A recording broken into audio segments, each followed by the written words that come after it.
Yo,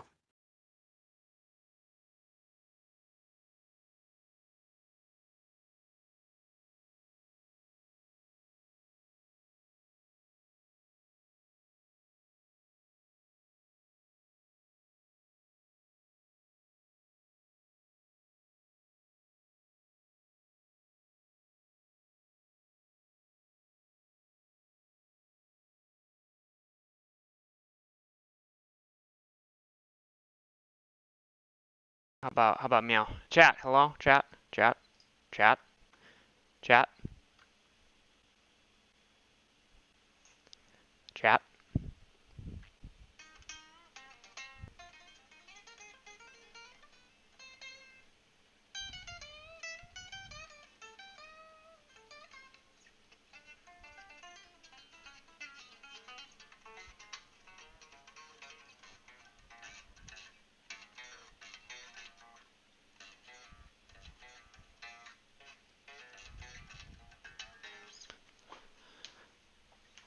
And not me watching you on two devices. Fucking appreciate you, dog. Thank you.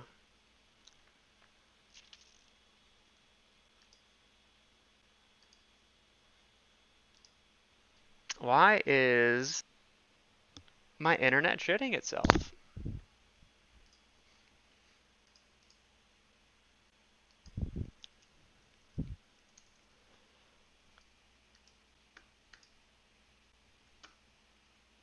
What the fuck?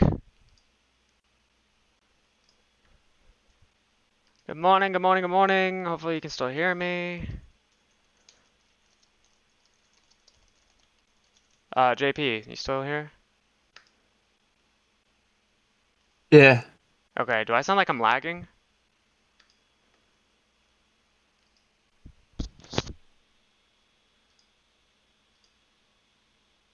JP,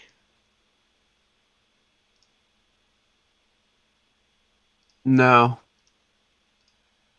wait, are you...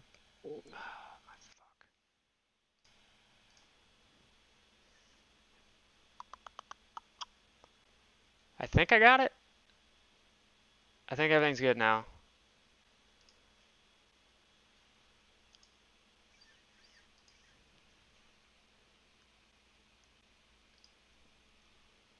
Chat, is everything back to normal? Can you guys hear and see me okay?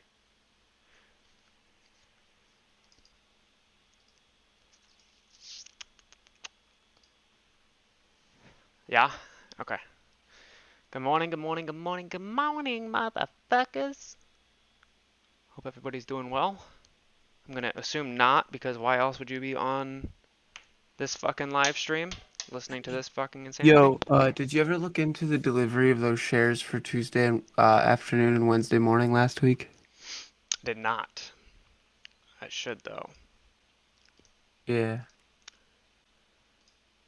'Cause I really want to see if it's the same for this week because we had the same situation where we had a intra-week reversal from red to green, Right. meaning Thursday and last week we closed higher, so the option change should still have more pressure on it. So there should be delta hedging plus so the T2, T3 It's date four is what I'm o'clock. trying to look Pre-market. into. Right. Okay. Yeah, let me, whoa, we jumped a whole dollar. What the fuck? We're at 38.10. Closed at 36.99, now we're at 38.10. Like the moment the fucking market went Yeah, up. obviously, because there's people from yesterday who bought it open, right? Who would have had sell orders in for as soon as the market opens. So you got to get through that fluff. 38.24.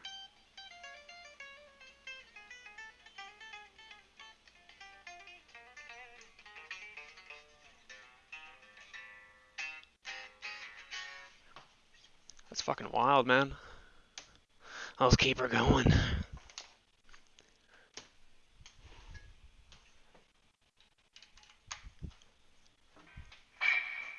Oops.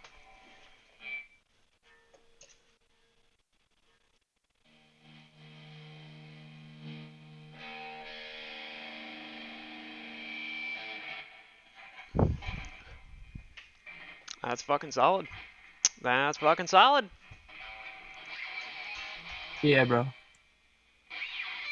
And so you just gotta get through that fluff, and then we'll have more fluff at the 40 zone. So we probably won't be able to break through 40 in until like 8 or 9 Well, what when we about get just more the fact that volume. there's such low volume? Wouldn't that? There it is, actually. Damn. Yeah, 3850 right there. Damn. Keep her going. Like, I'm hoping that we get the kind of Rippy that forces me to wake up all of my neighbors with my Reverend Rippy. No. Jesus Christ, man. That's fucking insane.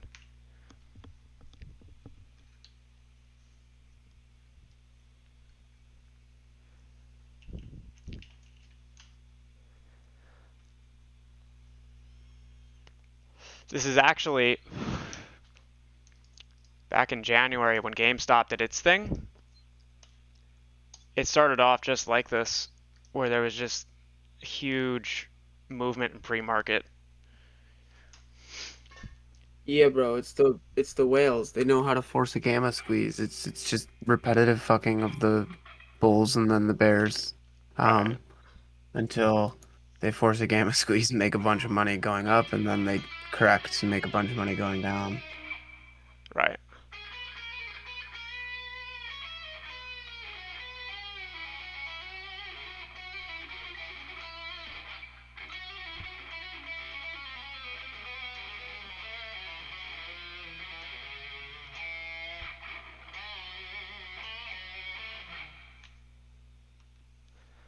That's gonna be interesting. That's gonna be real interesting.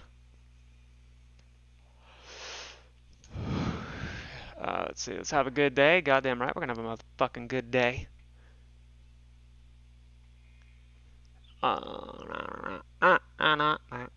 Fuck. German market is up. Yeah, they were zooming. Still are up 8%. Get back to this.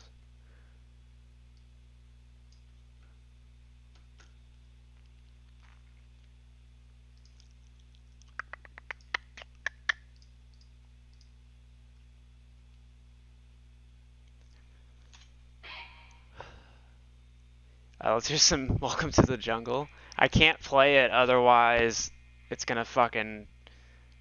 YouTube's gonna be a bitch about it. Not right this second, at least.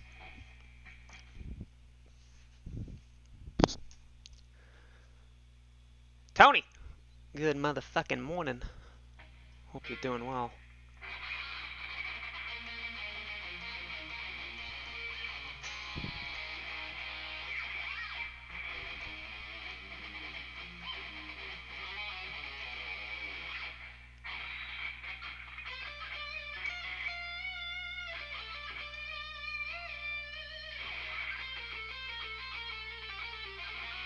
Fuck.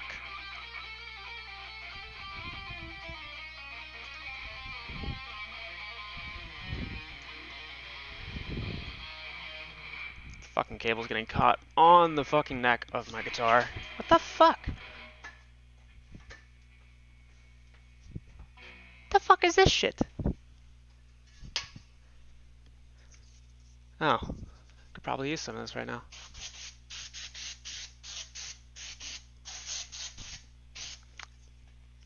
Dry shampoo, bitches, for when showering's not an option. Or you're just too fucking lazy.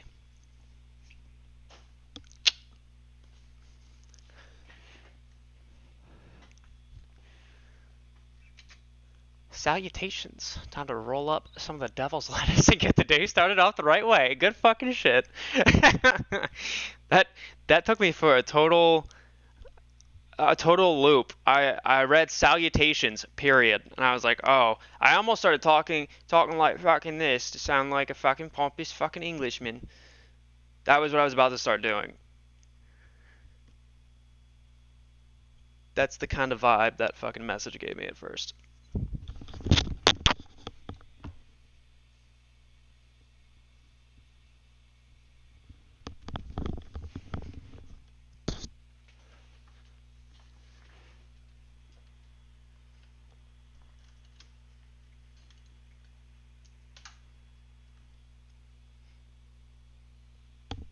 it's too fucking bright. God damn you.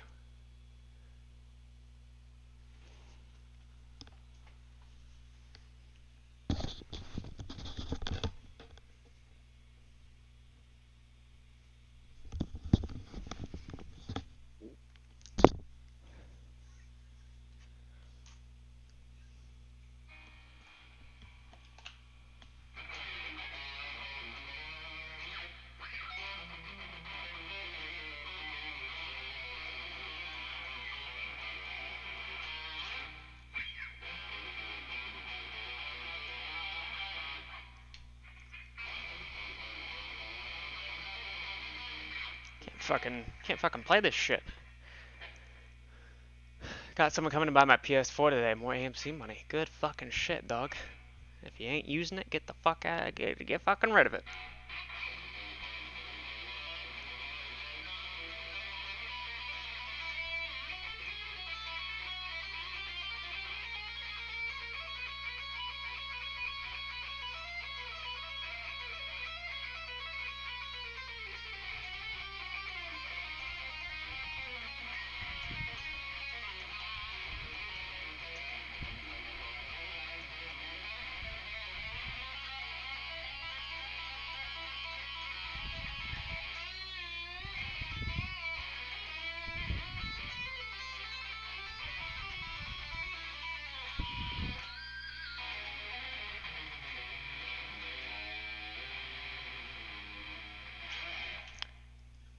That was sloppy as fuck. Oh, Jesus, stop it. Oh, shut the fuck up. Shut the fuck up. Shut the fuck up. Stop it!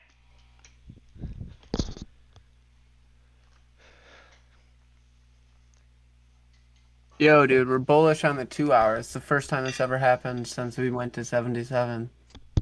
Oh, shit. Can you Yeah. send me a picture? Like a MACD thing or what? It's a IV percentile in conjunction with Hmm, relative strength. So it's that's big. more so looking at the derivative chain to see whether you should buy calls or puts, right?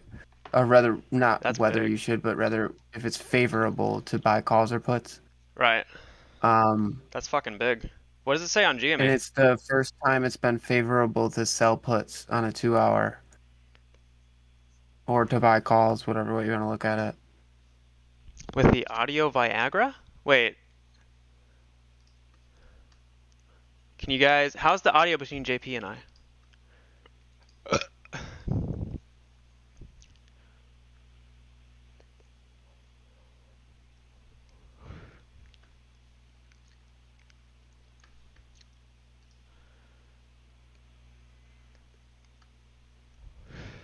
Glorious? No, you. Good? Okay, perfect. Thank you. Thank you, thank you.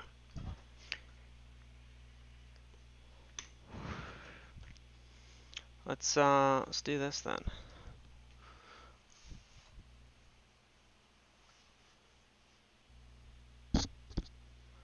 Except for the sloppy guitar play? Fuck you! Fuck you! That is preposterous. Me? Sloppy? No. No.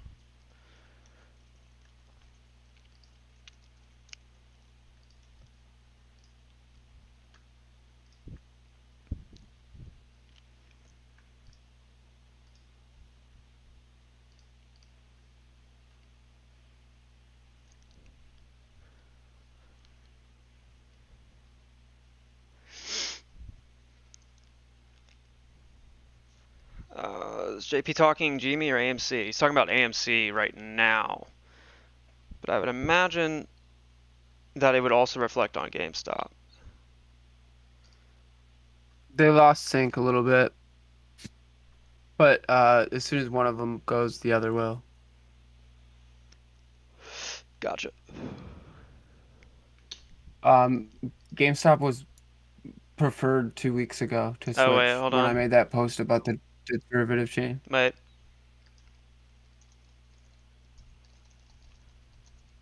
We're back to bearish on the 2 hour.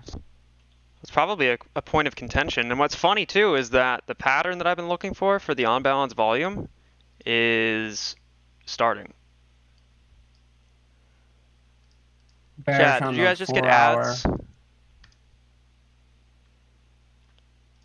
Oh, we're bearish on the 1 hour too. That's just because of this mismatch in price for the past 5 minutes. Oh, wait a minute. Chat.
Hello. It is compared to the manga, but Jesus has been driving by. Oh yeah, GME has like no shares left. I've been saying that for a little while now, but the fact that it's showing in pre-market the way it is and has been just goes to further the point.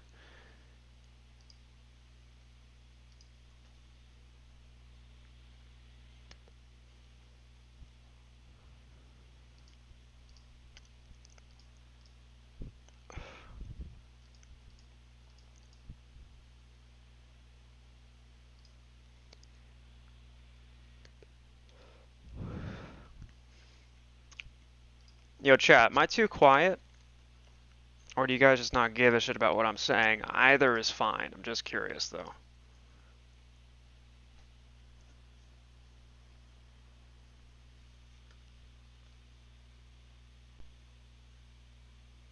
Calm before the storm has historically played out favorably. Tension feels thick in the air. Yes, it does.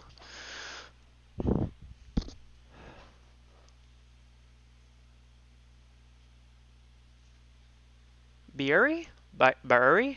I don't know how to pronounce that, and I'm ignorant as fuck, so I apologize for that, but greetings. Don't be so ignorant. I'm sorry I'm ignorant, dude. Shut. Volume's good. Thank you. Thank you. Thank you. Yo, leave a like on the stream so my ego can be inflated even more, and so I show up in the algo. Very much appreciated. Fuck all of you. Give me your fucking money. Just kidding. I love you guys.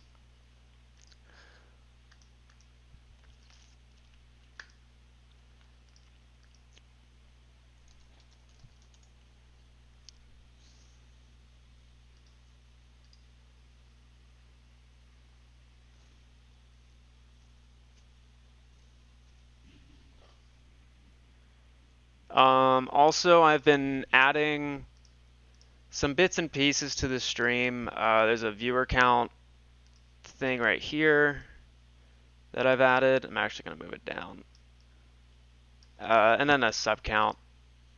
Just some little nifty do's.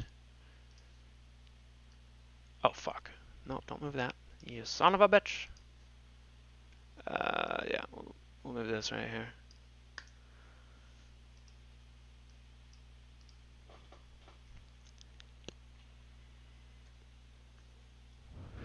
Take a look at IV percent moves right before we went up. Yeah, good call, good call.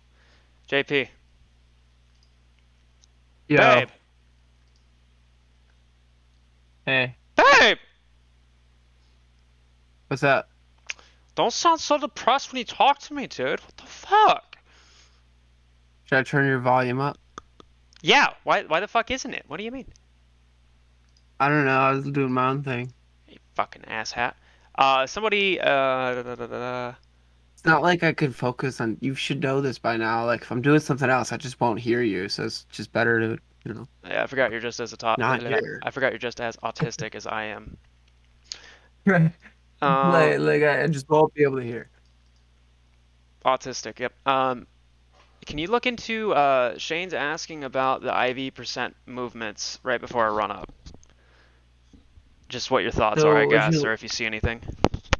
yeah, it's more so on different fractals because you have to conceptualize that options are sold weekly and monthly. So the big ones are the monthly chains. And you want to look at the relative strength in conjunction with the IV percentile, which is telling you how it's performing compared to, an exponential factor of the past. Um, so when you look at those in conjunction, essentially, then you're looking at the derivative chain to see where the skew is. So when you're thinking of this, you got to assume that they're mostly selling. So they're mostly selling puts and selling calls. So if you look at the August expiration, essentially what you'll see is that the implied volatility of the puts is way too high. So what that's saying is that it's the that shouldn't be, but there's a mismatch in pricing, meaning the puts gamma is going to be higher than the calls gamma, and that as it changes is going to trigger the gamma squeeze. I don't know. It's kind of a intricate question to throw at I'd me. paraphrase it a little bit. I Okay. imagine what was being Well, I think asked if there was any form of noticeable changes in trend of IV right before a big move up. yeah, there is. So you're looking for a heavy Whoa, put to call GME. ratio while the stocks. You're looking for a heavy put to call ratio while the stock's in an oversold state with low IV. Gotcha. Um, so chat real quick. Remember, candles are all relative. So that huge candle we just saw is actually right here.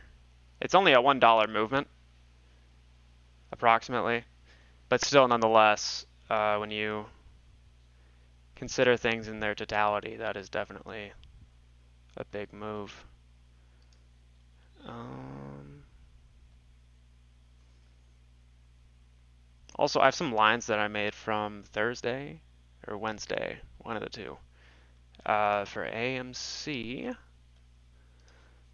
AMC, Nile. Uh, Yo, make a post with my name in it, and so I can retweet it. I'll put your fucking cock in my mouth.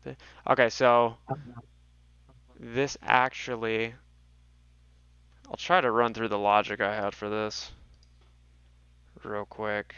Um,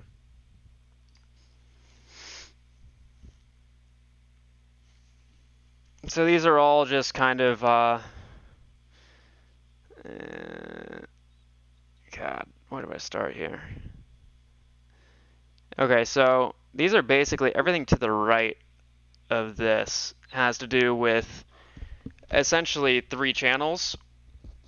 In order of bullish to bearish, you have your bullish, your current trend channel, and then your bearish channel, right? So my thinking behind this was uh, the middle ground is this line right here.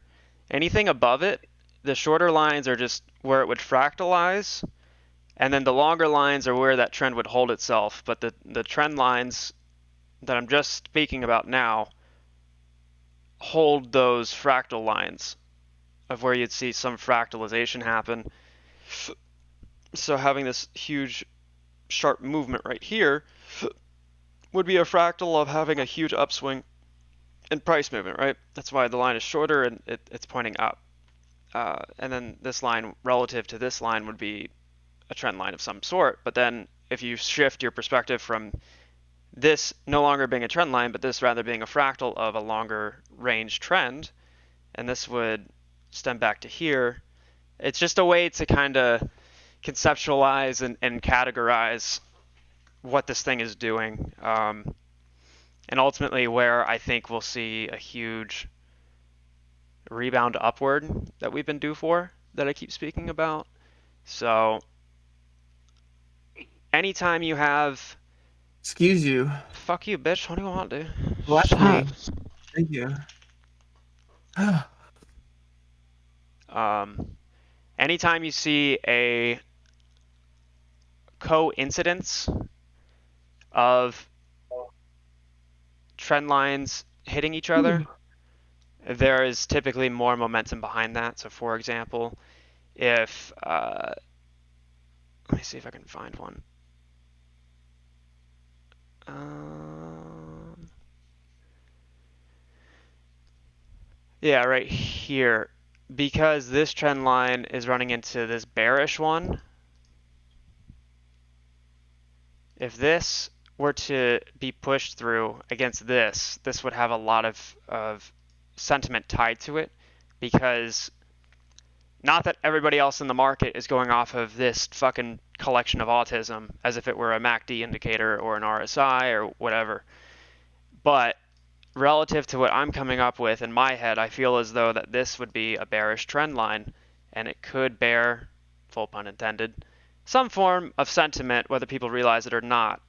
So to me, if it were to push through this line at the same time as having this downward trend line, it would have that effect of, okay, not only is it bullish, but it has now gone through what would be considered a bearish trend line.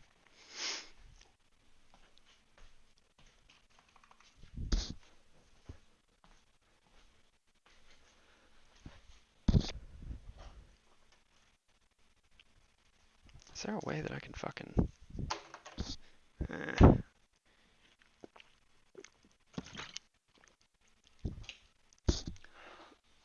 Let me catch up on chat. What the fuck? How do I pronounce that shit?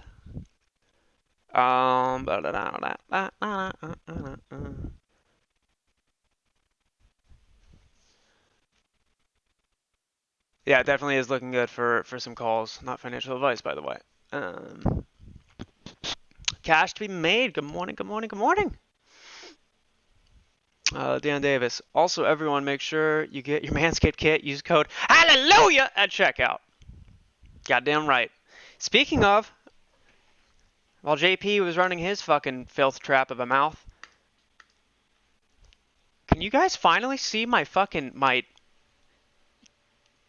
oh fuck. Oh lordy, lordy, lordy, lordy. Oh lordy, I feel the light. I see the light. Oh my god.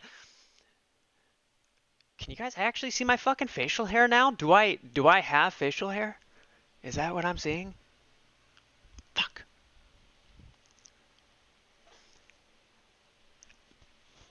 Oh, dude, I gotta shave. I look like a. Shut up. Um, Don't be so fucking.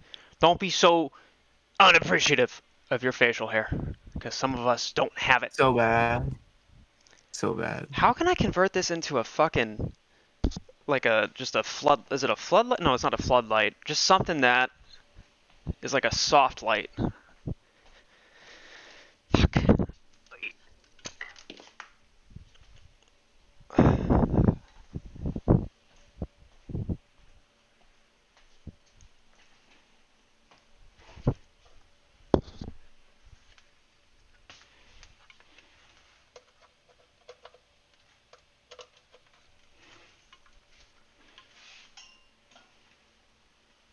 Oh, that is so bright. Yo, what's the name of the show with Danny McBride that I should watch? How the fuck am I supposed to know? You're literally using it for the start of for your memes, dude. What?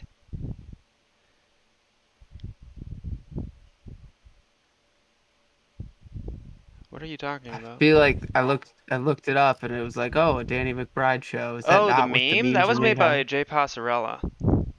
Uh, You would have to ask him.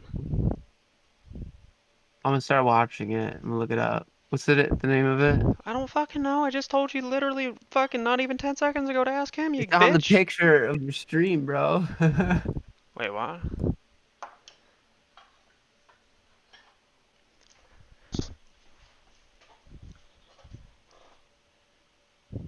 No, It was the meme made of all of us. It's gonna be a funny one. You gotta watch it. Danny McBride's kind of funny. Oh, I can look up his name. So smart sometimes. Fuck. The Righteous Gemstones. Oh, it is so bright. Is it fucking storming outside?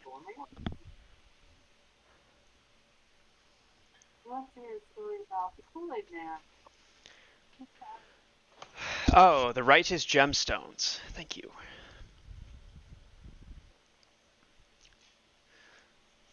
I can feel it in my plums.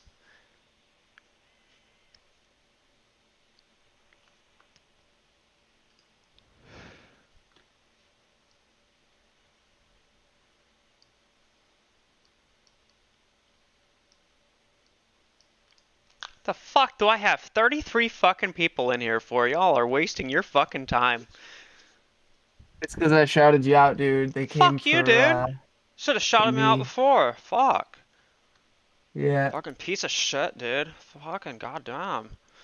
Why do you have people in here? Because it's like the most entertaining live stream in the world. Goddamn right. It's fucking right. It's why I'm in here. You hear that, chat? You hear that, chat? Fuck! How do I get this shit to stop fucking scrolling? Is that God told me that my wilderness was not permanent. Tell your neighbor, say your wilderness is not permanent. It's only a temporary situation. Chat. Just touch Chat. three people and tell them what you're Chat. going through. It's only a test. It's only a test. It's only a test. Hallelujah! Hallelujah! Give me some fucking hands. Come on, chat. Come on. Come on. Give me some fucking, give me your money, bitch. Come on. Give it to the Church of Sin, tax exempt. Oh, load it. Super chat me so I can answer your questions and give you attention. Otherwise, I'm gonna ignore your bitch ass because you ain't fucking donating.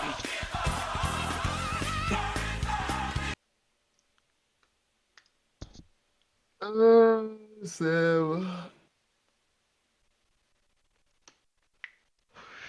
Astro, Keep are you it Aries? PC. No, only horny. Yes.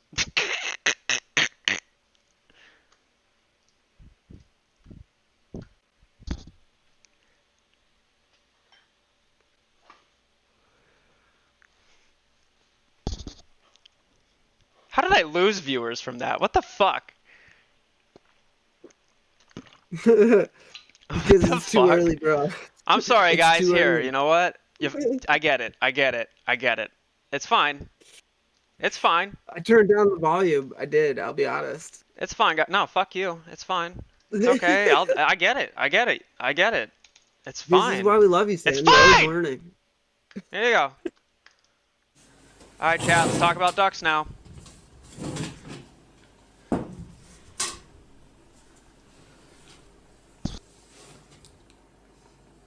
Don't forget to subscribe and click the bell icon and leave a like on the video. And super chat me. Follow me on Twitter, like my Facebook, follow my MySpace, follow my TikTok. And fucking read my newsletter that I send you that you haven't even signed up for yet. I will mail it to you.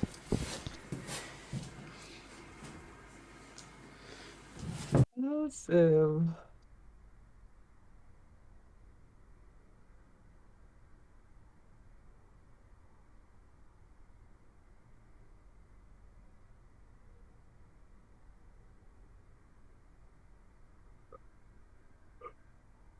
Hmm.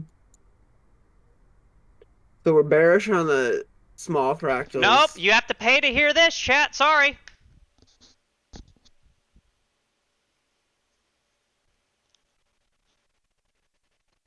Very large fractals. So there's a reversal trying to take place, if that kind of makes sense.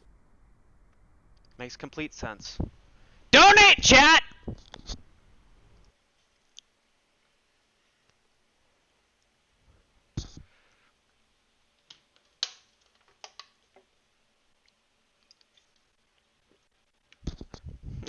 So they aren't ironically religious? I don't know. I consider religion ironic within itself. Sorry, too much George Carlin for this one. See you guys on Twitch.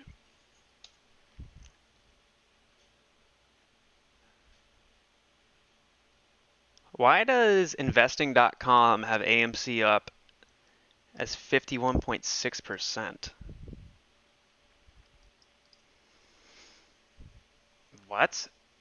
When the fuck was The this? whole narrative is going to shift. So because the What the people fuck? who What currency is move the this? markets have so much power, essentially, they can change the whole narrative. So we're going to start seeing like positive news articles come out on AMC.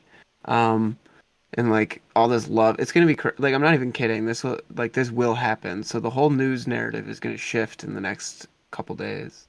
Um, you'll start seeing the notoriously bad ones, even like the Motley Fool, will be posting positive sentiments about AMC. And this plays into this psychology of investing, right? If I can create a narrative that's preferred to my direction that I'm trying to make money on, then I will.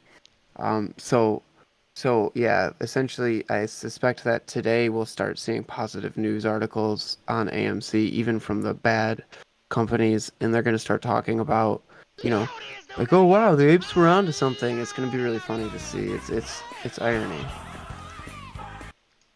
Can you give a shout out to Matt Core's stream? Oh, what the fuck?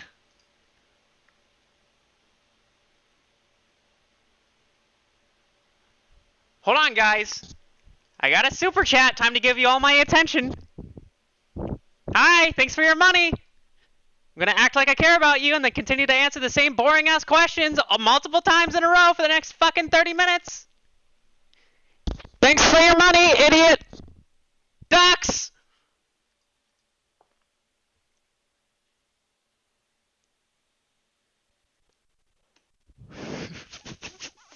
Kitty kid, man.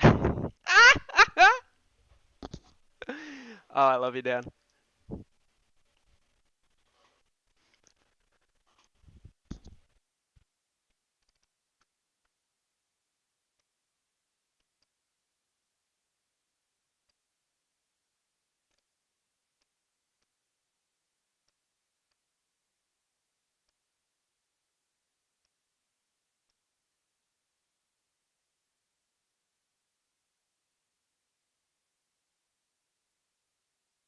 Give me your money, bitches. Hi. Hi, give me your money. Hi.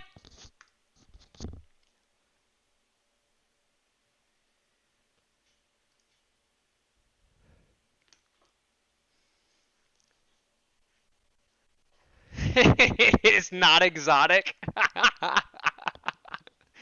I forgot to. Oh, I need to get a soundbite of that and make it like a dono sound or something. Sounds exotic.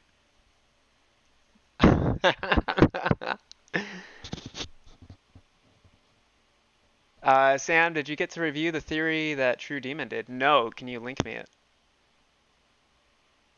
The devil's lettuce hitting extra hard this AM. Good shit. So this is the same as God Pill then. I don't know what that is. Steven Duran. I miss this type of sarcasm in society. So do I. That's why I'm here to bring it back. I'll donate when we're on the pool table, or maybe you'll donate to me.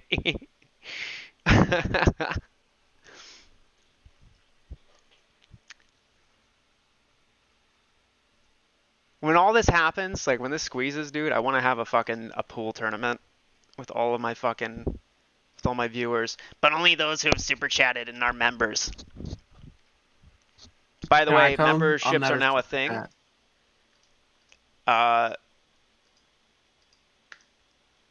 I hate how fucking everybody's membership tier starts at like $5 or $8 or some fucking egregious amount. So there's an option for 99 cents, and you too can have clout in my chat. I need to have graphics made for the, what do you call it? for the tiers, but motherfucking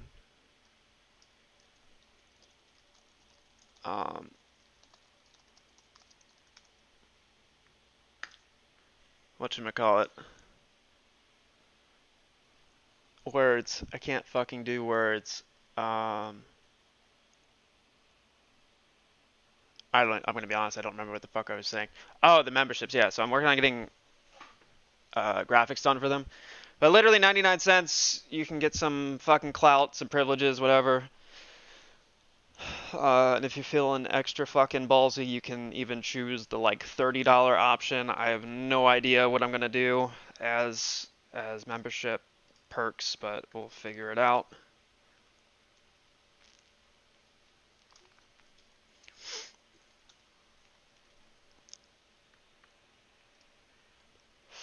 Looking to see a little pop coming here.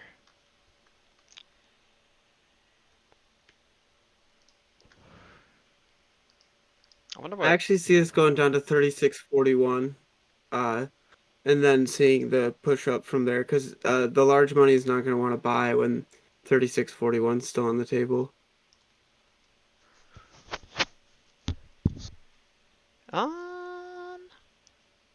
Just remember that number. Yeah, You no, don't no, need no. to worry. No, I can see it. I'd say I'm 75% for upward movement, and 25% I can see us touching 36.41.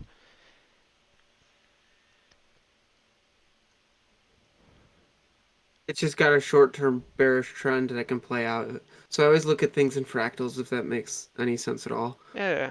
So right now we're in this weird shift where we're shifting bullish, but there's still a lot of bearish trading theses to play off of. So the short-term time frame right now is bearish. Yo, buy puts And on it's bearish fucking all. China stocks when we open. Not financial advice, by the No way, way. but no. Have you heard about the I think Evergrande or I forget the. Is it Evergrande? There's like a Chinese firm. I was reading about it last week, and I forgot to buy puts on it.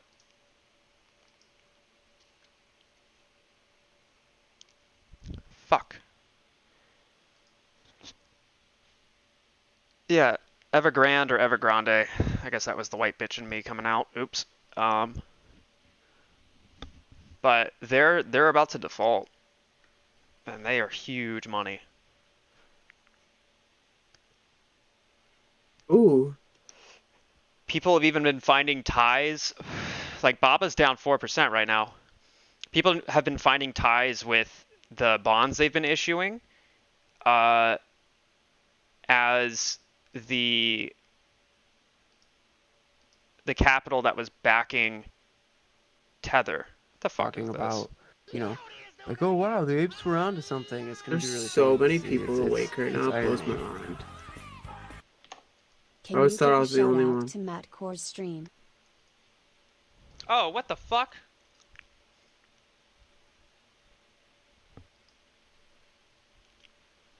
Hold on, guys. I got a super chat. Time to give you all my attention. Hi, thanks for your money. I'm gonna act like I care about you and then continue to answer the same boring ass questions multiple times in a row for the next fucking 30 minutes. Thanks for your money, idiot. Ducks. Obviously, even from the bad companies, and they're gonna start talking about.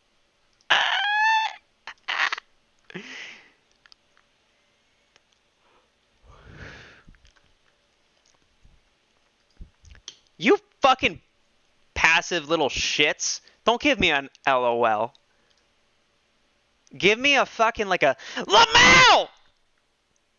Give me a fucking LMAO, all caps. Fucking get autistic like me, like that. Fucking lol. Fuck you. Fuck you. Damn, easy. And fuck you too. No, bro, I'm in here. I advocated your fucking YouTube. Easy. Go fuck yourself.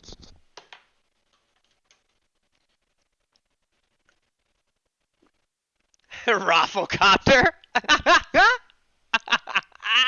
I haven't heard that shit since like 2008.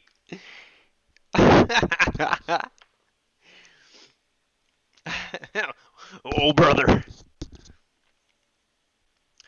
Uh, rolling on the floor laughing. I haven't seen these fucking acronyms in forever. I feel more nostalgic than amused. It's about an hour and a half long. I saw bits and pieces. I did look at it a little bit. Um, let's take a look at this. Hold on. I can hash cheeseburger, dude. That is such an OG right there. The cat with the twisted fucking. He's like, yeah, yeah. Oh, this adorable little shit. You know what's sad is this cat's probably dead. But still, rest in power. Rest in power. You want to depress yourself, chat? Look up pictures of cats and add in the filter for the year 2005. All those adorable little shits are dead. Yep, I just went there. Yeah, I think the Nasdaq's gonna rip. Fuck you. Why?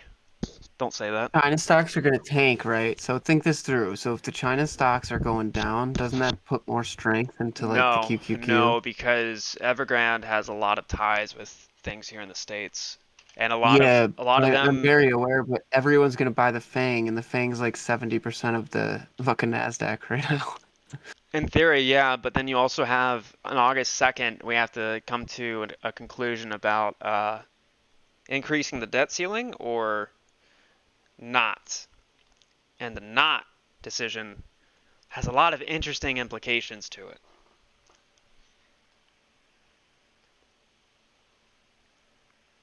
I don't think there is. I think that that's a joke.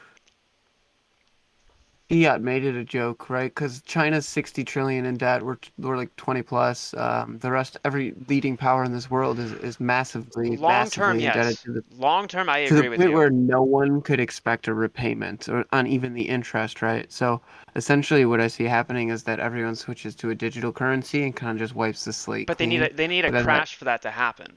They can't right, just. that's actually really bad. That's actually really bad for the United States because we're the center of the world's currency, which is one of the reasons why we can always just print money without it truly creating inflation. Because if you look at it from 2000 till now, there hasn't been any inflation until this year. Um, or rather it's been less than the wanted, right? Because you want a little bit of inflation. Um, there hasn't been as much as we've wanted until this year. Now we're seeing a hyperinflative state. Right. Um, and what I suspect will happen is that it just continues to hyperinflate because the bulls are going to push the narrative that it's okay. Um, and the and as everything else crashes, like China, blah blah blah, all these stocks are going down. I think that the Fang and everything just get even stronger. So essentially, I see us pushing into October. I think I've said this to you for the past couple months. I see a massive rise in October, like 10 to 20% in the Dow, and then I see a massive crash. Yeah. But I don't think we're gonna. The point that the economy has been in since COVID, even a little bit beforehand, has been too much. Like we have had way too much. Uh, we tried touching interest rates in 2018, and everybody shit themselves. It's bad. It's really bad.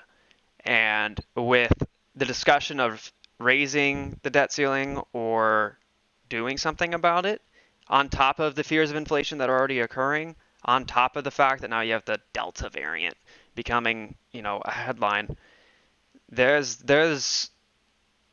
definitely some things no, but you to got to think consider how in to that. play that. So think it a little bit through a little That's bit what the more, media right? is, So though. yeah, They no, exaggerate and so push the headlines, and that's what determines the yeah, fucking stock exactly. market. But you're not thinking about how to make money off of that. No, no, no, no, no, no, no, no. I agree So with you, what do they Pumpkin. do? But I'm saying Listen, that there's just no way that this listen. thing's gonna Let me fucking talk. Let me talk. So fuck.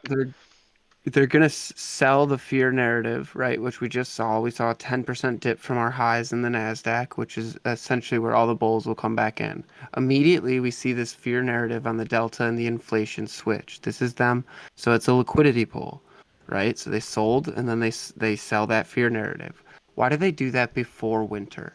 They do that before winter because there's naturally going to Holidays. be an increase in COVID cases as the winter hits. So so essentially they liquidity pool. They sell their long positions, right? Sell the fear narrative, enter long again, sell the it's okay narrative. So we're in the it's okay narrative state. For a Now, rug how pull, do I know yeah. this? Because that's what I would do. And that's what the news narrative's saying. That's what they do, though. And now as we push into the winter, um, COVID cases will rise. This is inevitable. The colder it is, the easier it is to spread the COVID.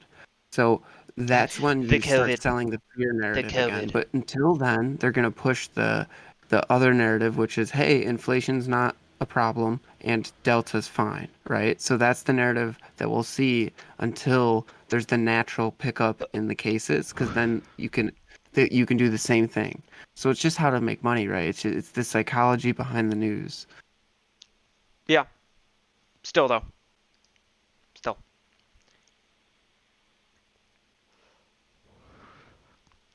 Fundamentally, I don't even think the media can save what is inevitable. Does that make sense? N- No, so they use the natural shift, which will happen in the winter, to their advantage. They create the fear narrative early, right? And then they switch it back. So that's a 20, that was literally a 10% liquidity pull. Yeah. Yeah. They just sold, made 10%. They probably shorted on the way down and then re-entered long, right? And now we're already back to an all-time high. So and the narrative shifted accordingly. So now they're gonna let it run until COVID cases start picking up. Because as the COVID cases start picking up, then it makes sense to switch, right? So then Yeah. they'll take their long positions out again, short, and sell the COVID narrative plus inflation. Agreed. Agreed. I'm It's afraid just how that, you make money. They're doing the same thing in AMC, so it's in all the news. Nothing's really real. Everything's paid for. yeah, I'm a cynic, but that's my 2 cents. I'm fearful and in some ways excited that that narrative cycle can't be completed um, the way that they want it to, which is where you really see black swan events happen.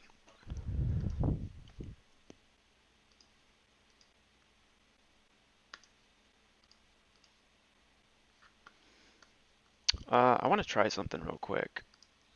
I see the Nasdaq dipping down to do some math here. It's gonna dip. It's gonna dip again. This is a bull trap right now, Oh, but by the it's way, gonna chat, recover. I was able to find some Citadel Connect data. There's a lot to dig through. Um, we'll get to this later. Sorry, go on. 1500 is gonna be our reversal point, and then probably another a bullish trap, and then a bearish push down to the 1493 support. So I think we'll see one more push down, and then a bear trap, and then a big push down. A bull trap. There's lots of liquidity pulls that happen in the early morning because people panic. Right.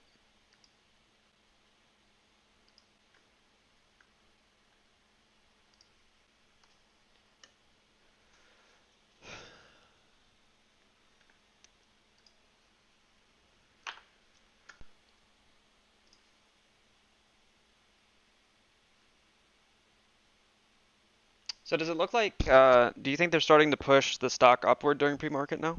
Is that what you think is going on? No, it's a bull trap. To go back down to 36.41? Yeah. Why would there's not enough volume for a bull to force the stock higher right now? We just saw that in the morning, right? We can't get through that little resistance zone. So the large money isn't going to enter until they're at a preferred spot. So the preferred spot is yesterday's close, or actually a little bit lower than that, yesterday's support. So like 36.50 would be yesterday's after hours support. So that's where you could expect like a large entity to be like, hey, that sounds like a much better price than 37.60. You know what I mean? Right. No, I gotcha. They're just more patient, right? Like the apes want the stock now. Um,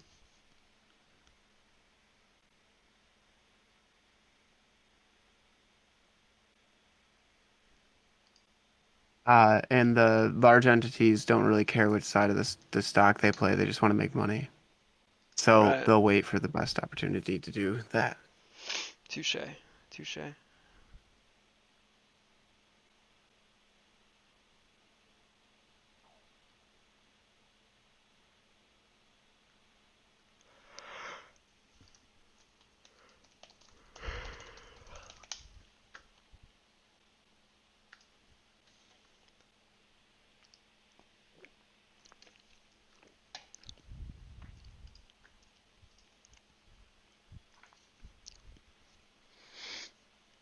It's a managed correction. They know it's coming down hard.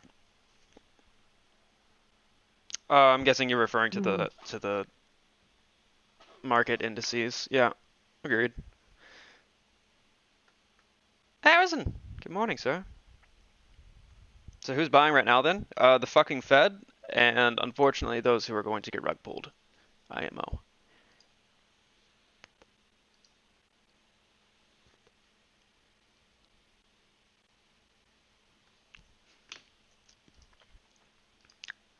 Okay, chat. Tell me real quick. Real quick. I'm doing this one time. I don't even know what the fuck this does. I'm gonna click a button that has a dollar sign on it. I want you to tell me if you guys get ads. We're doing this once. Once. Any other time it'll be when I get up to piss or any other nefarious activities that have me not on the stream, okay? I'm doing this once. Don't fucking leave. So tell me if you guys get ads just so I know if this is what I think it is. 3, 2, fuck you.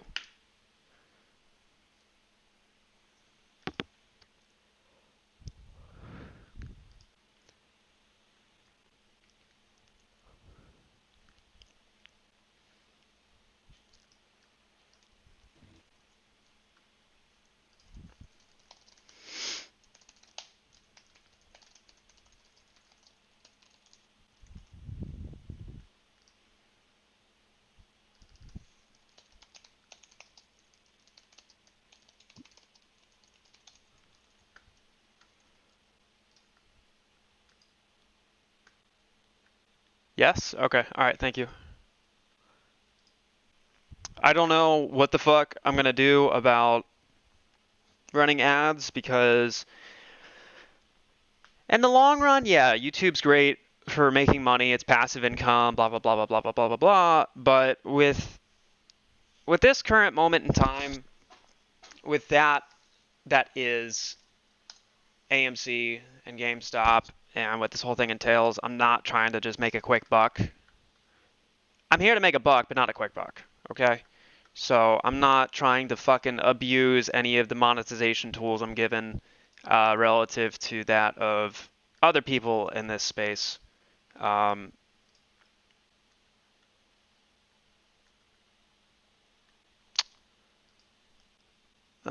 yeah, I'm not looking to exploit or milk the position I'm in. So trying to take it easy as I can on ads. Especially, when there's stuff going on, I don't want to fucking have the ad button fucking running and doing its fucking thing. Now, please hold while we go to a commercial break real quick. Yep. We'll be back. Thanks for your money, idiots.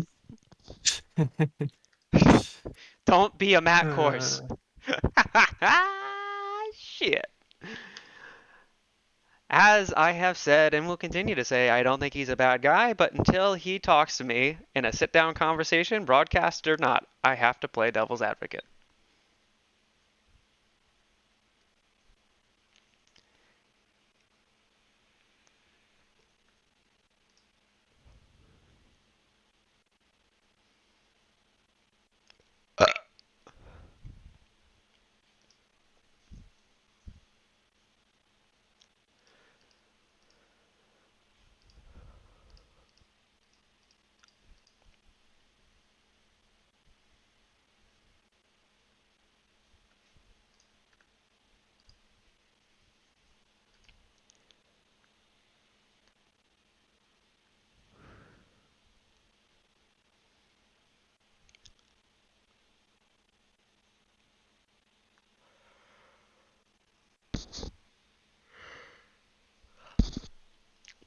Oh, my man, fucking Jay Passarella came through with some more fire fucking memes.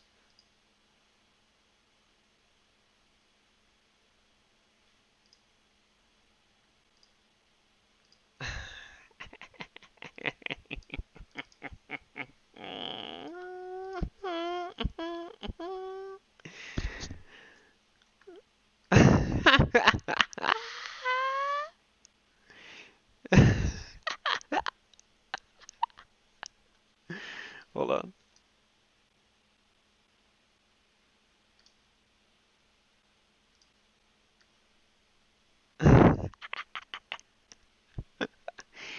Oh shit.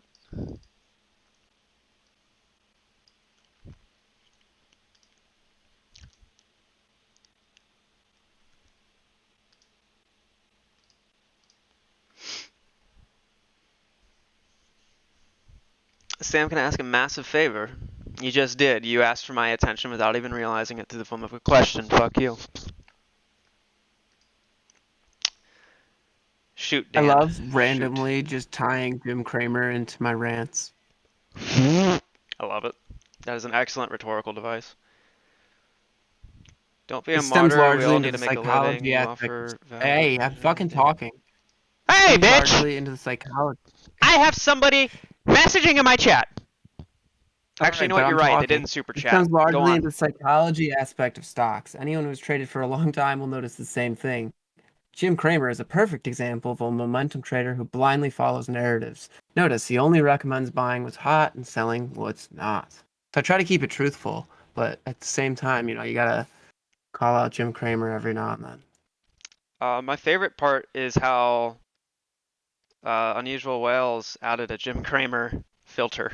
I don't know if you saw that or not, but in his Oh, dude, system. Wales is hilarious. He's Yeah. the funniest. He's the funniest Twitter account there is. I love him. And he's got hilarious memes too. I thought at first it would have been cringy just because it's hard. No, man, his memes are fucking hilarious. No, let me finish. Just because I don't want to offend him in any shape or form. When you're a developer like that, when you're doing that much, there's just no way you can have like every attribute in the character builder, so to speak, maxed out. But sure as fuck, he's got him maxed out. I don't know how he does it, but he's got some hilarious fucking memes.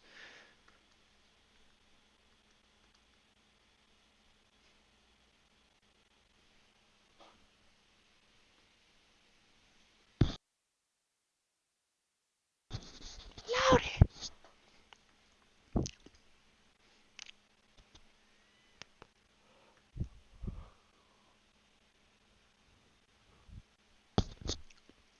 What's my boy Wish up to? It's 5 o'clock. Whoa, what the fuck? Can't believe it jumped. Wow.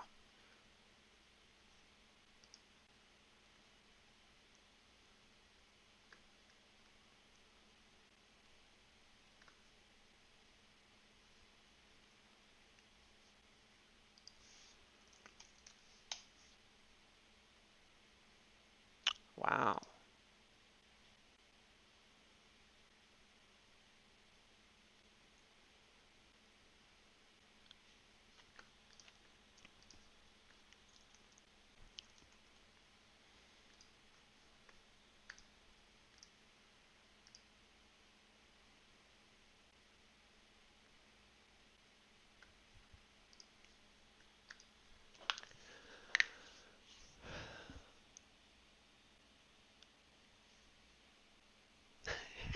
Is it me?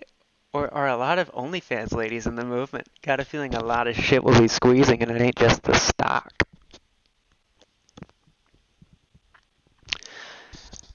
JP and I are looking to be board members of OnlyFans. We are going to be long, so long.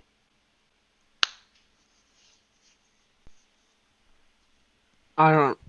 Nope, you can't back out now. I already publicly announced it. I don't know that I ever Nope, agreed not to financial any of advice, by the way. this. I've never actually heard any of this. But Don't yeah. fuck this up.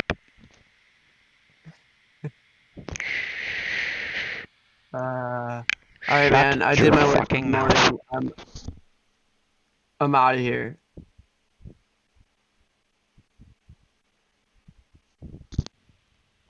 Don't do this. Fuck! See what you did, chat? You scared him. You scared him.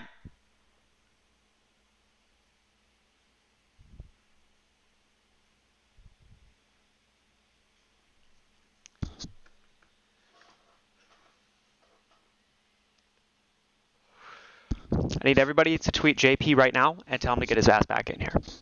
Daddy says get back in the Discord.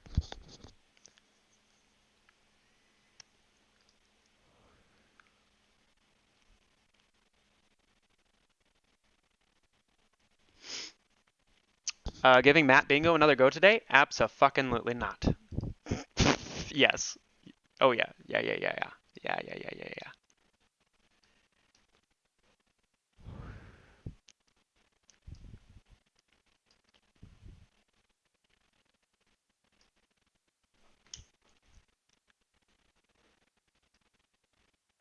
What the fuck? Okay, hold on.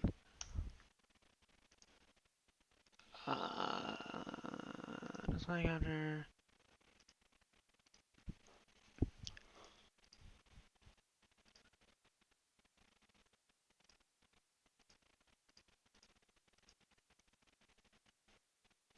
What the fuck?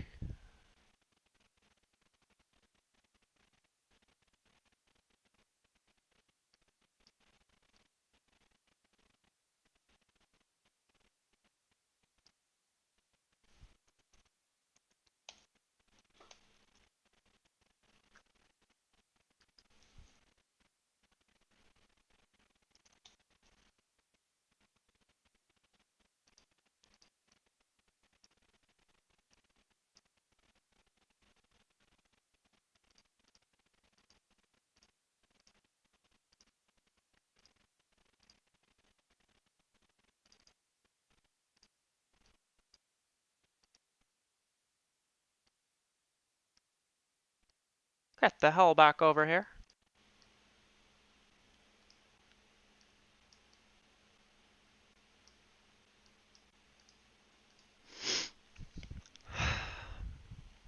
He's not scared of tits, he's scared of the truth.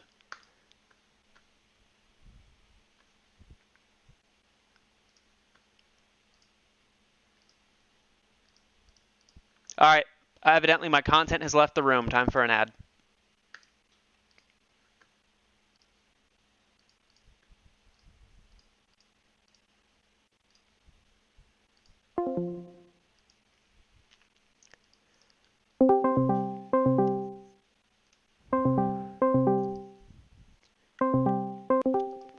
You fucking ungrateful little shit. I'm going to. I'm going to watch her show and go back to sleep now.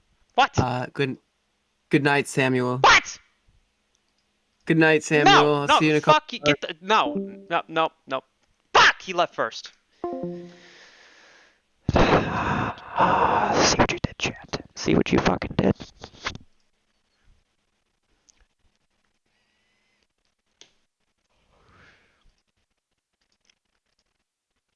Okay, let me go on the public Discord.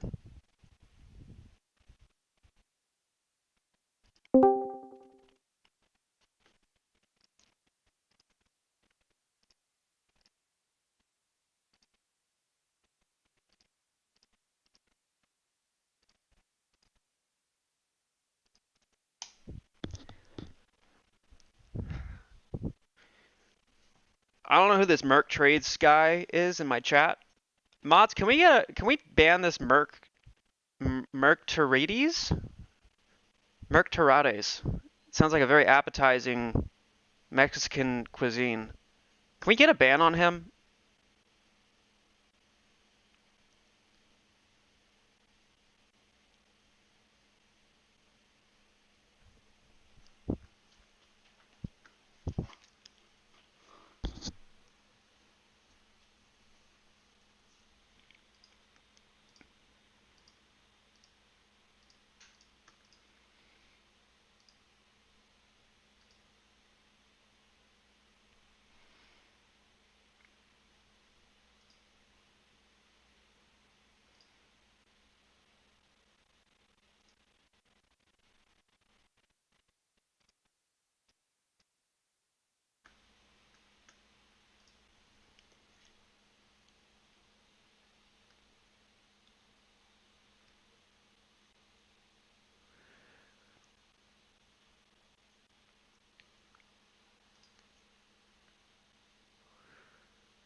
Ay, ay, ay. Okay, let's, I'm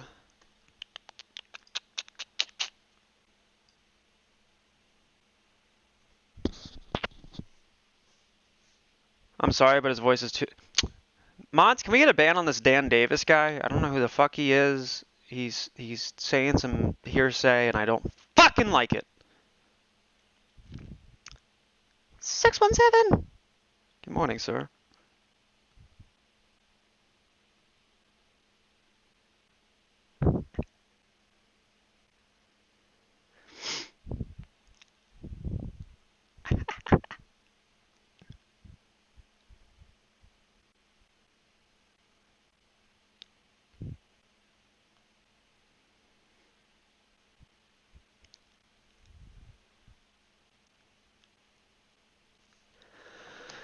Ay, ay, ay, ay, ay. What the fuck is this shit? Oh no.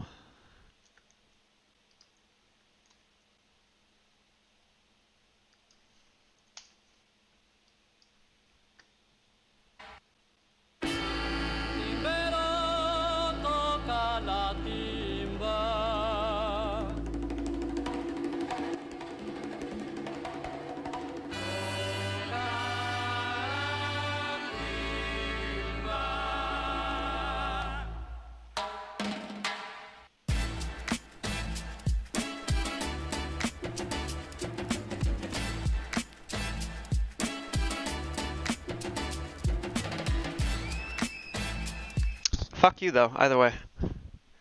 That's a fire fucking tune, but fuck you.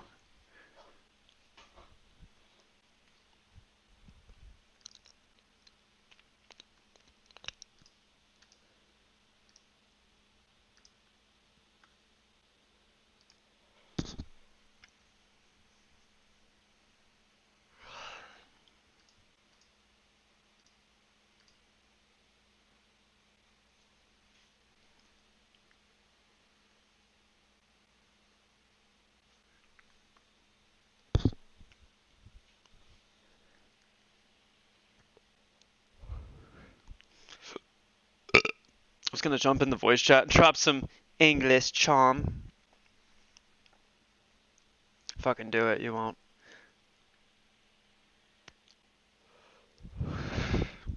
Dude, I'm not worried about background noise, especially from somebody like you. I don't fucking care. I don't fucking care.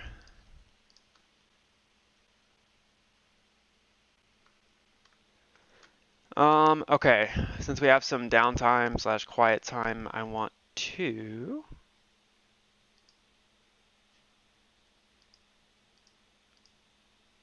I'm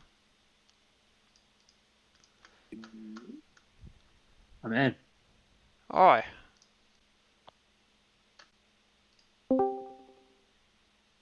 Hello, is that?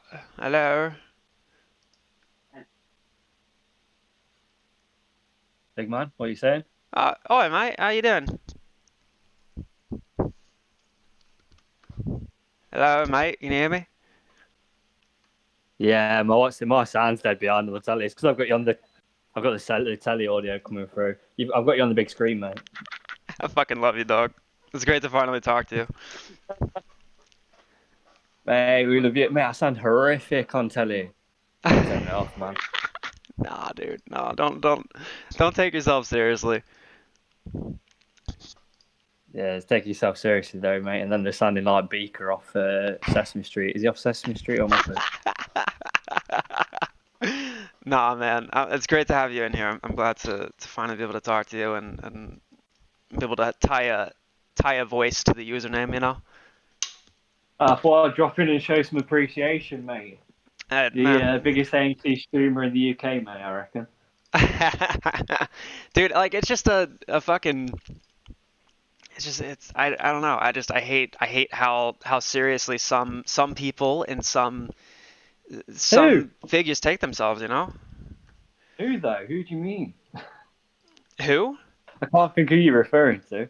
Oh, man, I don't know if I can. What the fuck am I saying? You know, you got your Mats, you got fucking who's the other fuck? You got people like Andrew Money who just steal DD. and then turn it into a fucking reading time with the fucking classroom, you know? Like just casually, like, here's the Reddit. Okay, 5 seconds to the person who created this, and then turn the page, and okay, chat. Okay, guys, we're gonna have some ads play. We'll get right back after this video. Here's my cute dog that I bought just for YouTube, so you can stay around and look at his cute face instead of mine, because it ain't cute. And, oh, would you look at this? Here's another part of the DD that I didn't fucking come up with that I'm gonna use for YouTube ad revenue. And we're gonna skip the part that has any bullish indication. Yeah, the thing is, man, And here... the real apes can see through that, man. Like, you can see through people like that. If you, at the end of the day, if you're involved in this community, you aren't stupid. So you can see through it. Yeah. It's. Well, some people you're can. right. Some people are just blind devotees to people, like we are to you, mate. No, you got some rationality behind it, though. You know, I think so, at least. Man, I'm not questioning your form of rationale, but rather my own. Well, the thing is, you can sit on Matt Core's stream and watch it all day, and literally, I understand the service that he's providing. He's educating people on the fundamentals and the basics. But we're here for AMC, and it requires a bit more than just looking for George W's and cup and handles. We need the analysis that you're doing. People who are genuinely following this and think it can go high. I think we need what you're doing, man. I really appreciate that. Thank you. No, of course, man. Yeah, no, I don't even know how to reply to that. That's just a lot. I appreciate it. No, you got to hear it, man. You got to hear it. You need it every now and then. You're right. Yeah. In an English accent, it helps as well. Dude, you could narrate a fucking funeral and it would still seem elegant in some way, shape, or form. Wait, the thing is, my English accent is so common sounding compared to others. Mate. Bullshit. Not here in the States, brother. Get the fuck out of here. We only talk American. You fucking commie son of a bitch. Compared to mine. Oh shit, right? Who the fuck is this? Harrison's in the chat. I couldn't let you be the only Englishman in here, Dude, it sounds like I'm in a pub right now. I love it. Harrison, I love you, dude. It's great to hear from you as well. Just again, the voice to username thing. I always know you guys are people on the other end, but just being able to hear from you likewise, mate. You're doing really good things. Thank you. And it's important what you're doing, so we appreciate it. I appreciate you fuckers, really. I don't know how to... I wish I could say it without the flair that I add to it as far as inflections and whatnot go, because I feel like it reduces the authenticity behind it, but really, especially you two, and you got, Shiveries, and you got fucking Jay Passarella, and all these other... you guys make my fucking day, for really, Yeah, we're long enough in the tooth to know that, though. You don't need to... Yeah. It doesn't really take words to... We were there when you got fully emotional that time on stream, mate. You don't have to. You don't have to you're right. anymore, mate. Yeah, just the fact that you guys can remember that shit. It's yeah, man. The fact I'm worth that little bit of memory in your head. Just fucking, it doesn't feel right. Of course, man. Just doesn't feel right. It's good to, like I say, it's just good to know, because, mate, when you just sat working from home all day in front of your computer, when you're following AMC, you don't watching Matt every day. I genuinely I know we rip Matt, and I do genuinely think he's a good bloke. I don't think he's a bad person.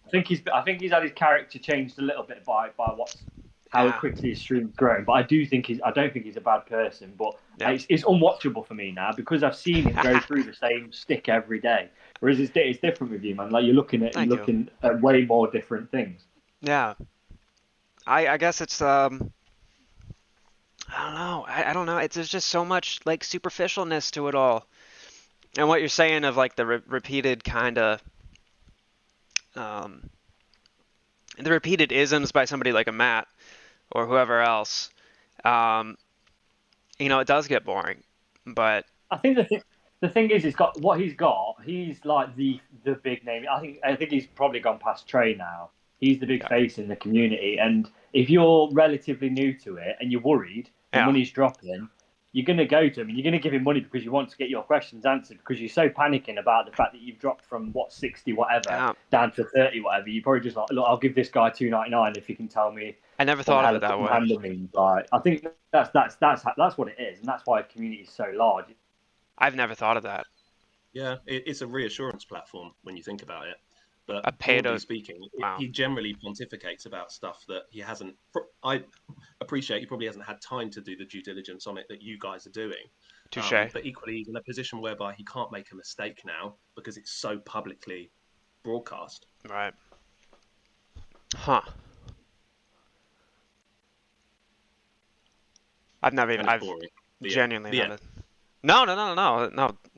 Like, I want to hear what you guys have to say, and I think the rest of the stream cares about it too, and that goes to everybody else in the stream that ever considers dropping by. But what you guys are saying is fucking right on point. I've never even been able to think of it that way.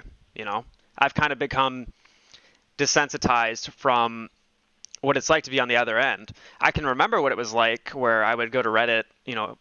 First thing I do in the morning is go to Super Stonk or fucking Wall Street Bets when it was relevant in this, and I would find my little piece of an echo chamber for the day, and as I became more versed with the components to all of it and was able to come up with my own, having that transition happen was really odd, and I didn't even realize it happening because it feels like yesterday I was that was it. Just wake up, go on Reddit, and tie things together in my own head to reinforce some idea, but now it's people are coming to me for it, and it's humbling as fuck. But it also makes me forget what it's like being on the other side, you know. So to hear what you guys are saying of how it, from your perspective, it seems as though it's just a pay-to-play reassurance echo chamber, which is sadly true because now that I think about it, I can remember doing that. I joke about having Matt owe me $200 in super chats. It's probably a lot more than that, but I remember, you know, super chatting like some idea or super chatting, you know, what the fuck does this mean? You know, it's just fucking, it's so odd. The motions of what has happened is so odd. Yeah, it's also the modern society we live in is that we require instant either gratification or validation over our own confirmation bias. So it's a gift and a curse, his platform in particular. And you can see his face is kind of tormented by it now because it's just beaten him to the ground. That's why he's done I think he starts in the morning and does a lunchtime one now, which has ultimately dropped viewers too. It's a completely unique situation. All of us are in it in one way or another. And we're just all learning how to navigate it in a heuristic way. Right. That's fucking spot on. That's spot on. I mean, what do you... I'd say the important bit for you in particular, though, is, and I don't have any fear of this because I think you are, you wear your heart on your sleeve and you're authentic through and through. Thank you. But Matt has been a perfect example of someone who I think initially he started off as authentic as you can get. He was just himself. And inadvertently, he's fallen into the patterns that he's fallen into. And it's not because he is a bad guy in any way. He's just having to be so meticulous and careful that I think he almost thinks everyone's got a knife behind his back at the moment. Which is sad, but in a sense it's true because even, you know, we take the piss out of him and it is all in jest. But how that translates to other people might be completely different. So if someone new comes in, they're just like, oh, fuck that guy. He's clearly a shill or whatever it might be. And that's not the case. Right. It's just, you know, the progression of this movement has got too far ahead of it. It snowballed too quickly for him. Right.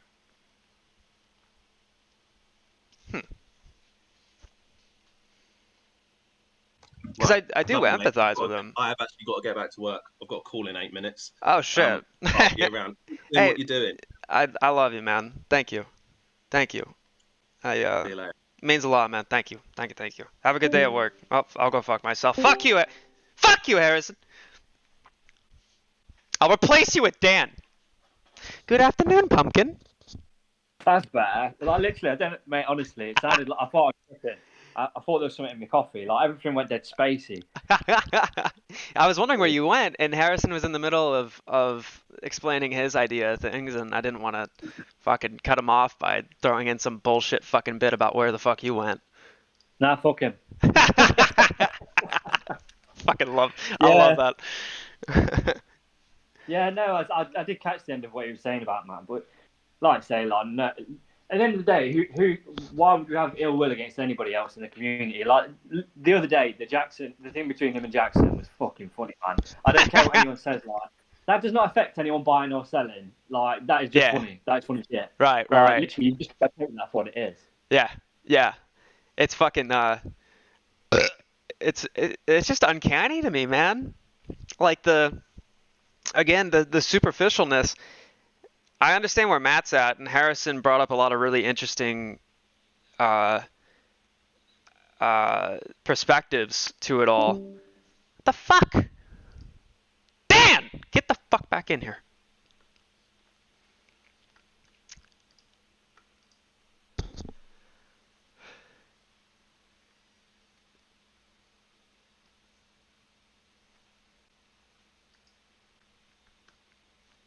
I guess Dan is having internet problems, or Matt is shorting his internet.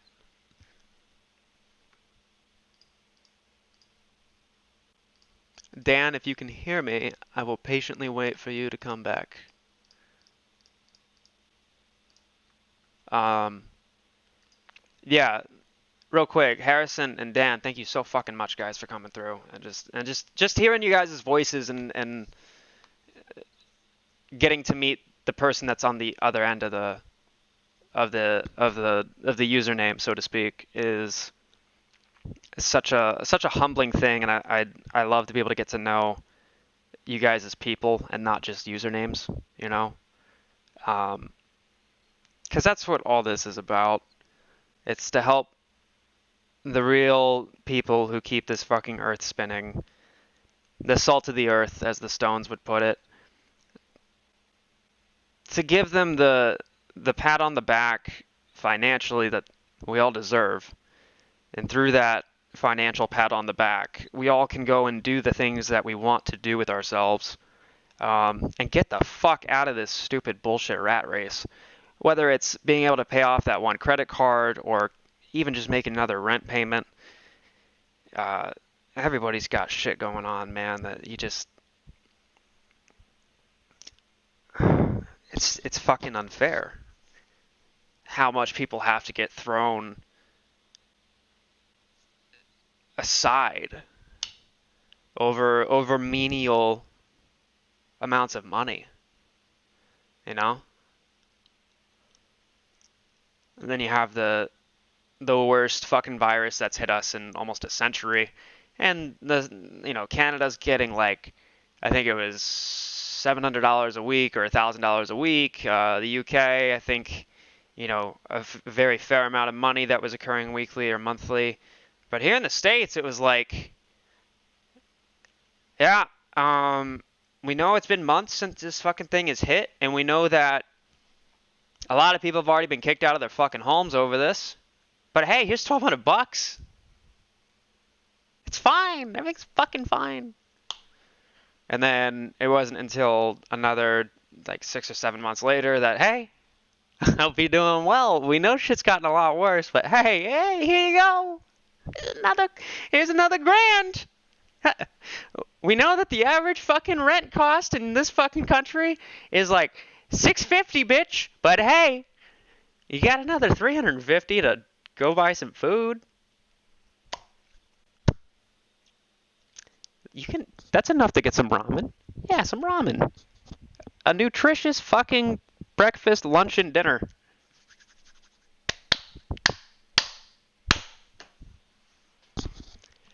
So, to be able to meet you guys just means the fucking world to me. Especially fucking... Welcome back, cocksucker. I'm going to give it one last go. I think it might have been because my battery was low on my phone. I heard you talk. Feel free to carry on talking about the pandemic, mate. Spit in bars. I know you guys have had it bad. we're seeing it come down quite considerably over here now. Great. And That's the great. vaccine used to be taking effect. I think this time last week we had something like 50,000 cases daily, and it's coming down to like 30,000. But that's a big drop. I was listening to something earlier where they were trying to push this narrative that the markets are being spooked by Delta variant, and Yeah. I don't think it would be that drastic. I think it would be something that would happen over time. Right. I just don't buy the story. Yeah, no. It's just the most credible headline source that they have on hand to be able to spur some sort of movement, whether it's meant to be for a day or a week or a month. I mean, what they could do is actually just look at the fact that they've got a president who's losing the plot and say maybe that's what's spooking the market. Dude, I try to avoid politics here, but Joe Biden. It's hilarious. Oh my God, just politics He's in so general. In these, yeah. What did I see him say? I saw him the other day having a go about something, and he was just wittering. It's just like, mate, you're literally just a senile old man. Yeah. Like, how old is Biden? Hold on. 432. He's so old, obviously. Like, he's so old. Oh, damn it. I thought Donald Trump was going to be older than him. But holy shit, he's going on 80. He's going to be 82 by the end of his... What the fuck? Yeah, it's crazy. And they reckon he will... Nancy fucking Pelosi's 81? No fucking wonder! It's crazy. What? Honestly, like, I could spend all day watching videos of Joe Biden where he's just like having brain melts. They're hilarious. Like I say, I'm not like aligned to either party personally. I'm not Republican or obviously I'm British, but I follow American politics. But I don't particularly it's like like a either sitcom party. to you guys. We just watch you to see what's coming down the pike for us, to be honest. Ooh, a little Rippy. Yeah, it's fucking just abysmal, man. There's so many things now where we're so fucked. You just gotta laugh at everything. Like we're so fucked. It's so bad. Like Germany's getting washed away by floods. Belgium's getting washed away by floods. Now London is. Right. Like we're just getting rinsed. Like across the board, everything's fucked. But you just gotta laugh at it. Yeah, and that's what the cycle of life is, right? Yeah. And that's you see it in the markets. It's yin and yang, and the transition of each of the new ones respectively is what it looks like. Yeah, precisely. I think that, like I say, we can't on an individual level, you can't impact it. So just laugh. What else can you do? Just laugh and hope that shit gets sorted. Like people who are cleverer than us. Yeah, and that's. Luckily, that's why I'm glad I don't ever claim to have any level of intelligence. I'm glad there's people that are more intelligent than me, because if they weren't, dude, that's like level to level. That's exactly how I think. It's true. Like, I fucking love you, dog. If you're the most intelligent person, like you should be worried if you think you're the most intelligent person, because if you're not an astrophysicist or a rocket scientist or whatever, and you think you're the cleverest person, then we are fucked. Yeah. I was watching I think it was World War Z. I was watching it with this chick, and I don't know if anybody's ever seen it, but it's a zombie movie, and it's like 28 Days Later-esque zombies, but with like uber IQ points. Physicality-wise, 28 Days Later, but they've also got like it's just uncanny levels of intelligence. Okay, so you got whoever the fuck, what is it, Bradley Cooper, I think, or whoever the fuck, I don't remember.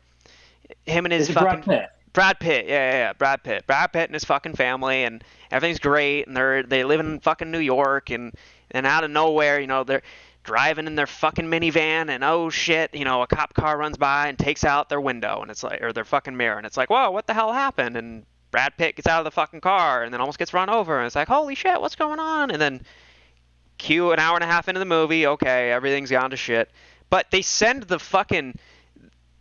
whole world's fucked, and then they have this Navy fucking cruise carrier, whatever the fuck, and they've got the last like smartest guy left who has like an idea of what's happening.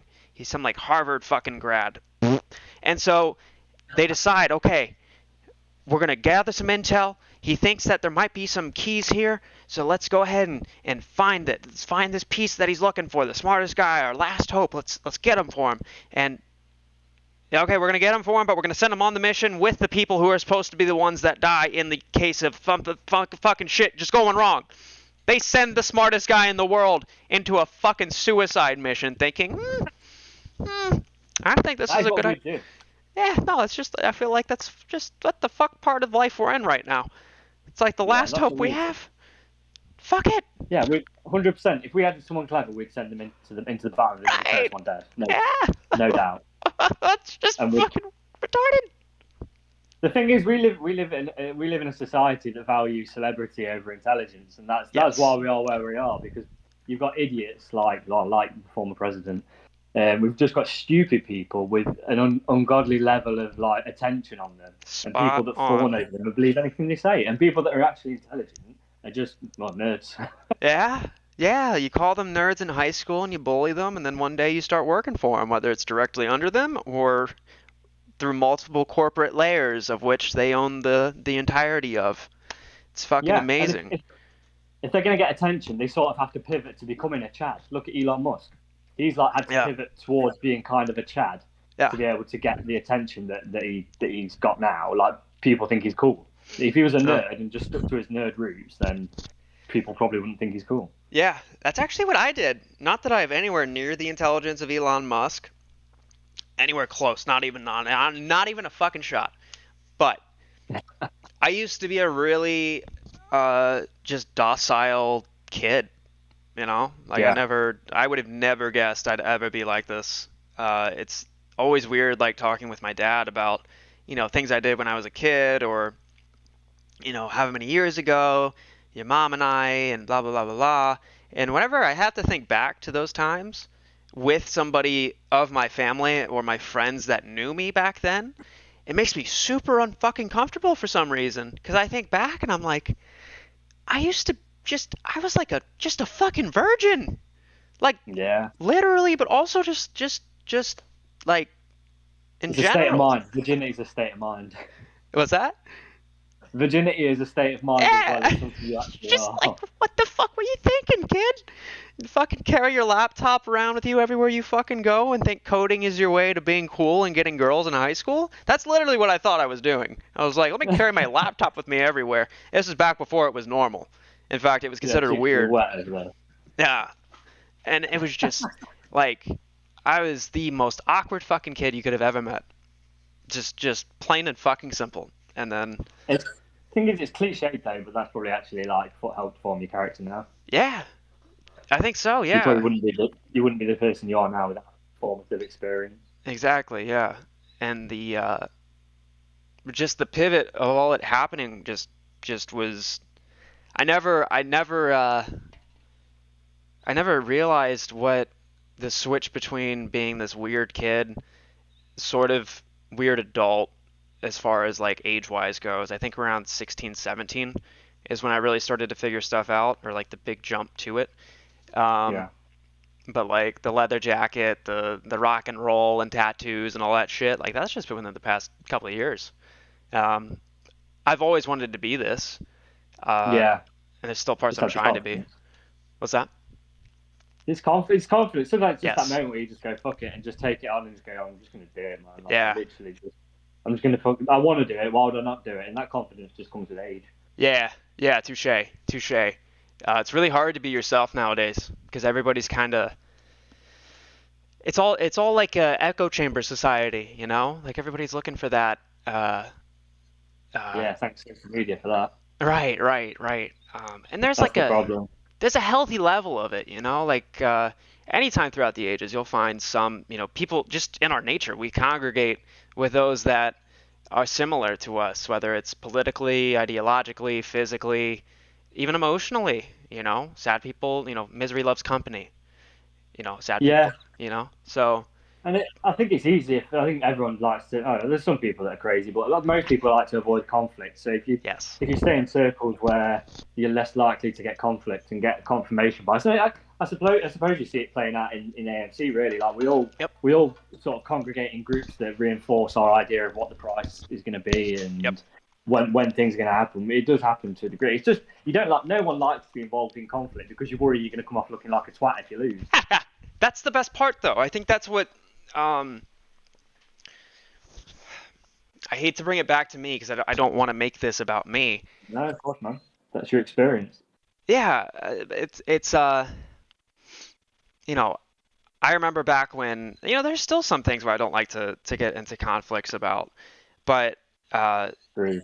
I've learned to love either being wrong or to love being outskilled or to love, whatever it is, because I have the mentality of I'm capable of achieving what has beaten me or has proven me wrong. And I don't know if it all dissolves to identity and confidence. I feel identity is a very strong pillar to what fulfillment and happiness rely on. But everybody it's so hard nowadays for people to realize that conflict or difference in opinion doesn't mean you fucking hate the other person. It's okay to disagree. But no, it's just social media. That's the problem. Yeah. I mean, it's easy to say that. I mean, I mean, full disclosure, I work in social media, so I see the sort of mechanics behind it, and this is there. I mean, it's there. Conflict is what keeps you on the platforms, so that's why they stoke the fires of conflict, because that's what keeps you on platforms. You're more likely to. It's easier to part ways on a good note than it is to part ways in the middle of a blazing row. Touche. You can just if you think I can actually get one over on this person if I say this. Yeah. Then they keep going back. That's more likely to carry on than like, oh, you have a good day. Yeah, that peters out pretty quickly. Whereas conflict, you always want to be the winner. Like it's in our nature to want to win. Yeah. So conflict naturally breeds, and I think now, because as well as that, you've got obviously our good friends in mainstream media like to put out images of violence, people fighting over the smallest things, and some things that genuinely, I think absolutely fight over it. But because violence sells, it's what people see. So it's a self-fulfilling prophecy. Yeah, that's interesting that you I don't want to inadvertently dox you here, so I'm gonna. No, that's all right. But like the fact that you have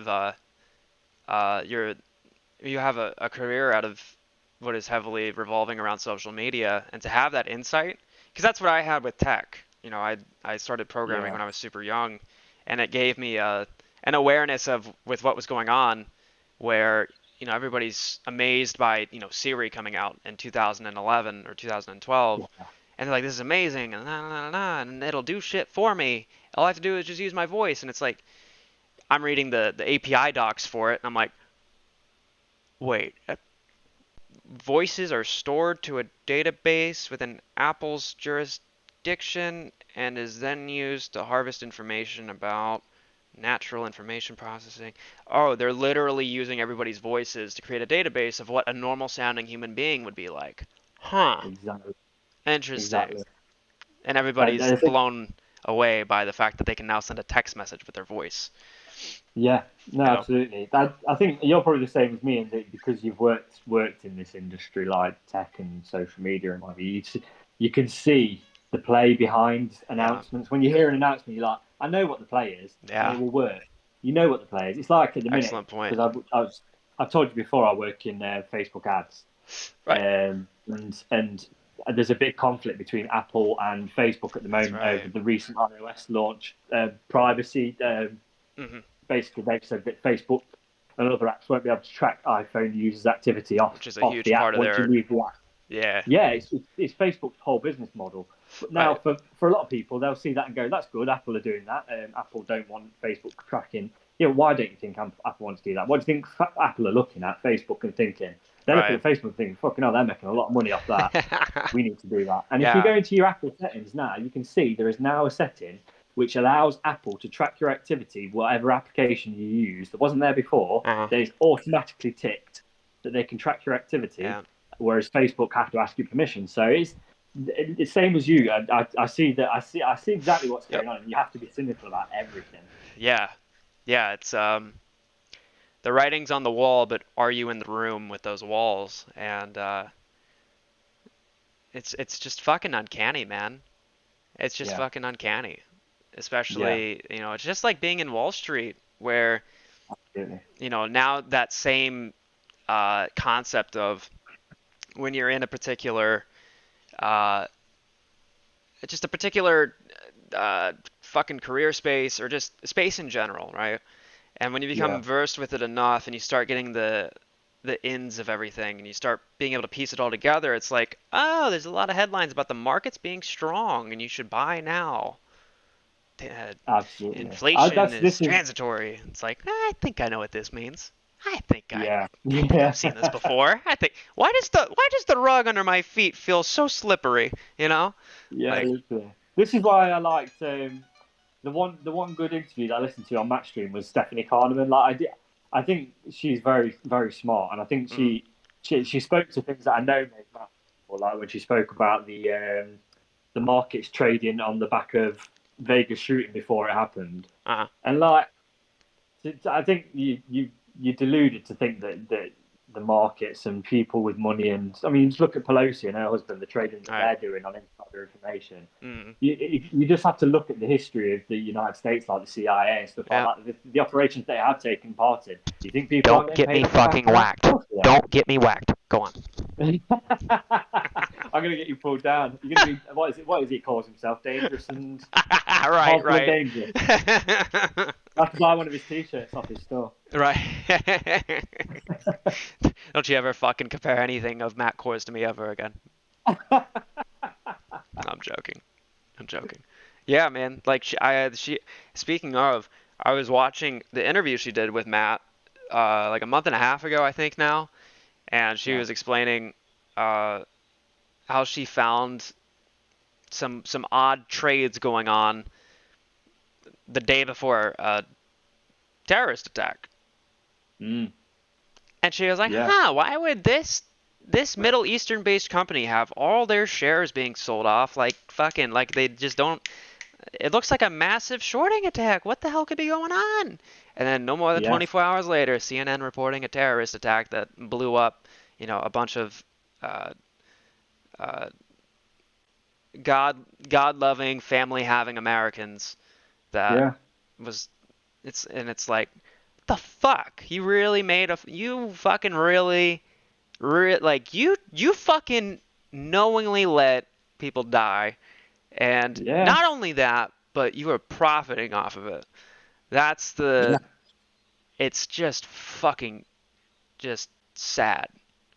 Yeah. The thing is, like, I think the most effective, I'd say the most effective thing that the mainstream media has ever done is create the conspiracy theorist and Yes. apply it across the board. Yep. No matter what you talk about, you consider the conspiracy theorist like, Yep. and they're very clever about how they manipulate the information Yep. that you put out. So Bill Gates, for example, Yep. good example. Bill Gates, the way people talk about him, like, oh yeah, he's trying to market. Of course, he's not trying to chip you. He doesn't want to chip you. He's not got interest in that. Bill Gates is doing bad things. But if you talk about the bad things that he is doing, you just get labelled a conspiracy theorist because of people that do talk crackpot stuff about him. Yeah. It's all in the language. And it's the same with everything. Yeah, it's all in the language. Yeah. That I took. I had my tinfoil hat phase. Yeah, I watched the Zeitgeist back in the day. Right. Like, I was in 7th grade, 8th grade through freshman year. So I guess I forget how your guys' school system works. But I was from 12 years old till about 15. I was really like into the whole conspiracy thing, and like I had my own line that I drew where I was like, this might be a little too much. I'd listen to some Alex Jones Yeah. shit, and I'd be like, it's interesting, but maybe too much. But, you know, Yeah. to an extent, I was like, you know, I considered the plausibility of some things, and but during its peak, like, I was really fucking like considerate, we'll say, of some of the conspiracy theories that have been floating around. And throughout the rest of sophomore and junior year, so not the last year of high school, but the 2 years before that, I had some maturity that happened with these conspiracy theories where I was able to really figure out like, okay, let's rationalize some of these. And so things like fucking chemtrails and shit, I was like, I can see it, sure. But as far as like corruption and things, I gotta watch what I say because I'm on the fucking internet now. But I'll cut to the chase here. Back then, like, I had teachers who would be like, you probably shouldn't say some of these things about like the government not having our best interests. You should probably not say some things about like how charities don't actually use the money they intake to fix problems. They definitely don't pocket 98% of it and write it off as business expenses and then give it to their CEO. That's hearsay. No, stop that. And then, before you know it, it's now become a norm to know those things. Whatever it is, those aren't the best examples. But back then it was like, there's no way that we could have a government that's out to get us or that doesn't have our best interest. I was made fun of for the fucking shit. And now here we are, however many years later. And it's amazing to me. Just fucking amazing. It's all the way. It's always the way. These things always get admitted years and years down the line. Yep. And then like it gets to the point where it's like, oh yeah, but that was years ago. Like there's things going on that we will find out about in 30 years that if you knew about them now, you'd be like, what the fuck? I can't believe they're doing that. Like aliens. It won't matter. Remember, like aliens. Like there are headlines now of literally like word for word, like CIA confirms aliens are real. Yeah, but I see. This is where my conspiracy theorist hat comes on. Where I go, okay, so you want us to look at that? What don't you want us to look at? Why are you telling us about this now? Spot fucking on. Always look at what the other hand's doing. The hand that they're showing you, that's not the one you want to look at. The one that's behind their back. Yep. We've turned this into the Joe Rogan podcast, by the way. I've got my bottle right here. I'll find some weed. Hold on. Pull it up, Jamie. Right. Where's JP? Dude, it's just fucking uncanny, man. Especially with AMC and whatnot. Like, remember when dark pools and all that shit were one, weren't even known about, but two, like if you ever brought it up to somebody like a Matt or a Trey before just the name, that's all it is. It's just a name. That's what Matt always used to say. He would just say, it's just what it's called. It's just another form of exchange. Yeah. It's not. Now they never apologise to him. They go, you know what, my bad. I thought, I did say it was just a different kind of exchange, but actually, and now he's like, hashtag dark pool abuse. Yeah. Well, how about we give some credit to the people that months ago were saying it's in the dark pool? Like, no, they don't. That's my main problem with Matt is he shits on people that do actually do due diligence. Oh, granted, obviously everything's not going to be 100% accurate, but the amount of like sleep people are losing, the time that people are putting in. It would be nice for some appreciation, I think, from 110%, because ultimately, like,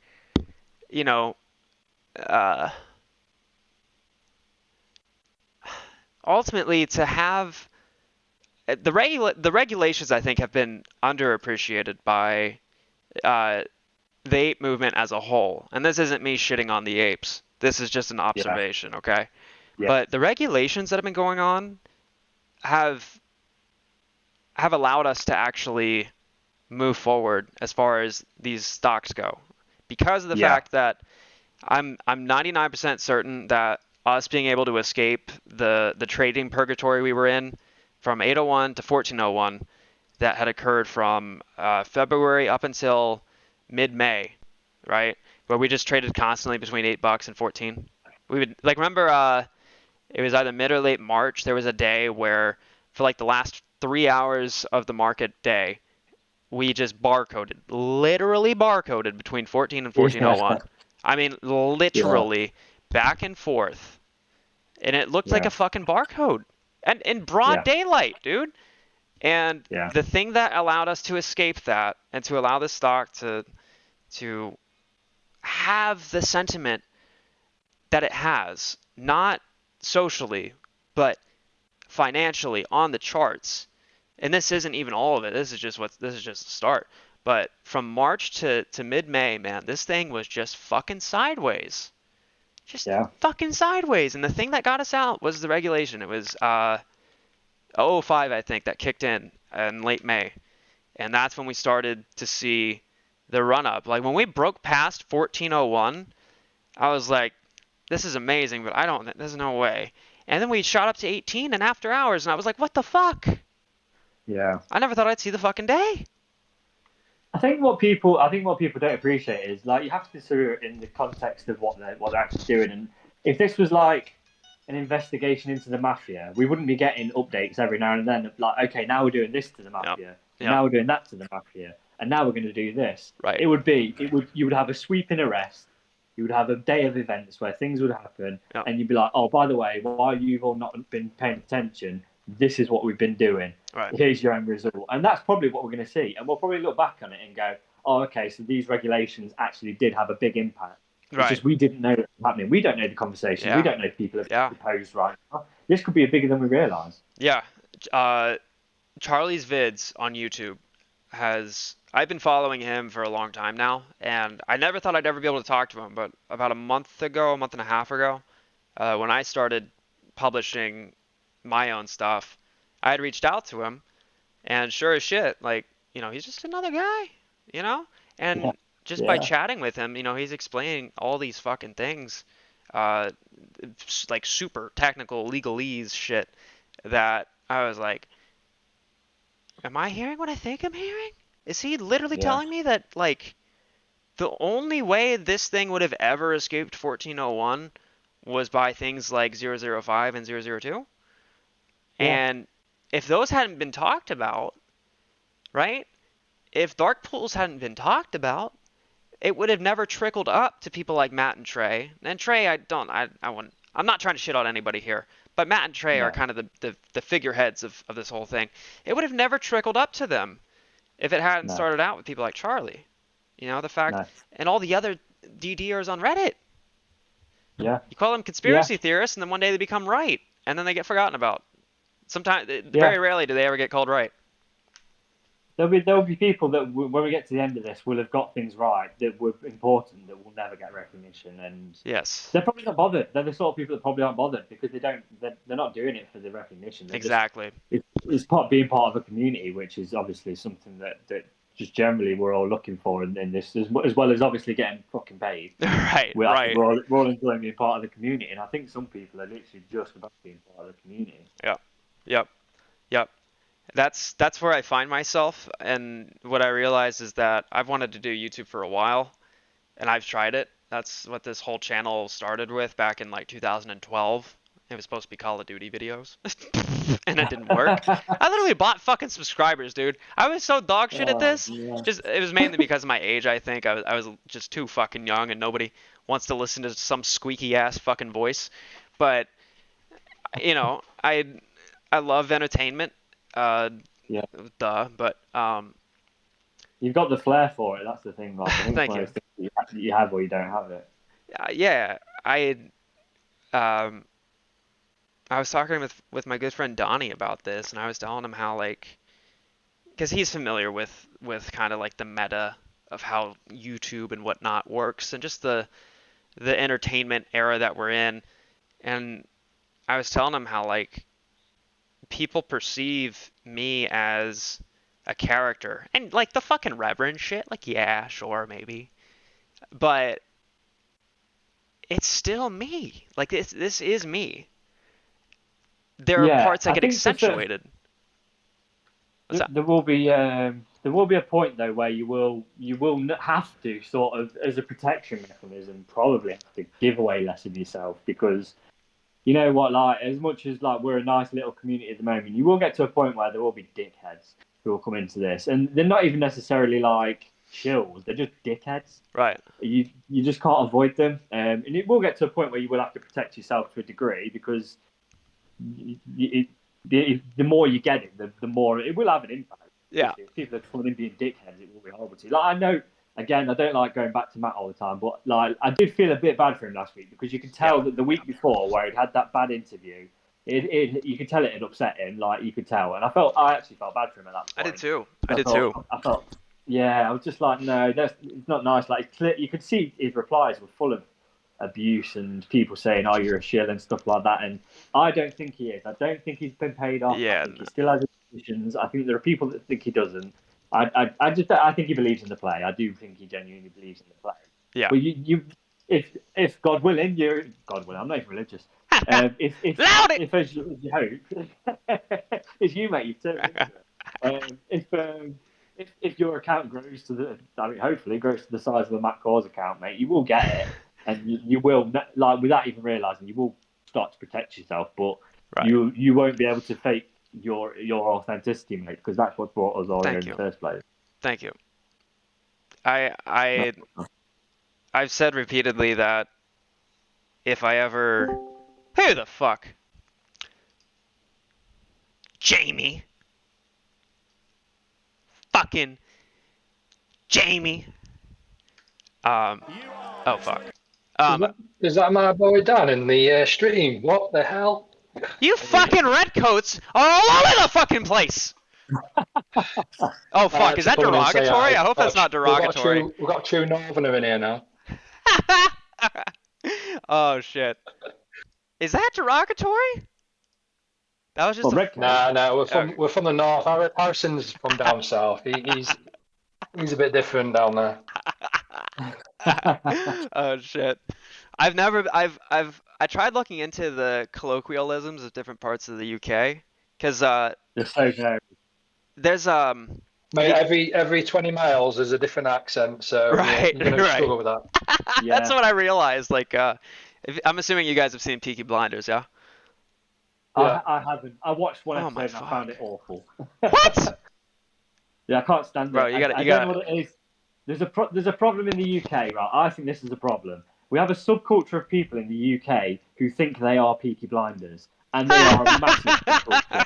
Honestly, I'm not joking. Those hats are everywhere, and they're a problem. They're very problematic. Do you know what they do? Are they go to horse like races, the weeaboos of British culture?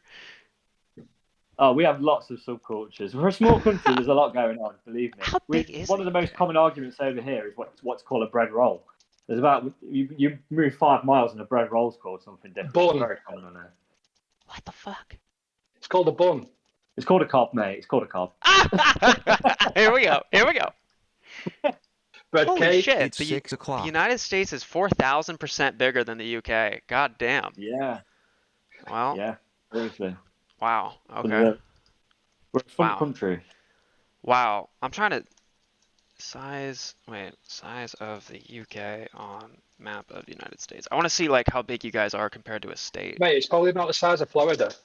Oh, Yeah, don't we you won't be say that. Yeah, no. Oh no. That's where I live. Yeah, that's what I mean. It's probably about the size of your state. That's fucked. Yeah, literally, we're tiny, man. Like, the thing is, like, it's like when you look at a map as well, like, maps are so misleading because they're sized wrong. Like, the proportions, every country's sized completely wrong. Right. So yeah, you don't realise just how small we are. Right. Huh. But yeah, there's a big north-south divide, as you can probably see from Harrison's comment in the chat. Well, what intrigued me is the fucking Okay, so there's a character in Peaky Blinders called his name's Alfie Solomons, and he's got this super. I love Peaky Blinders. I love that show. Oh, it's a great fucking show. Dan's only sour because he sounds a bit like one. Right. Right. Well, he's got this super fucking throaty Cockney accent, and it's the most hilarious fucking thing I've ever heard in my life. Because he plays this douchey, quasi-sarcastic character, kind of like yours truly, and just the lines that they have him say with the accent that he has just make me cry in laughter every time. He's just got this fucking like fuck all attitude, but with the position of power. Him and Cillian Murphy and that when they have their little trade-offs is absolutely brilliant. Yeah. It'd be like having Matt and I on the same stream is how I would think of it. That's the dream. That's what we're all hoping Dude, for. Even for me, that is the crossover. like this isn't meant to come off as narcissistic or egotistical. I will rewatch that stream hundreds, if not thousands of times when it happens, just to see. I might super chat him. No, don't give him your money. I would pay £2.99. Just got to make sure I make it fitting. I'm not paying more than £2.99, so I need to make the request fit within 50 characters. Dude, he's gonna raise the super chat limit. He will. He's gonna be like, get the Block fuck out of here. I can't have you even let the truth or the ideas of it get into my fucking only means of communication. That would just be the You've not ultimate been in a crossover. Spaces call with him yet. What's that? I'm surprised you've not been in a Spaces call with him yet. I have actually. It was Oh, have one. you? I think it was about a month and a half ago actually. I forget who. I think it was Tara that was hosting it. And Trey had come in right before I left. I had to go into a pool tournament. It was a Friday, yeah. I wonder if I can find it. Maybe I can find it. But yeah, like, it was before, like, before this YouTube, or rather the concept that you guys are a part of existed. It was around mid-May, actually. Yeah, it was mid-May. Mid or late May. And I was coming up with my theories about the 3-day cycle is how it started off, and then what has become the 35-day cycle, and sort of is becoming like a T plus 40. It's getting odd. Yeah. But I was super blunt and straightforward, really. I mean, respectfully. Oh, did Dan drop? Dan dropped. We'll give him a second. Let me see if he comes back. How are you doing, Jamie? Good, mate. Good. Just, Good. it's about 11 o'clock here. Just cracking on with some work in the morning, and hopefully can watch the stream for the rest of the day when the fun starts. All right, there you go. There you go. I always forget that you guys are 5 hours ahead of me. Like, by the time market closes, it's fucking 9 p.m. for you. Yeah, Chick-fil-A open yet? Right. They actually should be opening soon. Get some Chick-fil-A-ness for breakfast. What time do they open? Don't pretend you don't know. They open at 6:30. Fuck. It's fucking 6 o'clock right now. I don't think we don't have them over here. Well, you guys also have food that isn't fucking grown in a lab, so it works out. Chlorinated chicken. Dude, it's fucking like I took a French class in high school, and God bless the fucking teacher because she only let me pass because I was cute. But she, oh, that's a little rippy. That's a little action to 3810. Goddamn. Hallelujah. Hallelujah. One of the things she did, because she was one of those teachers that wasn't there to bust your balls. Like, she was going to make sure you learned what you had to learn, what actually was important. But, like, all the fucking extra shit that just your standard run-of-the-mill teacher would bust your balls over, she wasn't worried about. She's actually where I got a lot of my attitude from and a lot of my realizations. That was a very important period in my life. But Oh, the French have got attitude, I tell you that. right? Fuck you. One of the things we were instructed on was what culture was like in Europe and how like the food is actually cooked and not fucking filled to the brim with preservatives. Yeah, that's you always hear like on like pop culture, Americans talking about grass-fed beef and all this lot, and I always wondered what on earth is grass-fed beef, and then I found out that it's just normal beef over here. Right? Yeah. It's normal. Dude, hold on. I think all your Do you have the your stream cows open? and stuff are all like kept in a big factory, aren't they? And Yeah. Do you have the stream pumped full open? of juice. Do you have the stream pulled up? Can you hear me? Say what? Okay. Do you have the stream pulled up? Yeah. Okay, let me see if I can find the box. I might have thrown it away already. Like, it is such a common fucking thing here in the States. I don't know if this is how it is in the UK, but like, we have. Well, I think the difference is that you've got so many people to feed, haven't you? And you've got to, in some ways, point. you have to do it a little bit that way.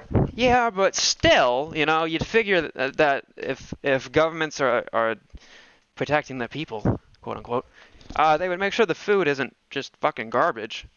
Plot twist, cocksuck. I can't find the box. Yeah, but that's not that's not the case. Yeah, but fucking like It's all about the literally on our food and drinks and shit that you buy from the supermarket, they put like made of real fucking pie filling, real cherries, real fruit, real this. It's like, what the fuck do you mean? If you have to make it a point in your marketing to say this is real, that implies that everything fucking before it was not. Like, it's. Yeah. Do you guys do that? What I can't remember the word for it, but there's the flavorings thing that they pump into everything over there. Oh, artificial. Like what's it high called? fructose corn syrup. Yeah, that's the one. Yeah, Yeah. the corn syrup stuff. That was Yeah. piles on the pounds. Yeah. Yeah. It's fucking like when I was. Man, I have to jump for a bit. I'll be watching for the rest of the day, but I need to. Oh, you're good, man. Talk to some morons at work. God bless you, dude. Have a good day at work, man. Hopefully you get to jump by later on. Yeah. Sound.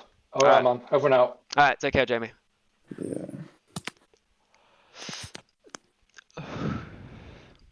Acid, are you the guy that kind of just jumps in and you'll like casually throw in like a hallelujah or whatever the fuck? Wait, I remember you. You almost got me fucking banned. We had some No. fucking fire points. I'm sorry. Fuck you. You know what? Here we go. Hold on, wait. This is what we're gonna do. All because of you, okay? It's a good thing. All because of you, though. All because of you, pumpkin.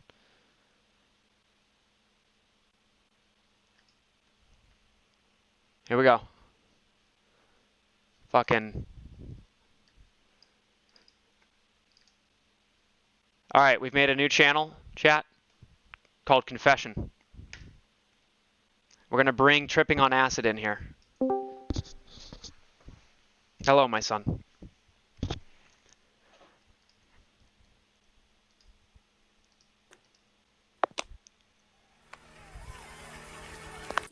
Can you hear me? Hello? My child. Hello? Okay. Yeah. You were in the confession room. Hey, can I give you my TD and my Airtrade password, and can you buy options for me? Are you fucking trying to get me banned and sued by the SEC? This is for confession, not sinning! Yeah, DM it to me. JK, not financial advice. Fuck you, bitch. Now, Acid, my child. Talk to me! You. What are you here to confess for? Daddy, I love you. That's for later. Okay, that's later. We can't have public eyes on that side of the church. Don't fuck this up. Hey, do you know Godpill? Who? Oh, okay, never mind. No, I didn't hear you all the way. Do you know Godpill? Godpill? Godpill. Godpill. No. I think I saw you comment okay. that earlier. Who the fuck is Godpill? He's like a YouTuber that went like autistic or something. Sounds a lot like me. Oh, what the fuck? Godpill versus trade trades? Someone's gonna refinance AMC? You really think they're gonna say $6 billion or bankruptcy in 2026? Oh, this guy might be like related to me or something. You really think I care about what AMC's gonna do in 2026 when we're talking about a fucking squeeze? So my biggest problem about all this is Trade Trades is the biggest AMC supporter on the YouTube, and he told everyone to vote no. Now he's saying he did the wrong thing, and he's considering voting yes the next time this bill comes out. And I'm telling you that is full of crap. And he went on Andrew Mo Money's YouTube channel, and please tell me he roasted the fuck out of him. No, he told everybody to buy June 10th. Oh no. $40 strike calls or something. Oh no. And then he made everybody a lot of money actually. Oh, good for him. You know, on June 2nd. You know how when that shit blew up? Yep. I made 70K. Go, good shit, man. Good for I you. just, I was like, okay, Good for whatever. you. And then he told everybody to buy June 25 145 strike. Oh yeah. I lost like 18K because I listened to him. Yep. Yep. Yep. I got my. That will happen. Is this dude from Florida? Down, I need to be able to as a client for shit. I can't, like, he looks like, I want in that contract. Don't. wait, Is that your little bro? no?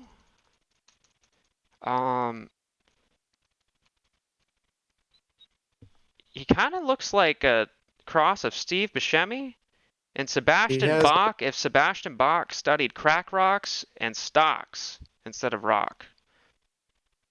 Wait. I swear I've seen this face before. Hold on, wait. He has YouTube streams where he does like church and shit. Yo.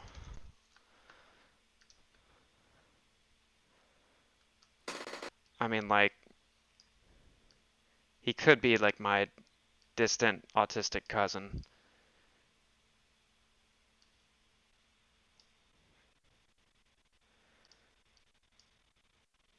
Yeah. Wait.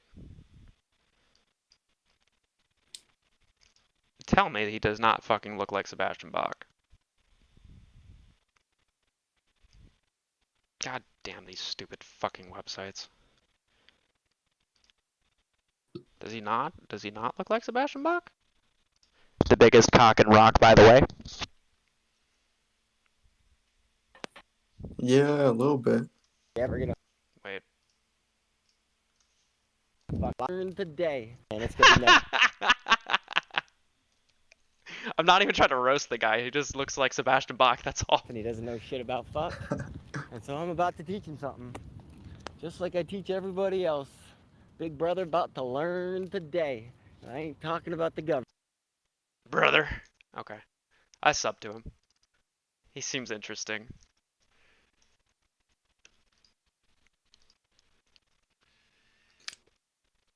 I stay up during the pre-market and then sleep during the market open. You know, I actually, depending on how fucked my sleep schedule gets, I do that, but without meaning to. And I've lost thousands of fucking dollars because I was not awake. I'd set my alarm, and then the me that wakes up to turn off the alarm has no consideration or clue that my money is sitting in the market and that it's going red. And I fucking just, I can recall, and this only happens days after the fact, I can recall waking up, I have enough anxiety in me to check my portfolio, but by the time I start reading through the positions that are down and that I know I should be selling out of, I am too tired that I'm just like, fuck this shit. And I will literally fall back asleep with my phone open with the losing position. I never sold it. I'm like, okay. And just pass the fuck out. I've lost thousands of fucking dollars because of that shit. It's very unfortunate.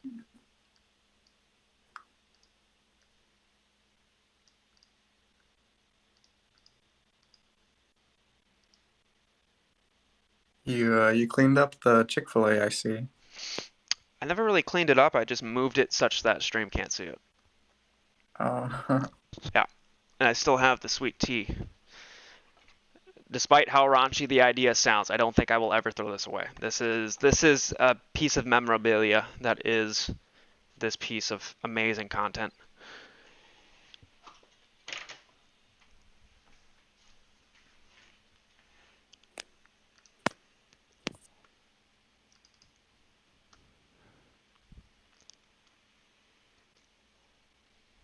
Oh, what part of Florida are you in? South Florida. West side of the Oh. state, yeah. Okay, cool. If someone gives enough of a fuck about where I live, they can find it, but Southwest. Damn, I'm in Kissimmee. Oh, so you're like, some autist from 4chan's gonna dox me with this statement, but you're about like 2.5 hours from me. 2 hours maybe. You're right outside of Orlando, yeah? Yeah, Yeah. Southside. Yeah. Yeah, I went to Okeechobee Fest. What was that 3 years ago now? 4 years ago? Um, yeah, it's a pretty interesting place. I feel weird not being by the ocean. Uh, if I'm in Florida, just for some reason, it just feels odd. I guess it's because I'm from the Midwest originally, but just being in Florida but having it feel like bumfuck Kentucky just makes me super like desolate feeling. I don't know if it's the lack of hills will simultaneously lack of water. It just gives me that vibe. And Orlando has shit drivers. Oh yeah, dude. That's everywhere though, I think. Touche. Orlando in particular, though, just fucking god awful fucking people behind the wheel. I literally Yeah. think people are trying to have like they don't give a shit that they're in a two-ton fucking death machine on wheels. It's like Yeah, bro, these yeah. these fucking Puerto Ricans, bro. Whoa, band. See you guys on Twitch. But for real though, none of that shit. Let's not fucking no. I love you, but no.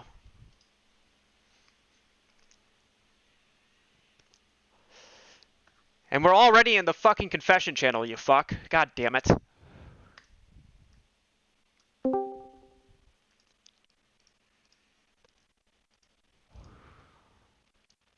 Oh, what the fuck happened?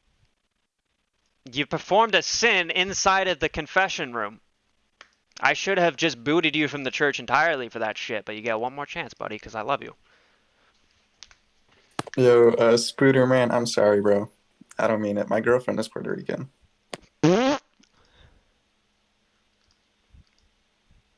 Spoderman, let him have it. Let him have it.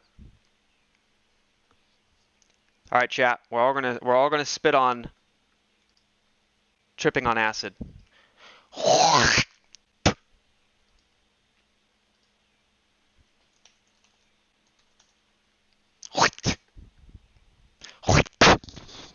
Shame!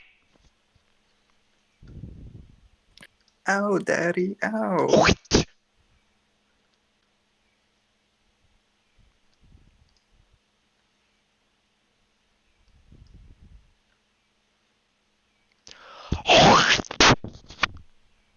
Despicable. Uh. Despicable.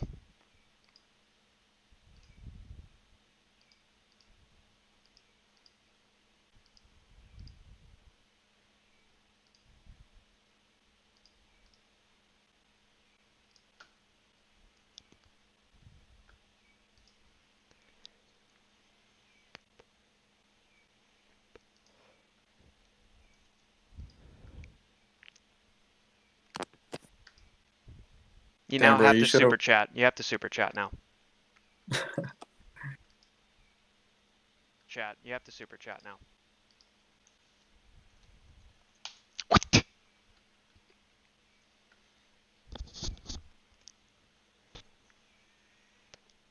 The tea will mold. I'm well aware. It already has, actually, and I had no water bottles left in my apartment. And the city water is definitely toxic. So I tried drinking from it and almost threw up. I could feel like the layer that everything was fermenting at the top as it hit my tongue. Yeah. I still drank it because I was thirsty as fuck, but it's definitely at the level of raunchiness where even I can't handle it. But I'm still going to keep it. That shit's fucking legendary.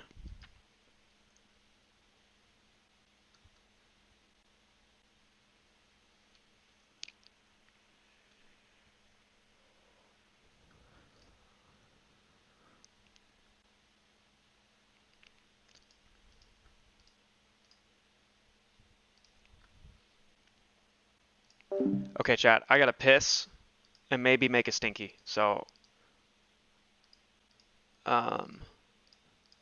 I'll be back in 5. Fucking, motherfucking.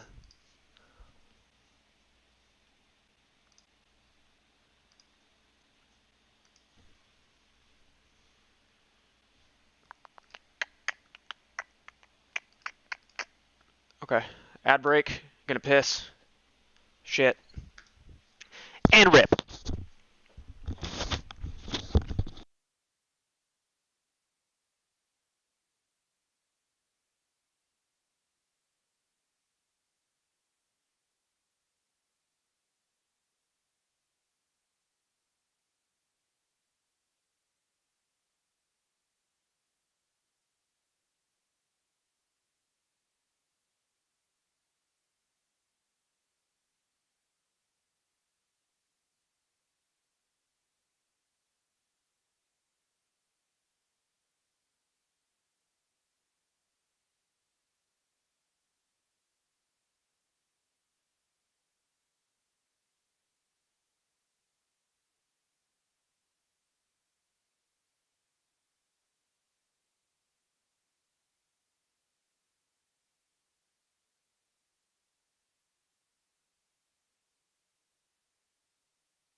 challenge when they're like that. And he did make it a challenge, didn't he? He forced himself to make it a challenge. It was a brilliant break. One of the best of the match, and it's only 45. Oh, there's a few more. You fucking legend. Look at this cannon.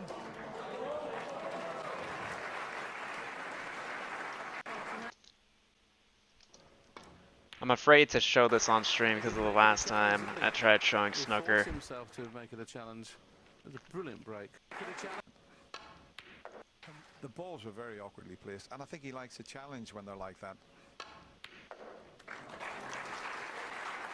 he did make it a challenge, didn't he? He forced himself to make it a challenge. It was a brilliant break. One of the best of the match, and it's only 45. Oh, there's a few more. Fucking genius. Look at this cannon. Ronnie O'Sullivan is the best fucking snooker player, and I dare say billiards player to ever exist. I don't think I've had enough time and wisdom in the game to say that he's better than Efren.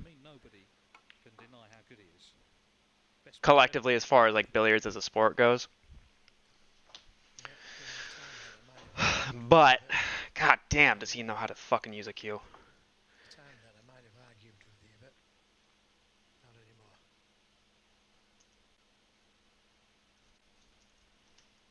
Hold on, chat.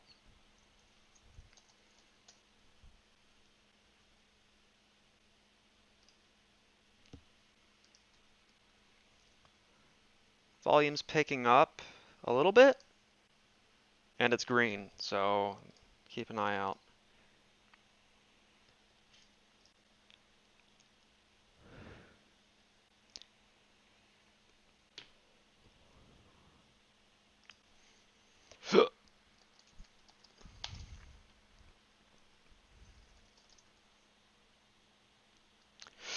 Fuck.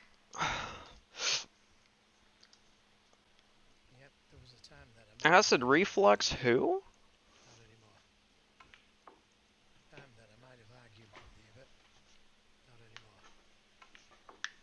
I gotta plug this fucking shit back in.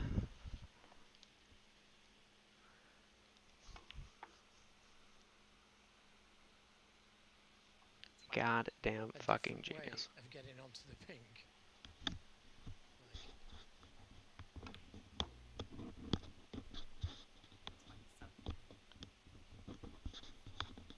Black for a total clearance in frame one.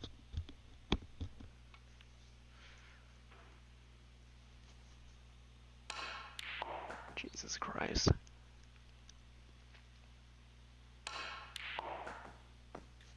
Well, that is. I gotta order my cafefe.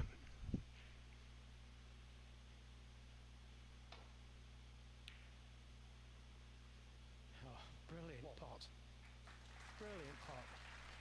Didn't hold his hand up. Played the shot to nothing. Knew he was going to be on the blue if it went in, and safe if it didn't. What a great pot. Unfucking real.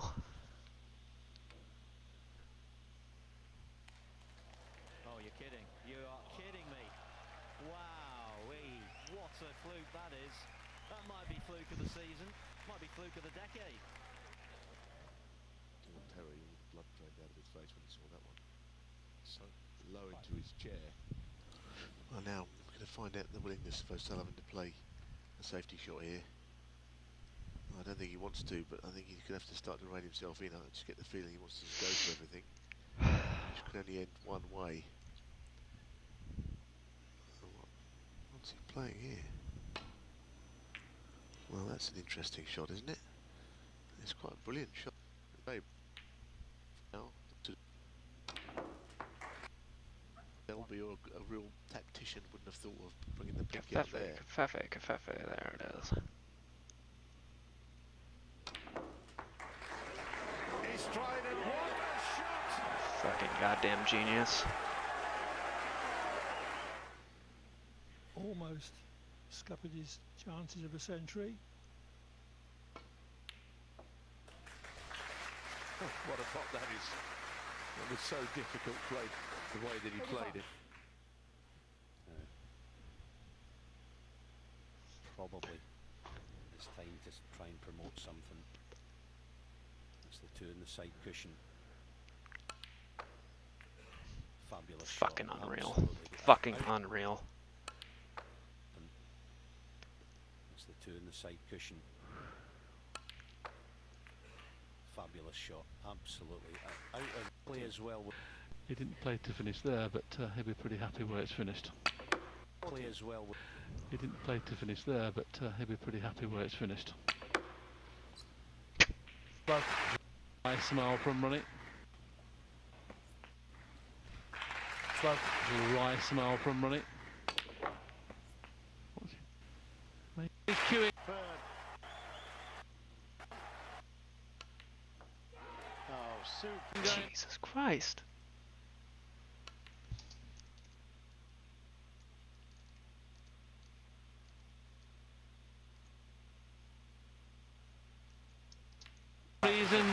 Sorry, that's a little loud.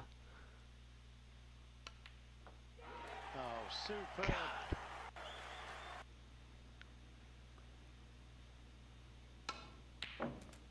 Oh, great shot. Oh, that is just the shot of the match so far. Are you playing this for the blue? He wasn't going to leave anything. If he's going to make his 4th. If he's going to make his 4th.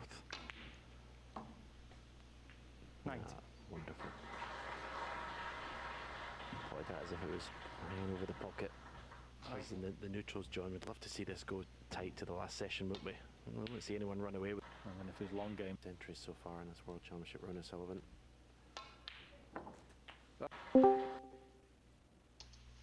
Who the fuck?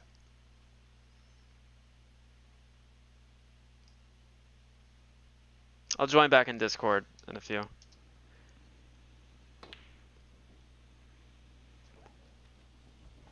It's just in the world.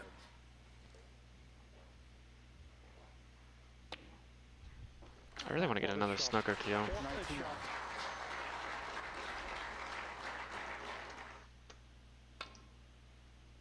Is there such thing as a pool cue with a snooker cue grip?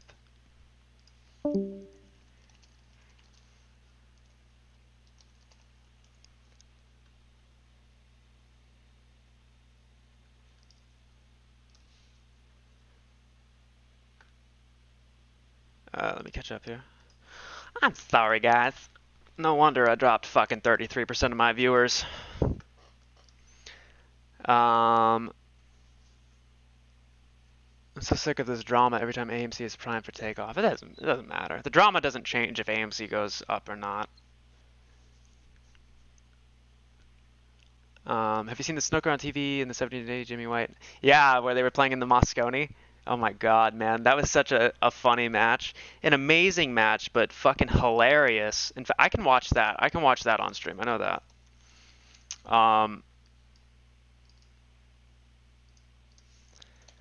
Yeah, long. Hey guys, welcome back. Long, Just before we jump into this long on her channel. Oh my god. Oh my god. Oh.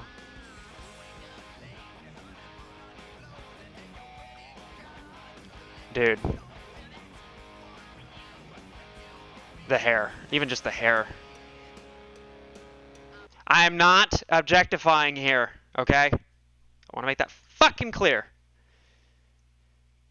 But god damn! How many subscribers? Okay, chat, I only have another 81,000 subscribers to go before I think I'm able to, before I can actually walk up to her, so to speak. So, subscribe, please, so I can fucking marry the woman of my dreams. Look, fucking, get the fuck. Do you have any fucking idea how many goddamn guitars I have?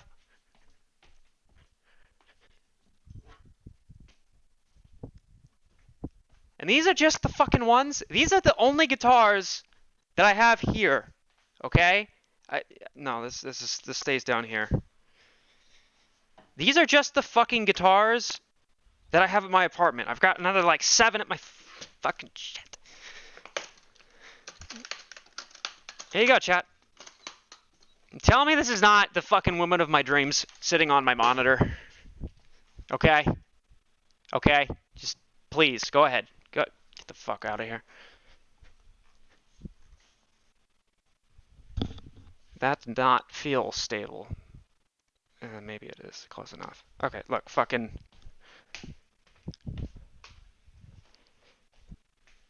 Chat!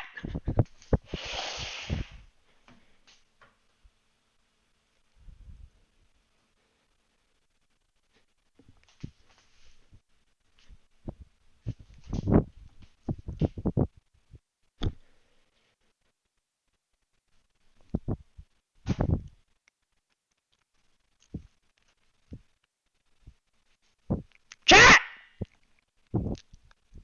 My guitars are up here. So, fucking subscribe so I have the clout to be able to walk up to her at the YouTube bar. And fucking donate so I can buy more.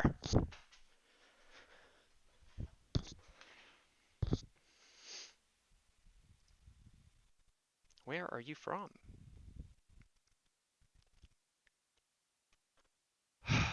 The UK? Yo, Shiveries, Harrison, Jamie, somebody.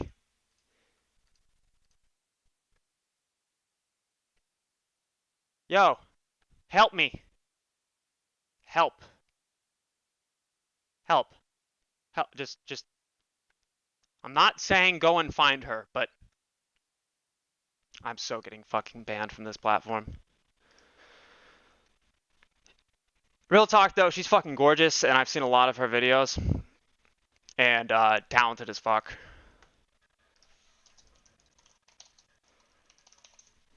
Okay, back to what's important though.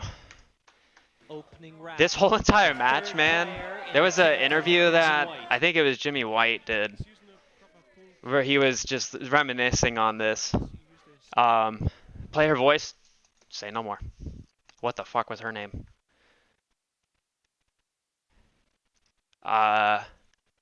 Beautiful woman meant to be my wife playing Night Train on guitar. No fucking wonder she's the first result. If YouTube agrees with me, fucking so be it. Sophie Burrell. I'm probably not even pronouncing it correctly.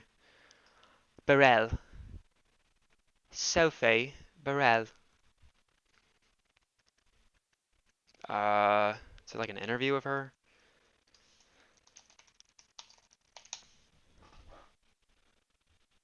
Evidently. I love her hair. My trip to the guitar show. She's got beautiful fucking hair. Which path do you live? I say Burrow. Right, we're going to go for Burrow. I make the rules here. Yeah. Everybody, we're just discussing how to pronounce it, so... Come on, put the fucking mic in front of her. I think it was about the fact that you can just... You're like almost cut off.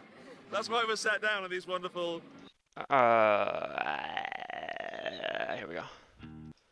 Fucking typoed fucking horribly right there. Who the fuck? PRS, get your shit together. Got my hands on one that they just felt so right, and I hadn't had that before with a brand, and I haven't had that ever since. You know, nothing really beats it. So, yeah. So, this is a funny story. It's even becoming, the fucking lipstick, people dude. Are kind of associating me with this movie now, I guess, because it was such had an impact on me as a kid. But I basically watched School of Rock with Jack Black, of course, when Brighton? Give me an address, I'll have my flight by the next fucking hour. Yeah, so Jimmy was doing an interview, and he was talking about how Alex was just, he is, you know, drinking some brew and smoking cigarettes on fucking national TV while they're playing the biggest match of the year. Well, he's looking. He can push out here. And I hope he's read the book of rules. And at one point, Alex was so just fucked up. He Attempt at the one. he started shooting with a break cue without realizing it. And the white just slithers past the green. I'm trying to see if maybe I can find that. A stone killer. Yeah, I had a feeling. We'd see some green there. I don't know who this fuck is, but evidently I have his hairline. How did that fucking go? What? What? What? Oh my god, he's just that. Wow. I mean, like, that's just dead into, like, the tit of the pocket. Huh. Well. Red 3. The ball on now for Hunter. He's got to snick it back. Yeah, Higgins was fucked up, man. But he had this shot. Was there. Yeah, I think it was this one. Yeah, this shot, I thought it was illegal at first. This is low percentage pool. So he has to shoot. He has to hit this ball, this blue too. However, the 9 ball, if the 9 ball is made at any point in time during the match, intentionally or unintentionally, it's a win. But you have to play by the rules. So the rule here that is of importance is that you have to hit the lowest numbered ball on the table first. Everything after that, fuck all, doesn't matter. So as long as he hits the 2 first, if he makes the 9, it's a win. This is low percentage pool. And he is fucked up. To say the least. Well, he's going to need 4-leaf clovers and rabbit's feet all over to make this amazing conceptualized shot. Get the fuck out of the way in the frame. First. It looked illegal. It looked illegal at first. But then they do a, yeah, right here. Let's look at this. I mean, you're talking like less than millimeters for a fraction of error. Or a fucking margin of error. What the fuck am I saying? Just the... And the way you can tell if it was legal or not is which ball moved first. And if that is too close, you look at the angle that each of the balls move at. So frame by frame, though, you can see right here the two budges ever so slightly first.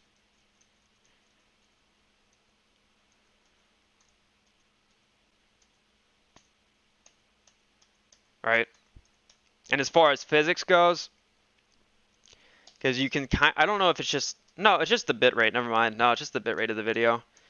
Because the motion in the picture's picking up, the quality for individual pixels has to go down.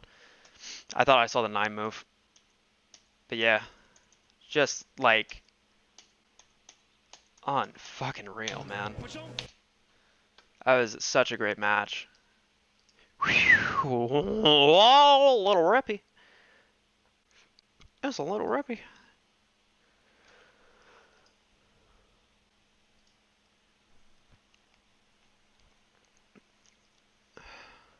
Yeah, man. It's hard. It's hard.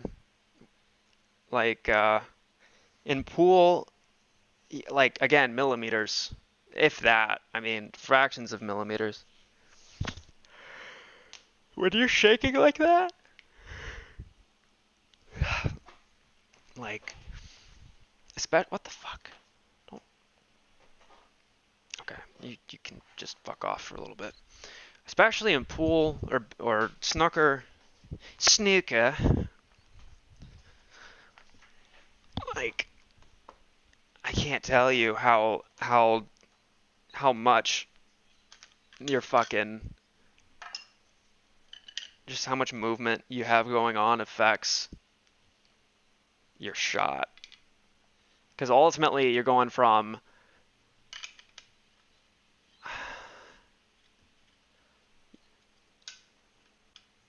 theoretically speaking,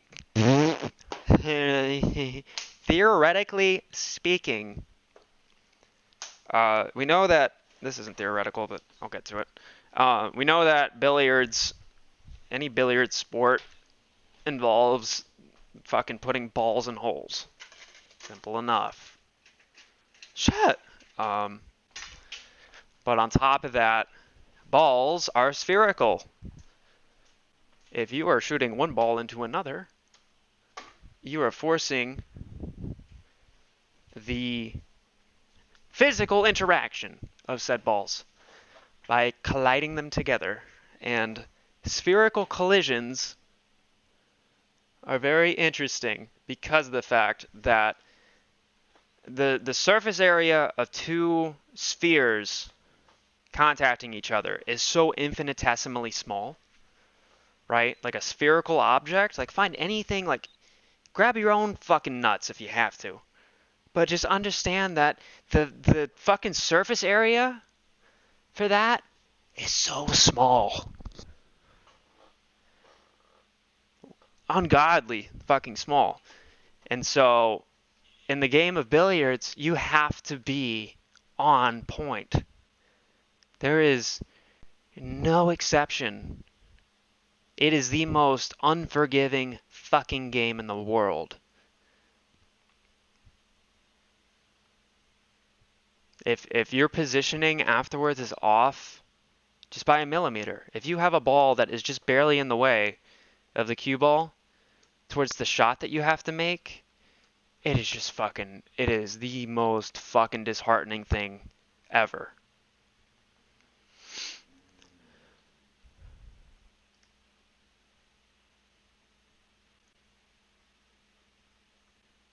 Does anybody have snooker cue brand recommendations?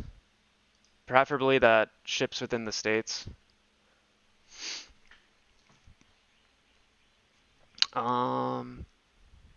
Yeah, definitely could not play that a drink from all the shaking. And to calm the anxiety down, yeah. I think the combo shot was unfavorable. I don't know, could he see the ball? I'm looking. What? Yeah, good point. Why did he fucking do it that way? Yeah. I mean, I guess, the combo shot would have just been awkward. To say the least. I don't know why he would do that. That's a great fucking point. You can see fucking what the fuck? You can just see fucking Jimmy's face. He's fucking like, oh no. It's like being the designated driver to pick up your fucking friends and they're all sorts of fucked up and all you can do is watch the madness that ensues. His eyes here. That's fucking strange, man. He wants to. Yeah.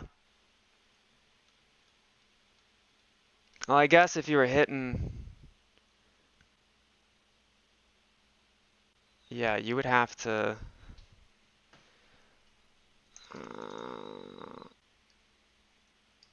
Wait, let me do this. I've been needing to do this for a while. Screen drawing software, Mac.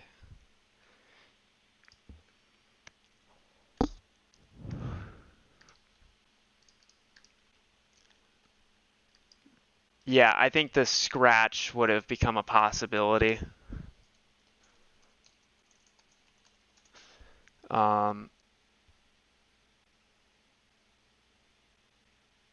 he fucking kicked it, man.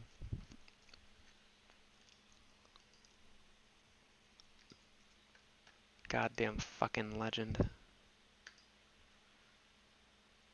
Okay. So... got it. Oh, neat. Wait, what? No, stay. What? What? Oh, it's over here. Jesus fuck. Oh boy.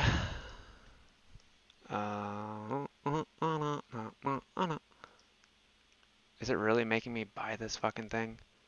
Oh, you're such a bitch. You're such a piece of shit.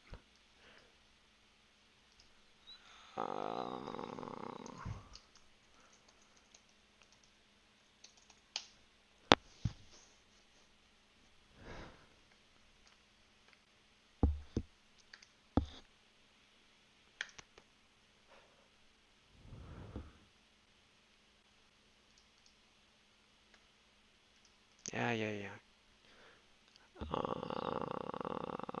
Okay. Right, so from where he's at, nice fucking straight line. Why the fuck is this shit not staying? There we go. Okay, so from where that angle is at for him to get the angle he needs, because he's basically forcing a 90-degree angle relative to the camera angle, because you're getting a parallax slash skewing effect from the camera. But he has to force the cue ball this way to catch the edge of the 9. The tangent line would bring the cue ball down here, right? But naturally, people like to hit a ball with top spin, out of the fact that if you're trying to aim for the dead center of a cue ball, you're going to experience the most deflection because your margin for error reduces the closer you're hitting to the center of the cue ball. The closer that you put yourself to the center of it, or try to, the worse the results become if you aren't dead center. So anywho, the 2 ball would then go this way, the cue ball would be coming this way, the 9 ball would be going this way, but between these movements, because these are equidistant, they would be coming back and hitting each other at the same time, the cue ball and the 2 ball. Which, if they double kiss, what the fuck? That is so dumb. With the double kiss, could, if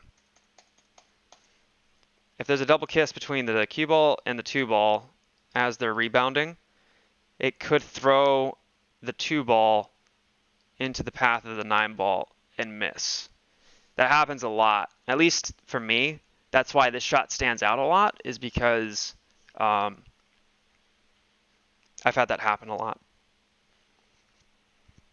Angles in pool are really undervalued, which sounds super duper fucking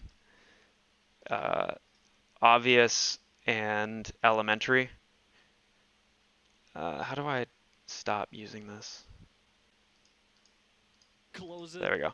But angles in pool are super undervalued because, to the point of how, is there a Rippy? I feel like there's a Rippy. Starting. In terms of, circling back to how I was talking about how small the contact points between 2 billiard balls is, you can exploit that. You can use that to your advantage. You know, like whether you're cheating a pocket or cheating your angle with English. It's super undervalued. And through that, you can identify some really sneaky, witty, creative shots if you're conscious of just how minute those angles can be.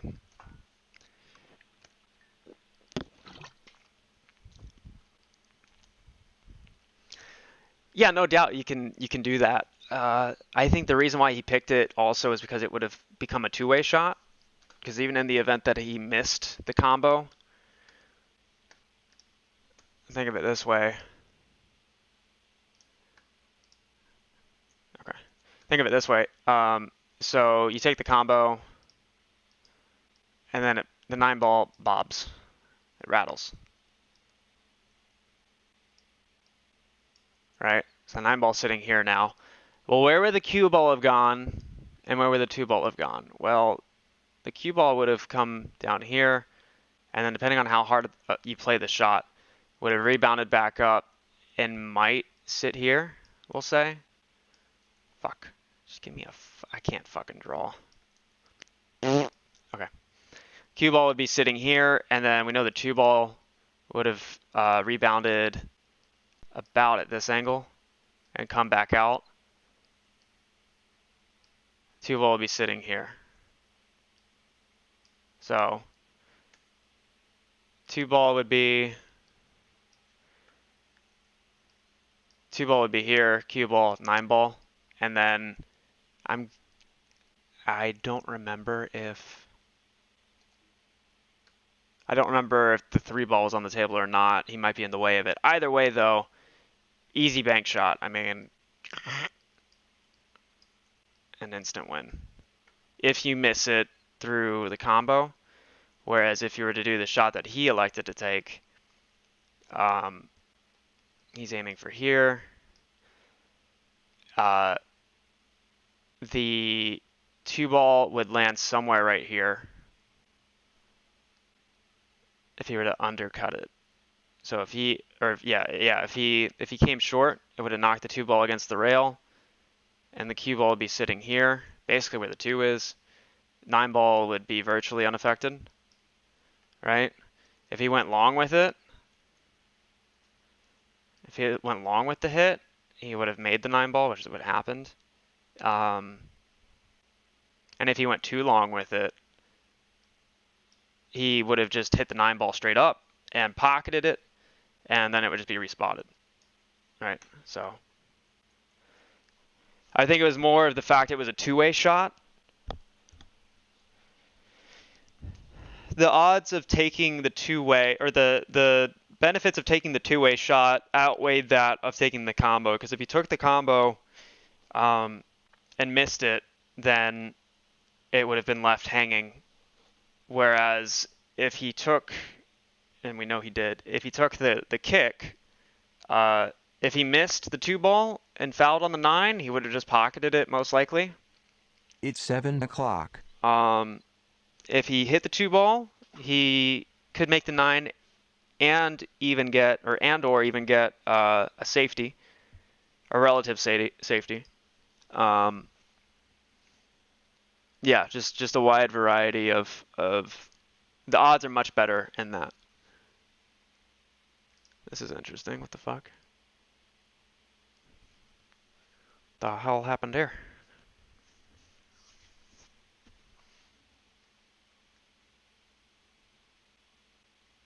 $826. What is GME's price relative? Whoa.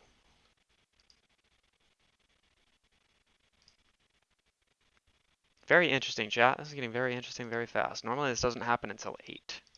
Anything like this doesn't happen until 8.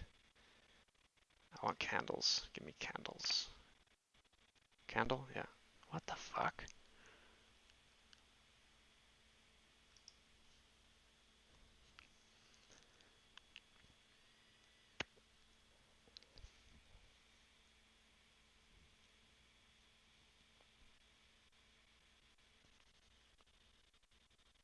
You gotta admit, you would take the combo shot. That's what's funny though, is I wouldn't. I would have done exactly what he did.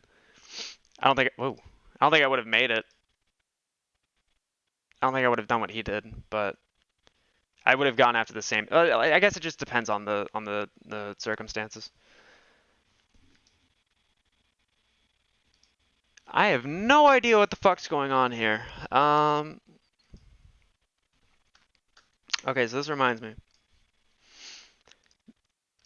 I'm gonna run an ad real quick, and I'm gonna get to coding to view the order book details of each trade. So BRB.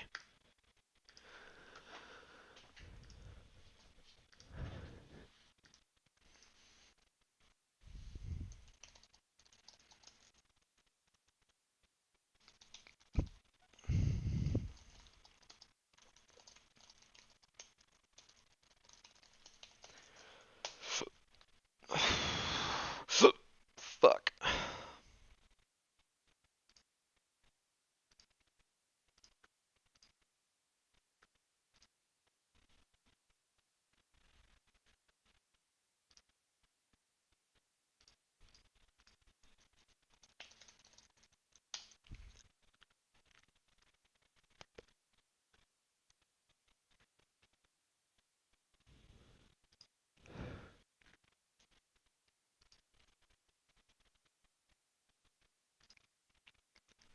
I want to touch on this real quick.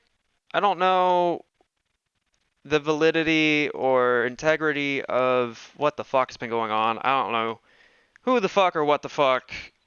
All I know is there's been some very, very, very, very, very egregious and disrespectful things that have been said.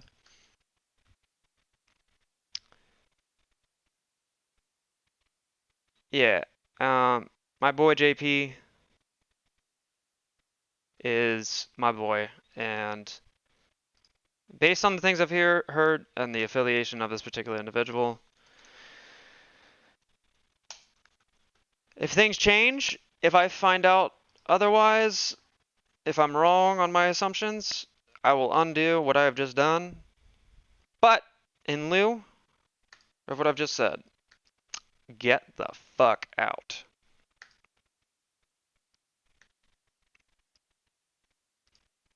Okay.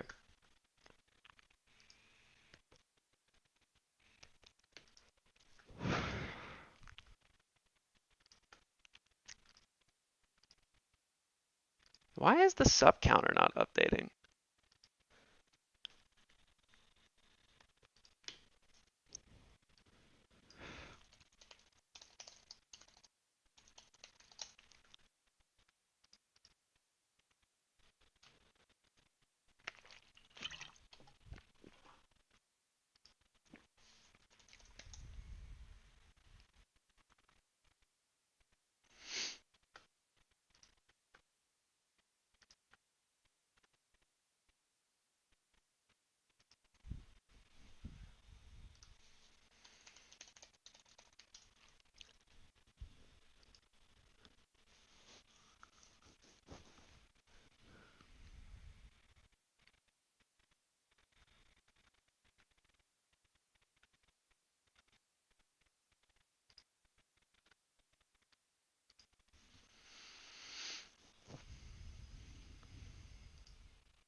Jesus Christ.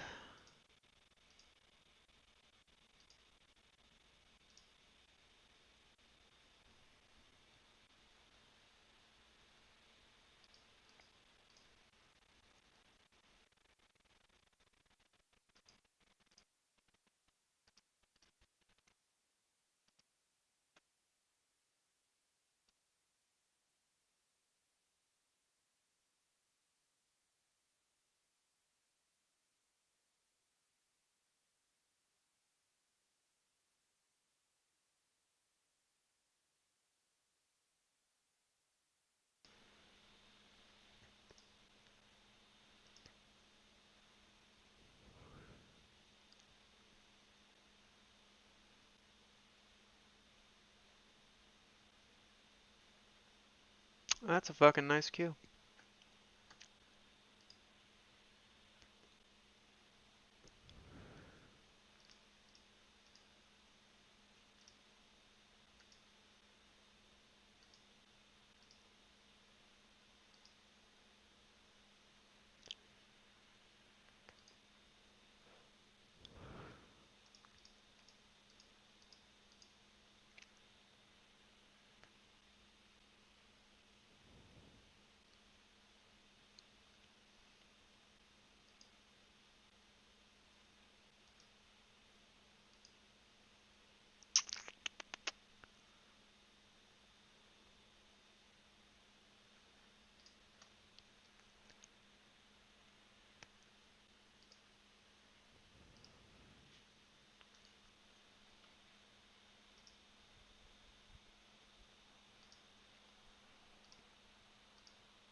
That's getting interesting.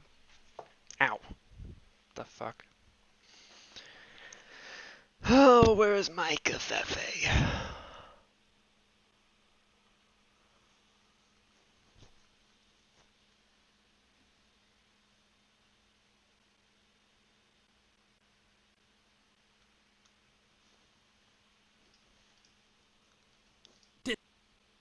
It's fucking bullshit. This Fucking. is not financial advice. I just hope a bunch of other miss.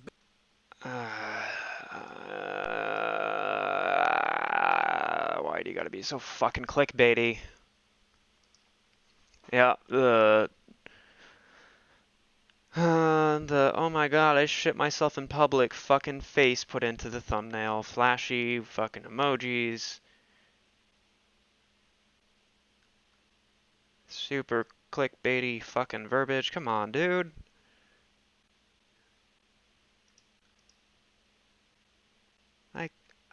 I understand this is how you attract the eye, but have some fucking goddamn integrity with the way that you advertise yourself, because this is just fucking... Baby, cause it's about to get hot in the... Seriously, dude. Please. Please. I'm not even gonna watch it. I don't care. I don't care. I don't care. Somebody tweeted me that video. I hate fucking just hate that, like, that fucking,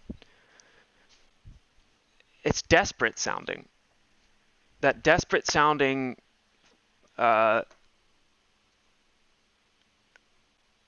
nomenclature that's used in thumbnails and video titles like that.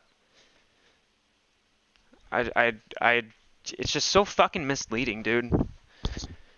If the content that you're trying to present is worth, if it has the shock value that you're forcing into the thumbnail and title, then title and thumbnail it in a fucking mature adult-like fashion, and the content itself will bring in the attention that you think it deserves. But the fucking, like, oh my god, can you believe? And like red arrows everywhere and rocket emoji, rocket emoji, rocket emoji, $, boom emoji. It's like, dude, fucking grow up. Fucking childish as shit.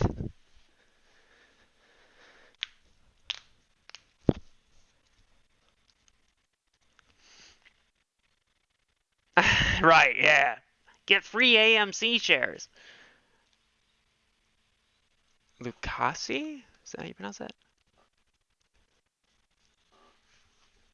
I think Lou is super intelligent and has some very interesting and plausible ideas, but his character and morality I do not agree with, so I do not like to associate anything from him. I'm happy to chat with him about it, because again, I think he's ahead of a lot of people, idea-wise, and even in the content creator space. But there have been a couple moments from him of extreme lack of morals. And I do not like to affiliate myself with that kind of misalignment. So, unless he would like to reach out, I would love to talk to him and let him clear the air on his name. But from what I have heard and from what I have seen, again, I think he's a smart guy. But fucking Hitler was smart. I'm not saying Lou is like Hitler or that they share a bunch of parallels, but to the point of, sure, you're smart, and I respect some of your ideas. Your presentation and conduction of yourself, unfortunately, does not align with my sense of morals. But again, I would love to talk with him. and allow him to clear up his name. For me. Everybody, you have your own opinions. I do not want your opinions to be influenced by my own. You're your own person, with your own morals, with your own considerations. Alright, enough with the drama bullshit. Let's get back to what really fucking matters.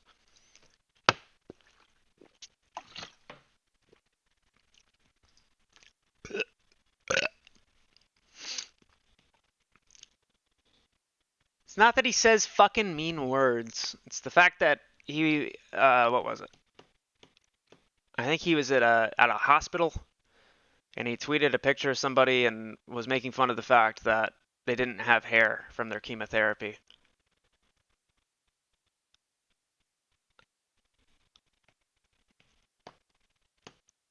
You find me somebody who's okay with that. Again, I could be missing something here. And again, I think he's a smart guy. And again, I think he's ahead of a lot of people in certain areas. But do not fucking make fun of people with cancer in an out of context manner like that. If I go to a comedy show, okay, gloves off. I get it. But on Twitter, in a space of markets and finance, dude, come on. I love the guy for the fact that he's a little off color and he's bold. I love that out of anybody. But like, it's not even that it offends me. It's just that I know that there are people out there who either have cancer, who are a part of this, or have family members or friends that have cancer. And as I've always said, if you make fun of somebody for something they can't fucking control, you're just a fucking piece of shit. You kidding me? Dude, it's just it's such a low fucking blow, man. I could be missing something. If I am, please let me know. And if you want to chat about it, Lou, I would love to. If I'm missing something here, please let me know. I'm not fucking calling you out, not doing any of this fucking inter-content creator bullshit. This is my opinion.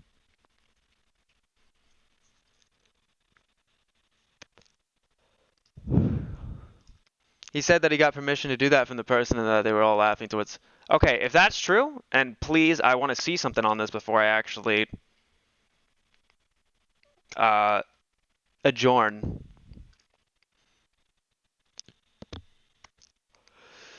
But if you can show me something relating to that, I would love to see it.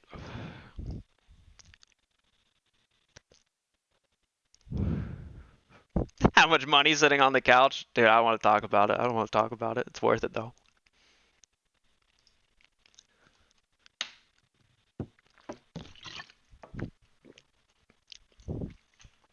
And just for the record, more so for the rest of the understanding of who I am and what this channel is, what I'm trying to build it to be around.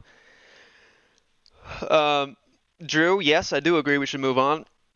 But again, for the fucking context we're in, if something that has a lot of tension tied to it is being talked about by me, and it seems as though it would be a good idea to move on, I'm probably not going to. But in this case, I want to, because I want to see what the fuck. Oh shit! I want to see what the fuck is going on in the order book, because what I can do, chat, is very, very, very, very, very interesting.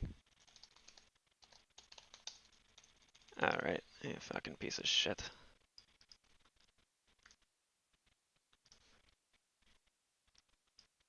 Uno momento, por favor.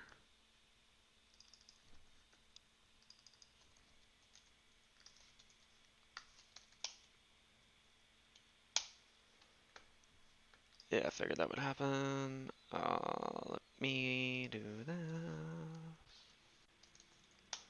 Fuck. What?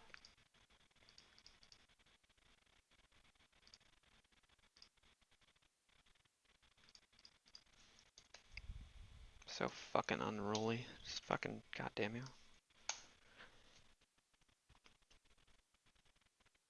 What I can do, chat, is I can show you a fucking error screen repeatedly.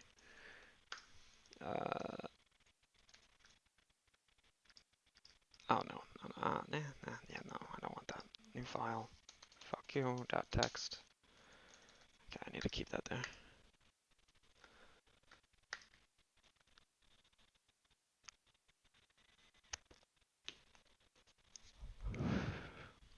By the way, me saying that I probably wouldn't move on from a topic was not meant to be disrespectful towards Drew or Cash, by the way. I apologize if I came off that way towards you. But content is content.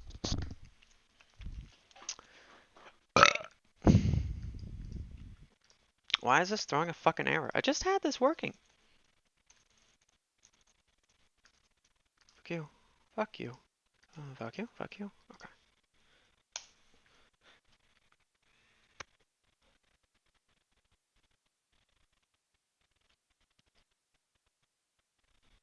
What?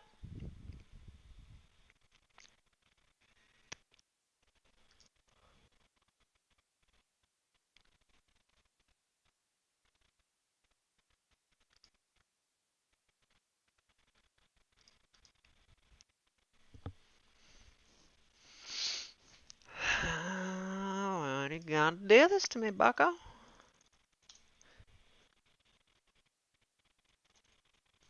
He's such a fucking whore.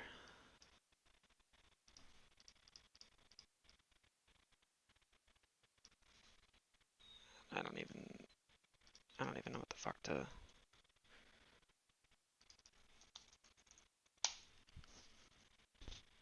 There we go. Okay. So basically what I'm doing here is...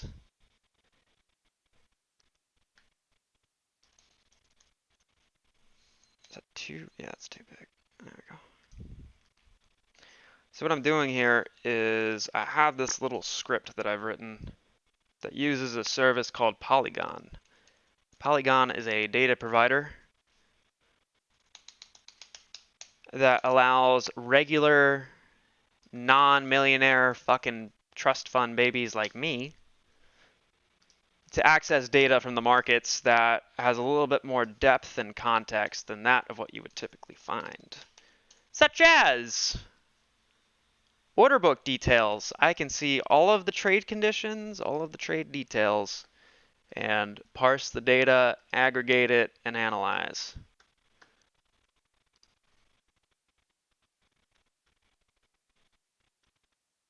These charts are looking very good.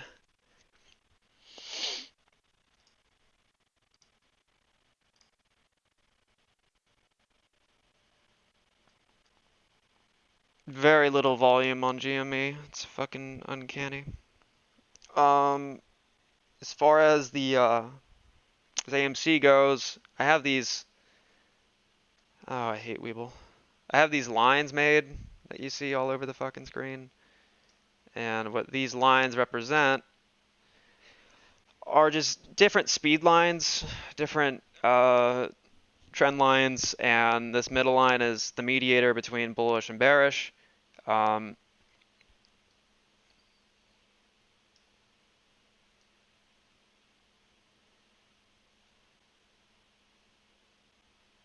Fucking, there we go. So, and they contain, they're basically fractal bumpers, like bumpers in bowling, but for price movement.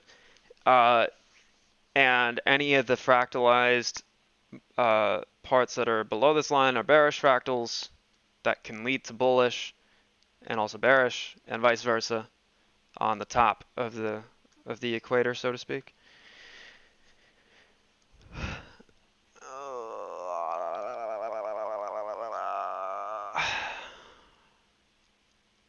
My girl's in Norway. I need AMC to squeeze.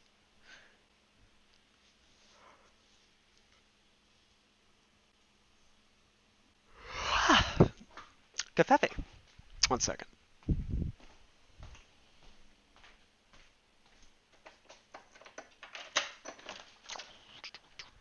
Thank you. You too. Thank you so much.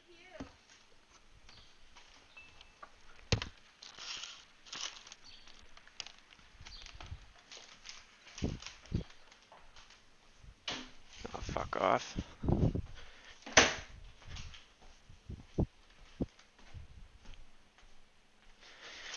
Oh, Chick-fil-A-cio. Here we go. It's my fucking straw, dude. I need caffeine so badly.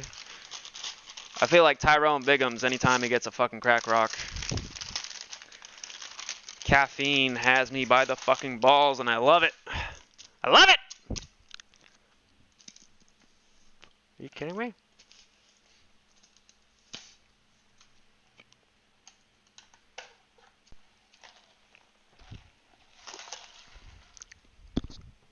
Citadel Connect. I have some data on them. I found some data. It took me forever and some very interesting means in acquisition. But, yeah. Horn knee for the open. You and me both. I needed to squeeze. I want life-changing money and want, as a community, to attempt change the market. Yeah, man. There's a lot of good that can happen and will happen and has happened as the result of what's going on here. All in due time, my friends. All in due time.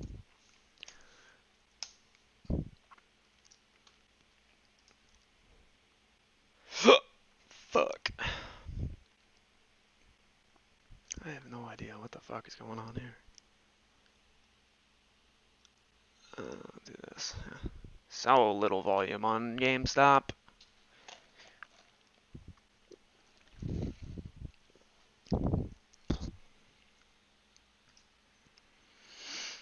Okay, let me show. I don't know where I left off here. Terminal. Okay, so I'll let this. Just fucking kidding. All right, because of this.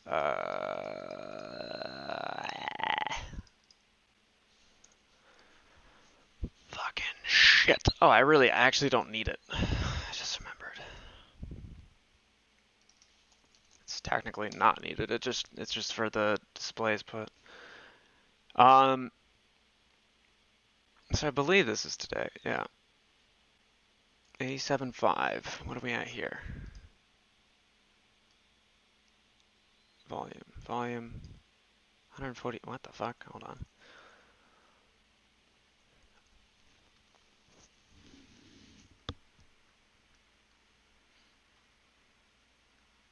So, just so I can get the little proof of concept out of the way, I'm not sure what time frame this is. I know it's today, but I don't know to what capacity. But I can literally see the trades and run volume on them. So, or not volume. I can run and pull details of every single trade on every single exchange. For example, let me do this.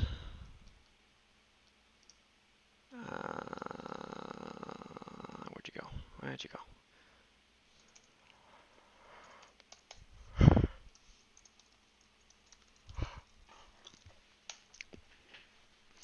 So here's a trade right here. The way that you translate what the fuck this is through this. So like X, this value X maps to the number 11. Well, what does the number 11 mean? Well, there's a directory of exchanges, and there's an exchange number with an ID of 11. So if we go to the exchanges,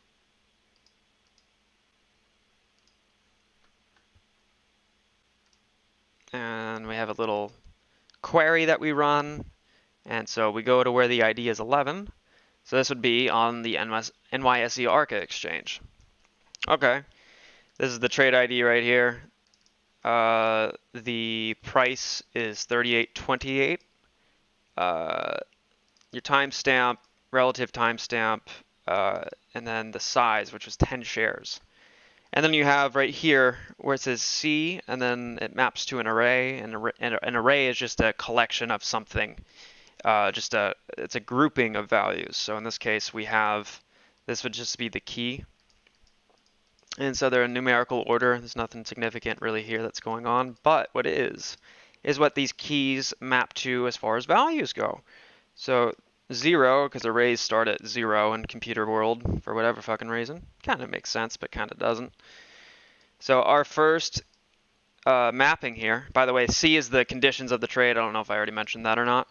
So the conditions of the trade are here. There are 2 of them.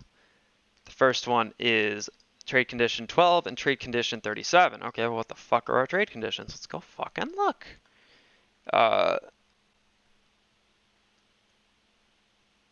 Conditions. No, where'd it go? There we go. Condition mappings, run query. So we had 12 and 37. So 12 right here is a form T order, aka extended hours. There's something odd, by the way, here that I want to check that has to do with form T orders. And then 37. And 37 means it was an odd lot order.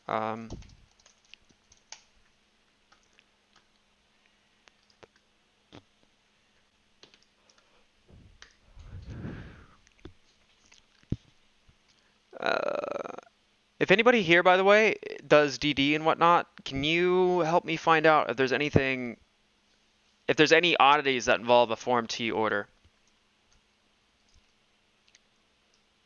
Form T trading is especially suited. Ooh. Form T trading is especially suited for overseas investors since they may conduct the bulk of their U.S. trading when their markets are open. But yeah, so all these trades have to do with trades that happen outside of the U.S. is what I'm gathering from this.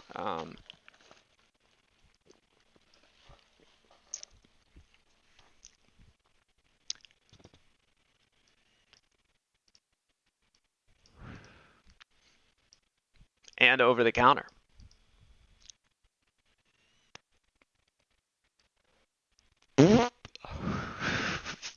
Market transparency and integrity. Funny.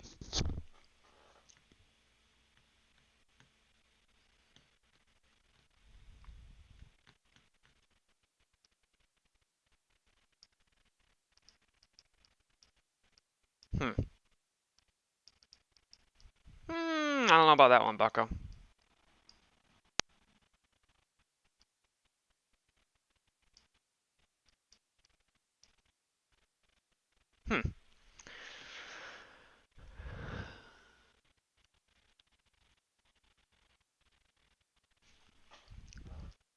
And investors sometimes can tell if a Form T So Form T transactions, from what I'm understanding here, are trades that happened either outside of standard market hours relative to the States and or have to do with over-the-counter dealings that don't happen in broad daylight, we'll say. Over-the-counter. So these are all trades that... Oh. Hold on. Hold on to the phone, buddy. You motherfucker, cunt, son of a bitch. I have an idea. Cause I've been messing with this for a while, and I remember seeing a bunch of Form T orders. What the fuck? I wonder.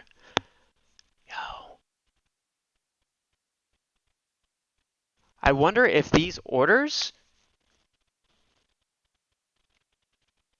because a very large percentage of these orders were popping up throughout the day, and I wasn't prepared to release this info or talk about it at the time. A lot of these Form T orders were popping up inside of this output of this tool that I'm building, right here, right? And what I've always been curious about is, well, what the fuck? Well, what I'm conjecturing or theorizing, and this is brand fucking new, this is out of nowhere, so I could easily just be fucking just straight up wrong. I'm wondering if, because the stipulations of Form T orders are that they report over-the-counter trades that haven't filled all the way, So if you have a massive sell order that's been opened or a massive buy order that's been opened, if it doesn't fill throughout the entire day, if it's not filled by the end of the day, you will instead report fragments of it as Form T, which basically just says, this is a trade. I'm not going to tell you what the exact details are, but what I can tell you is that here's the price, here's the volume, blah, blah, blah, blah, blah, blah, blah. I'm wondering if there is some loophole that allows people that are nefarious in this situation to report those trades, but at an arbitrary basis.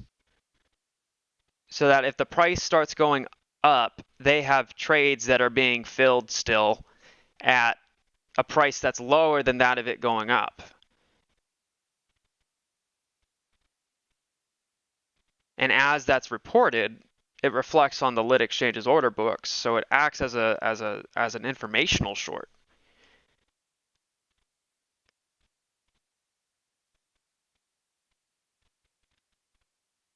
Turn around, it's golden hour again. What? Oh right, you're talking about this, the guitars. Yeah, you're fucking right actually. Oh god, why'd you have to do that? Now I have to.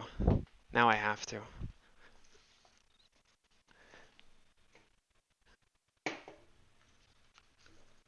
God damn. Oh, the gold top. Oh, the gold top is so pretty. Oh, it's so pretty. Oh my god. Oh, my children. My children. My childs. I gotta fucking clean these, but they still look fucking gorgeous. Yo, holy fuck.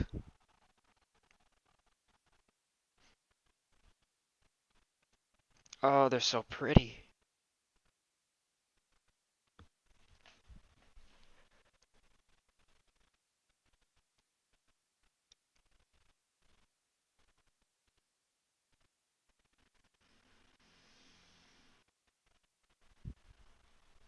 Good fucking god. Yo, this is such a good fucking angle.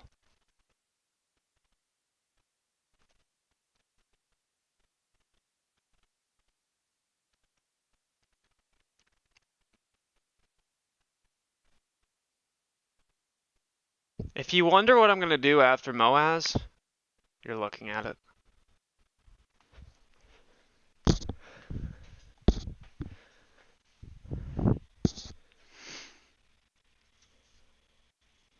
Hold on.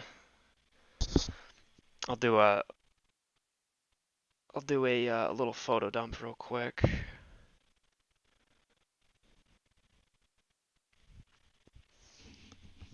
Good fucking call.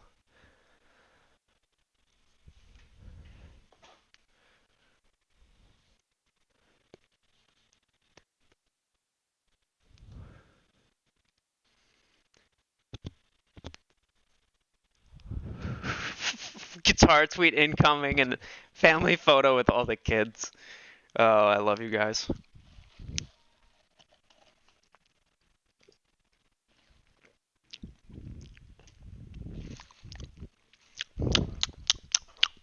Coffee tastes fucking funny.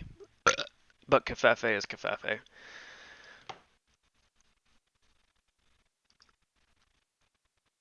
Okay. Leaked.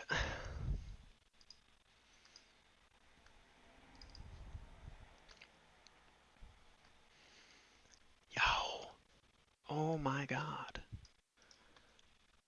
I saw, dude.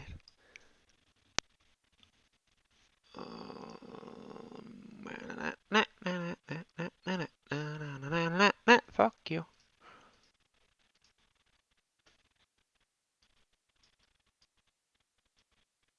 Good god. Oh. Yo. Dude. It's just so fucking pretty, dude. I can't, like...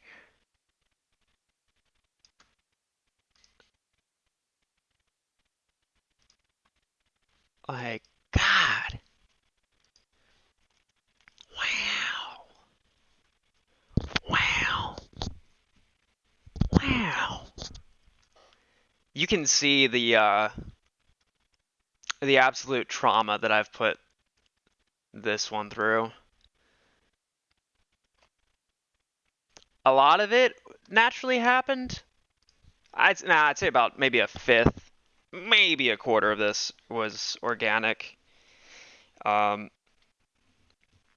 me actually get a photo of the back, because the back has a lot of interesting stories to it.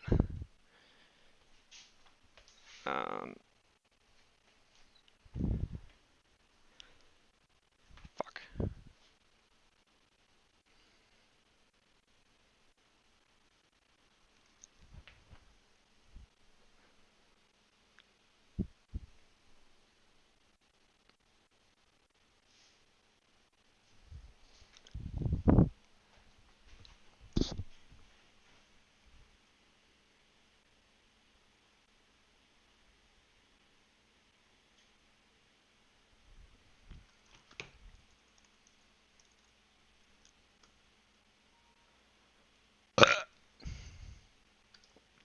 Okay.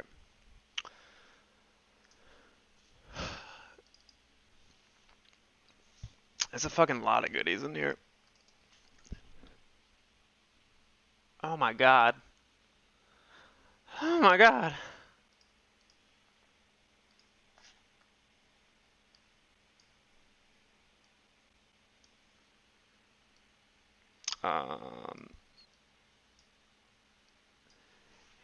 Yeah. That's just fucking, like, even have the... Get the fuck out of the way, chat.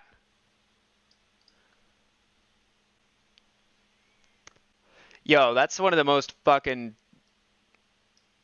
I'm writing that one down. Guitars are like books to me. They wear their lives on their sleeves.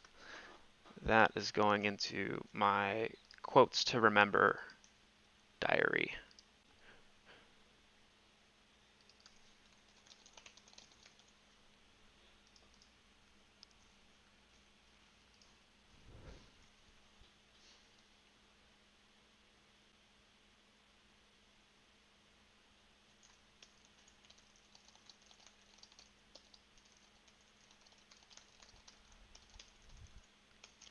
So fucking true. And I love a book. I hate hardback. I hate hardbacks because of the fact that they don't wear the... Why is my stream shitting itself? I'm going to say it again just so I can make sure it made it to the airwaves. I hate hardback books because of the fact that the same way that with people, those who are super guarded and don't let anything in, those hardback books don't allow for the age and the their character, right? It doesn't allow for it to show that well because it's protected, right? And it's hard to appreciate something like a good book or a good guitar when it's pristine and perfect, and you don't see the imperfections until you open it up. But when they wear it on their sleeve, like you're saying, Jamie, you can really appreciate it for what it is. You don't need to dig and look and try to find. It's just there. And you love somebody and something that much more when it can proudly wear those scars. God damn. It's like I'm a piece of shit. I left this in my car one day. Stream, what the fuck are you doing? Did I hit the 4-hour limit? Is it 4 hours? I don't remember how long it is. Okay, looks like it's back. So I'm a piece of shit, and you can see it. You can see it. You can see it. I left this in my car not too long ago, and I live in South Florida, and it's summer. So it got really hot, and the wax from the pickups had melted and seeped through and somehow dissipated to the top, and you can literally fucking see it. God damn. I gotta find the gold top. Where's the gold top in this?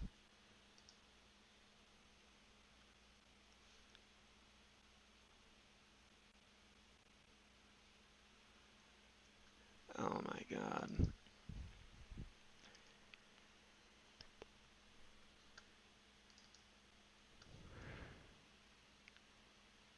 Look at that. We start showing pictures of guitars and we start to go green.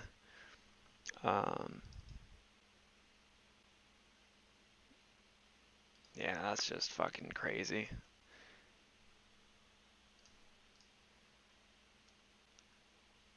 He could steal my fucking fingerprints from these photos. Like, Jesus, dude. You can make that a fucking background.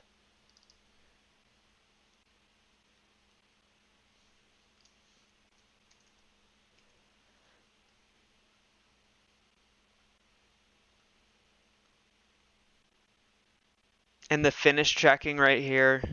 This came out really well.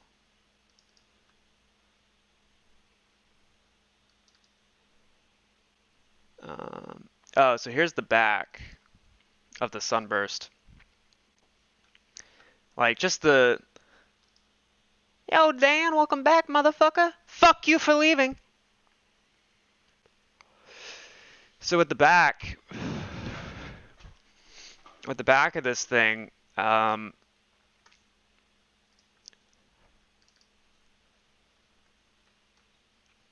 me show the neck first. This has some good stories to it.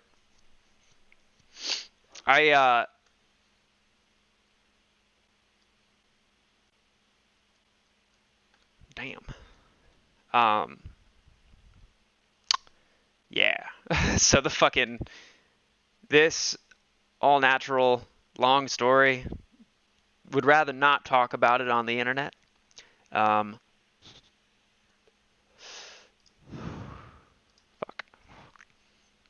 I guess I can do it from here.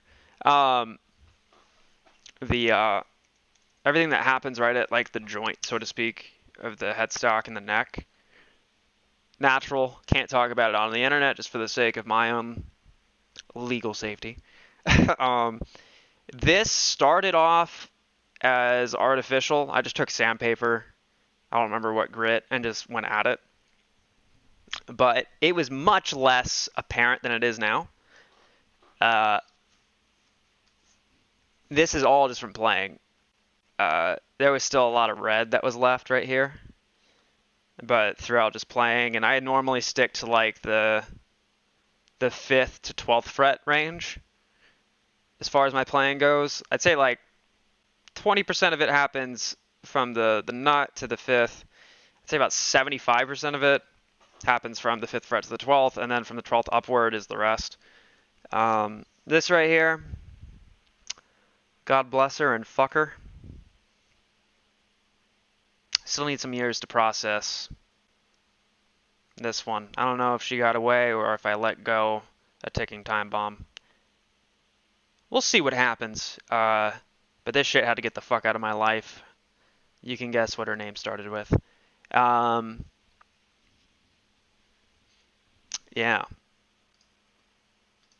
And then the actual back of it. Yeah. The edges, let me do this.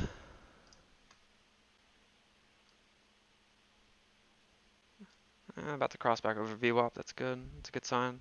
You can see what happened the last time we broke above VWAP, so to see another iteration of us going back over it is very good. When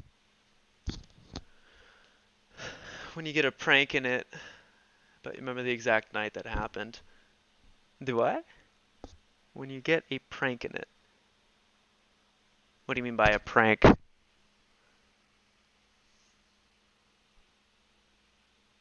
And when you give someone a book, yeah, all the time. Actually, I gave One Flew Over the Cuckoo's Nest. I had a copy that I had back when I was a sophomore in high school that I stole from the school, which, not like they didn't steal any fucking years of my life. So I stole a copy of One Flew Over the Cuckoo's Nest, And that book, and even the movie with Jack Nicholson, played a big role in who I became and now am. Um, the book means a lot to me, and I gave my copy to said person with the name starting with the letter K, and it had you could see teardrops on the pages because of certain moments where like I just cried. You could see all the wear and tear from me, uh, what is it? Pig earring? Is that what it's called?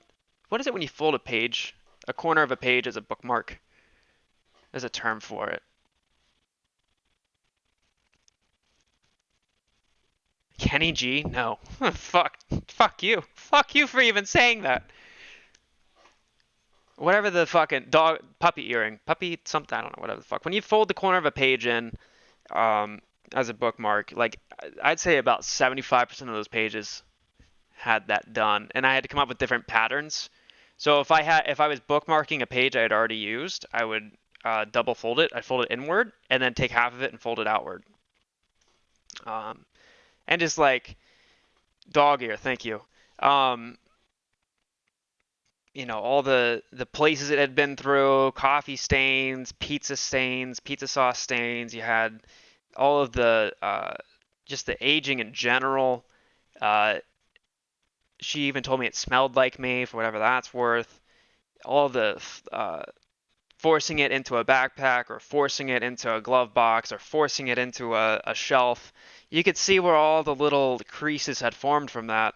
And I fucking gave it to her, man. But you could tell just how much that fucking thing had been through. So like, I don't know. I just love these types of. You can appreciate the shit that it's been through, and that's how I see people. I appreciate them for what they've been through, and by seeing what they've been through, I know what they're capable of, so to speak. And that's why I love these fucking guitars so much. Like all around here and shit, like the corners. You can literally see where just a good time became too good, or yeah. Fucking, this was actually a blowtorch. I was a little angry one day,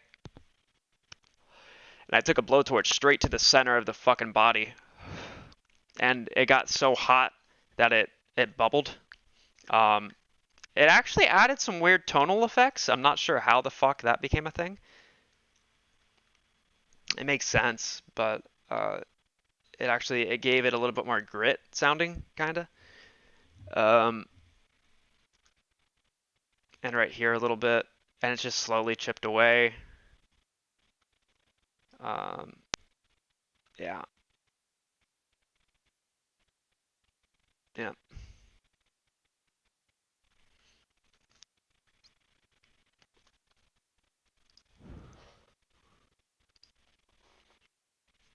I took some of the gold top. Where are the gold tops? No.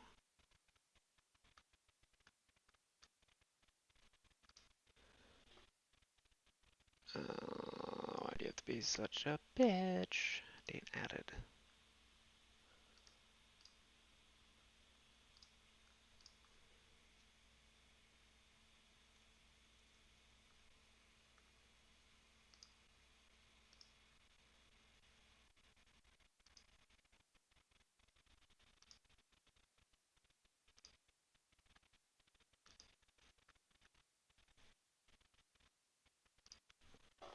Did I not fucking send the...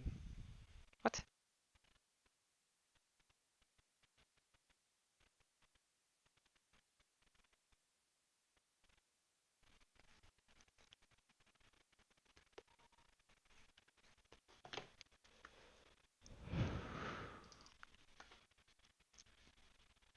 Oh my god. Oh boy.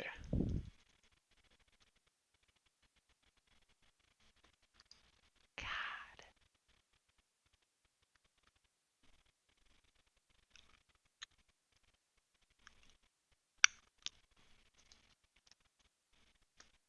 Ever since I was a kid, I wanted to be able to own a gold top. This was, is that? Get the fuck out. Wait.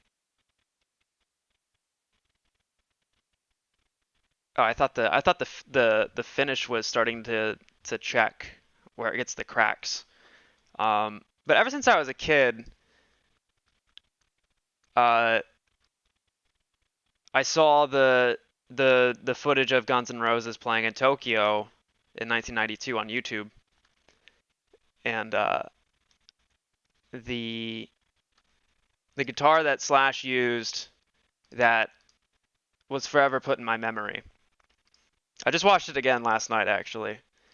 Is they did Sweet Child O' Mine, and Slash had this gold top, coined as the Victoria, but which has a black finish on the body, or the fucking, what do you call it? Whatever. So, but I saw that guitar and it stood out to me because it was fucking gold. Like, who the fuck has a golden guitar? I felt bad buying this when I did last year, or yeah, coming up on a year.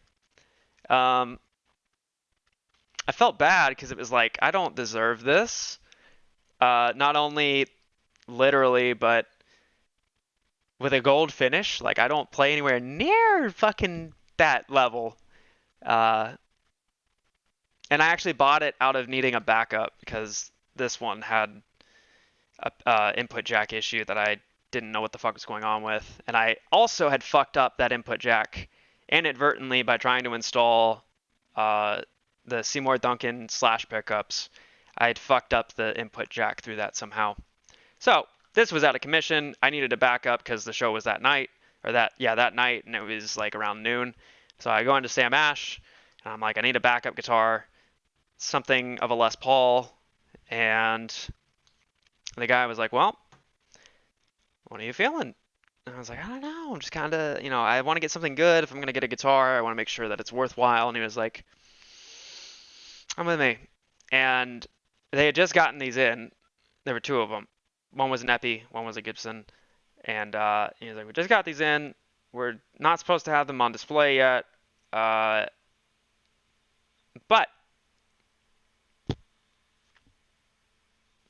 and a very large amount of dollars later, I fucking got this.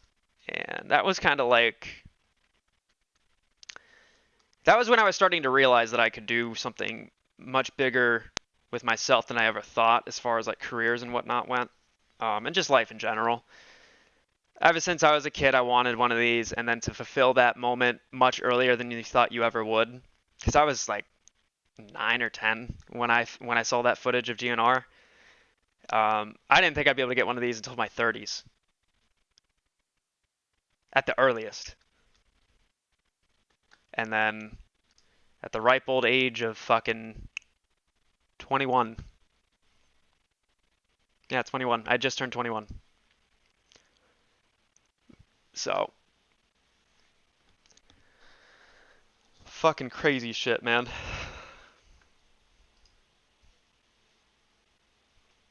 Sorry, I know this is not stock talk and this is Sam reflecting on his life.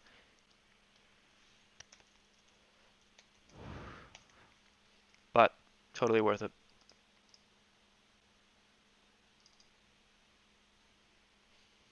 And just so everybody's aware, I'm a fucking high school dropout. A high school fucking dropout. I dropped out my senior year, and I may as well have dropped out at the last half of sophomore year, because everything after that, and even leading into it, but mostly after the halfway point of senior year or sophomore year, I totally checked out. I was about to have the police knocking at my door to arrest my parents because I was truant. I was one day of delinquency away from having that happen.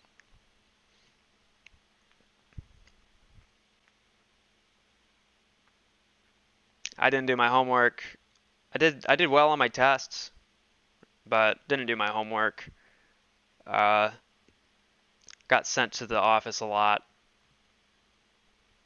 It got to the point where like I didn't have any free time because it was either spent during detention or what they called Friday school. I'm sure everybody else has some variant of it, but you would literally every Friday there would be a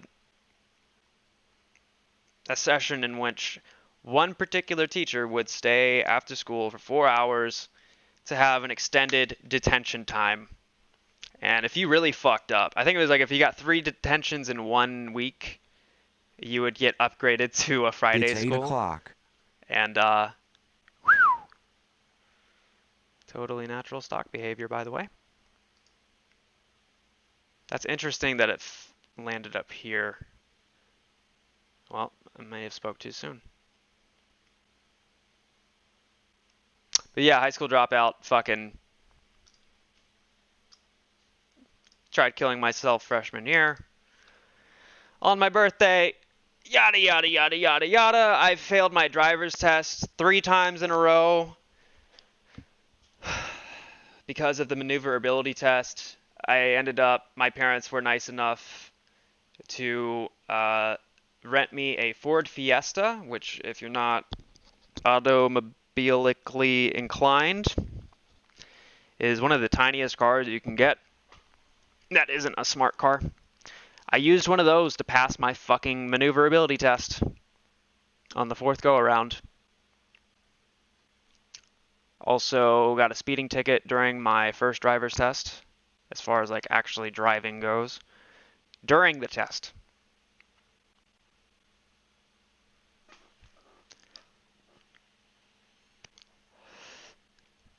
He failed his 7 times. Respect.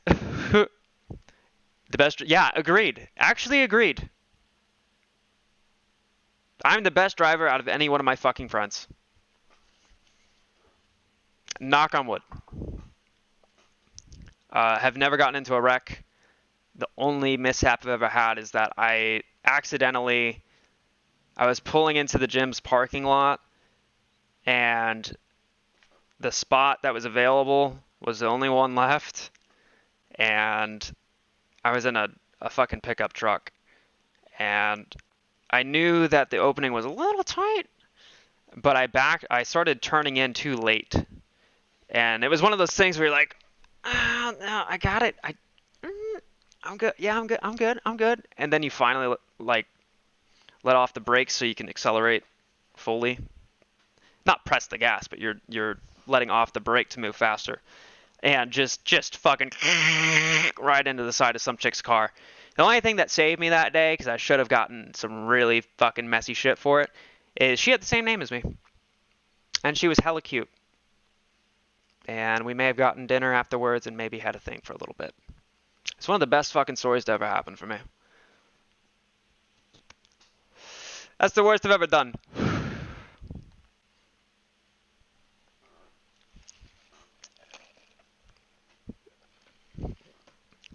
I'm not saying I've never gotten into hairy situations that could have not happened because of me.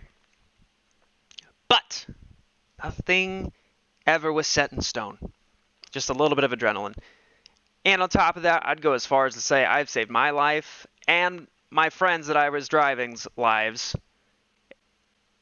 And even friends where they were driving's lives. Because I told them to fucking get the fuck out of the way. Someone's going 30 over the speed limit coming up right next to us. Move over to the other lane unless you want to get fucking hit in the back. I almost flooded my 370Z driving through Tampa because it flooded. It threw off the fucking alignment horribly because it was torrential downpour, and to not flood my fucking engine, I had to veer into the other lane, and I jumped a curb. Here, if you don't know what a 370Z is. Again, I never thought I'd get one of these either.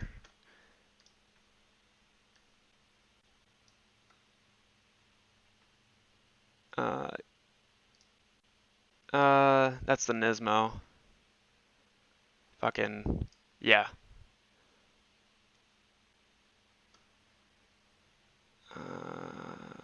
Yeah, this.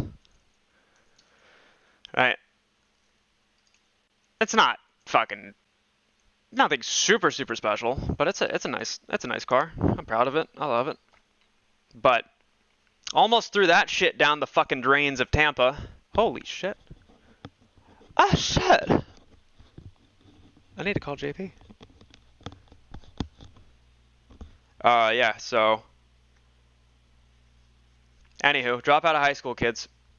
Not financial or academic advice, by the way. I have to make pee-pee. I'm gonna hop into a Discord. God, I have to piss real bad, actually. I've been chugging water and then half of this coffee.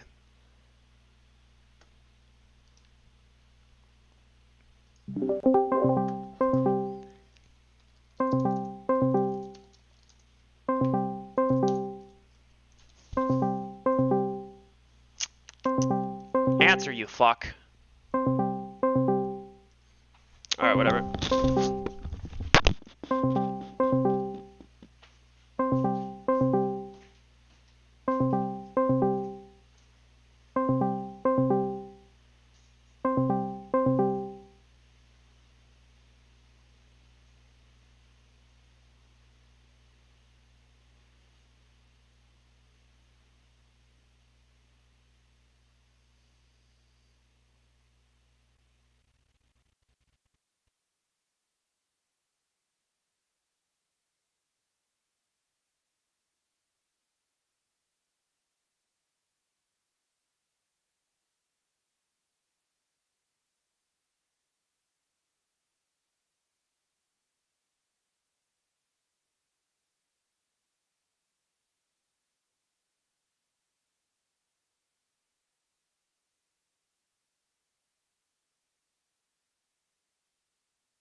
Alright. I think we might see a Rippy right here.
She's trying.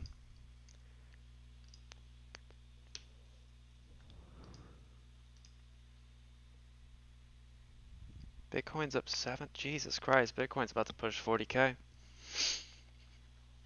Good shit.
It's getting interesting.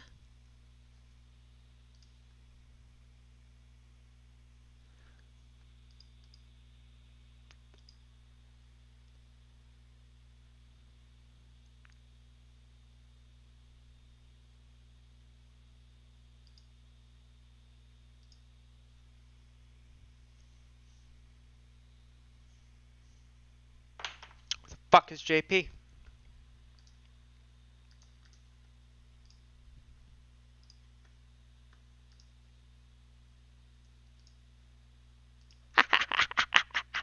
I fucking love this guy.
This fucking dude, GME more AMC on Twitter.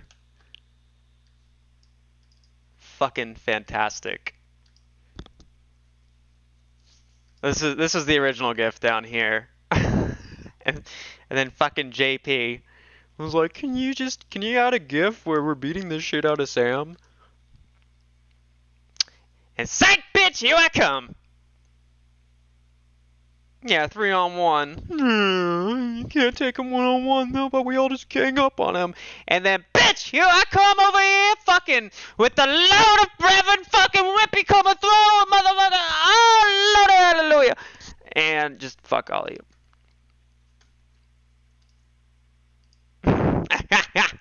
Fucking Begums.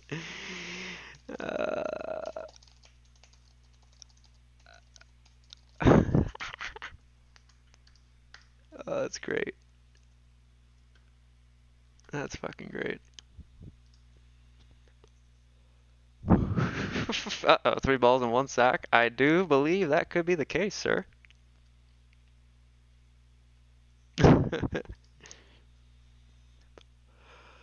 Toxic! Good morning, sir. Good morning, man. Good to see you.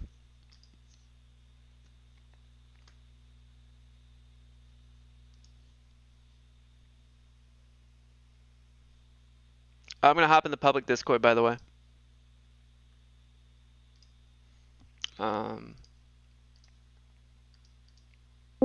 Yo. Join the public Discord. Uh, Babe!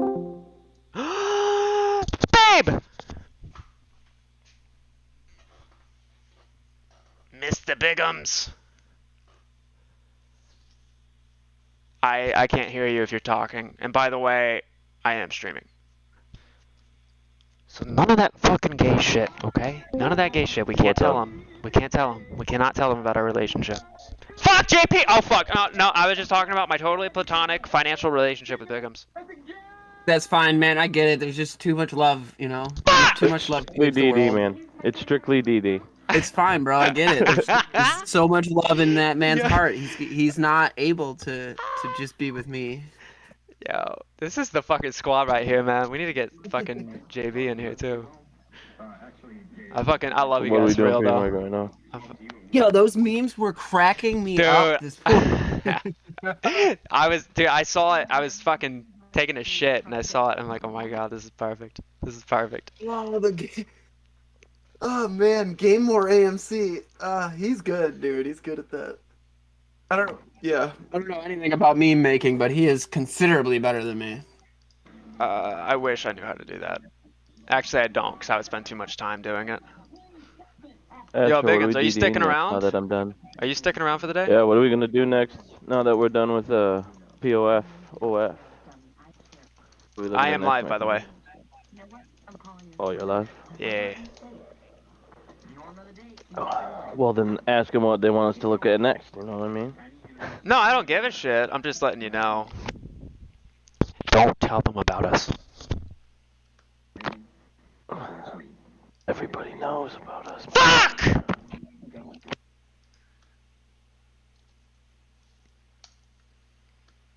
I just sent JB an invite to the Discord. You excited to talk to Big Davey tomorrow? Shit! Yeah, dude, I'm really... I might have found something, actually, not even 30 minutes ago. Oh, actually, yeah, Bigums, look into Form T orders. Can you go to my stream real quick? This might be a huge lead. Oh, cool. I want to thank you for having this talk with me. Oh, well, thank you very much. What are you doing? Are you serious? Well, by yourself. What? Alright, I'm on your stream. Okay, Hold on, let's do a fucking ad quick. Alright.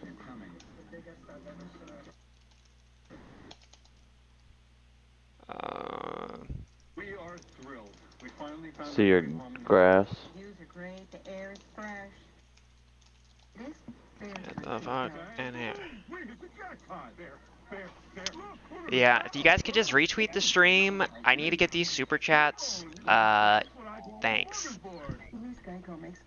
Okay, so I have this script that I just got to a point where I can feasibly pull data from. There's like a major echo happening. He's just got the TV on in the background. So. Oh no, it's because I'm sorry. I had opened your stream. Sometimes I don't understand. It's like, no man, there's an echo going. Or you're just fucking stupid. Oops. The fucking, what do you call it? Shit. So yeah, Bigums, this script that I have written lets me pull trade details of every trade on the tape. So one of the things that's been popping up a lot are these Form T orders. Okay. And this is just for like 30 minutes of data. I looked up and just kind of like just skimmed through, but Form T orders basically are they're orders that are reported that are either outside of the normal market. Yeah. Pre-market, Yeah, but I was thinking you could theoretically trickle order details of a sell order that hasn't completed yet, because that's what these serve for, is if you have an order that's sitting in a dark pool or an ATS that hasn't completed yet, you would report the fragments via a Form T. So I was thinking, if you theoretically have this huge sell order that hasn't fulfilled yet, you could arbitrarily, in theory, I think, report these orders so that when the stock starts to go up, oh, would you look at that? It looks like we're starting to have these fucking Form Ts pop up. And that's what I'm trying to see. So somebody that's trying to be a nefarious player in this could just report these Form T orders as the price starts to go up to bring it back down.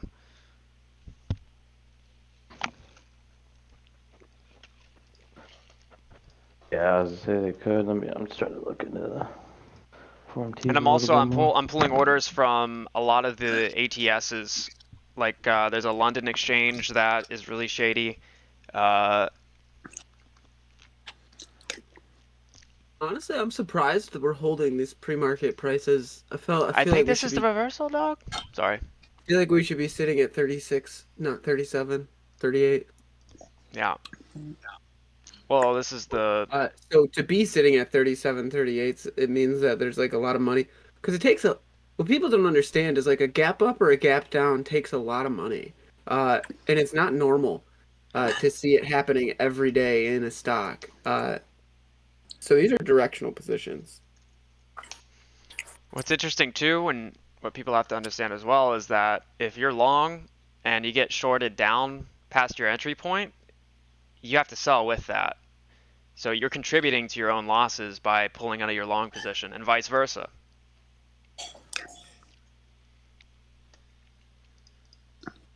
You are so stinky. Oh shit! Stinkiest dog ever. Goddamn right, I'm a fucking dog. But I love you. Oh.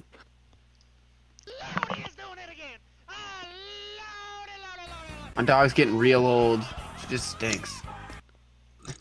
Like there's no real fix. Miss Sunshine Lori, good morning, good morning, good morning.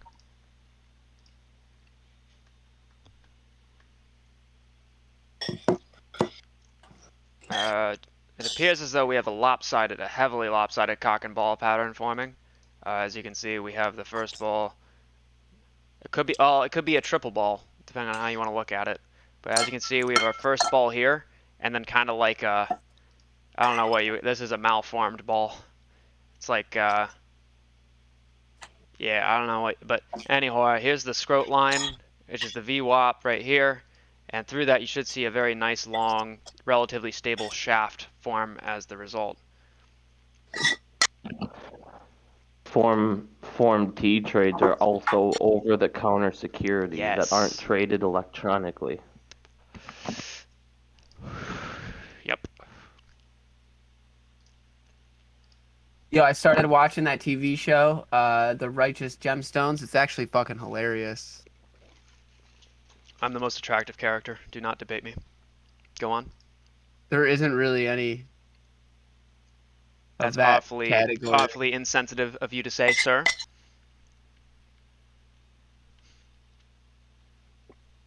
Asshole. More like.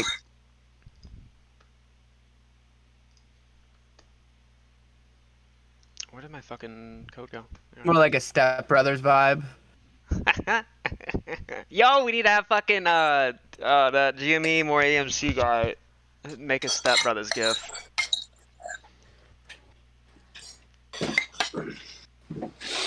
Yeah, I would have thought we would have seen a continuation of the push down to 36.50 range or 36.9.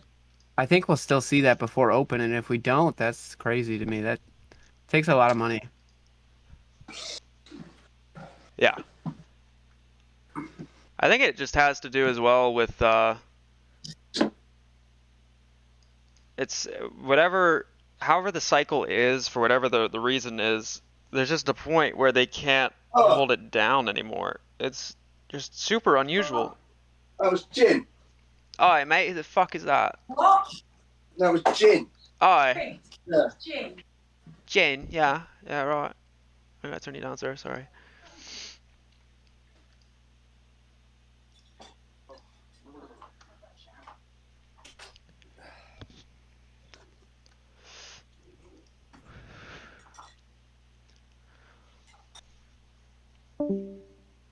Cheeky Weasel, good morning, good morning, good morning.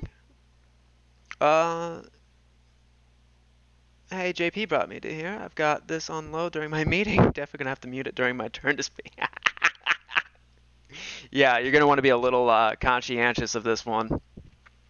Sam, give Mac a follow on Twitter. He's just moved over here from Reddit, but he essentially has a similar thesis to me, just derived from a little bit different Who is he? logic. But no, I definitely can't wait to hear more about it. I haven't had time to really look into it fully, but essentially, I think he sees something very similar to I do. Who is he? Mac Attack on Twitter. Mac Attack. He's Scottish, bro. I will never be able to do that accent, man. I don't know how they do it, but they do it. It's because it's not an accent to them. Oh, fuck you, yeah. Have him join the Discord. Yeah, definitely. I think he's probably got a lot of his own thing going. I mean, he's pretty wrinkle-brained, man. But no, I would recommend reaching out or looking through his stuff rather to see if it's insightful to your work. Yeah, I will.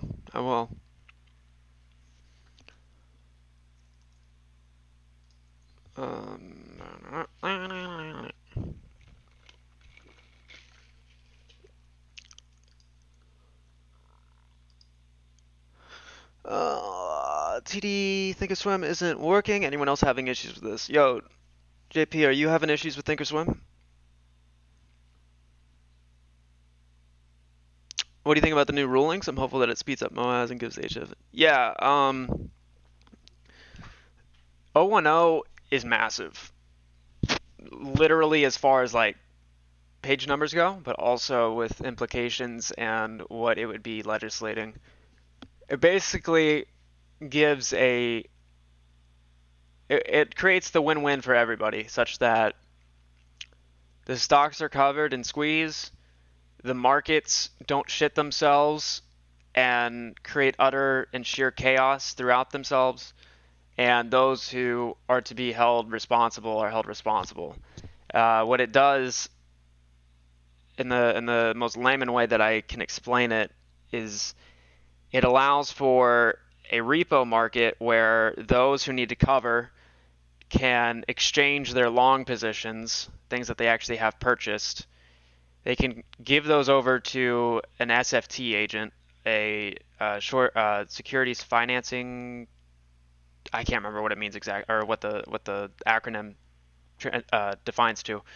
But they can, a short hedge fund or a short whomever can convert their position into a temporary loan, where if you have $1 million short in AMC or GameStop and you have $2 million worth of long positions, you can give it to one of these participating members and they will give you cash such that you can go out and buy these securities, and they will tag on an interest rate for themselves.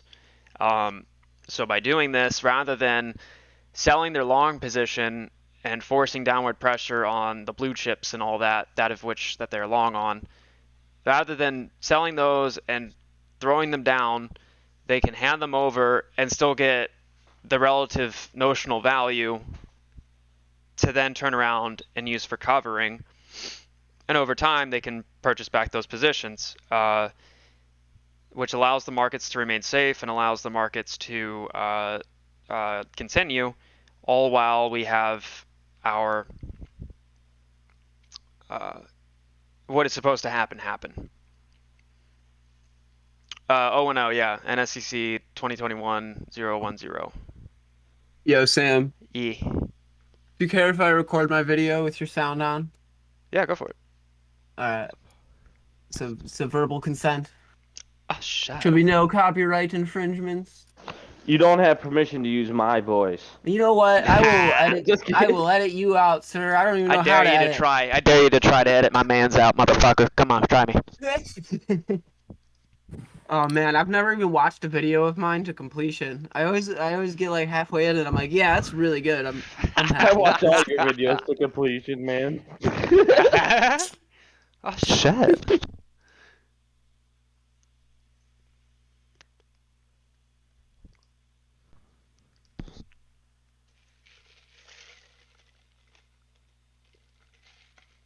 Oh, Mac Attack. What's up, man?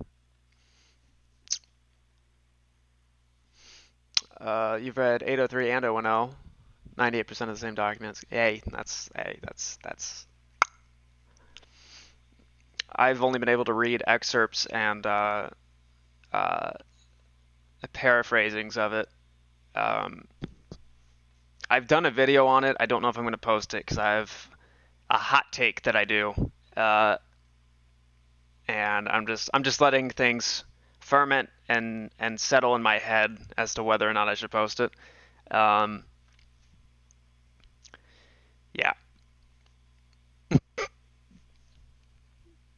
So will hedge funds continue to manipulate? Honestly, I think today might be a little choppy until the afternoon. I think we're gonna see. I think we go immediately profit take down to 36.50, and then think we see upside to 40, and then I think that it's chopped from there for the rest of the day.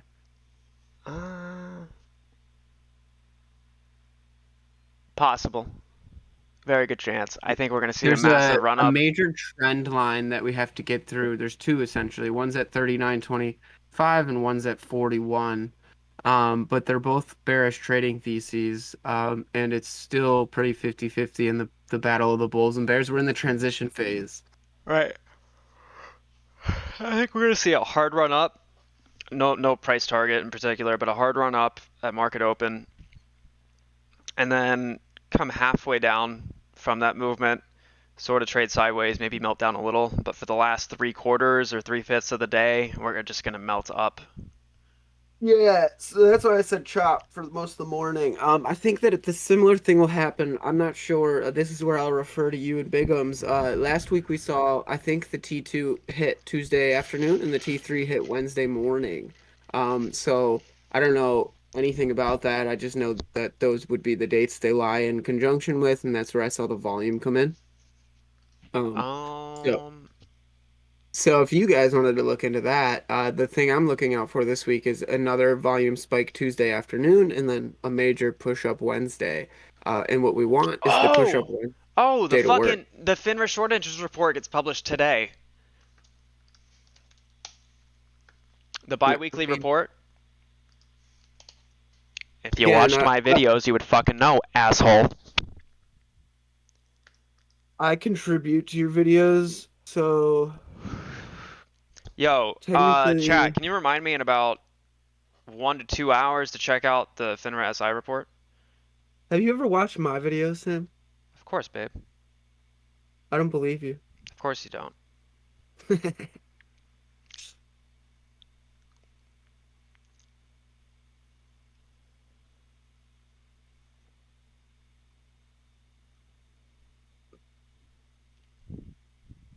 Remind me in 2 hours to check the FINRA SI report.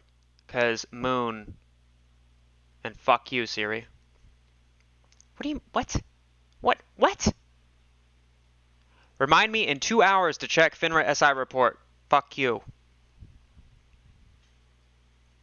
Fucking bitch. Check thinner as I report. Fuck you. That's $1 trillion plus market cap company, by the way, chat. Are you fucking kidding me? Are you kidding me? Shit. What did I miss? Did I miss some good stuff?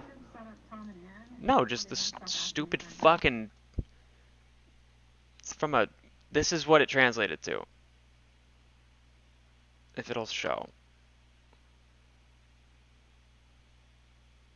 It says, check thinner as I report, fuck you. It's great.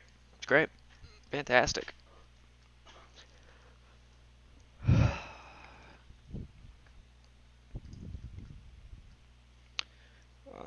Let's see. Yeah, we have a bullish fractal forming.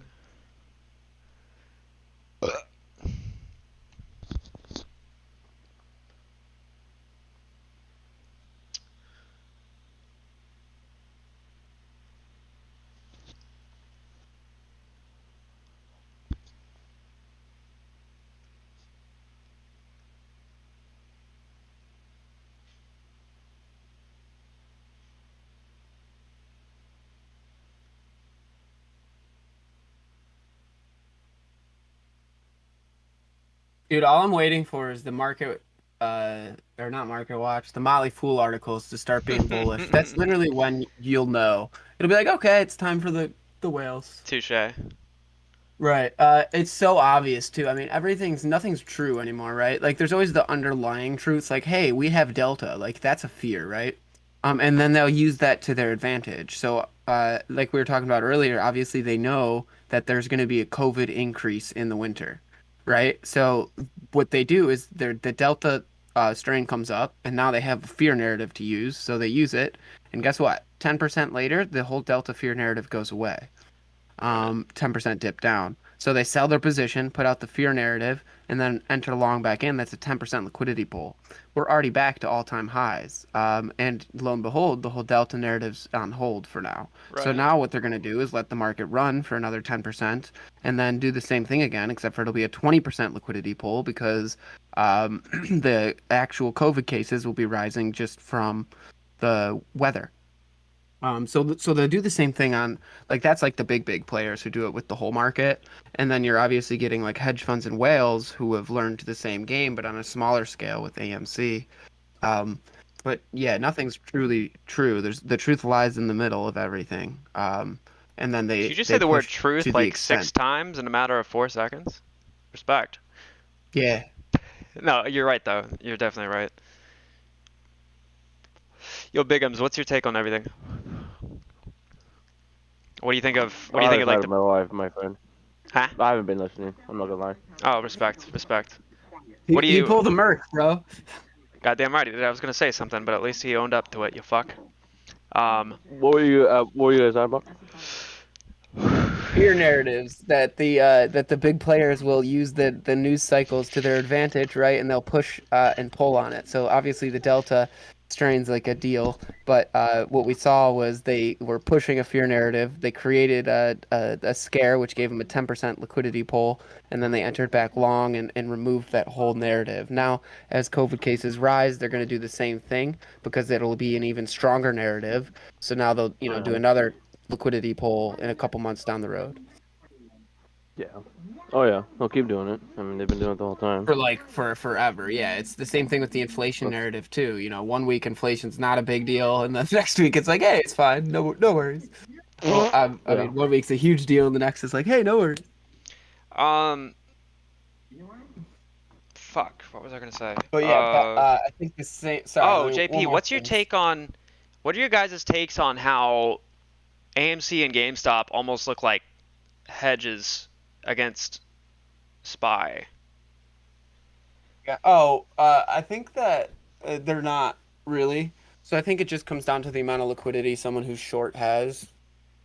Fair.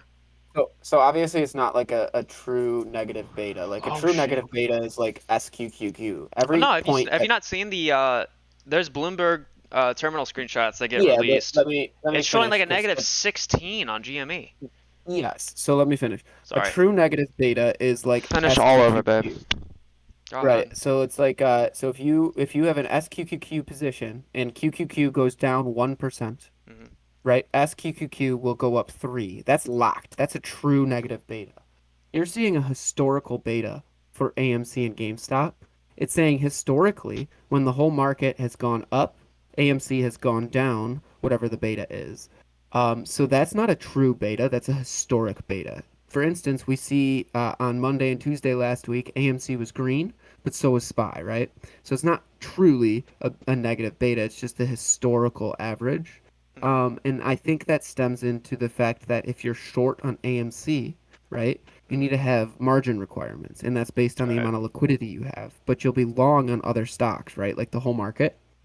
So if I'm short AMC and the whole market dips, I then have less liquidity, right? So my margin requirements might be overwhelmed. So I might have to start buying AMC or selling some of my other stuff, if that makes sense. Yeah. No, it's as your But it's not a longs go negative down, beta, like- your net loss on your portfolio is going up, and eventually there's a tipping point, so you start liquidating longs to cover your short.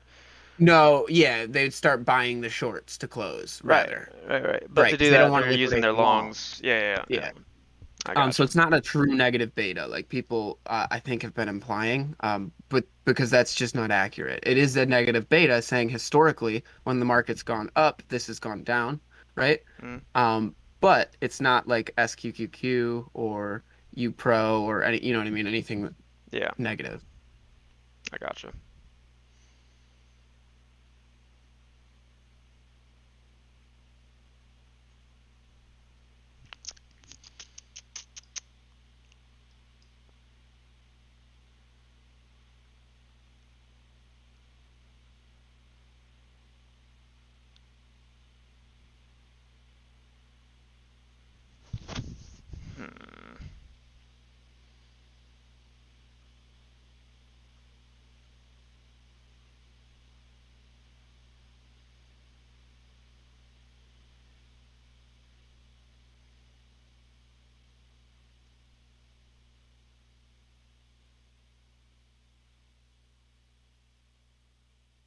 This looks very reminiscent. And I also don't think the market will be green today. I think we went over this earlier, Sam. I think that the FANG will just get bought even more. So so I kind of did my chart predictions on the NASDAQ, which I'll post now. Essentially, I see us pivoting at 1493, 1492. 1493. 14,920. People listen to me and I can't even read numbers. What? Shut.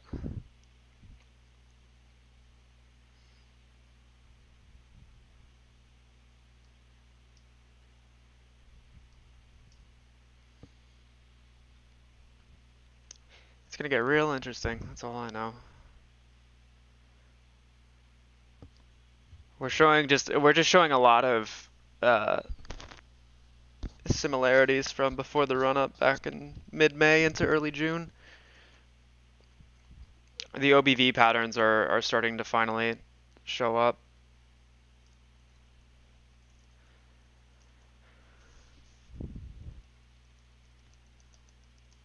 And what I mean by that is there's this like 3-point pattern that happens with the on-balance volume. Maybe they let it rip this week to 100. I don't know. As far as what the previous movements have displayed,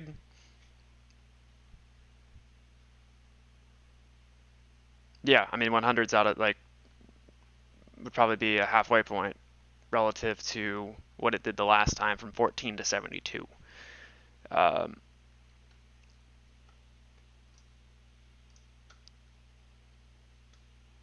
I'm not confirming that, nor am I predicting that, but as far as observations go,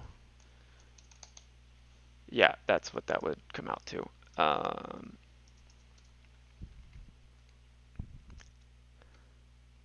to the 30-minute.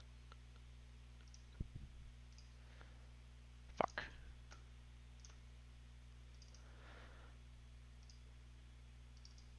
Okay, I'm gonna try to keep this short and sweet. This is a indicator called the on-balance volume.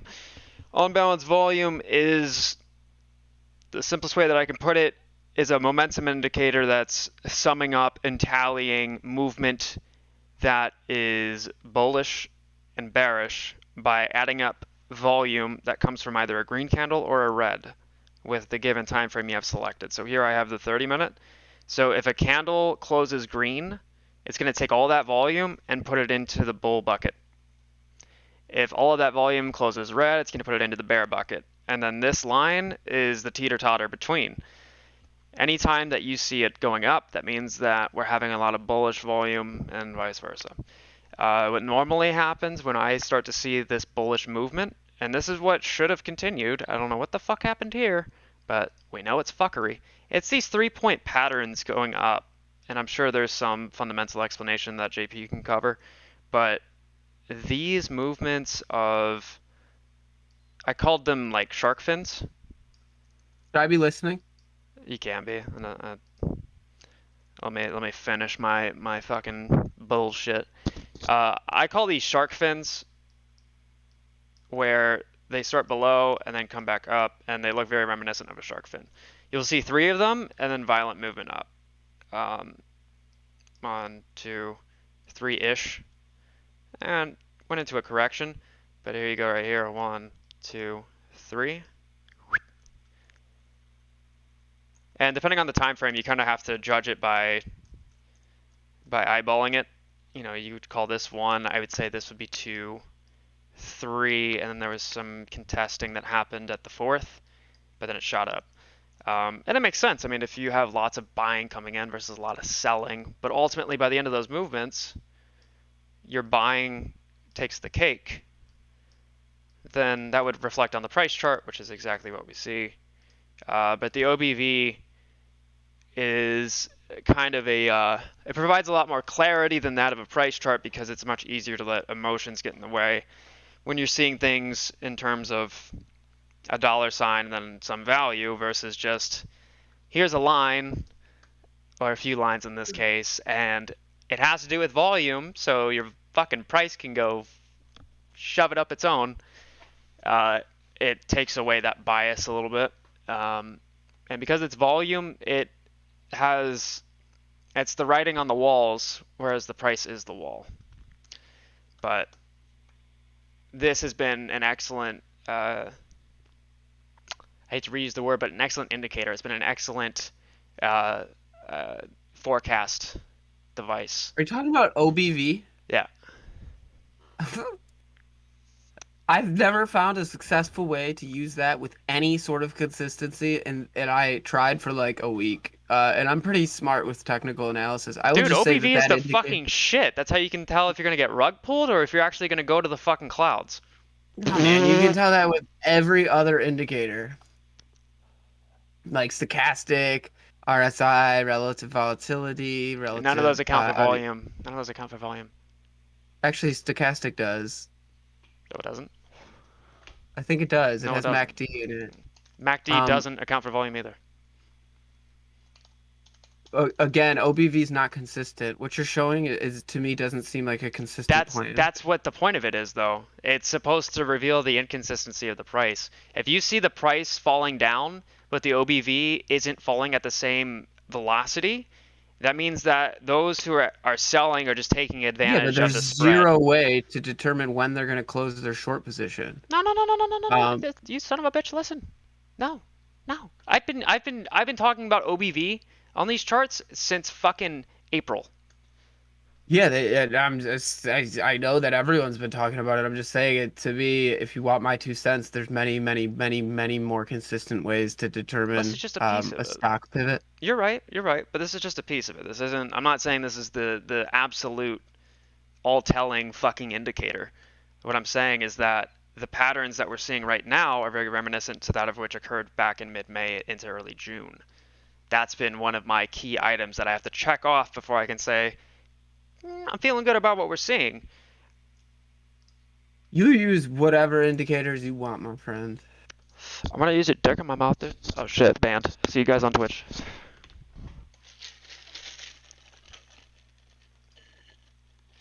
Yeah, I just could. So again, with the fractal nature of the stock, right, and the fact that we don't know when. What I found is that it's more insightful to look to things like the IV percentile and the relative strength, or the stochastic movement, or the MACD, or like anything really. But again, I just don't know how to use Why OBV. is this printed for 849? It's 848. What the fuck? Why is this ahead? What? Dude, some weird shit's going on with SPY. There's always weird shit going on with SPY. What the fuck is this? You serious? Is this just bugged?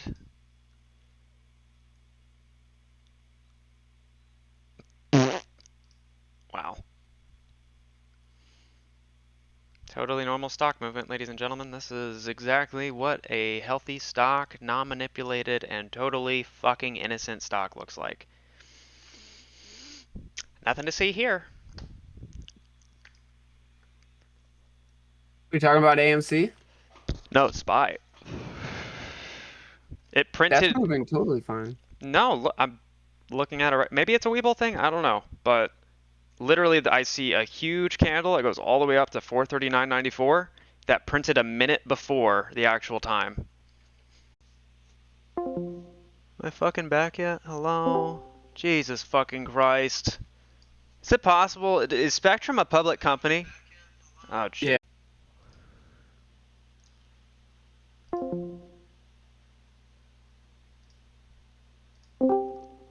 Yo, can you hear me? Sure. I want to short Spectrum. I want to take everything that is in my name, sell it, and use it against Spectrum. This is fucking bullshit. Ah. Chat, are we back?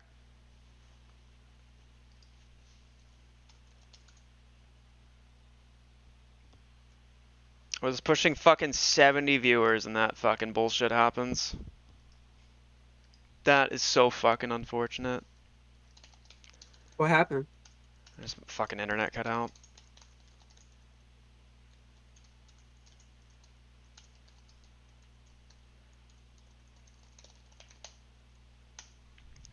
That fucking blows.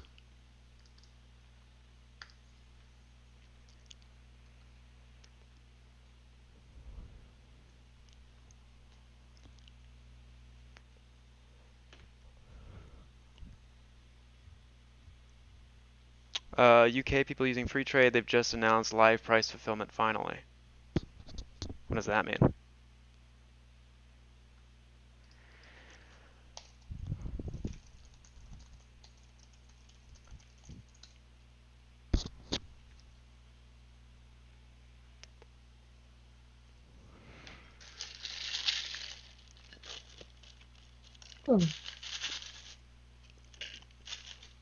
Fuck, I'm out of cafefe.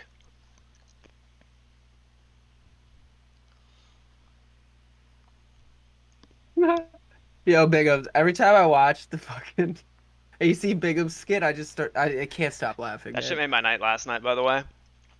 It did. There's so much drama going on. I watched that. I was like, wow, this is really funny.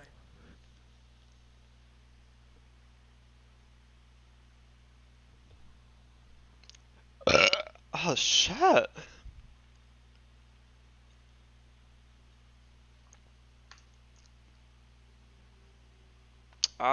This is actually timing really, really, really well for a rip at open. Like an actual rip that sustains. It's timing really well for a quick push to 38 to 39 and then a rejection back down to 37. No, I think it would rest at 39. No. I'm saying it would go to like low 40s. There's a lot of bag holders, bro. A lot of people bought at 46. Yeah. Think about it. A lot of people bought at 46 last week on Wednesday, man. That was a bad day. This fractal though, this fractal always yields a huge upward movement and then it sits and sustains. With the given like macro fractal we're in, this is where you see sustain. You can see it back in early May. You'll see exactly what I'm talking about. It's a Goldilocks zone where those that have to cover exceed that of those who are bag holding. Oh, so this morning I was talking about the relative strength in conjunction with the IV percentile. We actually just shift bullish on a 2-hour, which is the first time it's happened since we hit 70. So that's what I meant by saying I wouldn't be surprised to see if the narratives start to switch. All right. Hey, crazy dogs, get out of there.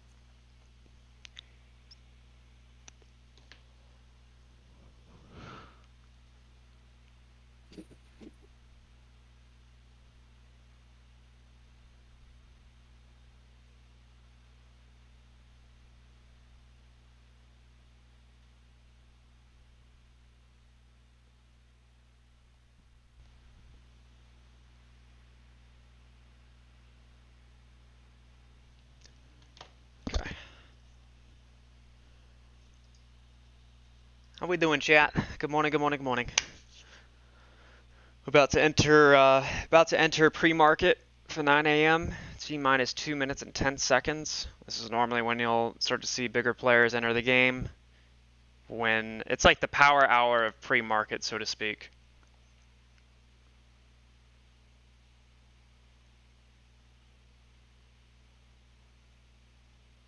Yep, this is interesting. This is getting real interesting.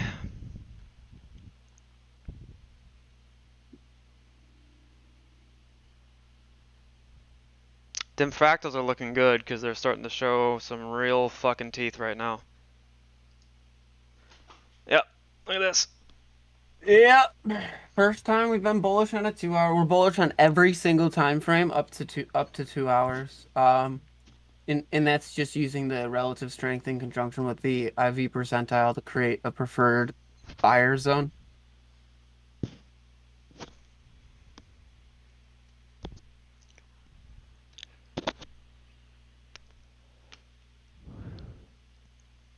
Yeah, this is gonna be big.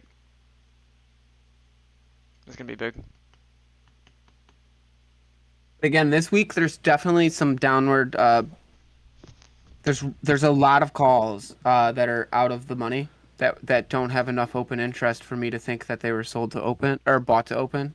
Right. So there is some downward pressure for this week still. I don't think. Sorry, go ahead. What I'm looking for is as we get to the monthly option chain, which is the August one, it's like the third week of August. It's massively, it's massively bullish. All of the options were way out of the money, sold to open puts. So they're gonna want to I'm sorry, I'm shift the gonna ask you to derivative. pause for 1 second.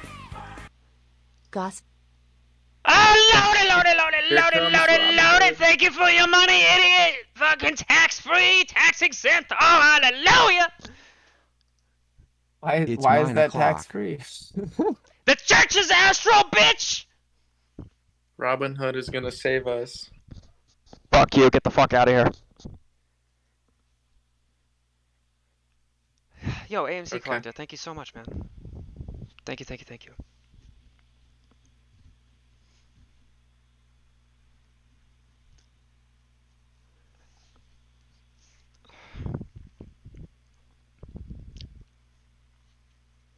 Especially opening like this, you know?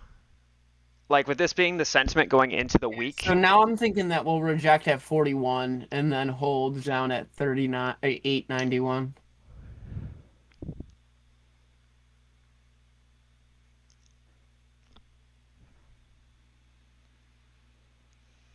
All right, it's 9 o'clock.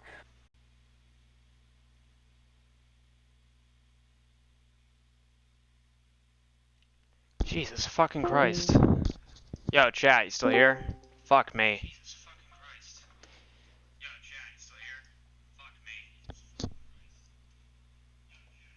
I have the shit turned down. What the fuck? Where is this even where is this coming Put down. Do you have a Spectrum? Yeah, they suck.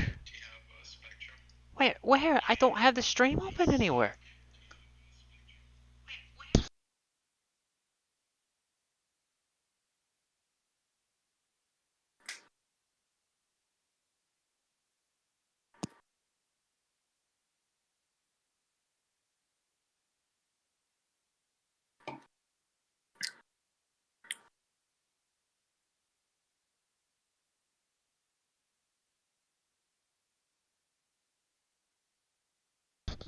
What the fuck?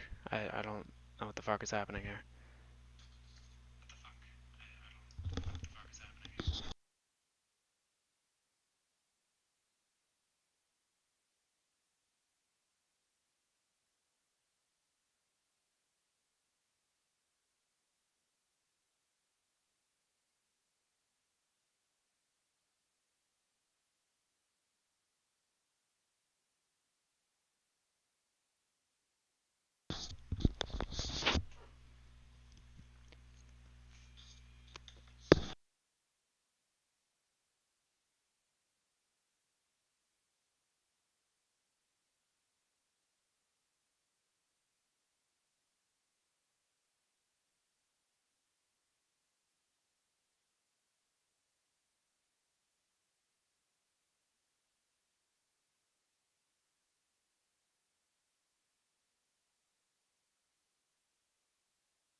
Hold on, chat.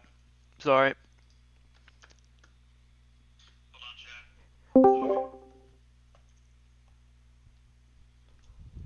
Yeah. Hello, hello, hello, hello, hello, hello. Hello? Oh shit. Is it me you're looking for? Thanks. I know I'm really, really good at singing. I've been told many times.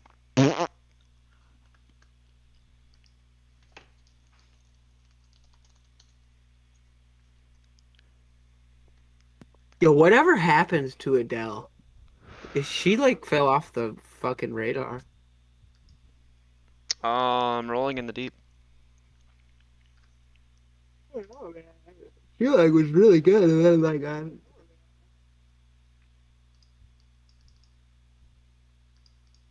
feel like it was really good, and then like I being annoying. Get out of here. I love you. Go on.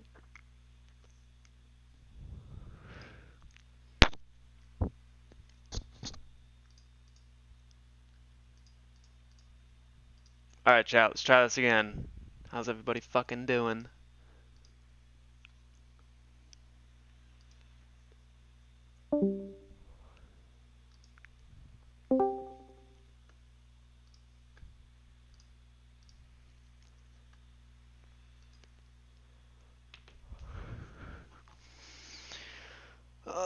Boy, looks good here. Good shit. Good shit. Astro, are you on top chat or live chat? Should be live chat. It's just been the internet fucking kicking the bucket on itself, I think, and it froze where the chat was at.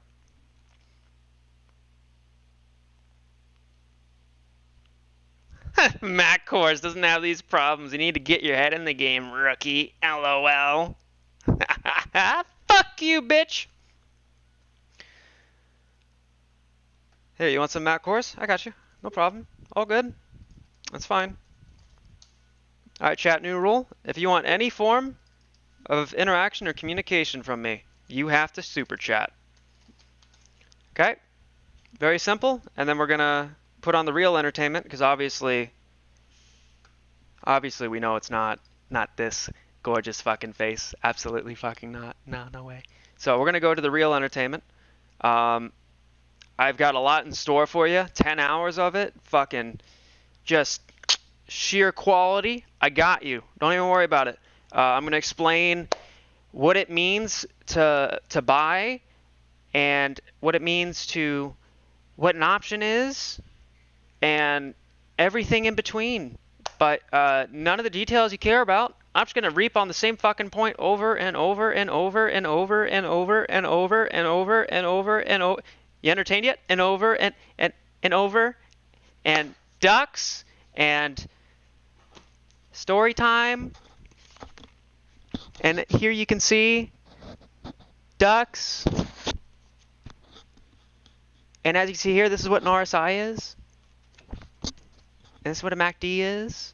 I know I've said these points 15 fucking times in the last hour alone, but I'm going to keep doing it. Oh, brother.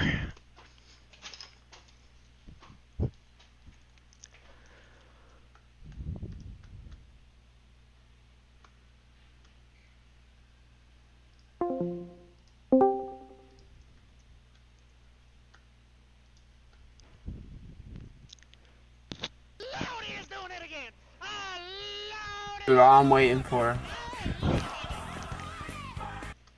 This is to become more like Matt Course. You have a lot of work to do. Practice makes perfect. Hey hole. Oh my god. Alright, now you have my full attention. To answer your question, yes.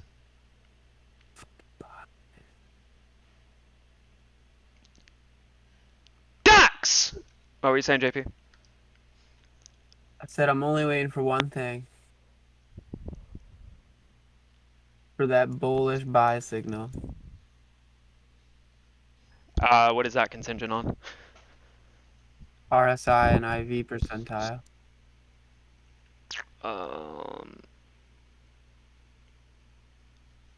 We just had the trend crossover happened when we bottomed out last Monday. That was when we finally saw the bullish trend start to take a formation. And this is on a large fractal, so I'm looking at a 4-hour without extended hours on.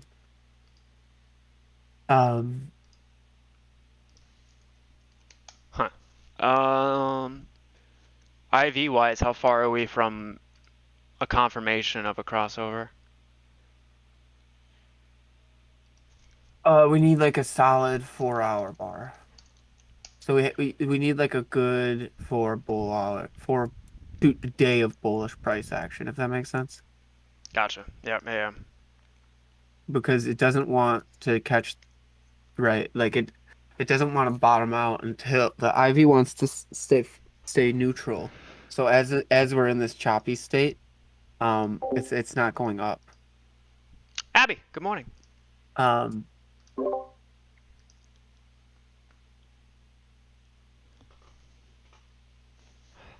Like this movement going into open, what is that? What would indicative of? Yeah, I mean, like, what's your gut instinct? Forget the Elliott waves, forget the IV percentiles. What? Yeah, I don't look at any Elliott waves in them. I just look at price actions and go on the psych behind it. So essentially, it feels like it could be a big liquidity pull to me still. Again, there's a lot of bag holders.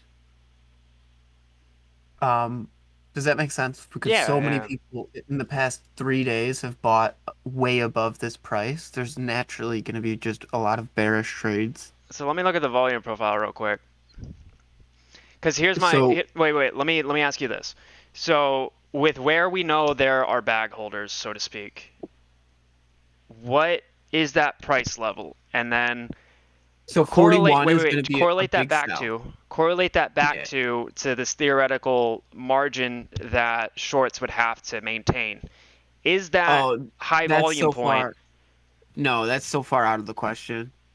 You see what I mean though? Like is that point of No, dude, we're such a low price that's why it's not trading like a negative beta like it was when we were at 70. They're so profitable in their short positions because you got to think that the largest entities are the ones that could force the stock to do something, and if the stock is being bought, but there's through married puts or whatever it is that's I think going to be other people's wheelhouse, right? Because I don't trade that, so why would I have ever learned about that? But essentially that's the strategy of married or like a synthetic short through the options chain in the bond market. But essentially that takes a lot of money, and to do that you have to be like the biggest entities in the trades. So these are the large hedge funds. Hold on. A friend of mine is friends with Slash. After Moaz, I'll make some calls to see if you can meet him. Abby, what's your Twitter? Just for the record, I have the guy's fucking like autograph moniker thing permanently injected into my skin.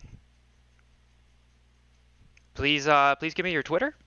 I would love to chat further about this. I love you. I love you. I fucking love you. So then it would become... Sorry about that. Someone said that they have a friend that is good friends with Slash, and I had to address that. Oh, that's sweet. Yeah, but essentially as the price rises, that could become true, but you have to realize that they took their short positions a long time ago. They're profitable. They're not at risk of any liquidity issues if they're profitable on the trade. I'm talking about like long term, like the people who have this rolling $10 short. Sure. I mean, you would assume they just bought a call on top of it and captured upside protection and then essentially, right, you can trade different time frames with like a very deep out of the money call. So you don't need to find the shares, you just need to find coverage on them. So it wouldn't make sense to me for them to still be exposed on those, if that makes sense. Mm-hmm. Now, that changes as the price rises though, so if they still have those open, there's an interest fee that they pay on them. Right. And it's related to how far difference it is, so then it cuts into the upside protection, if that makes sense. Yep. Mm-hmm. Yeah. So, but yeah, I don't think that's, you know what I mean? There's a I threshold of don't some think sort. that's the trigger of the price action. I think that hedge funds in whales figured out how to make gamma squeezes occur in a situation that has permanent bears and permanent bulls. So if there's always people that want to short it and always people who want to go long, a hedge fund and a whale, like they all kind of figured out the same thing. Hey, if we over leverage this stock to the downs, right, and kind of fuck over the bulls for a while, what'll happen is we'll create this crazy mismatch in the option chain. Right. Now, this mismatch is the IV of the calls relative to how much money is being made in the put, or rather the short side. So let me explain it a little better. So a bullish position is one of two things in the options chain, to keep it simple. The first is if you buy a call, that's bullish. Uh-huh. The second is if you sell a put, that's bullish. You're shorting a put. Right. So now that's profitable when the stock's IV is very high. And what this does is if you short the stock with this, you can make an absurd amount of money, but it forces the market makers to delta hedge bearish. Right. So they actually have to short the stock with the hedge funds and the whales. Now, as they're doing this, it's crushing the bulls, but wait for the good part. So as it's crushing the bulls down, it's destroying the implied volatility. It's just destroying it. So the stock is getting to a lower price, so it's becoming more lucrative to buy, right? It's more appealing, and the implied volatility is way over leveraged to the other underside, meaning that the market makers shit. themselves are delta hedged negatively. Mhm. So as they drive the price down, when they start to go long down there and close out all of their short positions, when you're closing a short position, you're buying it. So that's they're essentially buying the stock twice, Right. right? Yeah. Relative. Yeah. And then they're using the options chain to take the bullish position, which is buying a call and selling a put, where they used to be selling calls and buying puts. Right. And this happens on different fractals, so it's kind of like hard to do the overlap, and that's why I refer to the monthlies a lot because it has the most volume. But It's also essentially, like a this stock, longer range time frame, so it provides a greater Oh, look at exactly. this So fucking essentially, look at this trend line. I'm sorry, real quick. Look at this trend line no, that not we at all. found. It's good. No, So look at essentially, this. Look as at this, this. I'm not From watching your stream, man. just from Friday all the way through after hours and pre-market of today, there's been this solid trend line. I'm pulling up your stream. Hold on. Got an ad. Idiot. Yeah. I mean, it's bounced every time for 8 hours. Yeah. Yeah. So now go to a 4 hour fractal, or rather 4 hour chart. I'll just do a 1 hour. Do a 4. Fuck you. Pull up a 4. Yeah. There you go. Yeah. And then draw the bearish trend line that we need to break from the start of it. Pull it back to where it was. Let me do this. Let me go to trading view. No, it's not the trend you need to break. Yeah. So so start at the double top at 63. Nope. 63? Oh, I see. Yeah. No, 63, so more to your right. One more. One more, and then pull it up. So pull it up so it's hitting where we kind of, you see that yeah, Right here. left, right. No.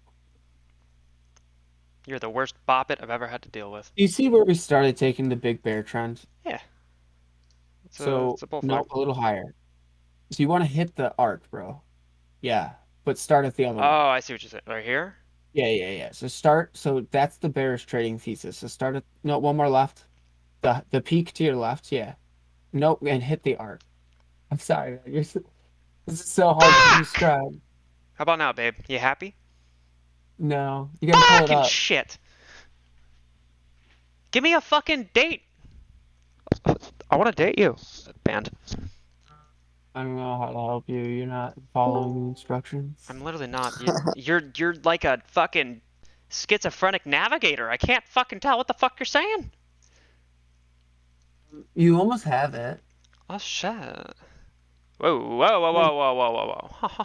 Close. What you want is to hit the two big bearish trading theses you saw. So the first one you Bear got, right? feces? And then start at the second one. So it's really just Like two this? lines and then extend it to the right. I don't Here. know, I stopped watching. It You was frustrating. fucking asshat. Yeah. Yeah, but pull it up. No. You're not don't worry about the The fuck do you mean? I can't help you. This is a losing game. We shouldn't do this. Oh shit! Oh, look at that, Rippy.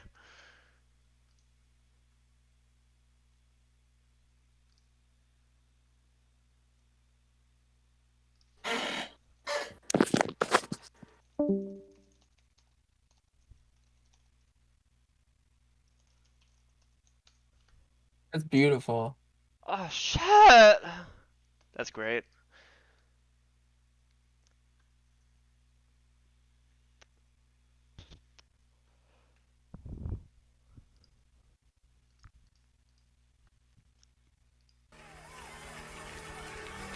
Somebody shout hallelujah. Somebody shout hallelujah. You know, one thing that has kept me in my trying time is that God told me that my wilderness was not permanent. Oh, yeah. Tell your neighbor, say your wilderness is not permanent. It's only a temporary situation. Just touch about 3 people and tell them what you're going through. It's only a test. It's only a test. It's only a test.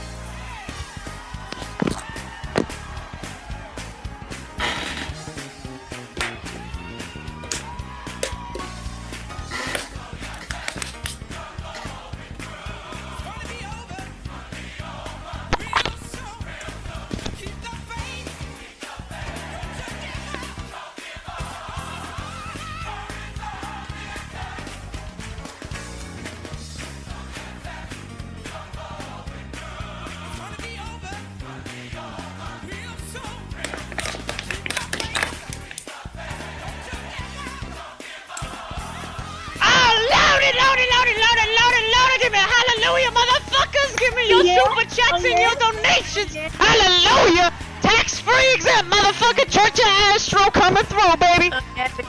Loaded! Hallelujah, motherfucker!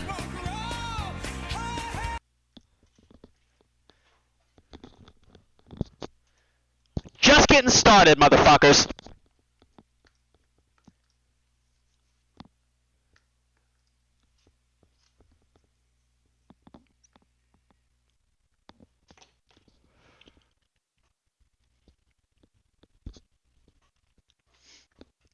JP? Hey. Yo, do you got a suit? Yeah, I have quite why? Oh, douchebag. Oh, I got quite a few. Yo. I didn't say it. I was started. I Yeah, caught myself. Yeah, you fucking pompous asshole. Do me a favor. What's up? Why? You need a suit? No, I got one on, bitch. I need you to throw on a suit. Nah, it's not a suit day. What the fuck do you mean? This is not a suit day. It's not the day. Blasphemy! Okay, well, let's talk about it. Are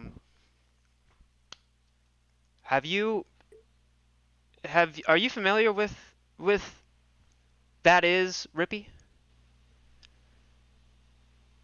Have you heard of the Church of Astro? So do you think we open above or close? Shut the fuck up with your rational hearsay. I said, have you ever heard of the Church of Astro? Can I get a hallelujah?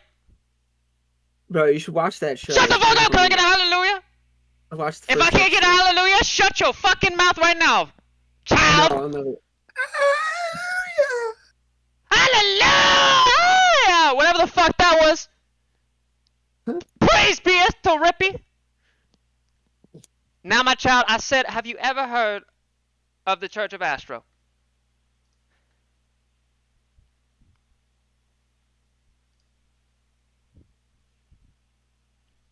I'm sorry. Did I stutter? Have you ever heard of the church? Don't fucking ruin this for me, JP.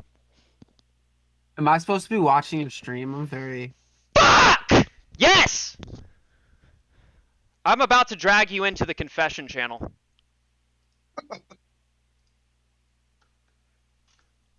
Answer the question. I'll do Above it. or You below answer the 38? question. Have you ever heard of the Church of Astro?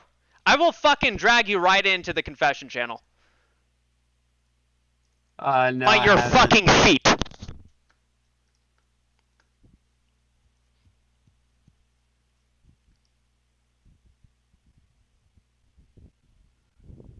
You know what? Market opens in 5 minutes. Whatever. Fine. Do you have the stream pulled up? No. Fucker! Pull up the stream. Oh, dude, nice suit, bro. Fuck you. Throw yours on. You look like Brad Pitt. I know. In some crossover movie with...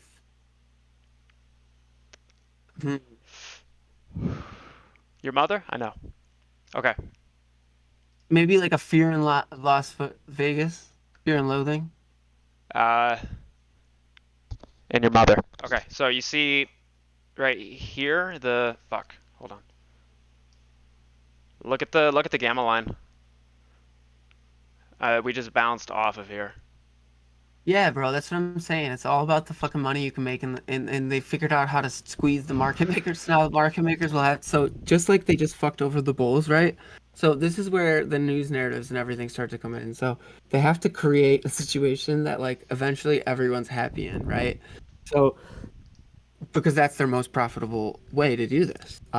So first they have to short the shit, and then the bears are kind of happy, and then they go along with the bulls and squeezes the bears very hard. Oh shit! Go on.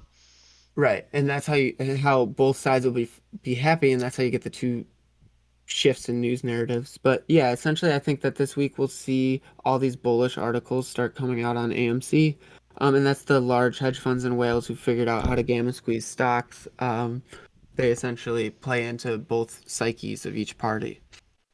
The parties are the bears and the bulls, or in this case, the apes and the shills. JP? Are you still watching the stream? Yeah, I'm watching you, bro. You see my children over here? A lot of guitars. Children! Do not objectify them! Dude, why have an open bottle of booze? Shut the fuck up!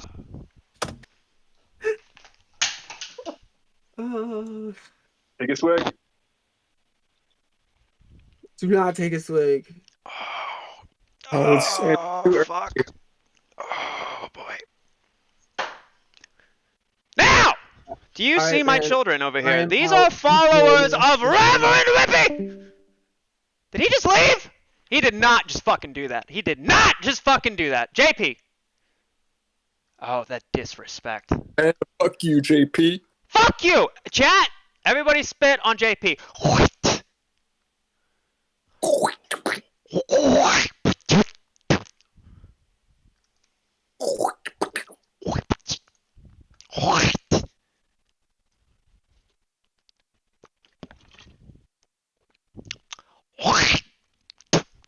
Ah, shit. I got that on my suit! Shame!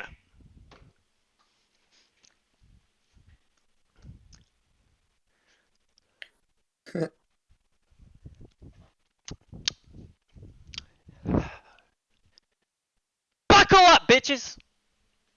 Market opens in 1 minute and 41 seconds. 11. Math. 1 minute, 5 seconds. Alright, we're gonna have a pre-prayer. My children.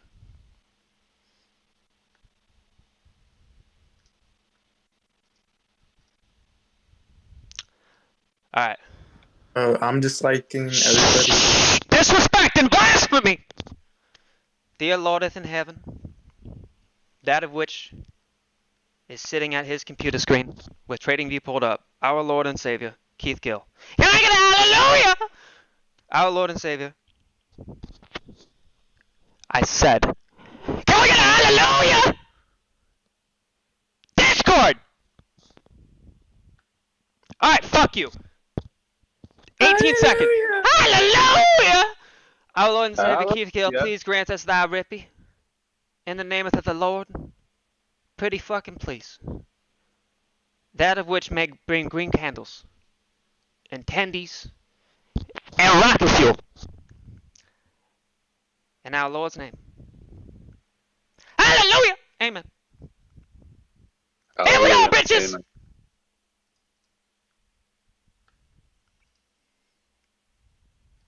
Okay, wrong. Well, nah. What the fuck?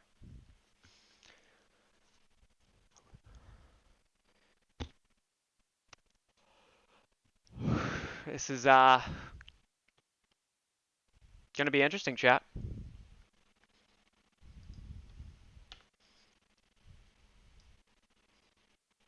What's Jimbo doing?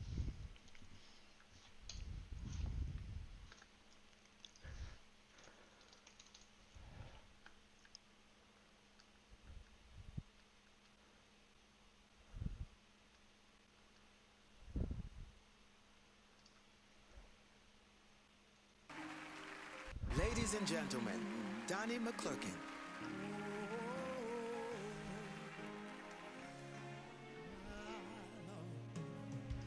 Tell me what do you give the Lord when you've given your all and seems like you can't make it through. Child, you just stand when there's nothing left to do. Go on and stand and watch the Lord see you through. After you've done all you can, you just I gotta check my positions, hold on.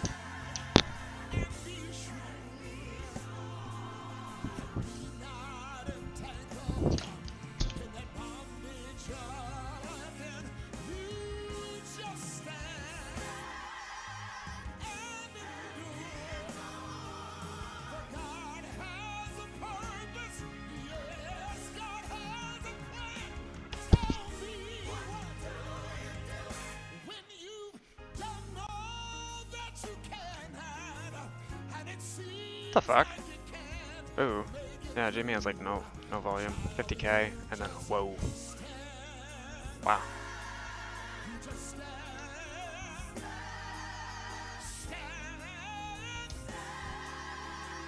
And of course, SPY going up.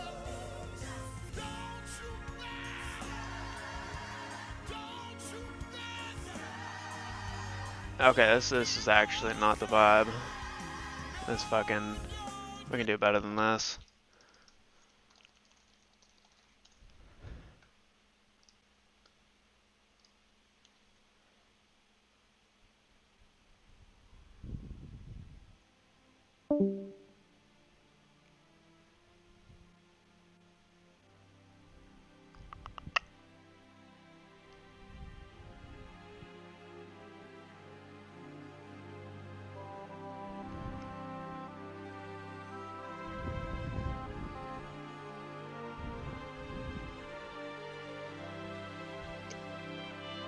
Alright, chat. Tossing in another 1k.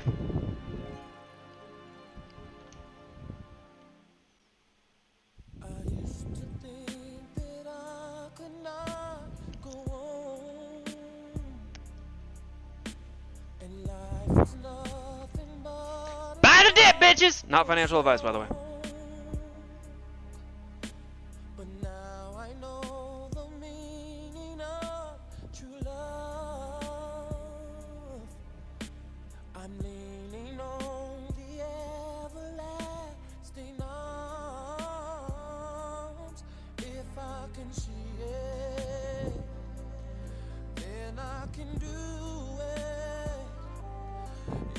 Just believe it.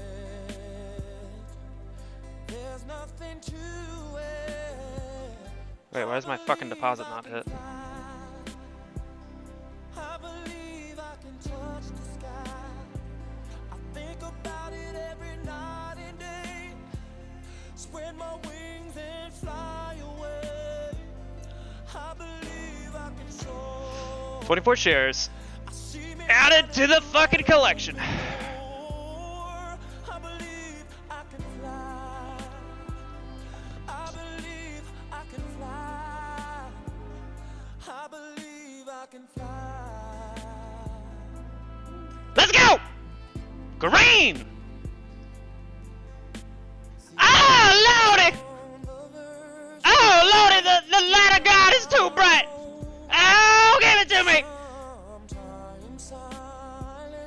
Fucking go up! Stop thinking about it, go!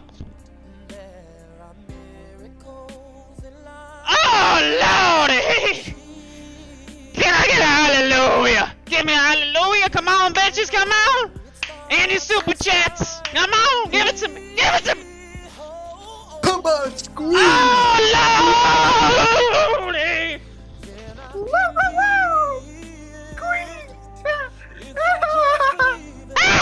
Whatever the fuck that is, I'll give it a hallelujah! I believe I can fly. I believe I can touch the sky. Think About it every night and day, hallelujah! Spread my wings and fly away, hallelujah! Oh, don't do that shit, don't fucking Spread my start. wings and fly away. Hallelujah! Hallelujah! I believe! I believe! I believe! No! I don't believe in down! No! I believe! Hallelujah! This is interesting though, not gonna lie. Alright, that fucking R. Kelly really shit the bed on that one. Particularly pissing on women. But whatever fucking key change this was, you really fucked it up, buddy. What the fuck? Too much dissonance. No, fuck you, R. Kelly.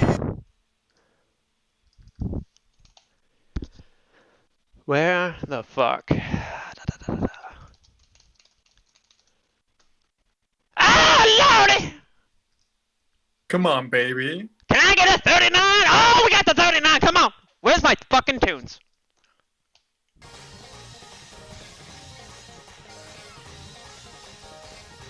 Ah, Lordy! Get the hell out of the way! Ah, Lordy! Come on! Come on! Come on! Give it to me! Give it to me! Give it to me! Lordy! Give it to me!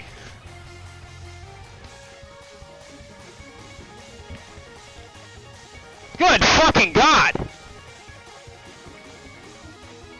Oh yeah, baby girl. Oh, Lordy, baby girl! Get that shit, brother.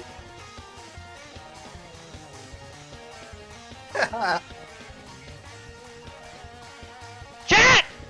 Please leave a like, subscribe, share the stream, donate, super chat. My ass is broke from buying calls. I got gapped by fucking Theta.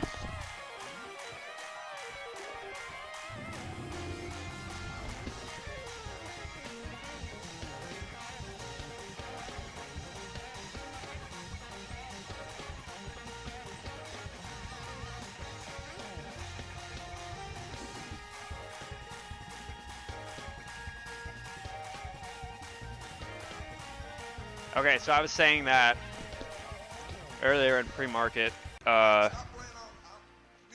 was expecting to see us, and we're still in the middle of it, I believe. I think we're going to break through 40, touch 41, 42 possibly, and then correct to somewhere around 40, 40, 50, something like that. 40, period, 50. And then kind of trade sideways off of that into around 1230/1.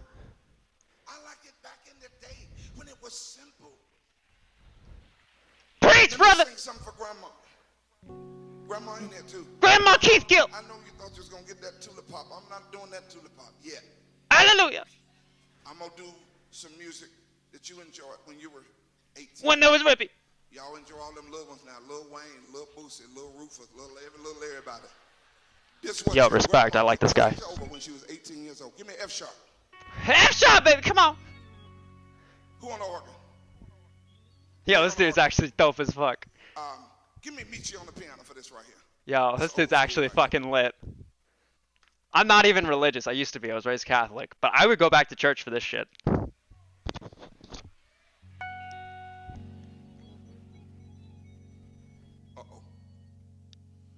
Grandma, get ready. I'll make sure you sit beside Grandma. When I start this, Grandma gonna lose it.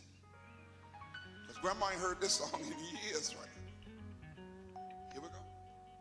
Now, Lord, do it. Yo, I gotta play along to this shit. You know what? Gold top. I'm a real church folk. Lord, do it for me. Say, come on. Oh, Lordy. Out of the way! What the fuck is this shit? This one music made sense. Come on. I need you to do it for me, Jesus. Hold on, brother. 1 second. Hold on. I need the Rippy. Out of the way, cunt!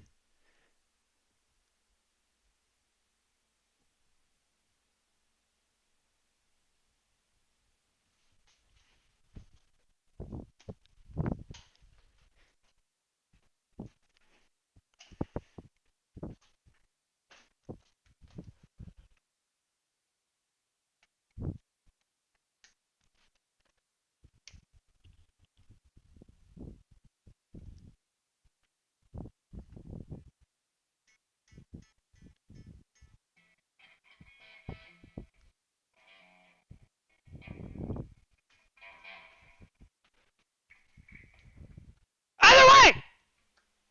Thank you.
Oh, I thought trading was halted for a second.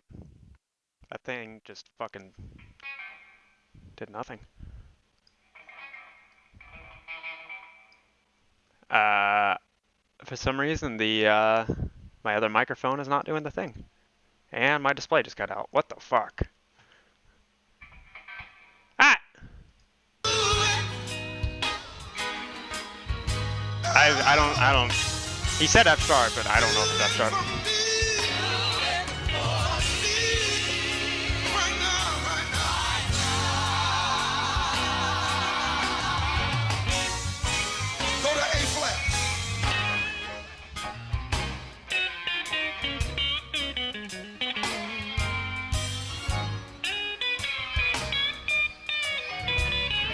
Los Angeles on Courtney Robinson, y'all.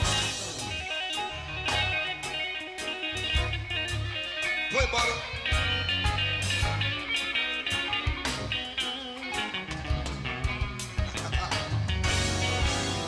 Lord, sing, come on. Shake it off, baby! Hallelujah! Come on, shake off them red candles, you fucking pissy little bitch, and go up!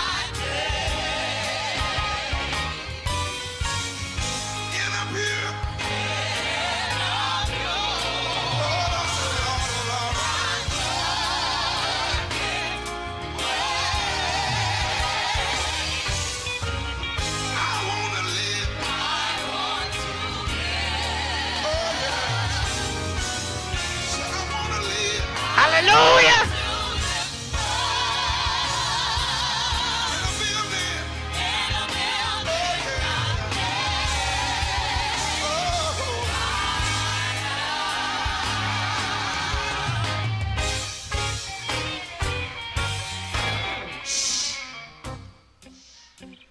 I'm sorry. I'm sorry. To do me a favor tonight. All of those that can testify God's been good this year. Lordy, Rippy. I want you to take a moment and just reflect. Who on the organ, Craig? Chris, I need you to break it down. Give me some hallelujahs, chat. Give me some hallelujahs to bring AMC Craig, I want them back to from the come back. dead. And nephew, I need you to do me a favor. I need Hallelujah! You to play organ, but I don't want Come on, give it to me. Come on. Hallelujah. Play old standard. Hallelujah. Hallelujah. It's coming back. Hallelujah. Keith Gill has heard us. Come on, hallelujah. Give me some fucking hands, chat. Give me some emojis, you motherfuckers. I need you to reflect. How do I reflect? Just throw your hand up and tell the Lord thank you for everything you think He did. Hallelujah, Keith Gill. Thank you. 5 years. And something will take place on your road. Craig, play the organ. Y'all get it up. Yeah! Woo!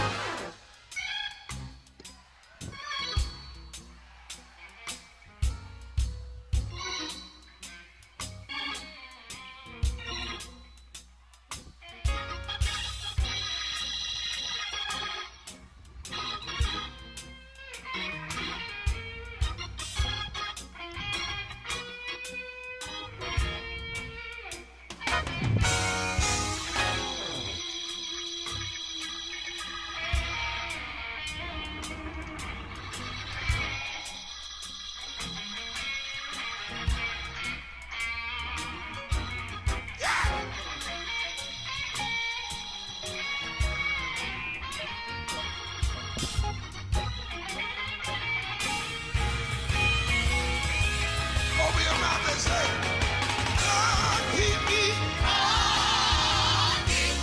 Come on. Rippy, baby, come on, give it to me.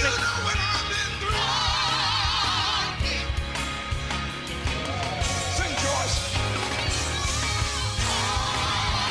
Give me Rippy, bitch. Come on, give me some Rippy.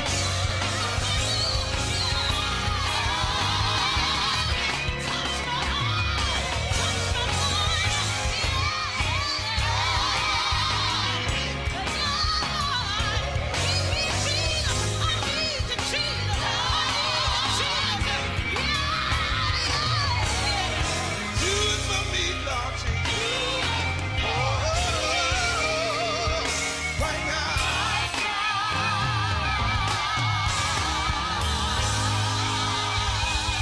Yes. Yes. Sit down. I'm almost to the good part. Yes, music, man. You heard it. It had a All right, I actually want to try something. Now the introductions are so busy. By the time the introduction plays, you're busy. Even on my record, I have to slow them down every now and then and say, that's a little busy. Play the introduction off my new album. Play the introduction off of He Alone Is Worthy.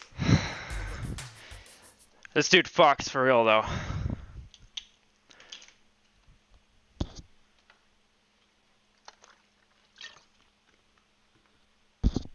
This is,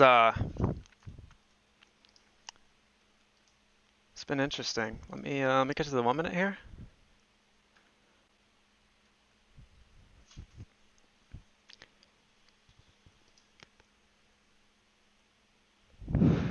This is big. I'm seeing the OBV pattern that I've been looking for. That is required for my thesis to come to fruition. It's one of the checklist items that are required to say that we're going into the next cycle where we squeeze really high up, and I don't think there's going to be a coming back down like we saw at 72. We should have never fucking fell back down from 72, by the way. But I believe that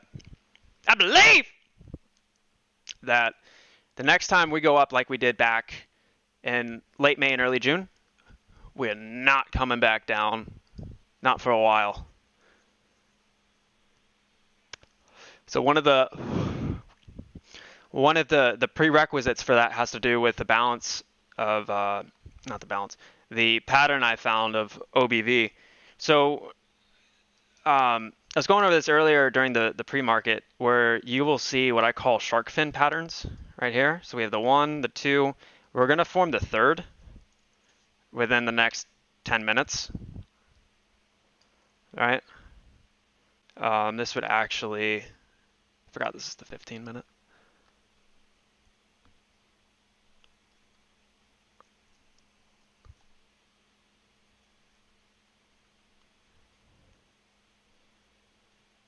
So here's 1. This would be 2 when you aggregate them. 3, and then 4, which I imagine will happen at 10 o'clock, as normally when you see the algos evaluate the previous period. It happens quarterly throughout the day is what I found.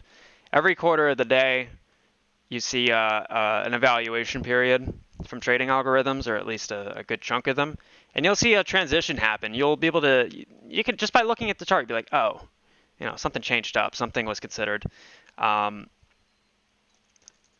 I think our volume's looking good, no? What's our volume? Yeah, 13 million. 13 million in the first 20 minutes. Yeah, that's fucking solid. Yo, Bay Buds. Good morning, man. Good morning, good morning, good morning. So we're looking pretty fucking good today.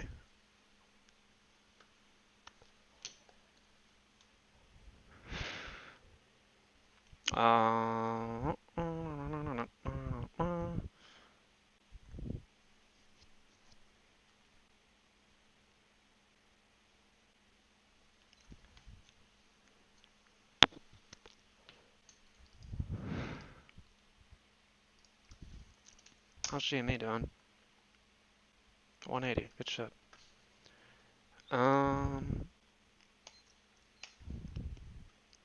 BlackBerry. And the only reason why I gave a shit about BlackBerry, I have a little position in it, but that's not why I'm checking it. The reason why I'm looking at it is because of the fact that you'll see all of these stocks have sympathetic plays of one another, and at the strongest of the confirmation, you'll see these really follow suit. So things like Wish, BlackBerry, Nokia, COS. Yeah, you'll see all of these start to perk up.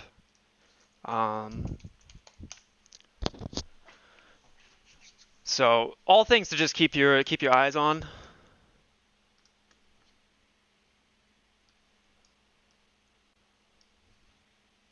May I have your attention? A long alert has been dispatched for the ticker VIAC. Repeat, a long alert has been dispatched for the ticker VIAC. Shut the fuck up, Cortana. Thank you. Fuck you. That's really, I don't know why they made it that fucking extra. Whatever voice that is, that was fucking stupid. Cool feature though, I'll give them that.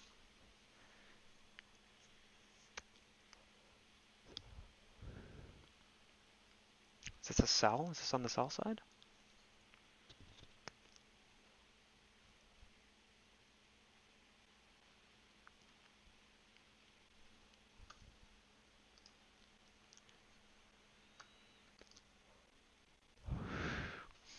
Oh, the China stocks. Actually, that's a good point. I'm glad you brought that up. So there's a, what do you call it?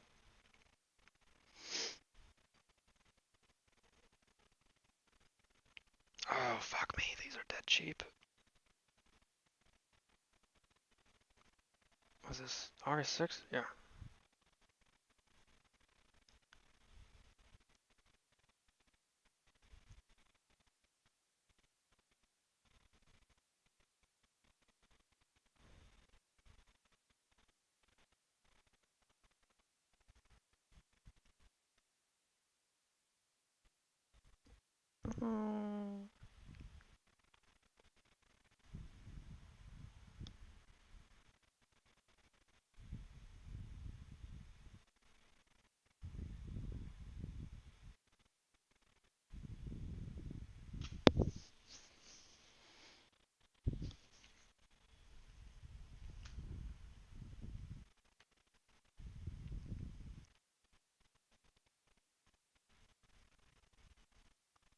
Sorry, chat. Hold on.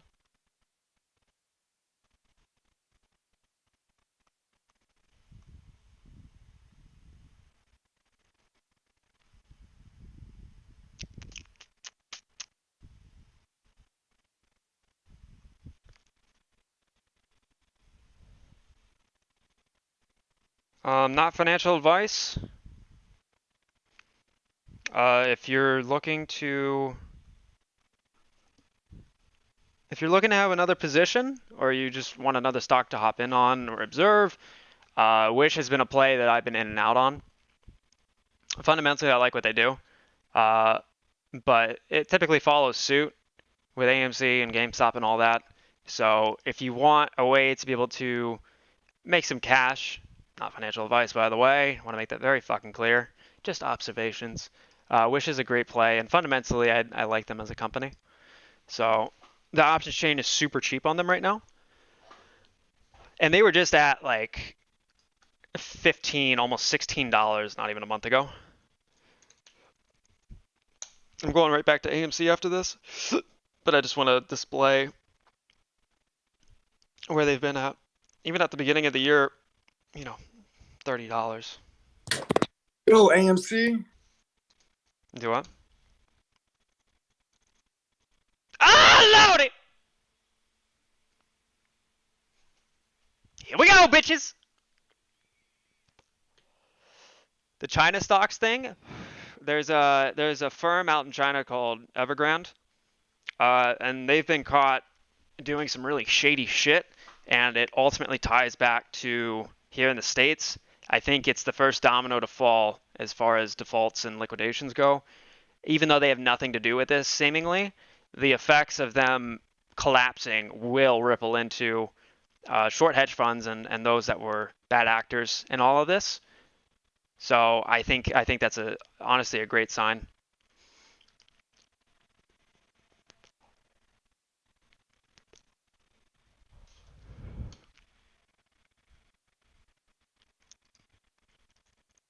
This is getting interesting.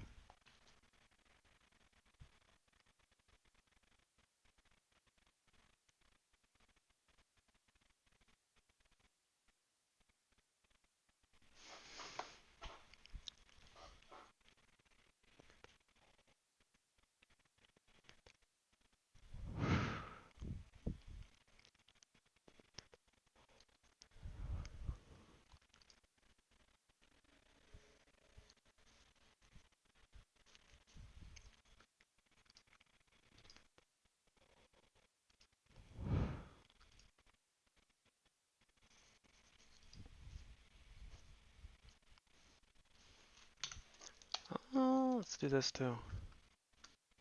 I also like to use what the fuck do you call it? A trading platform called Thinkorswim.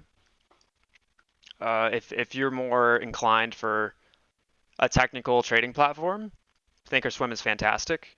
Lordy! Oh, lordy. Oh, come on! Come on! Thinkorswim, though, provides a lot of in-depth information that you can use that things like Robinhood sure as fuck will not give you. But even as you start to dip your toes into things like Webull, the whole payment for order flow thing, I'm just keeping out of this because this is just relating to information. I don't recommend trading with Webull. Not financial advice, by the way. But as far as... Is that the one Mark uses? Sink or swim? Yeah, Thinkorswim, yeah. So what I like to do actually is I can see there's more in-depth order books that I can use through this. So I can see exactly where trades are happening as far as exchanges go. And you can see the spread much clearer. The data from it is much more palatable just because you can tell, if you see a lot of orders coming in from ARCA or what the fuck is the other one? I forget where that correlates to, but ARCA, EDGA, CBOE are typically common exchanges where you'll start to see trades pop up. that, depending on the behavior of them, will give you a more surefire signal as to what is to come. And as you start to see trades from the NYSE pop up, which again, I can see It's right 10 here. o'clock. Here's your algo switch happening. I'm guessing it's going to go a little bit more bullish just given what we've done so far. I can also look at volatility curves and just what the market has in store across multiple information venues.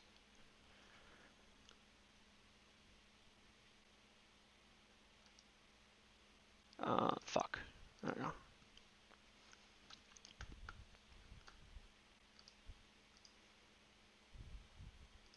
Yeah, so I think once we break past 40, similar to last week, we're going to see a huge run up. And given that we've now been at 40 for a while now, I'm sorry, we've been teetering with 40 for a while now. I think this push would have a lot of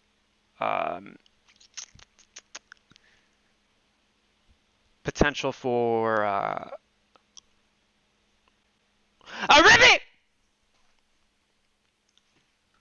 Especially considering we're starting off the week like this. I mean, this is having the week start off on such a strong note sends a big signal to the rest of the market and automated trading algorithms and portfolio management. It becomes a no-brainer to the automated side of the market. So not only that, but you also have sentient flesh sacks that are also aware of the fact that these types of stocks have a huge upside potential. And as JP at Mark Trades on Twitter, his wisdom and insight has also explained and alluded to the fact that those who want to capitalize on this are waiting for the right time. And it seems as though that time is coming. It's coming, baby. Oh, give it to me. Let's see what we do past 40. GME looking really fucking exciting, though. I like this.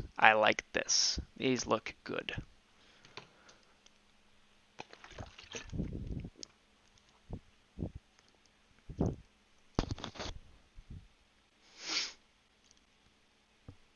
I need to DoorDash some more caffeine. I didn't realize that I ordered a small coffee from Chick-fil-A, and it did not fucking cut it.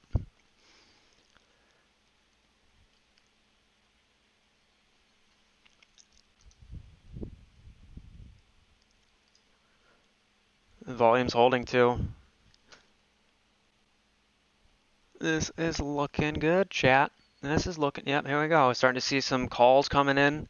Big money calls. This is more of a, this isn't a huge play, but enough. I mean, it's, this right here, you have it. Oh, Lordy! Oh, come on, give it to me! I want to check something real quick.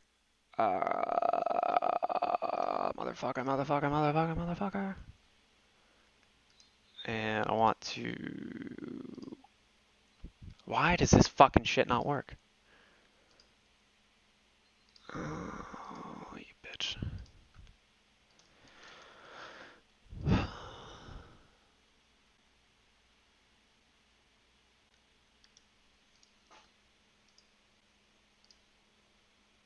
Fuck.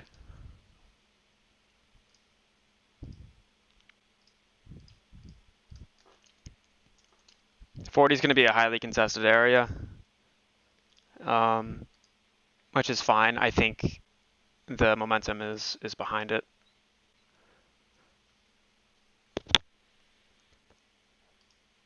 What the fuck?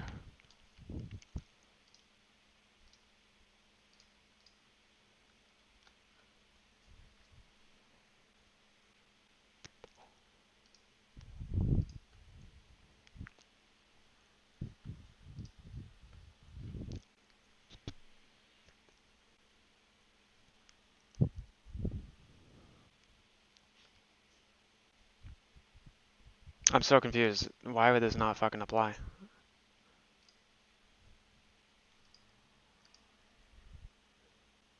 Level 2 for AMC and G. Yeah.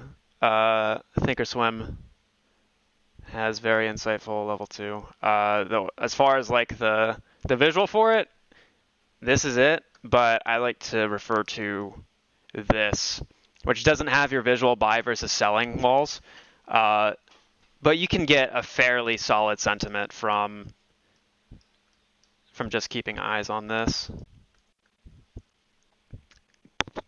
Yep. Fucking unreal, man. This is like the 5th time since 8 o'clock that it's been doing this shit.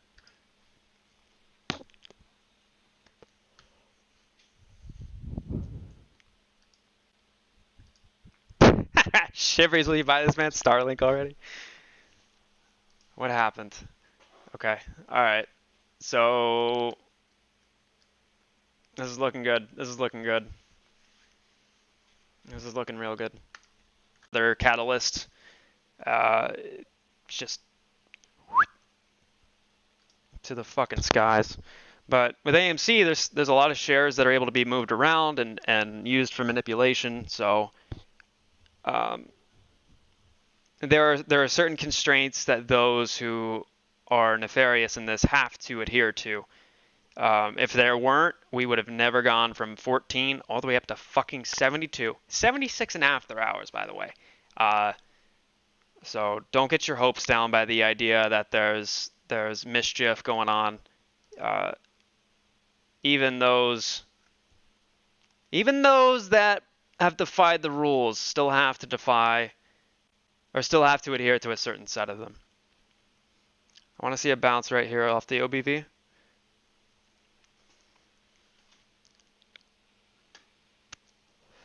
This is setting the stage very nicely for a push through 40.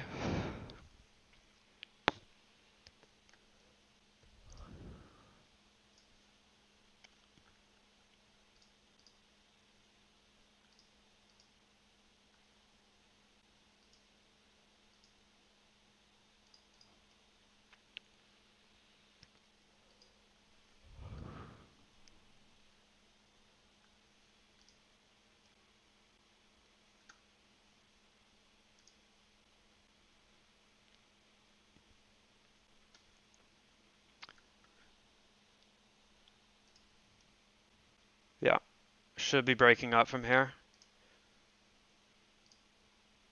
You can do the whole wedge thing. Doesn't fucking matter to me, but why can I not draw on here?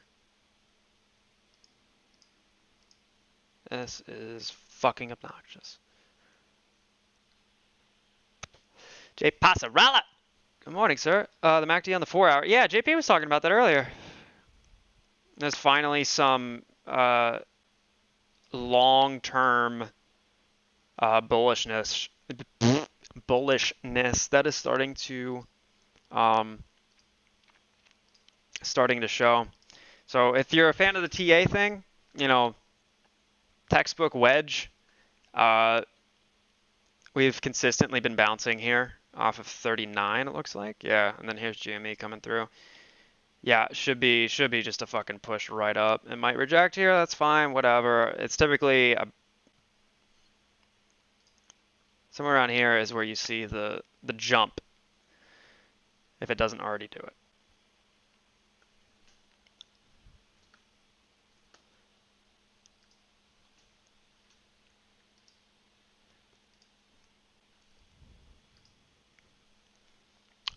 Let's check our dark pool shit.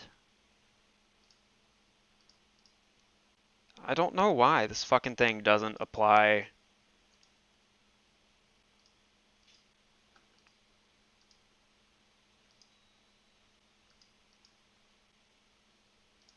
This is super annoying.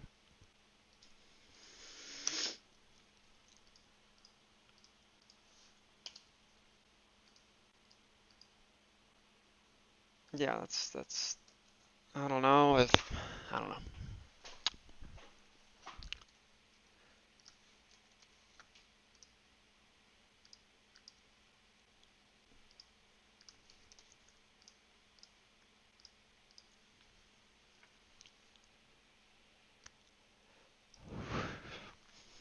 And even just on the day, like, we have so much activity going on volume-wise. Every level is being bought.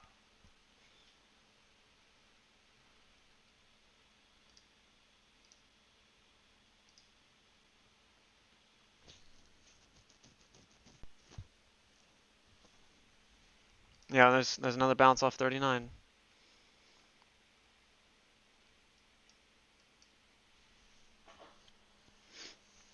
Which is fucking amazing because that's the highest level that we're seeing in dark pool volume or dark pool prints. I'm gonna check another service called Market Chameleon.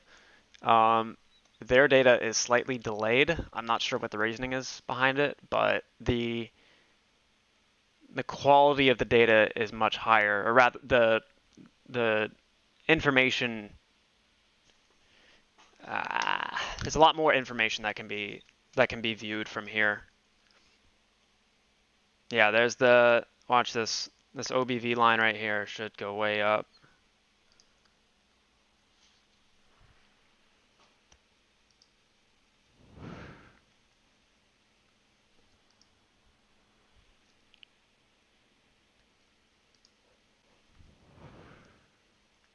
Yep, there you go.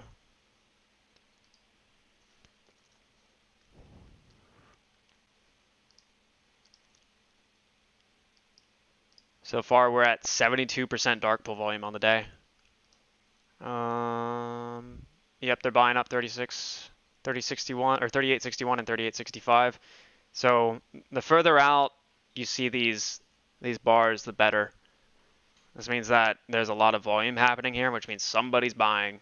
And if somebody's buying at these levels and they start to build supports, so like, think of it, I mean, just tilt it 90 degrees and visualize it as a chart, and you see a support here, support here, support here, here, here. It's relative. But we got to see a solid push through at 40. GME should start moving.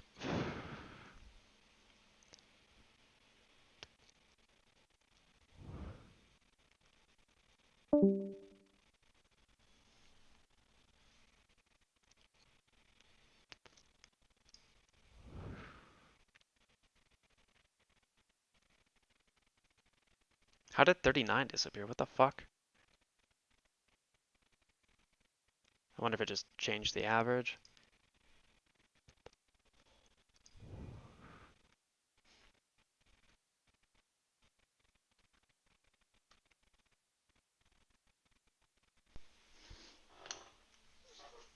Yo! Oh, what? Mr. Yellow Holdings. Good to see you, man. Good to see you. Rippy coming soon. There's definitely a Rippy coming soon. We're gonna bust through that wall like Kool-Aid, man. Goddamn fucking right. Jenny! Good morning. Oh, here we go. Here we go, motherfucker! I want to be patient with this one. I want to see a solid fucking just, I want to see volume. I want to see OBV go up, which ties to volume, but I want to see everything skyrocket.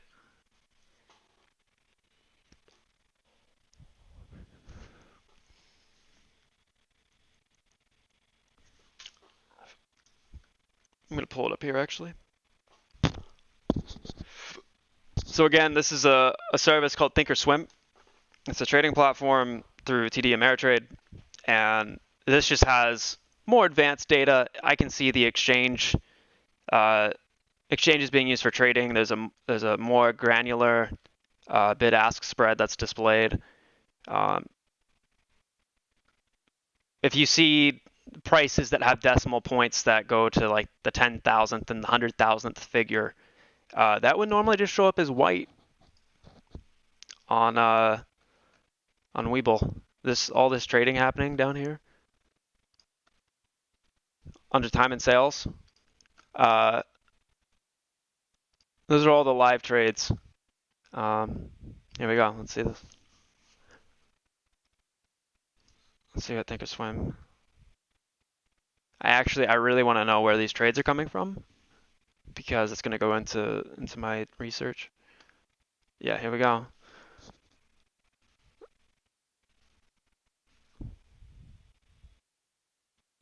That's fucking amazing.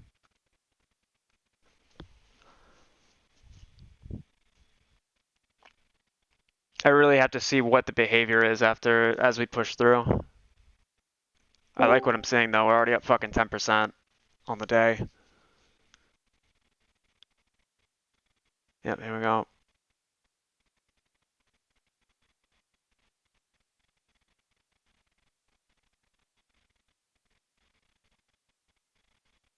I think the moment that we see that we're actually like literally up 10% on the day, I think that's when we're going to see. I think that's when we're going to see an actual huge push.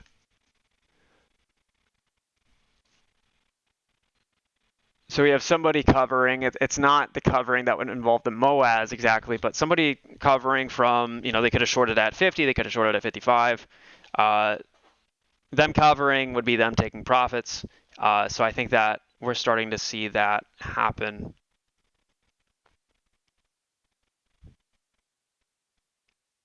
If GME can keep pushing, that will help sustain this. Or rather, that will reaffirm what's happening here. And just for readability, I'm going to do this at 40. Just so we can see exactly where $40 is. Jenny will become a mod. Thank you for pointing that out.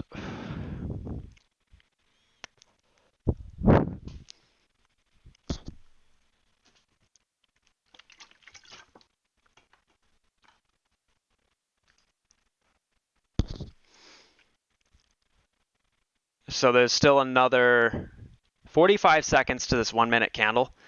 If the candle closes at or above 40, fantastic. Otherwise, you might drift back down to this range for a little bit, which is totally fine. 30 seconds left. Again, the fucking ass part of the candle, the lower part of this candle body, needs to finish at or above this line.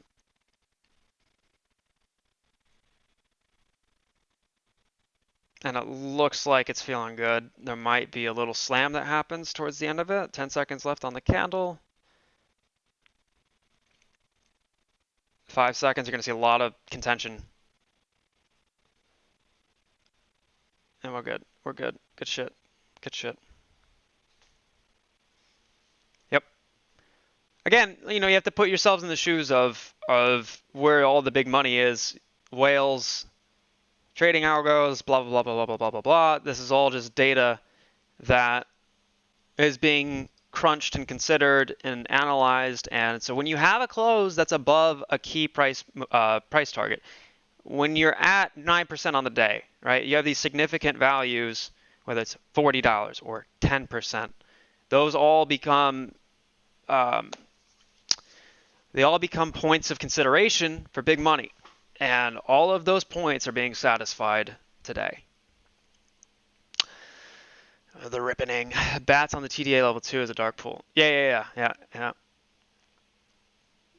Excellent point. Hey, Reverend! Can't wait to hear the gospel music, because you know what that means. Goddamn fucking right. I'm just waiting to see. I want to see how this plays out first. I'm more concerned about being able to analyze and parse this data and movement. And eventually, what it looks like, there's going to be a point where there's no longer a need for it, because we're just going to be headed well off. Yep, OBV doing the thing. This is what I'm looking for. What does the 15-minute look like? Yep, we're looking fucking solid, my friends. Absolutely fucking rock solid.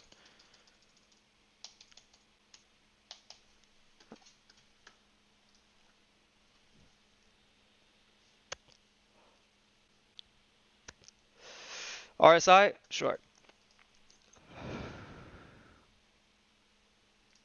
These are actually... fuck. Never mind.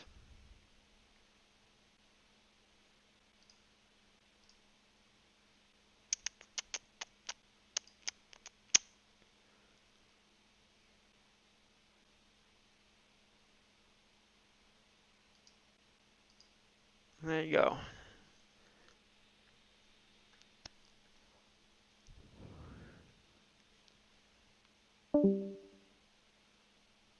So if this movement sustains, you're going to see a bounce off of the upper end of the RSI, which most people know is 70. RSI stands for relative strength index.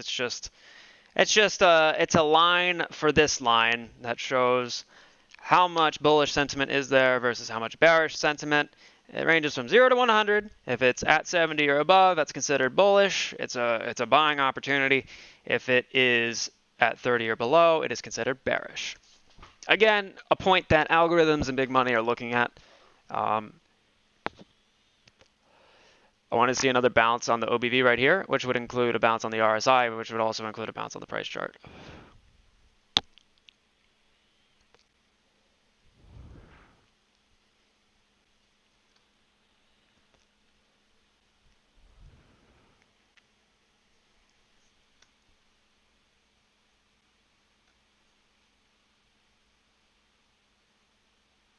Yeah, I know I'm starting to sound like Matt by explaining RSI, but I'm not going to fucking re-explain it 30 seconds from now.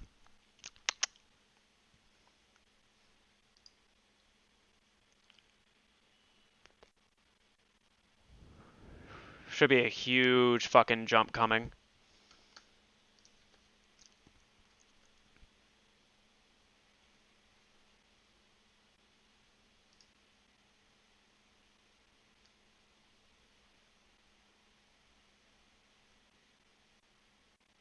Yeah. Oh, did the fucking SI numbers come out yet? And I also want to see a print at the $40 level.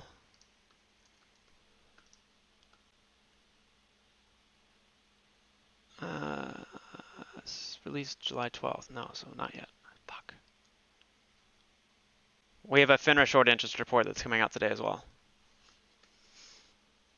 And maybe FTDs.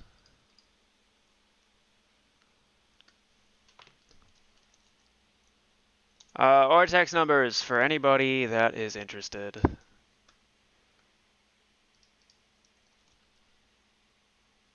This is okay. We're going to see a bounce. Yeah, so Ortex numbers, everybody, I have a theory that any of the short interest you see appearing on Ortex is actually being used to fulfill buying orders. It has to do with something called bona fide market making and short exempt volume. It is the idea that as a market maker, you can short to fulfill a buy order. Makes sense. You have a buyer, you need a seller, you put them together, bada bing, bada boom, full transaction. I think that the only shares left are those that are borrowable, and I think that BlackRock has them. And I think that BlackRock is the one controlling the spigot, just for enough time that the rest of the market and legislators can prepare and amend that is which is required, blah, blah, blah, blah, blah, blah, blah, blah, blah. So I don't think this has anything to do with somebody trying to profit off of the stock going down or to try and manipulate the fucking stock. I think this is literally just what buying is. I think this is what is required. Or a part of it.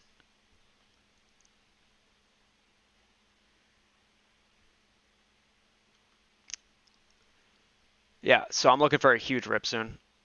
That is what my gut is telling me, as well as previous what the fuck do you call it? Previous fractals and all of my indicators and things that I go off of.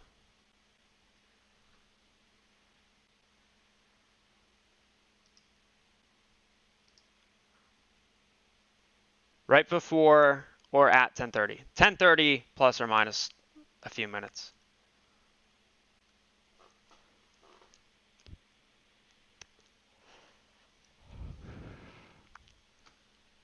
Let me get the chat. Thank you everybody for fucking coming by. I know this is for anybody new, this is a pretty high octane stream most of the time. We have a lot of fun here. Hallelujah! But you know, we also have a lot of data and a lot of research and a lot of really smart people that come by. So it's a good balance, and you know, if you're enjoying yourselves, like it, subscribe, blah, blah, blah, blah, blah, blah, blah.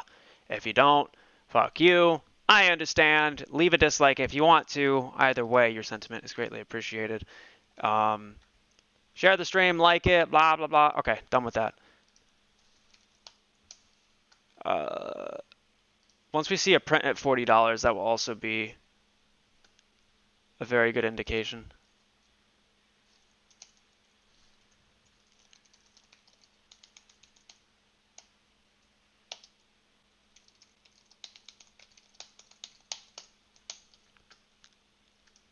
I need to change the stream title.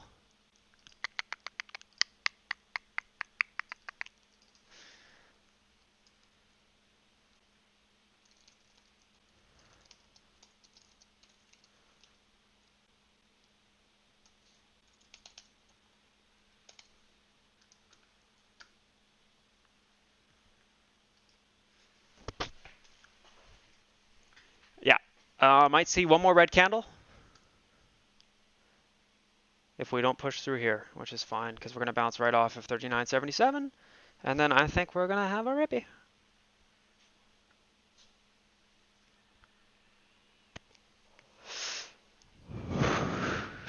Yeah, we do. Smart, informative, and absolutely psychotic. Goddamn right. BRB just filing another erroneous report on Matt Core's stream. No comment.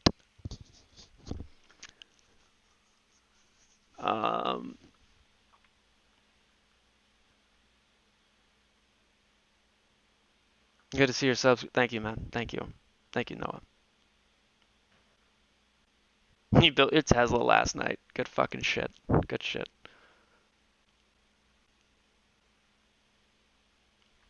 You really don't think a lot of retail has been shaken off lately when falling down from 72 to 30? Yeah, no.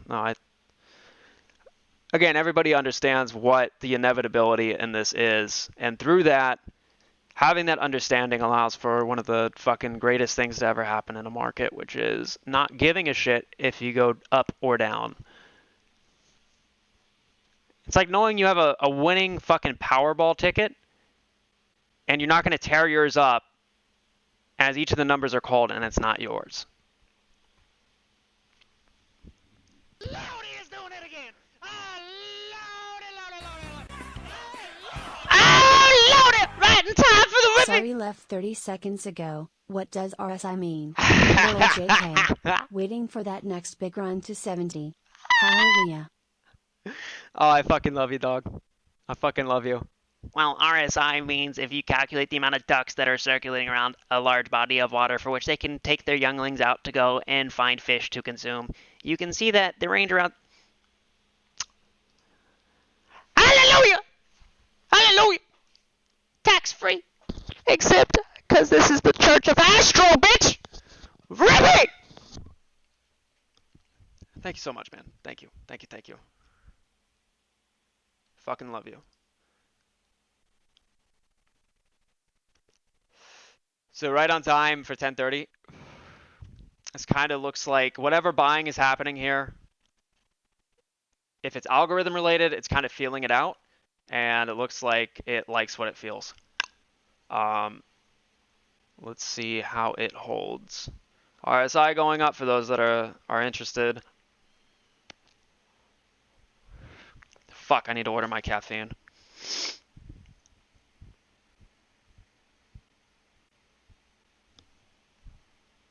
If you ever see me do like a double take this way, it's because my fucking modem is right here, and it has a light for if the internet goes off. Because my internet's been fucking spotty today, because Spectrum fucking sucks. So, FYI.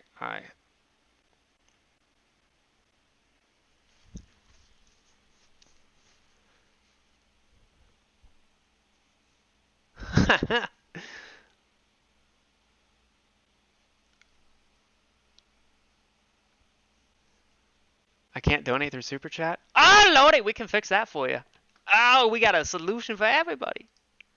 I will make sure your money gets in my pocket at your convenience.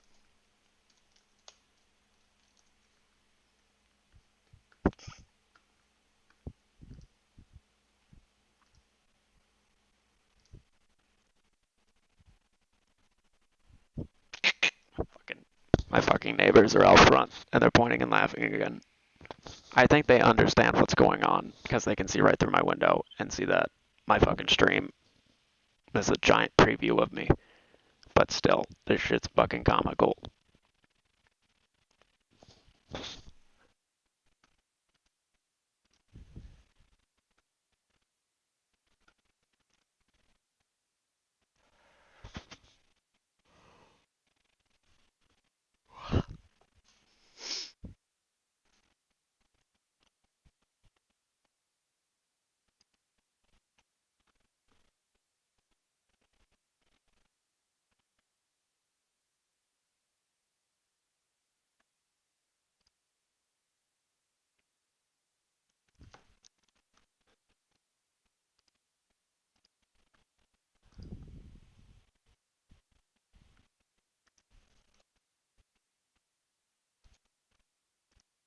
One second, chat.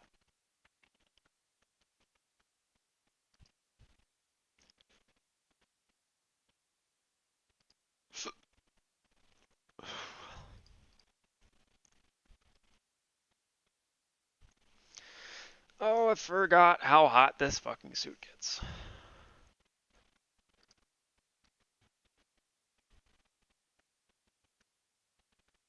And I have to piss real bad. Who the fuck?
Alright, I'm gonna go piss. 1 second.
Alright, let's see if we bounce off VWAP here.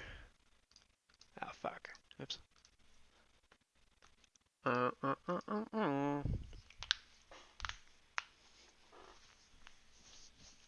think we're going to see a big Rippy sometime today. This is looking especially ripe for such a thing.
How we doing, chat?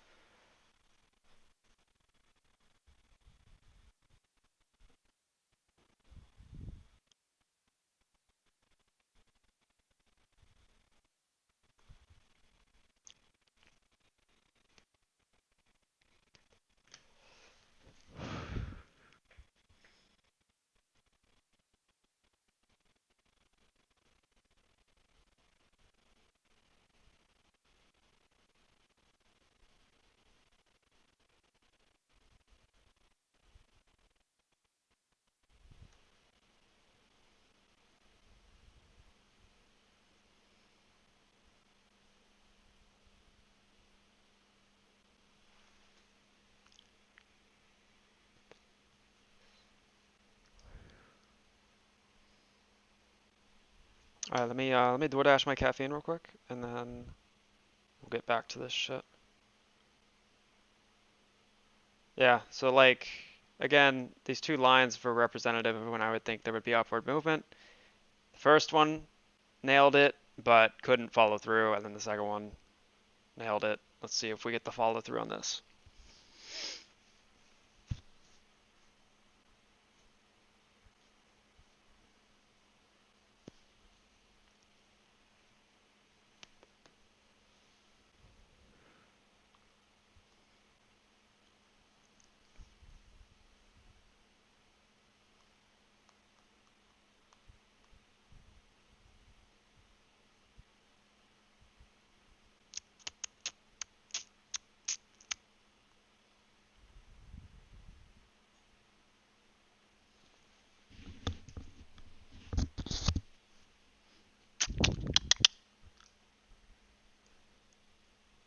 Algos on the stocks and dark pools today? Yeah. Dark pool.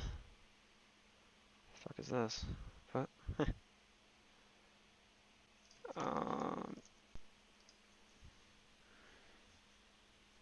So here's just AMC.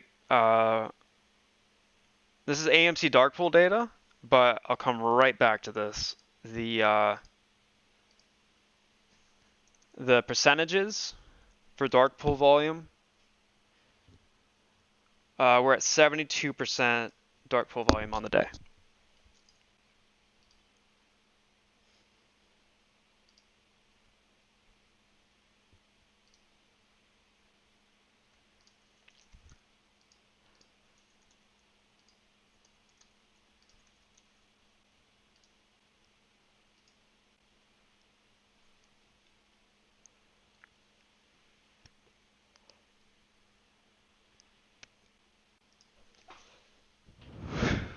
We're looking good though. We're looking really fucking good.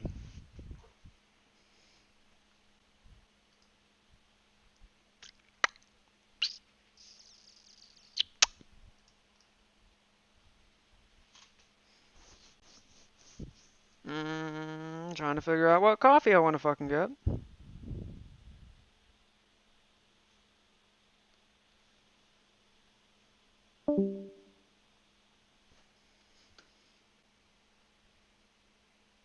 Watch this push.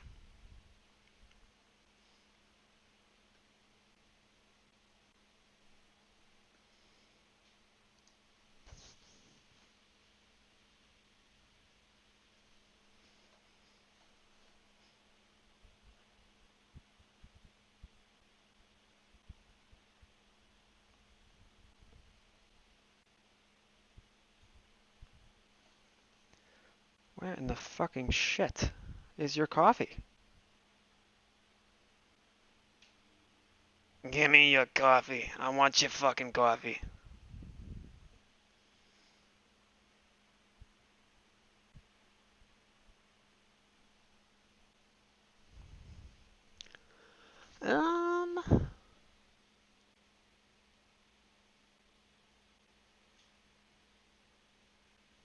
Mac Attack, I appreciate it, man. Thank you, thank you.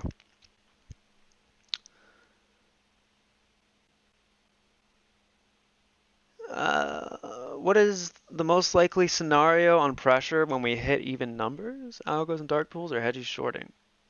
What do you mean? I'm not completely understanding that question. I'm more than happy to provide my conjecture, but I just want to make sure that that I am conjecturing over the right thing.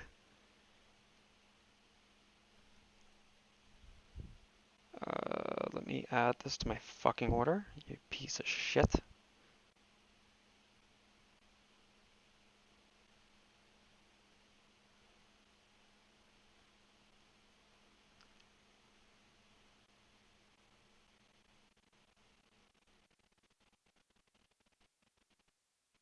You're such a fucking whore. Why?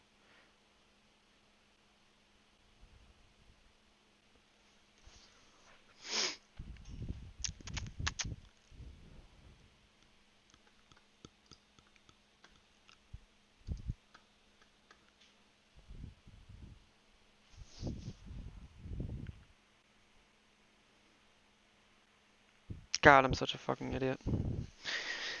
I'm paying $17 to have an iced coffee delivered to my fucking front door.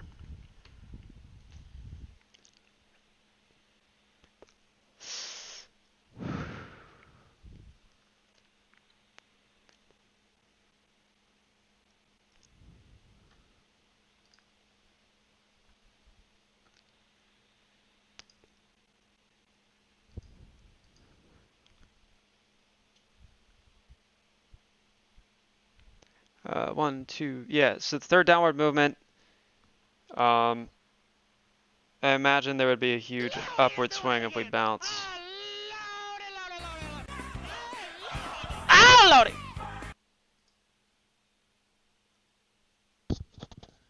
No message?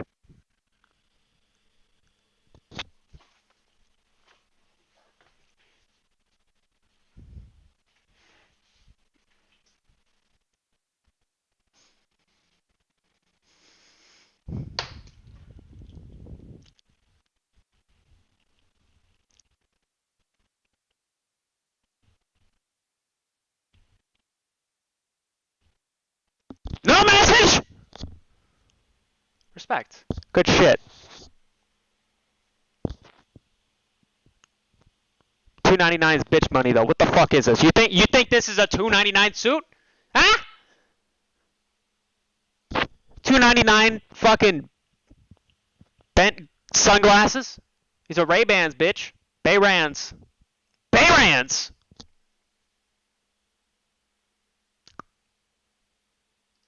Yo, thank you, man. Thank you so much.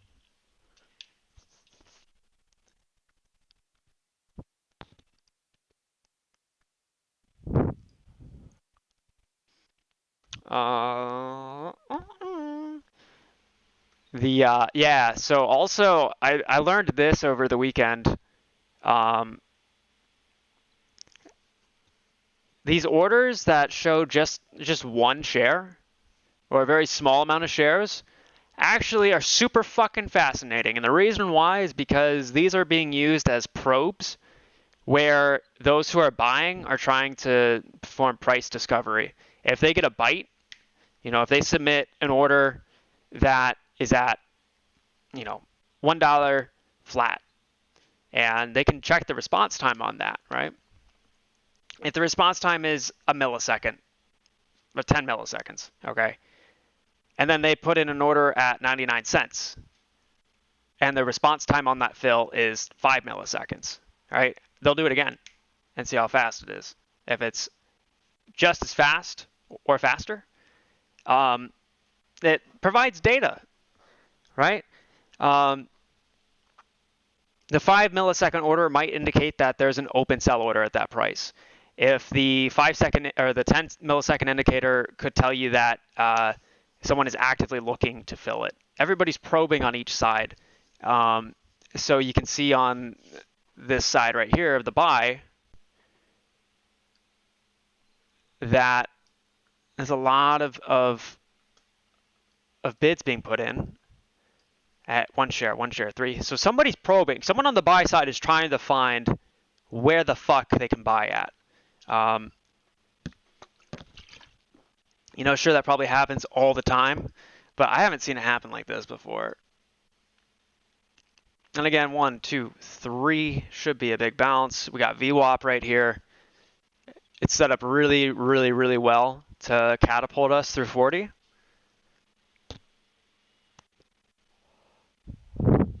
Threes and fours.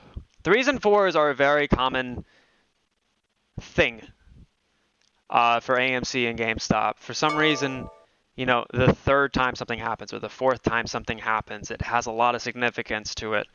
Whatever that third or fourth, if it's the third or fourth drop, then whatever was pushing it up that got shot down will typically have more oomph to it. So seeing this 1, 2, 3, that's where I'm getting my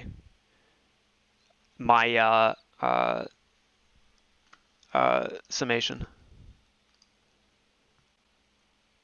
It covers your tip for delivery. It had to be $2.99 because she'll yell at me if it's more. I'll yell at her. I got you. Donate as much as you want, Pumpkin. It's fine. It's fine.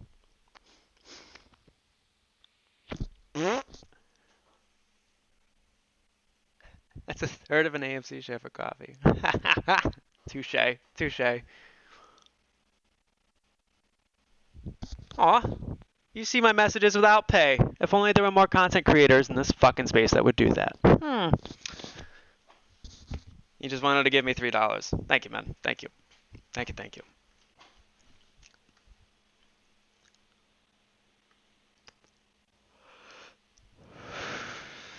See the OBV going up? This is what I mean. Like, look how steep these price drops were, but the OBV remains static, right?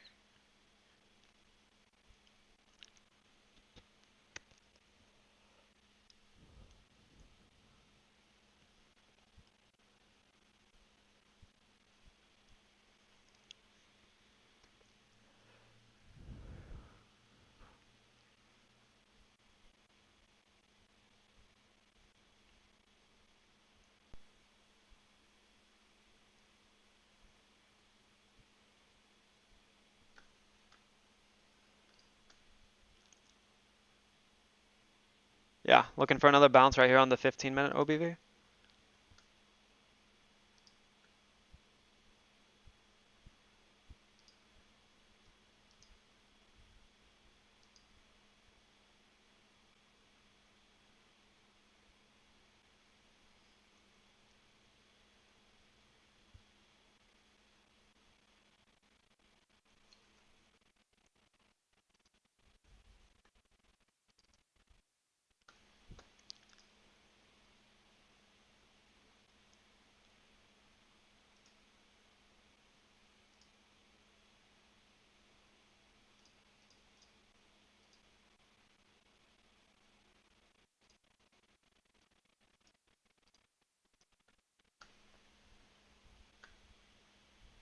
I want to see if the FINRA numbers are out yet.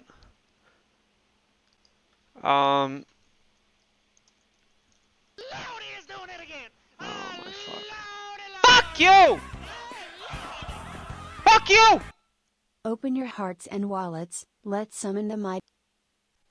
Oh no. Wait. He had a good point. He had a good point. Why did it cut it off? He had a great point. Lodi is doing it again. Preach! Open your hearts and wallets, let's summon the mighty Rippy. Amen!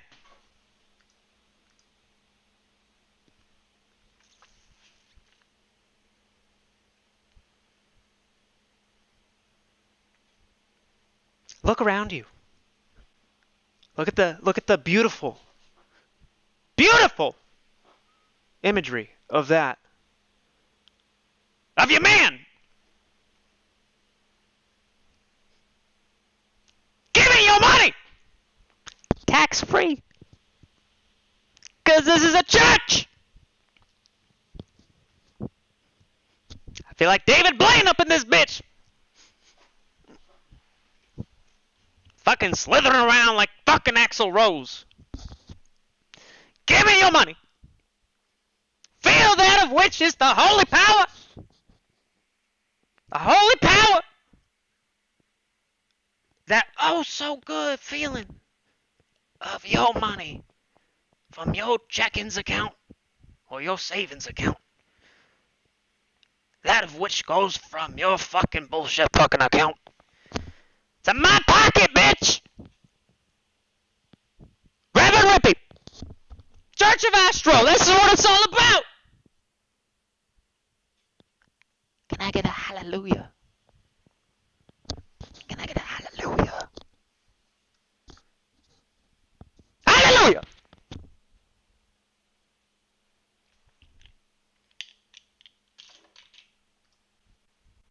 Thank you so much.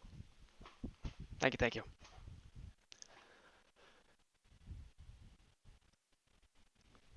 It's all for funsies, my friends. We know what is inevitable. We understand the data. We know the data. It's all in the fucking data, not somebody spreading FUD on Twitter, not fucking me in a fucking suit screaming at the top of my lungs. Neither of those ultimately matter. It's the data, and the data says they're gonna be Rippy.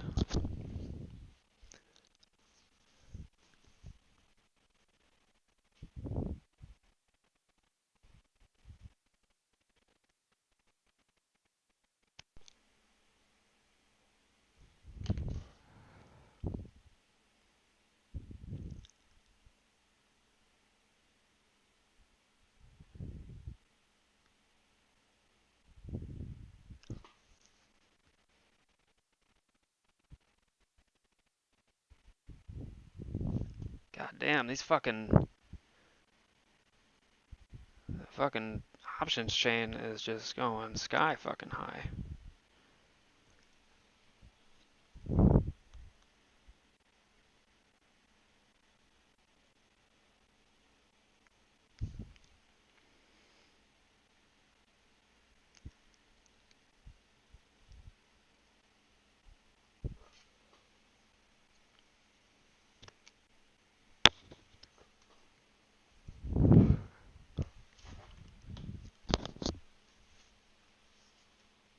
Okay, this shit's getting fucking annoying.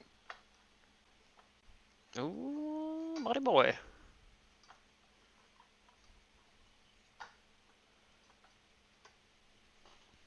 Jesus fuck, what the hell? This shit really do be stuck inside of the fucking light socket. That is fucking uncanny. Rippy!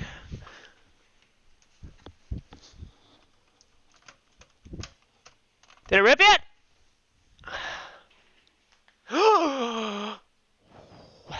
Okay, I gotta see how this reacts, and then we'll get into the celebratings.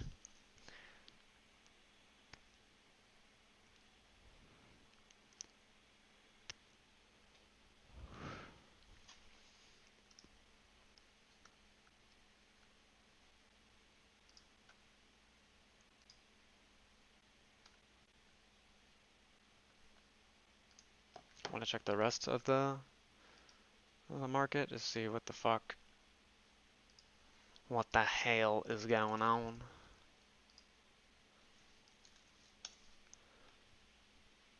Interesting.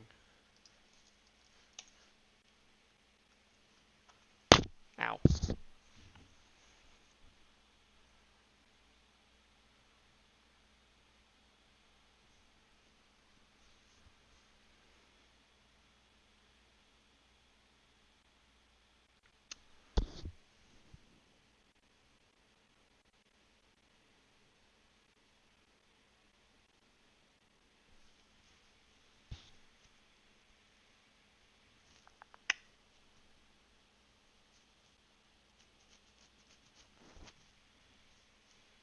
Spy shitting itself. Das is good. Das is good.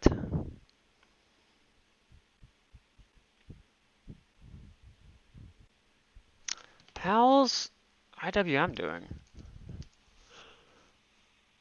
Oh, shitting itself. Very interesting.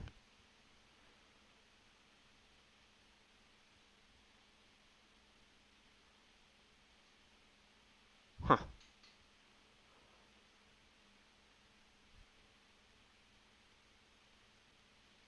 And this thing still, huh.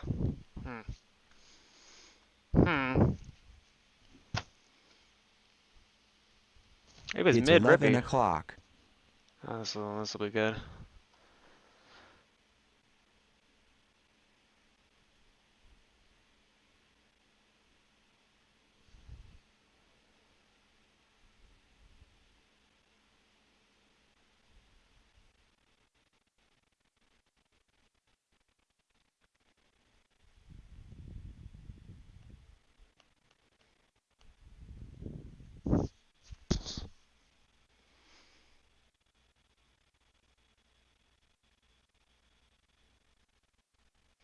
Man, $40. Come on.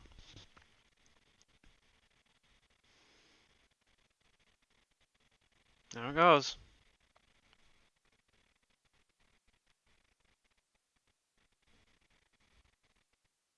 It's fucking giant, man.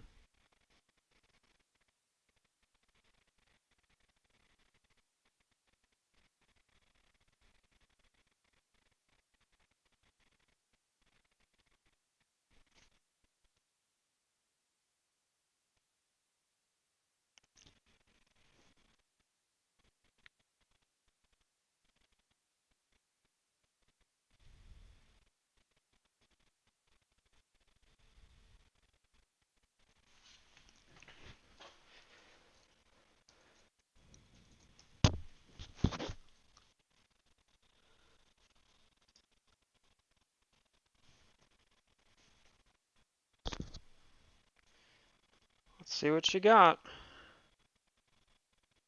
I mean, yeah, you can just, I mean, this is the exact same thing that happened earlier. Everything from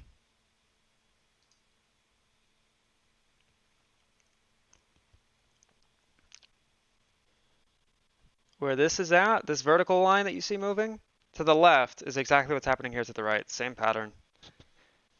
We should see this jump happen again.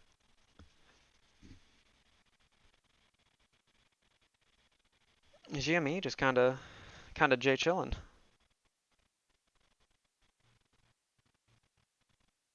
We'll probably see a little pop from GME. Yeah, there's one.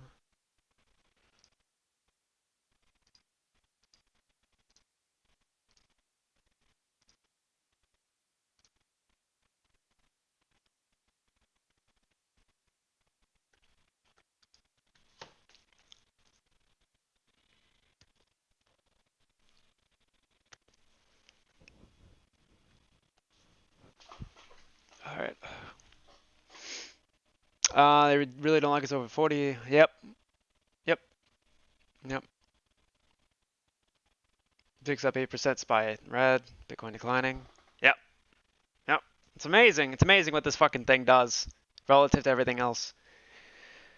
So E-Trade data center isn't sending any of the quotes to them, hence the no volume and zero bid. Anyone other platform? Kind of weird it's only happening now. Good point. I haven't heard of such a thing. Tweet me and I'll retweet it. Yep, it is exactly that. It is a loaded spring. Ready to boing.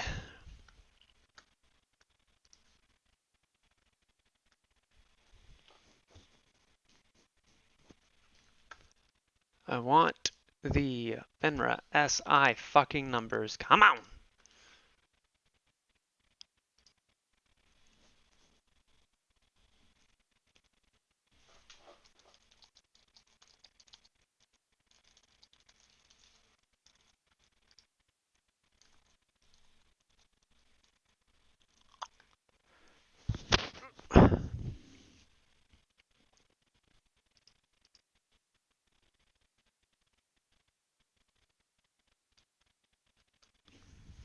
What time though?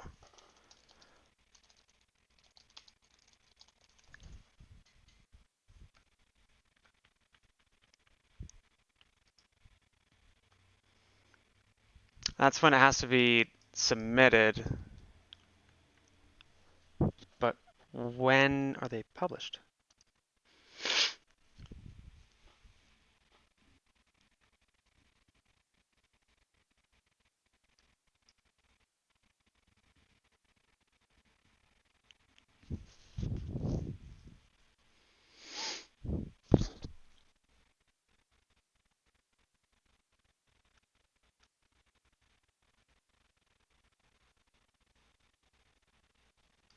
Huh. A video demonstration.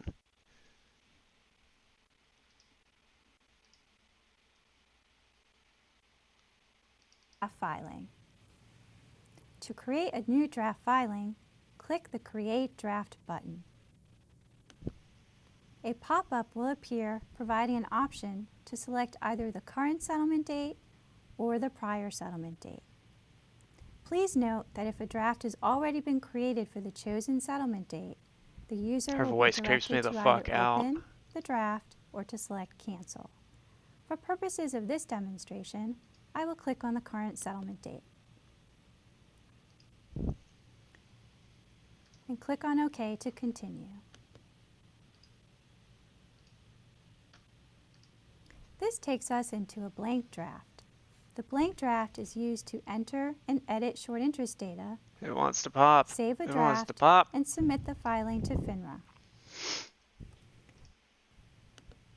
Not contain any errors, it will be automatic. MILF. Long on MILFs.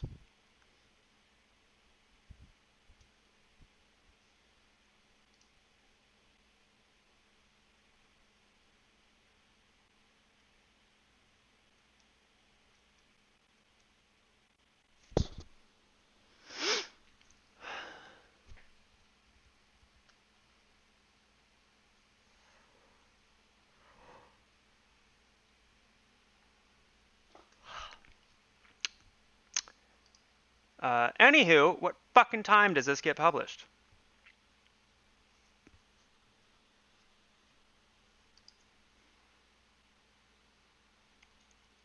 Did this cocksuck steal my DD?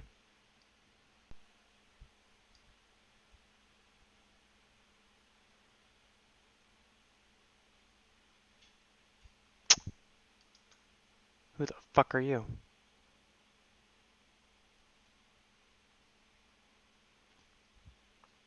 Original. Good one, buddy. Thanks for the credit. Thanks for the credit. Fucking dick. Disgusting.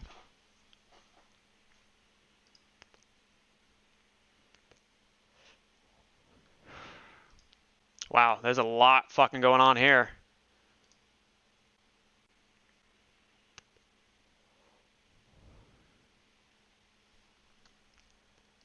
What's this saying?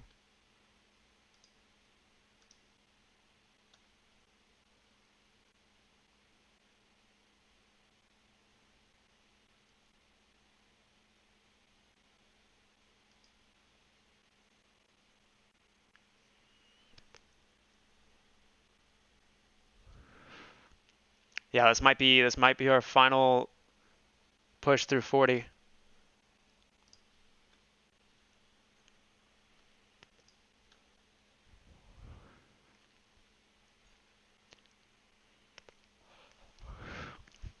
So what I'm interested in now is this type of movement. Kind of seems like whomever is reporting to FINRA is trying. Well, no, because that would. Never mind. I'm gonna hold that. I'm gonna hold that for later.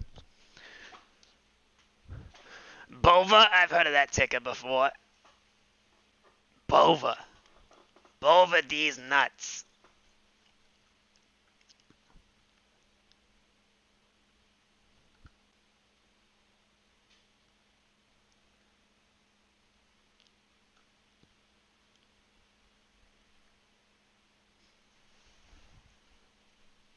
I'm just watching. I'm watching, and then we'll get to celebrating.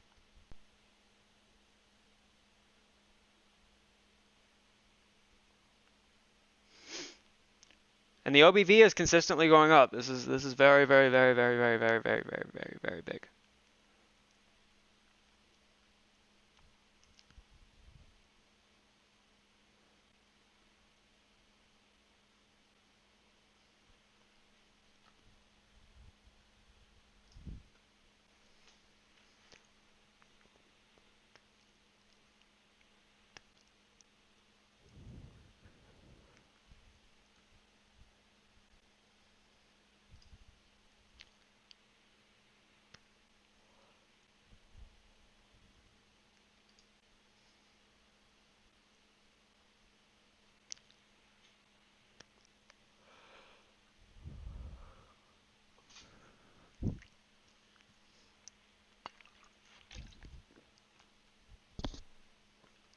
Yeah, we're about to fucking launch here.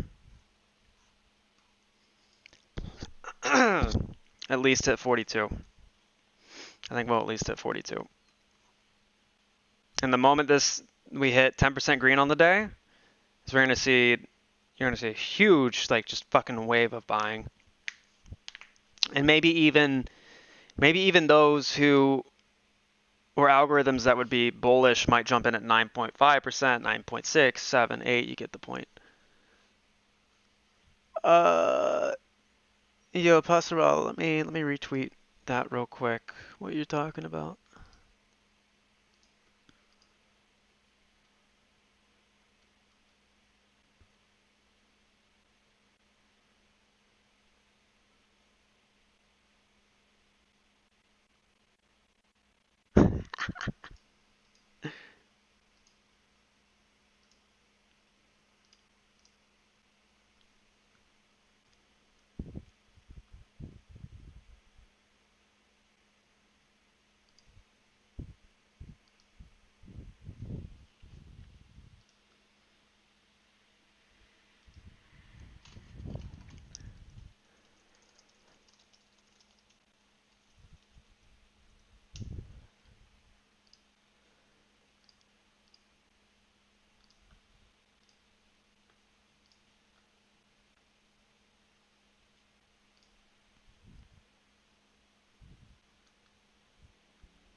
Yeah, this thing is just fucking ripe.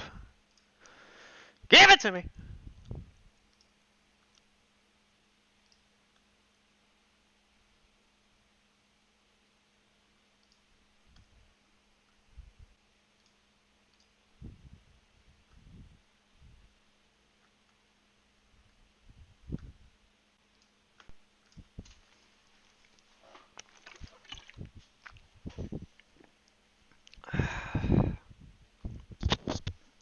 She's fucking ready, boys. She's ready.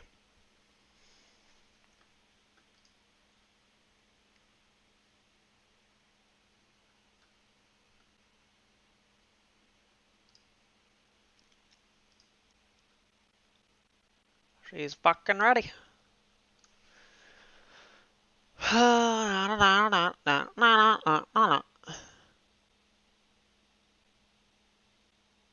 Which stock are we watching, please? AMCX. You Fucking dickhead. I love you.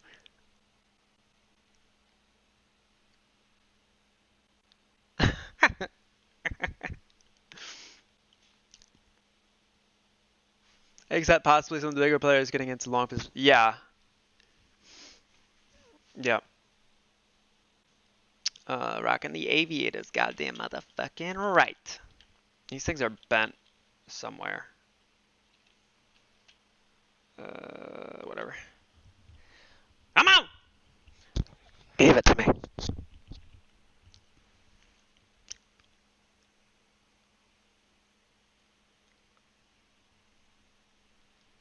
Oh, this is fresh right here. $100,000 plus fucking call. Right at the money. Yeah, they're buying calls. These are leaps, so they represent basically what would be 100 shares is ultimately what a leap translates to. If you ever see leaps being bought at or near the money, it's typically an indication of bullishness. Why the fuck can't I say that word anymore? Bullishness. As well as, actually wait, that's for September. Still, at the money. Anything that you see being bought at the money with a generous amount of capital behind it is either someone setting up a long position or a short on a hedge. So. Load it!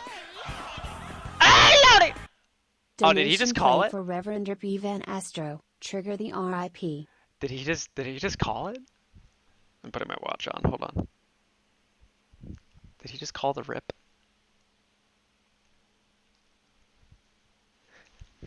Is my fucking caffeine here yet?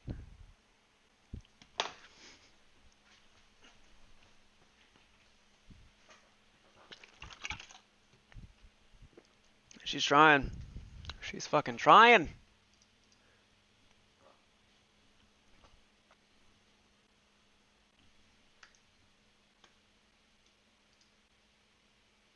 Yep. A lot of... This is a hedge. Hedge. Actually, no, this is 400 fucking K worth, or 300K worth.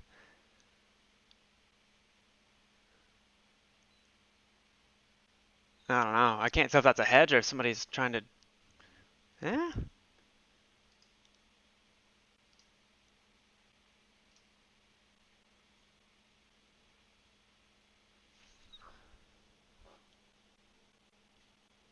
You better not have fucking dropped this shit off at the wrong fucking door. Thank God you did not. Cafefe!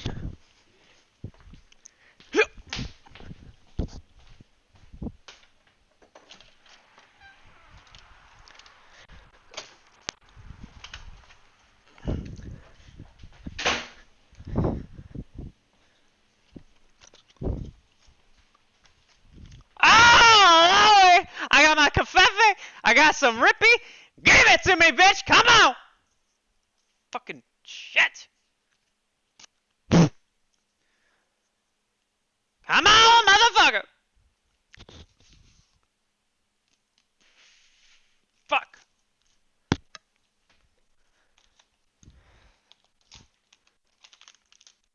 Wait, what the fuck? What? What? I'm so fucking... What the fuck is this shit? What the hell?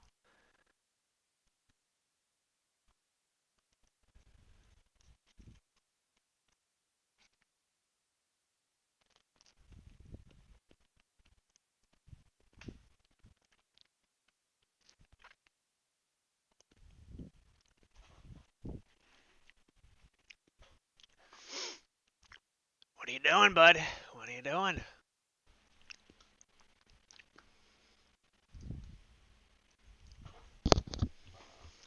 This is getting fucking gnarly.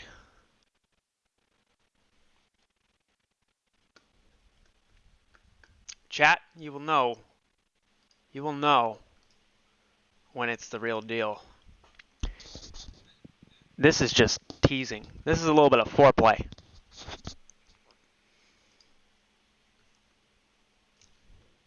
We are just fucking getting started. Yeah, that was the 10% mark right there. Get fucking ready!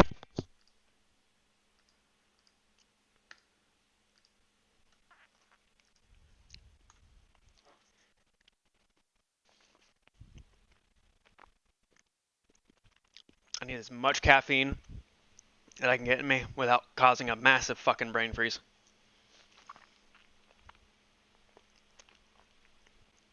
Other way! Stop fucking teasing me and put it in the fucking hole already!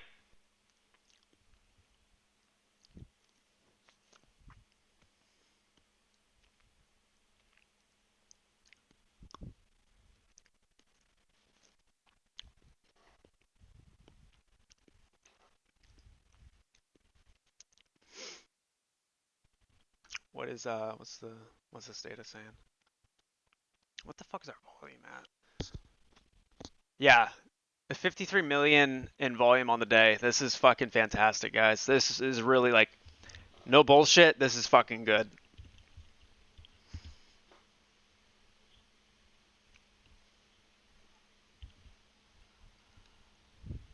I have fucking hair in my eye. Ow. Ah, Rippy.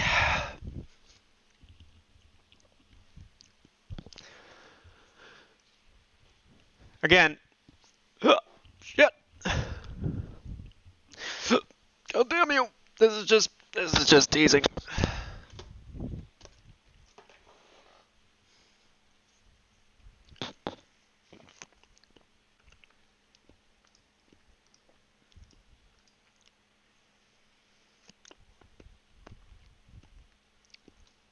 Is this fucking sub counter working or not? This is annoying the fuck out of me.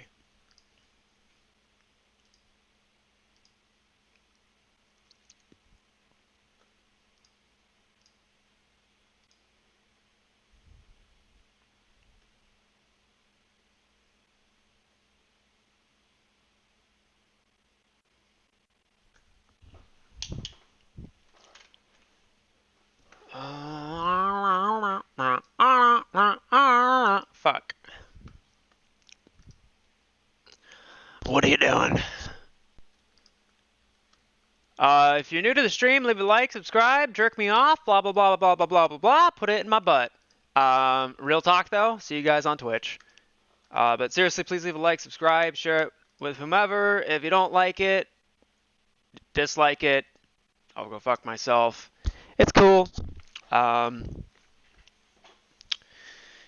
So appreciate everybody coming by and doing the thing and yada yada yada yada yada yada yada.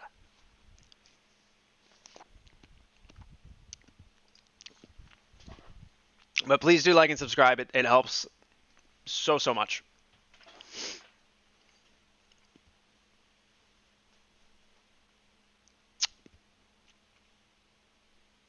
Also, there are members categories now. I made that a thing. I hate that just about every fucking channel on YouTube has their minimum for being a member set to like $5. So I have a 99-cent option. So you too can get some clout and fucking bullshit dopamine that ultimately bears no value other than the fact that you support my ass. But also, it's just a cheap option to be able to get in and be a part of this thing beyond just a standard viewer. Whatever the fuck that's supposed to mean. And then obviously there's fucking like a $50 option. That's for shits and giggles. And eventually those who I will be sexually enslaved to in exchange for money. But yeah, thank you guys so much for being here.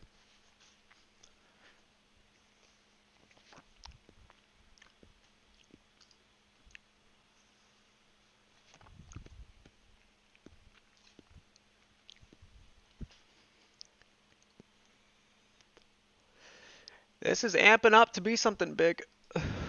This is... Where's JP?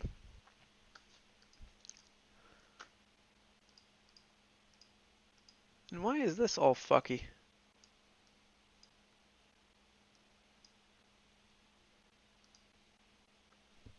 There we go.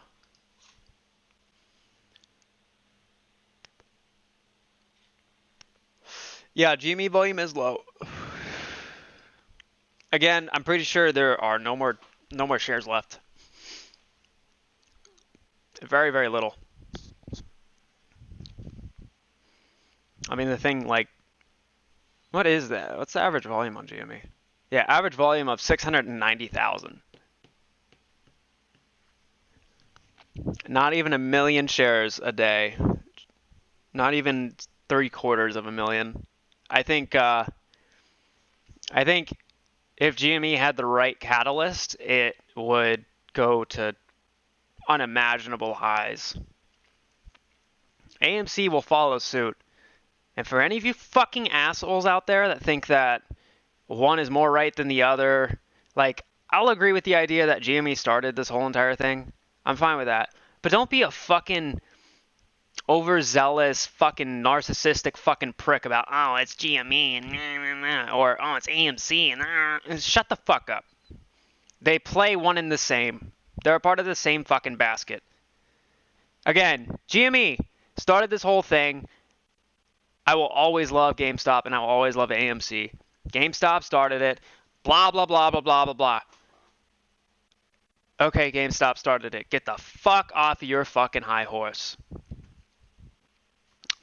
I think if GameStop had the right catalyst for excitement, it would just fucking...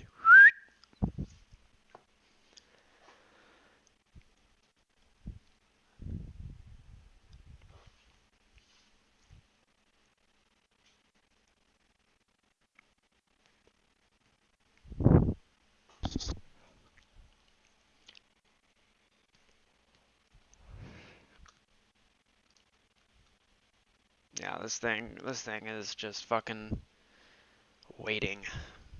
11:30's coming up, so let's see what the fuck we have in store. Oh, just for background, by the way, every 30 minutes and every 15, every 5 minutes, any like intervallic interval, every interval in the day, you'll see movement. This is interesting. There's a bounce coming. There's a bounce coming right here. And so every time you see like every 30 minutes and every hour, every 4 hours, those typically, the longer time periods typically yield a greater result or a shift when the clock hits that interval.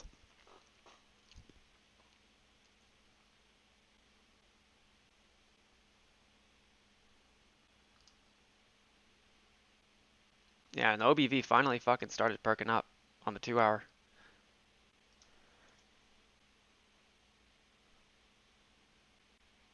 This is actually not. Oh, this was what? Friday? Yeah, this is Friday. Yeah, every time this happens, you can see the massive green that comes with it. And about to happen on the day chart. Very, very close too. Very, very close.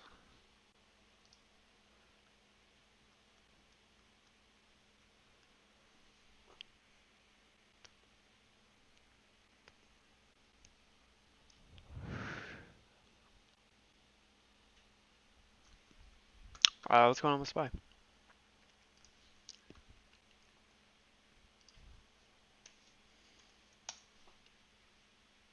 Yeah, always, dude. It's just fucking. It's sheep herding. It's sheep herding. That's bring everybody in. Bring everybody in. It's all fine. It's all fine.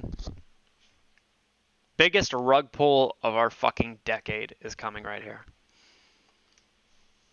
Fucking sad. Just fucking sad. Bunch of fucking bullshit. Doesn't mean you can't make money on it. But just remember, what goes up must come down.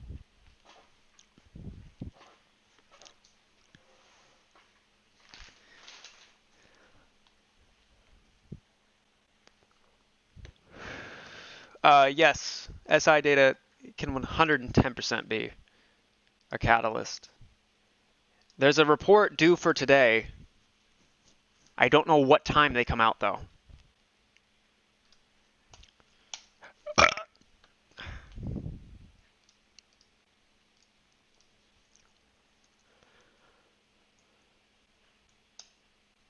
No, I'm not looking for Randy Orton. Fuck me. Oh, brother.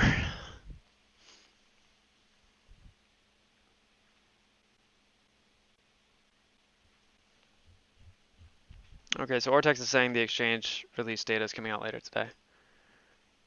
That was 15 minutes ago. And I think it's starting to rain, and I love the fucking rain. How accurate is FINRA? Probably fucking 0%. The fact of the matter is it's not the data. I've said this for a long time. It's not the data that is of concern. It is the behavior of it. I don't trust the data at its intrinsic level, but by watching it and seeing how it manages itself. The fuck. Seeing how it changes and adapts and reacts. That's what I pay attention to.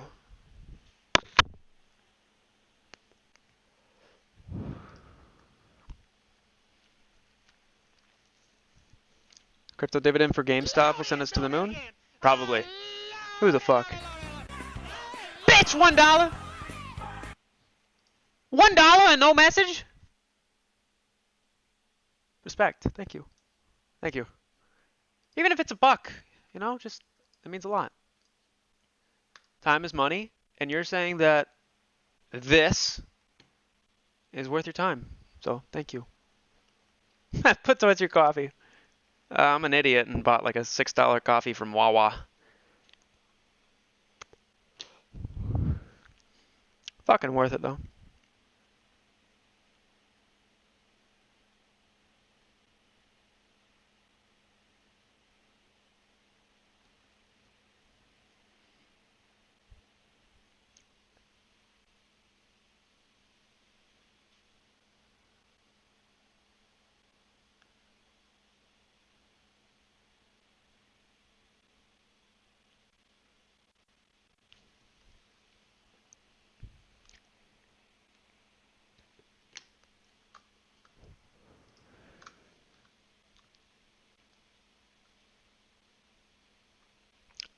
This is very interesting.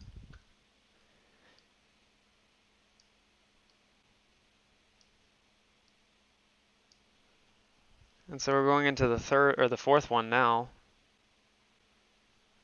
Ooh, this could be big, boys. This could be big. This could be big. You can clearly see this shit and the behavior between each of these. Very reminiscent of one another. Yeah. This is interesting. Huh. Actually, ultimately it creates the shark fin thing I was talking about, yeah. Yep. Let's do this.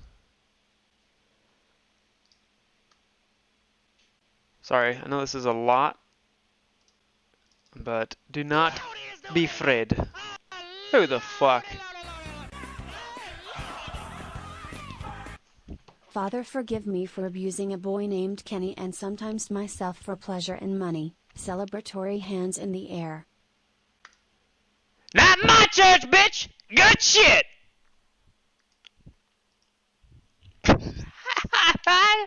Oh, I fucking love you, dog. Fucking. I've had the thought of how do I manage the stereotype behind that. Just all right, that's all I'll say. I fucking love you, dude.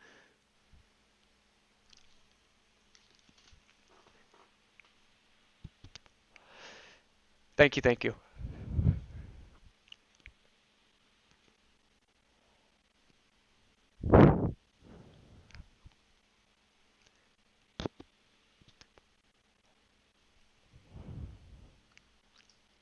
I'm sorry, wait. Thanks for your money, bitch! Hallelujah!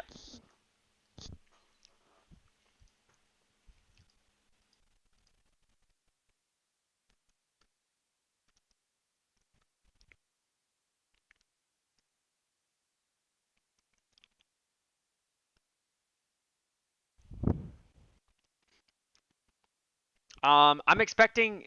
Okay, anybody with Ortex, or if you catch wind of the numbers being released to Ortex, please let me know. The moment this hits the fucking exchanges, I think we're gonna see days to cover being way above 1, but also because of that, I think there's gonna be a huge price catalyst in it.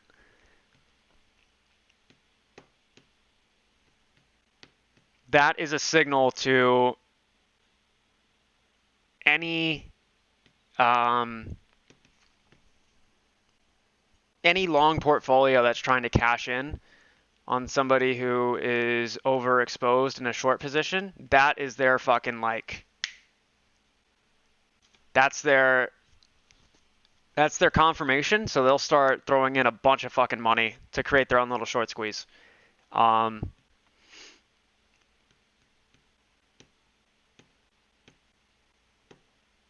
Yeah, I think it's going to be the days to cover is guaranteed to be greater than 1.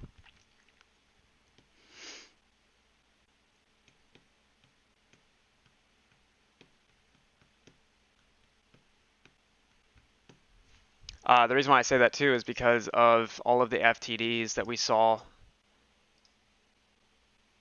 Oh, are these new? Are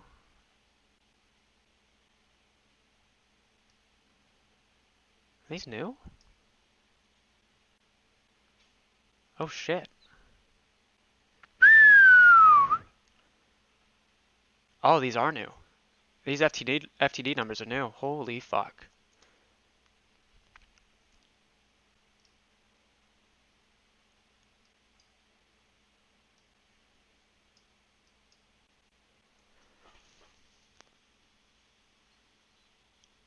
These are new, right?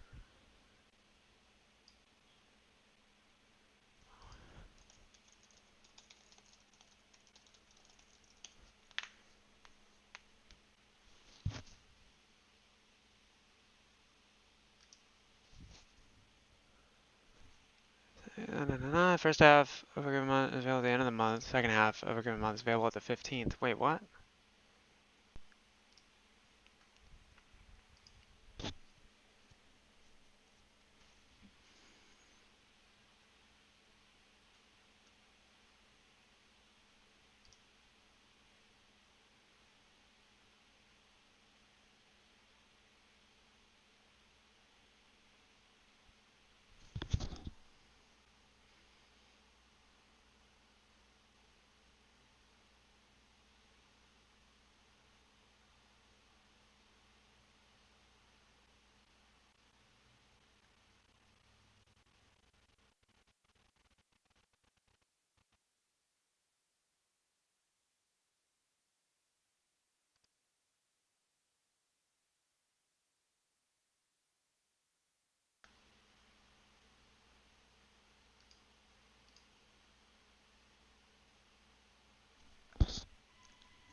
I can't tell if these are new.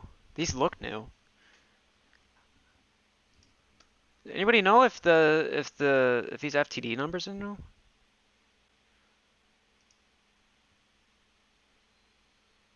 This looks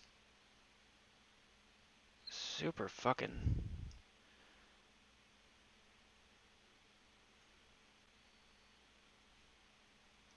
I swear these are new.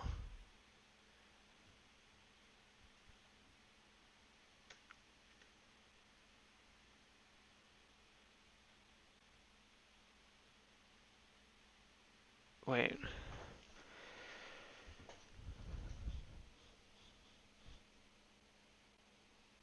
$12 million, $20 million. This is super fucking interesting.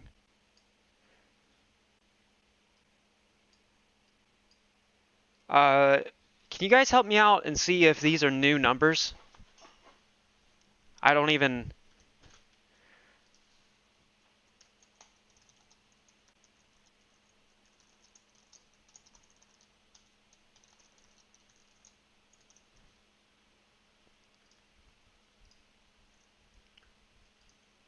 I hope I'm reading this right.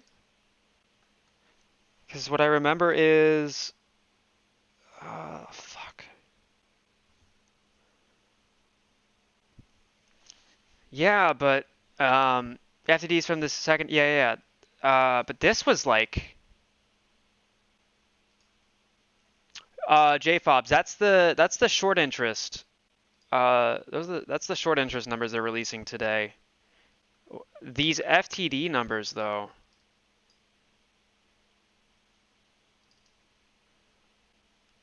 these look new. Because I have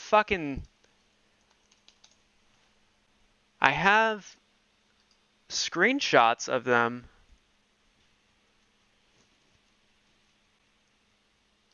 from like not even fucking a few days ago.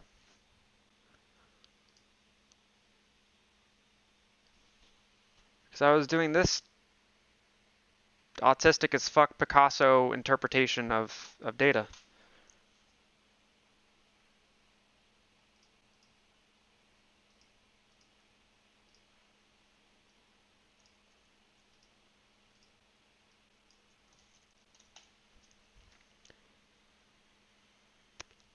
The FTDs are new? Okay.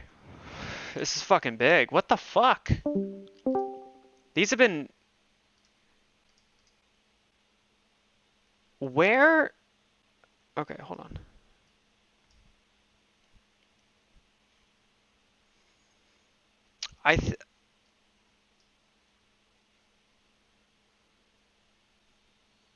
What the fuck? I don't know if they changed the way they display them.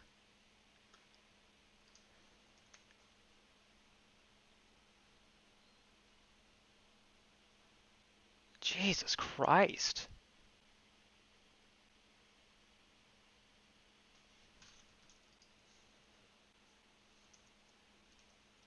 Something's going on here. Something fucking real fucking weird's going on. Because I distinctly remember,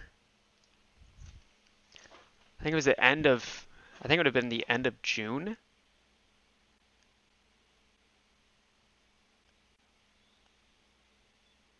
Oh, they're summing them up weekly now. These are, and maybe, wait. No, never mind. These are not new. These are not new. Okay, that's why. Okay, that makes a lot of sense. It was just because of the way that I had my what do you call it? It's because of my,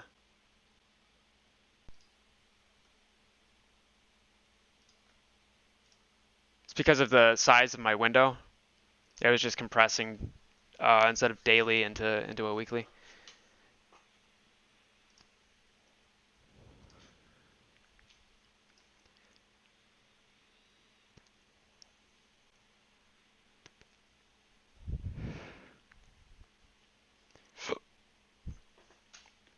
I think we'll see a little rippy happening.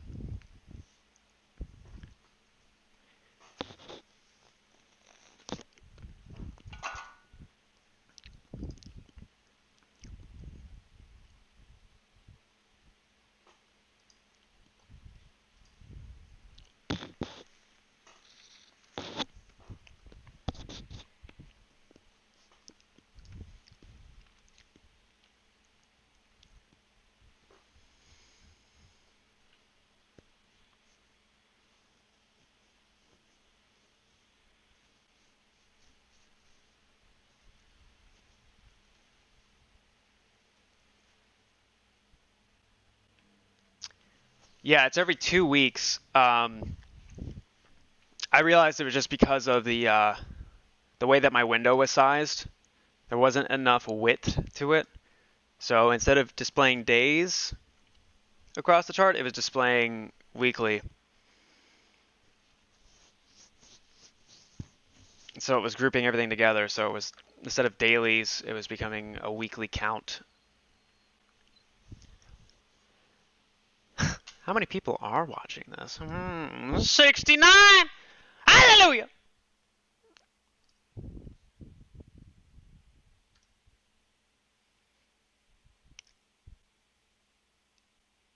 Let's see what our short interest, or I'm so fucking tired. Dark pool volume on the day is still 72.6%.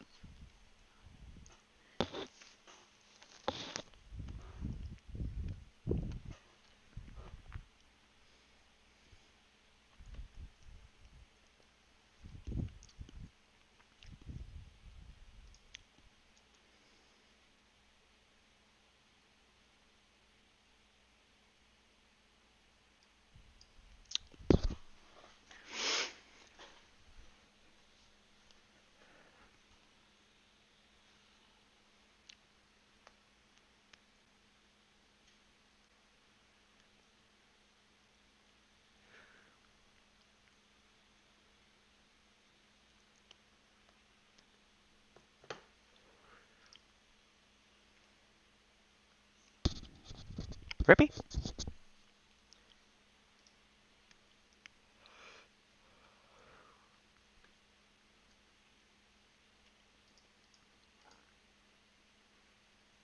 Jesus Christ, 81%. Oh, let me tweet this out just to get some awareness.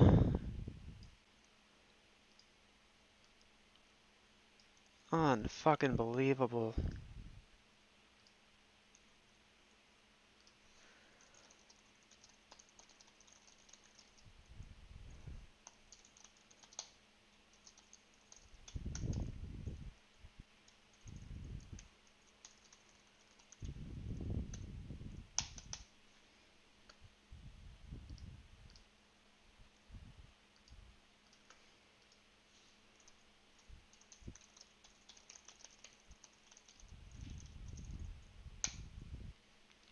Unfucking believable.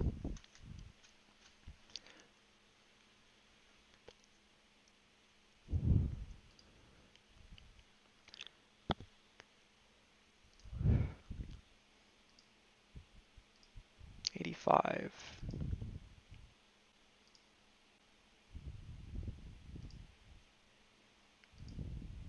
Yeah, I saw an 85er. 87.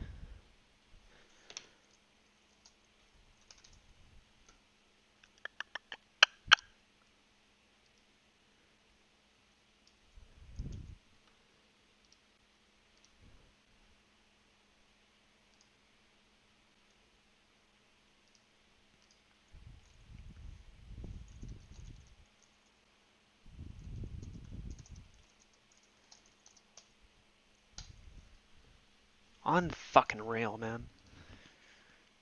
What was happening at 10:55?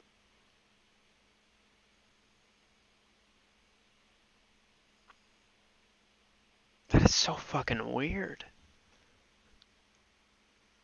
From 10:55 to 10:58.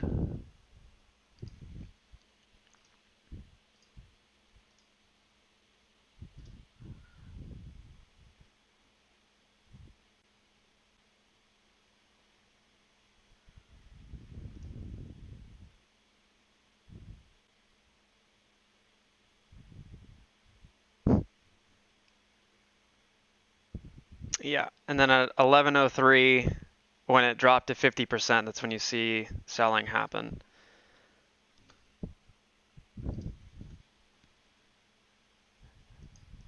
Can I export this? I want to chart this. I want to see what this looks like.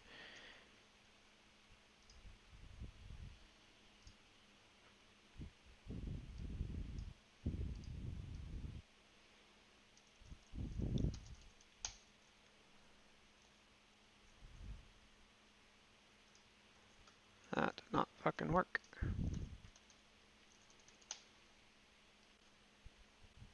Unfucking real, man.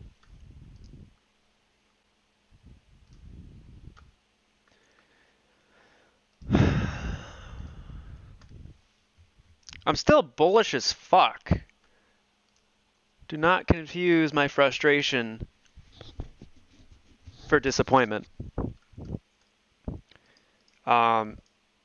My frustration is just the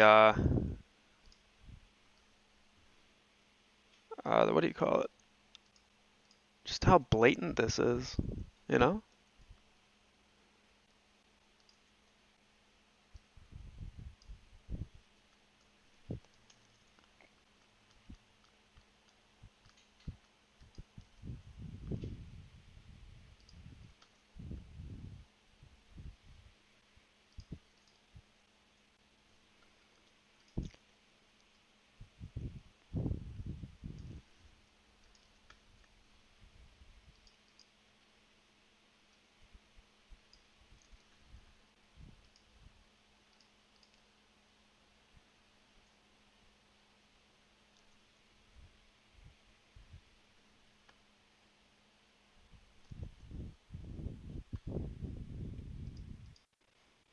Sorry.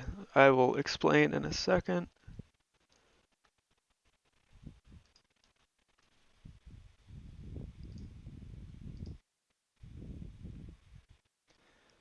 I'm going to chart this out. I want to see what this looks like relative to the actual price movement.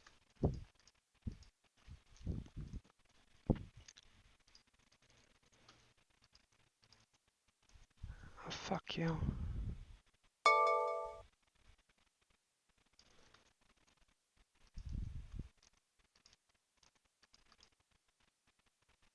Why is it not? What the fuck?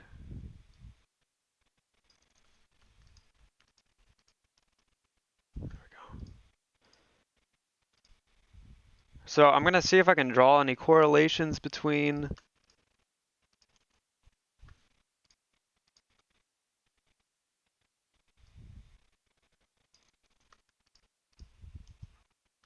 okay. Nocturnal export 726 and then volume VWAP dark pool trades pool volume dark pool VWAP price difference and volume percent.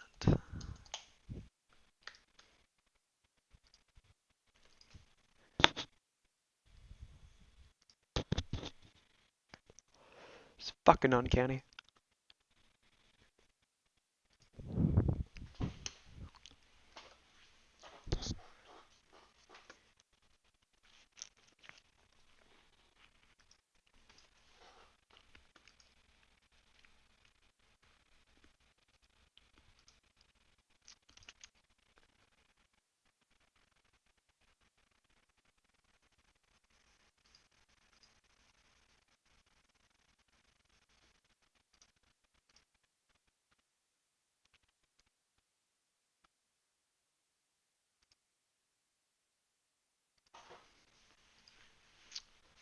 Sorry, chat.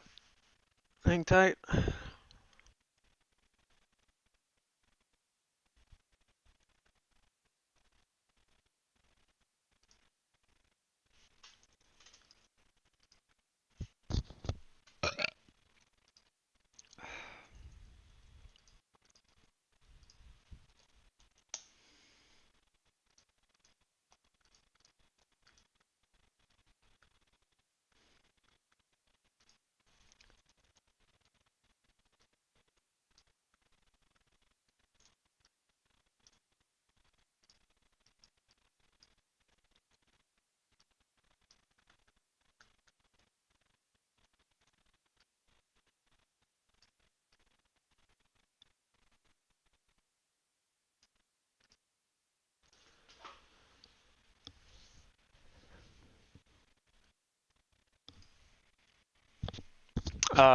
Look for that 12 o'clock pop. If not 12 o'clock, 12:30. There's always that sneaky lunchtime run up.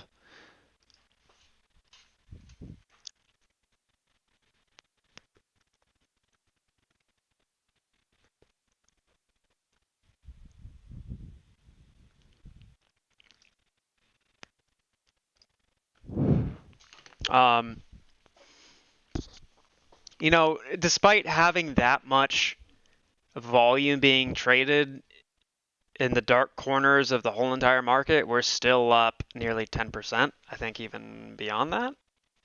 Yeah, we were as high as like 11% today, sitting at 8.2% now, and I think we're about to have a big jump. And just relative to like the rest of the day, you can clearly see where it's like we have movement, movement, movement, and this is where we're about to jump again. Like it's frustrating, but also in a way cathartic. And knowing that no matter how much they try to weasel their way out of this, it just doesn't fucking matter. We've already won. And we're waiting for the trophy to be handed to us. Plain and simple. Plain and simple.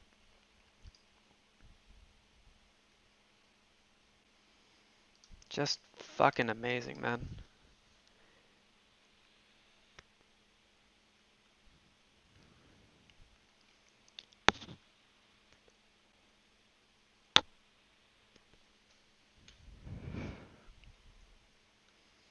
And you can even see short volume going down. Where'd that go? There it is. 54, 42, 54, 53, 39, 37. I'm very interested in seeing what happens today for that number. But like, I promise you, we're fucking right on track. Right on track for what I've been calling for, what Bigham's has been calling for, what Wired has been calling for, what JP has been calling for. Like, it's in front of us, guys. It's just a matter of, like, here's your bounce coming right now.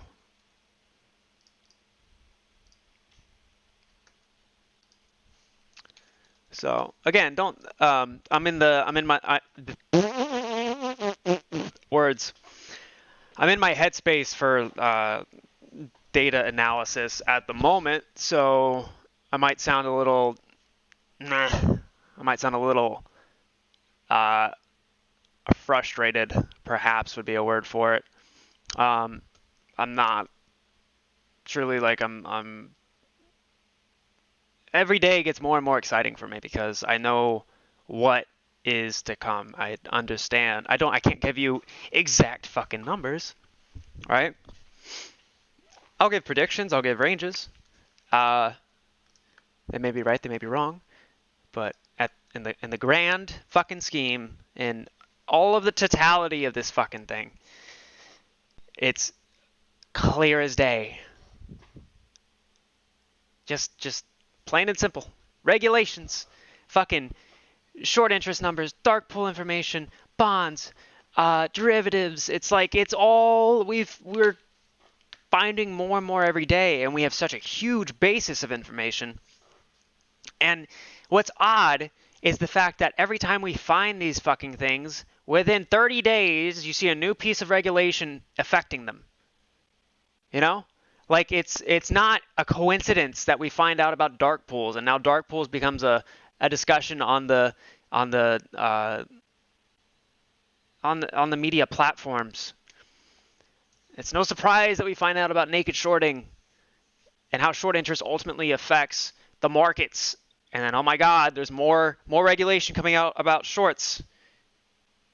There's no fucking surprise we find out that hidden short positions have been synthetically created, and I use that word with its actual technical definition, not just a filler buzzword. Synthetically manufactured to produce the yielding effect of a short position concealed through that of what appears to be a long mechanism. It's not. It was a conversion process looking to flex options where you simultaneously will open a short but then have a custom made option for you through an exchange or market maker that allows you to create that stasis point for your position so it doesn't affect your fucking balance sheet. It's clear as day, guys. So you can't fucking like, oh, red candle. Fucking grow a pair. It's fine. Somebody shout hallelujah. Hallelujah. Somebody shout hallelujah. Hallelujah. You know, one thing that has kept me in my trying time is that God told me that my wilderness was not permanent. Tell your neighbor, say your wilderness is not permanent. It's only a temporary situation. Just touch about 3 people and tell them. Time to cover, bitch.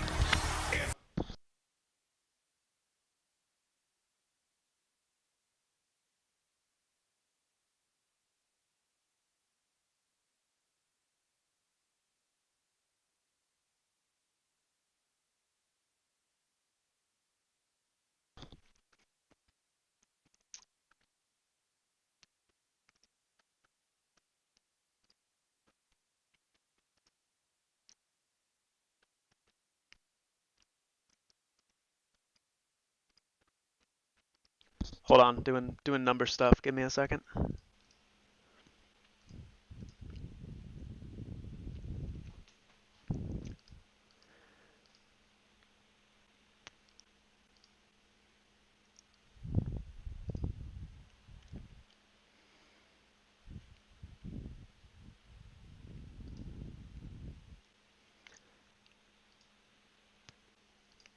It's 12 o'clock. This will be interesting.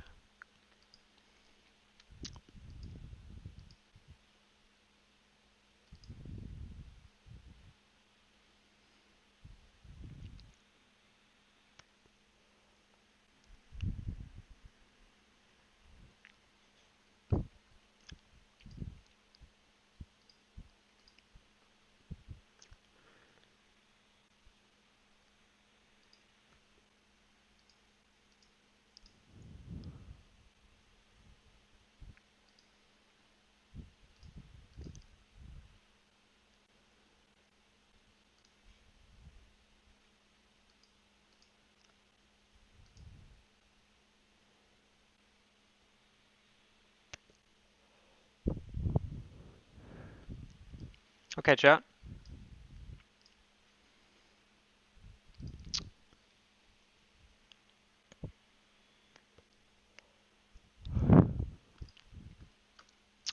Here's something interesting.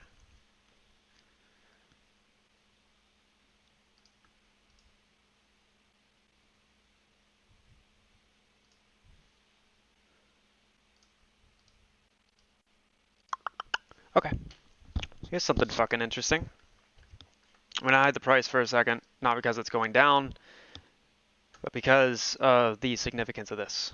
So this green line is the VWAP price in the dark pool.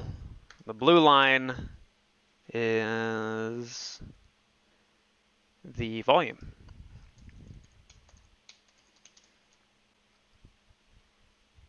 And what I find fucking interesting is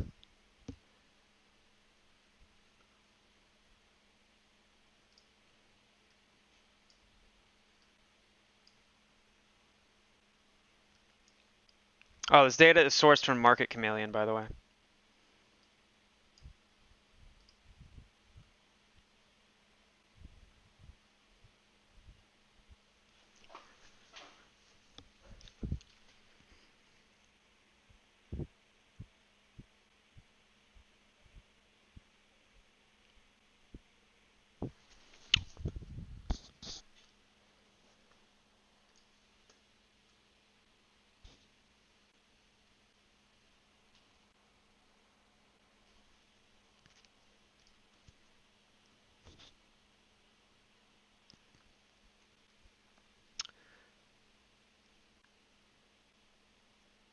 Let's see what the number of trades translates to. I want to add, can I do a third y-axis? Oh, fuck. JK. Fuck. What did I just do? C is volume, G is the VWAP. Oh wait, no. I need dark pool volume. What the fuck am I doing? You idiot. There you go.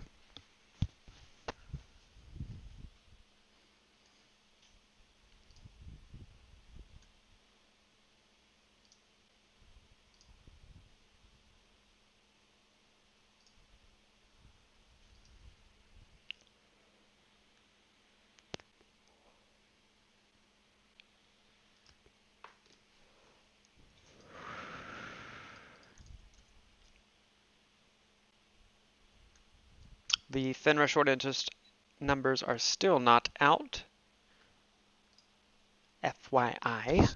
Thank you for 100 likes, by the way. I just saw that we're at 100 likes on the stream.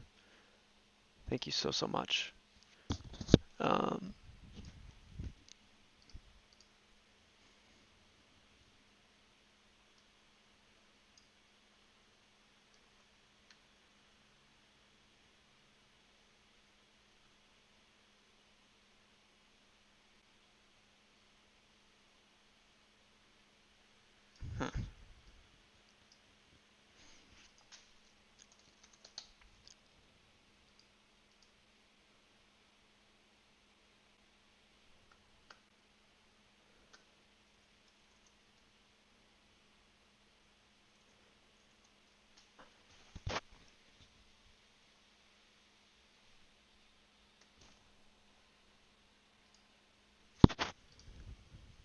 Okay, so I want to see what the number of trades does. I want to see what that reveals.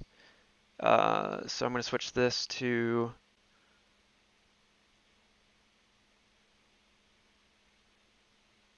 E.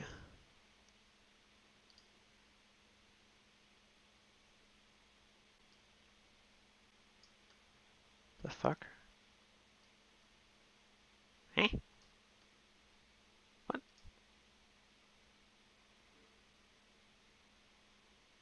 Eh? There we go. Hmm.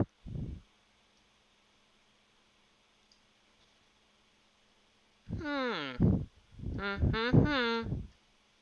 Fuck. Oh shit. Nope, don't do that. Don't do that. Oh fuck. Okay.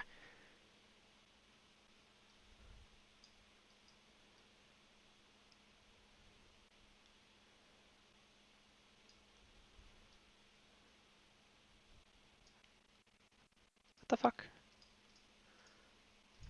Piss off. How do I Alright. Okay. Let me try to articulate here and not just give you random fucking mumblings.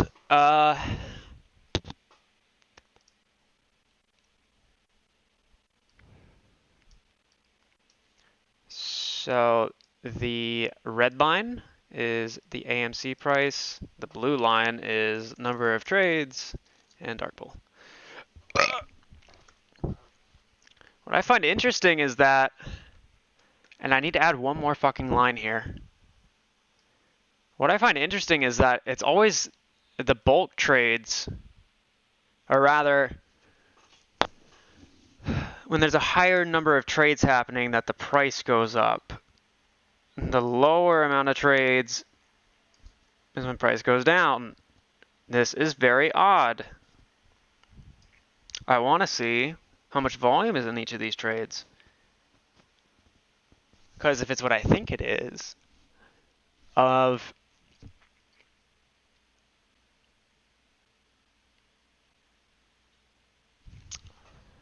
if there's a higher number of trades going on,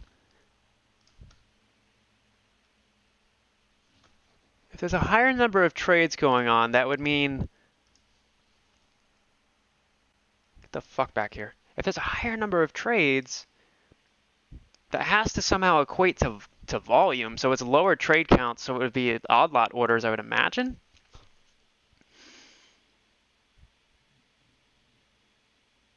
And then I guess they would sell in block orders?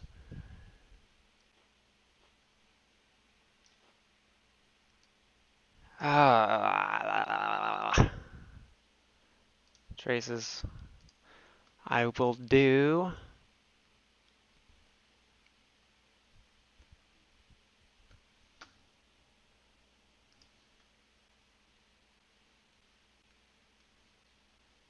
Did Spy fucking dump or something? What the hell is going on?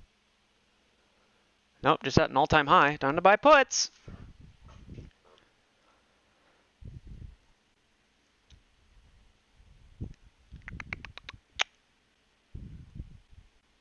It's unfucking real, man.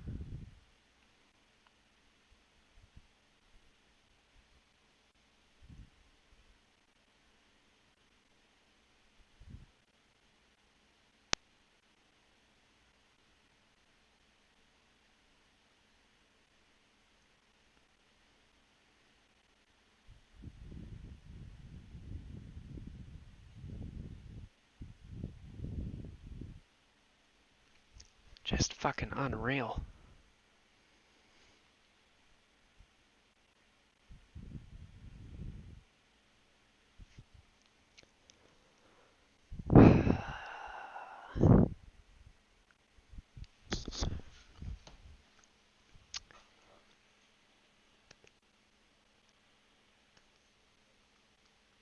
Good one.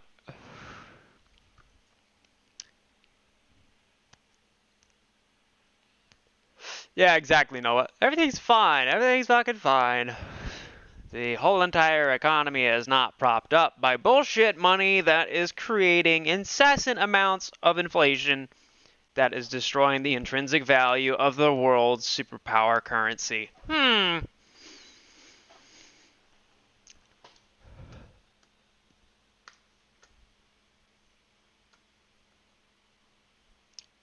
want to do this. And G is the... Oh, fuck. JK. Not that one.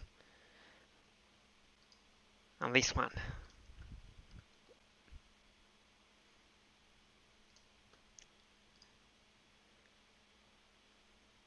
So F. Please?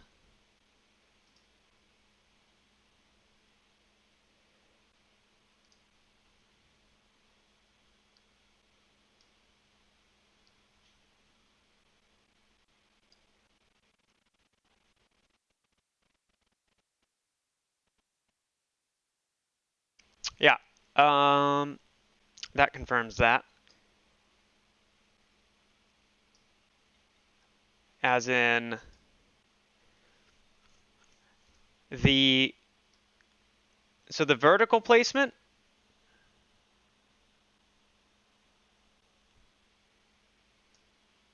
Fuck. Okay, this is a 2D contour heat map. Basically, it's a three-dimensional, quote-unquote, visualization. Ultimately, it only displays that of two. As far as actionable information goes, the vertical placement here, or rather, it was horizontally, time, right? Time goes at a constant. That's what your X is for. The Y, as in where vertically these shapes are created, is for the amount of trades, and then the visual intensity within has to do with the amount of volume. So the higher up you see a shape, the higher the trade count. The lower this is, the lower the trade count. However, the brightness of it has to do with the volume. So the lower this is and the brighter it is means that lower amount of trades, but the volume is still high, right? Block order. Up here has to do with lots of trades happening, but lower volume. So that tells me that as the buying happens, it's simply low volume, quote unquote, per trade, but with a high frequency in trades. And I'm not using that to, point the finger at high frequency trading. I'm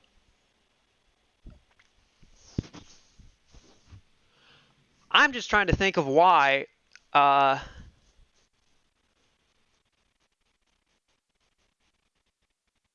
how and why somebody would be doing that.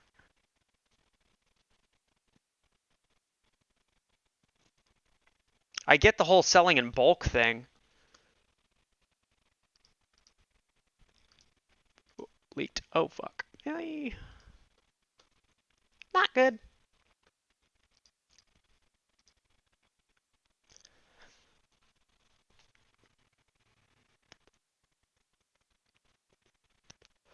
Yeah, exactly. Feds have the unlimited money printer. And yes, I do have my cafefe.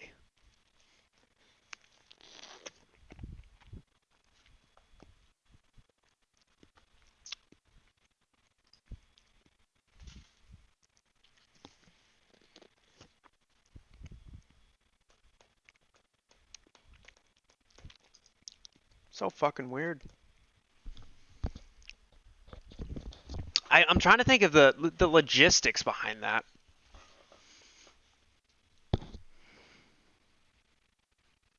Is Bigham's in here?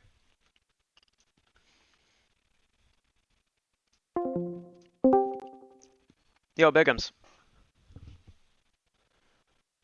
Bigums.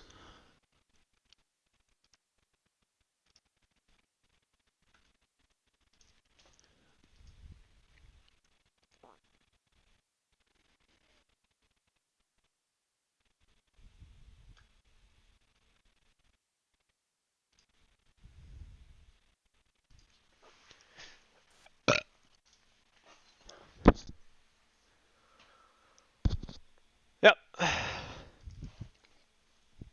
Nice fucking screenshot here.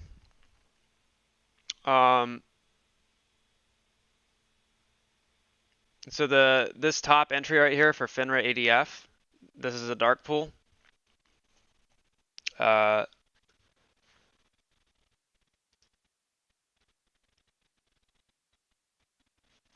So they're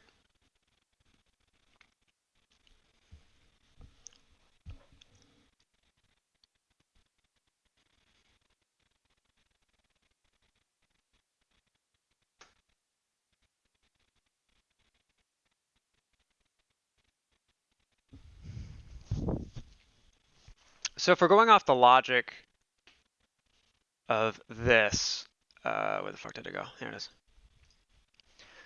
If we're going off the logic of this very top exchange, it's a reporting facility technically. So we would go below that. Oh, what the fuck? Wait. 8 million, 11 million, 12 million, 13 million, 13.5, 14, 14.5, 14.6, 14.7.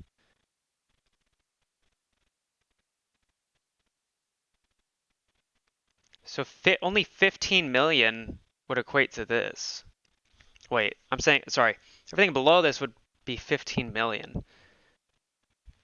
Everything below the FINRA entry is 15 million approximately, but then FINRA ADF itself, oh right, it's an alternative trading facility, or fucking fuck words.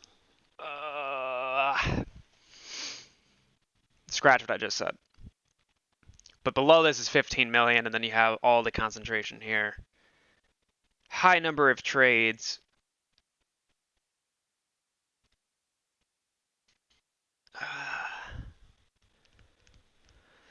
What the fuck?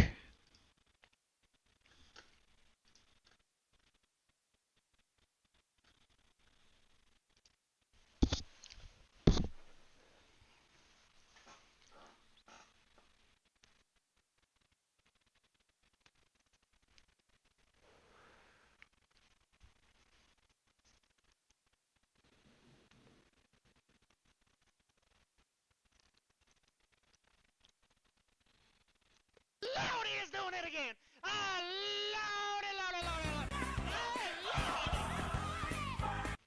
Spider on the wall behind you. What? Huh? Where? I'll be Peter Parker. Let's do it! Fuck you.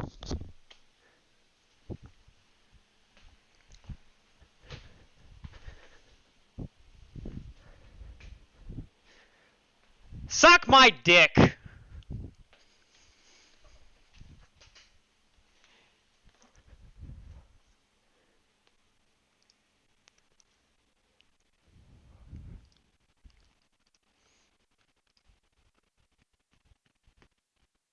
The don't know notification is gold. I know.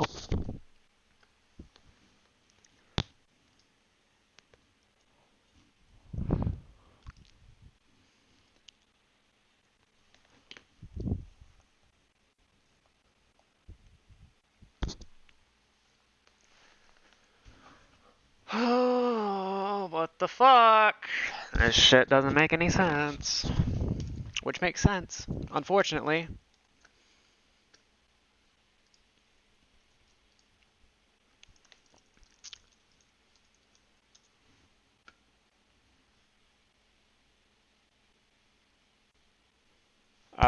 Okay, so Fridays, this is a data source called QuanDL. And there is a storm brewing outside, FYI, so if my shit drops, that's why. This is a data source called Quandiel. I don't remember. I don't know if they're just pulling it from FINRA or if there's some other proprietary shit they're doing here. Either way, though.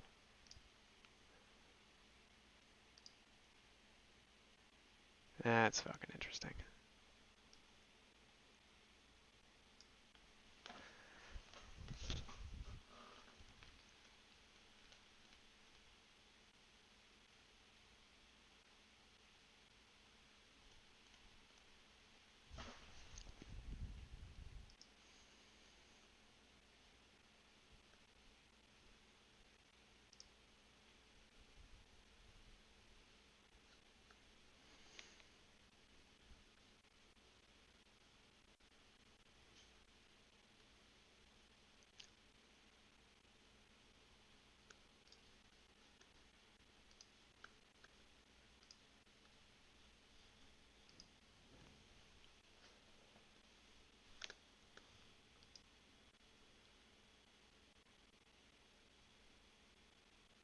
Fucking weird, man. Just so fucking weird. Got a little Rippy coming through.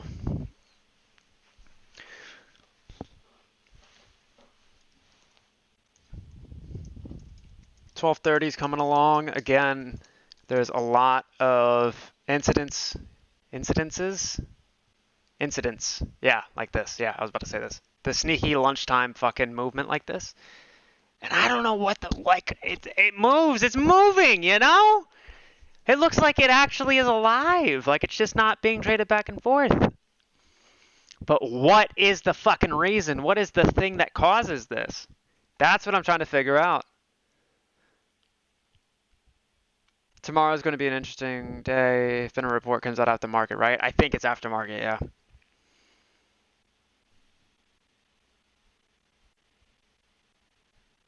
Yeah, it's like fucking ass blasted itself all the way through 40 and then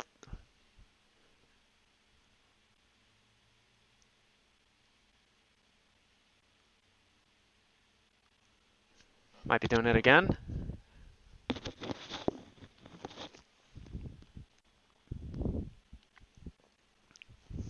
Lordy is doing it again. Ah, Lordy.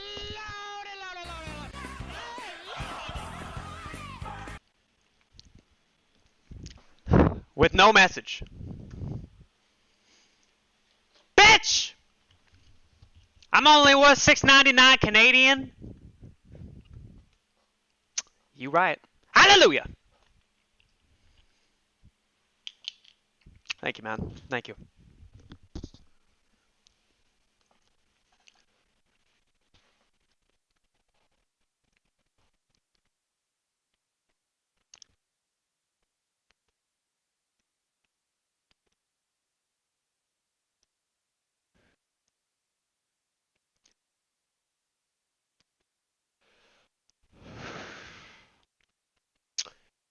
Isn't it funny how last Friday the DDoS and the China crash and we barely move? Yeah, there's a lot of weird shit. Even weirder than usual. And I try to avoid having a this like self-fulfilling prophecy philosophy of it's like with the spider on the wall. Seriously? Bitch! Only $6.99 USD? Wrong, because that shit's like worth nothing now. That's like with the rate of inflation, that has already lost like 1% of its value. Fuck you. Jesus fuck. At least with Canadian currency, I was able to fight against that shit. Thank you. Again. You fucking... There, it's USD now. Thank you so much, man. And fuck you.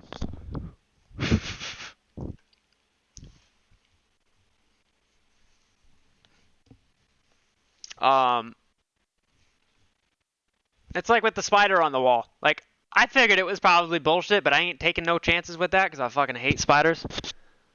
It's called like acrobat phobia or something.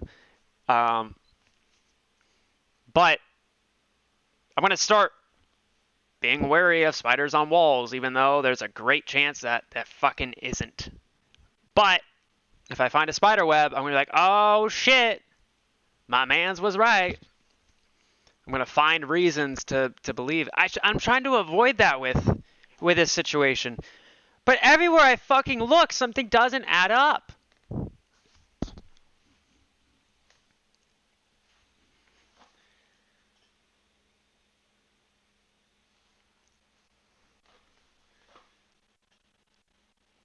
It's like a high school all filled with dyslexic teachers. You go into the math classroom and you're like, this shit don't add up.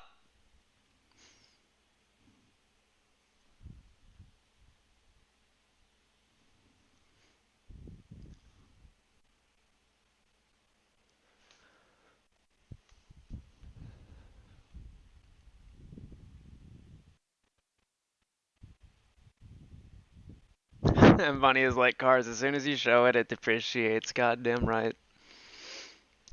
We're currently in California. We're very mobile.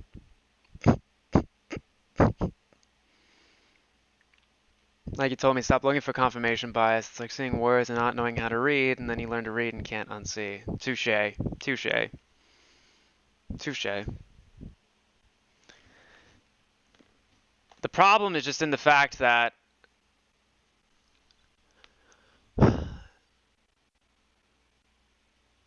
the result of finding and ultimately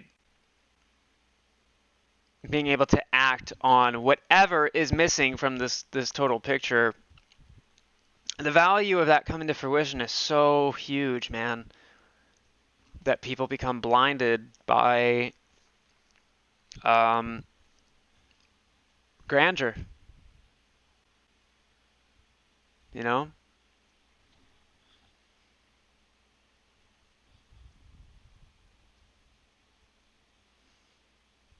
Why do they not put the full whack through dark pools? What do you mean the full whack? Wouldn't dark pools have to be pretty much eliminated? No. No. Just think of the dark pools as like it's just a back way for a bunch of burglars to get away. You know, a back road. It's the Silk Road of the equities market.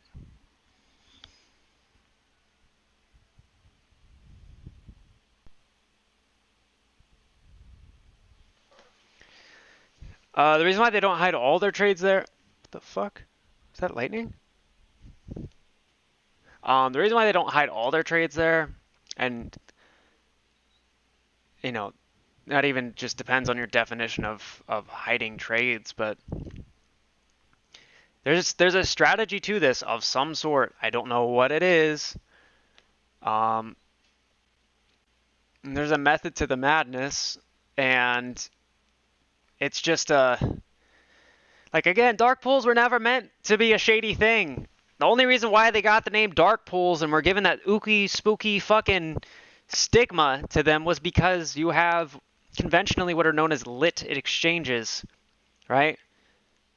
So when dark pools were introduced and had their name coined, it was just dark. It's a dark pool. It's a dark liquidity pool, right? And this is circa like 1990s or 1980s, maybe even the 70s. I think is when the first one became a thing. But it was never meant to be fucking scary and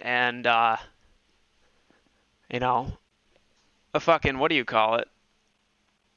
It was never meant for what we're seeing today. That's a lot of lightning. I don't know where the fuck or how the fuck, but that's a lot of lightning. Or is this like dark glory holes? May as well be. But these were never meant to be exploited. That's not what these were built for. It's literally just it's no different than whispering to a friend, right? Just because you're whispering to a friend doesn't mean you have something that you don't want the rest of the world hearing because it would be terrible and it would expose something. It's just, I would rather keep this private. Okay.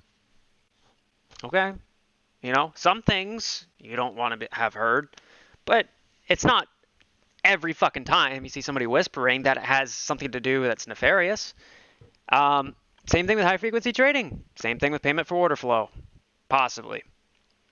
Where it was never intended this way. Payment for order flow, created by Bernie Madoff, the same motherfucker who was pulling Ponzi schemes in the 90s and early 2000s. So it's just any other tool, but it's been exploited. And they found a bunch of tools that create a very good exploitation scheme. But back to the original question, why wouldn't they route all of them through there? Because even though they're sometimes you want your opponents to see mistakes, right? It's a beautiful thing. Whatever they're doing, it's beautiful. It really is. I don't like it. I don't agree with it. I don't agree with it morally or financially. But whatever they're doing, whoever it is, the team of engineers or financial analysts or masterminds, whoever are pulling this off, bravo. Truly, well fucking done. I don't know how you're doing it. I don't agree with it. One day we will find out how it's done. In the meantime, though, it's the $1 trillion puzzle.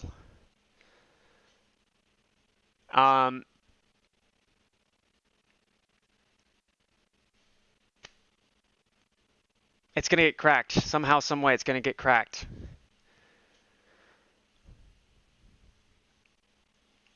It's an amazing thing. Again, I'm not agreeing with it. I don't think it's right. I don't think anything that we're seeing happening is morally justifiable. But again, and I'm going to get hate for this, and I don't give a shit. Because this is true. I have respect for fucking Kenny. I have respect for fucking Gabe Plotkin, whatever the fuck his name was.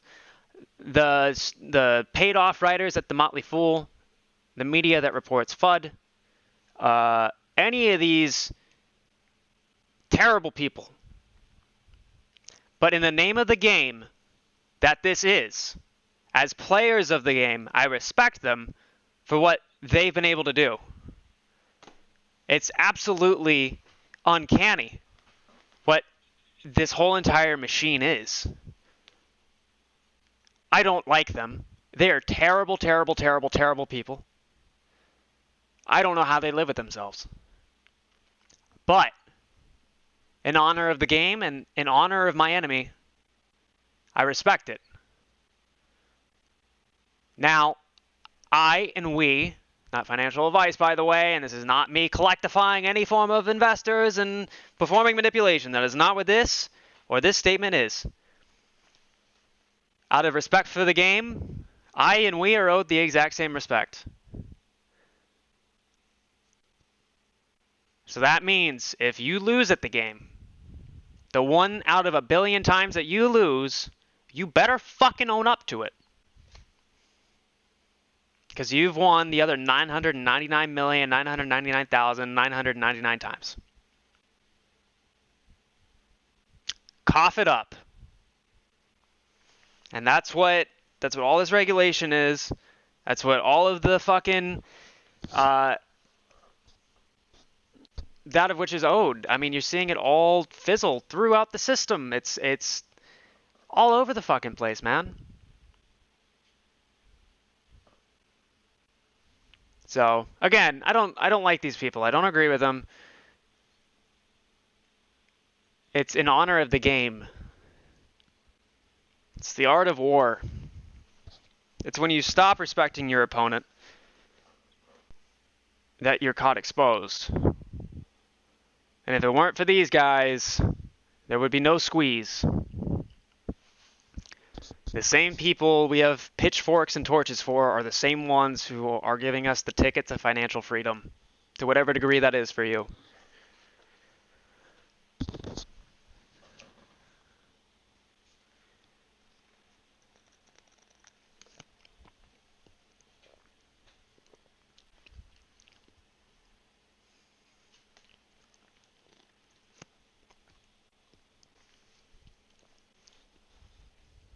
I fully believe that that which is owed is on its way. But just remember, at the end of the day, this is the game. This is the game.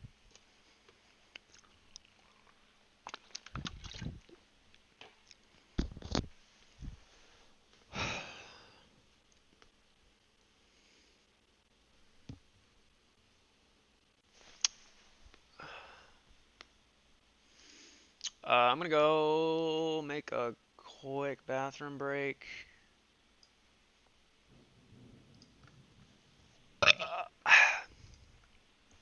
I'm gonna run some ads. Again, taking a pee-pee and making it stinky. Okay, I'll be right back, chat. Hang in there. See you fuckers very soon. Bye.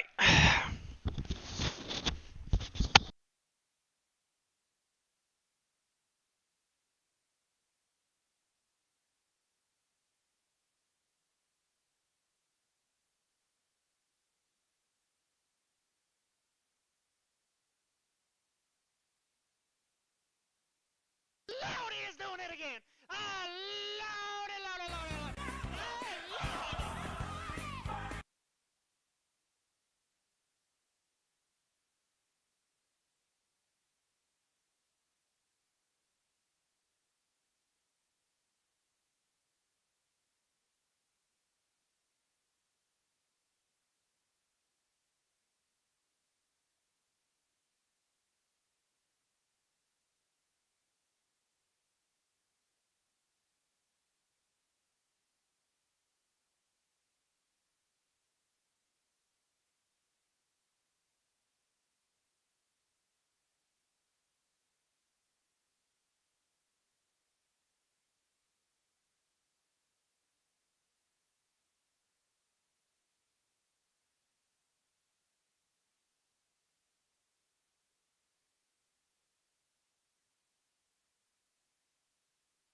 Alright.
Alright. I might have to jump for a little bit. Actually, I will have to jump sometime soon. I have IRL work that I have to get back to. I will be back before market close, and if anything super eventful comes up, I will jump on again for a little bit. Yeah, just want to let everybody know on that. Do you guys see the memberships? You should be able to like subscribe to a membership tier.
Watch it rip as soon as you fucking turn off the stream. That would be my luck.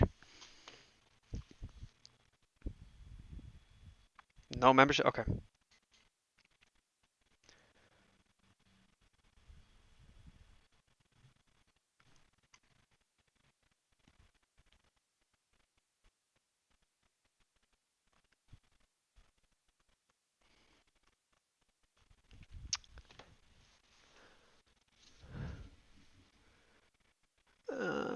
Like Yasha, I'm 7. Yeah, no. I respect and appreciate any form of criticism. Let me, or even just debate. What about what they did in 2008 and all the people that didn't get financial freedom there? Could have been a balance up to today where none of us would have. Yeah, I mean, we're not selling drugs. Selling drugs, you got to respect the game, but we pay up. Yeah, no, it's that's what it all is, though, man. It's a constant battle between those who act correctly and don't. It's sad that it's that way, but there's yin and yang in everything in this fucking world, and that is the key. Is this. And how far people are willing to go for it. Actually, no. How far people are willing to lose themselves for it. It's sad. But that's the reality. And if you can catch yourself on the right side of history, while morally aligning yourself with whichever direction on that moral compass you choose, I mean, that's what life is about. Some people have relative to yours a terrible means of morality. Others might have a great sense of morality with you.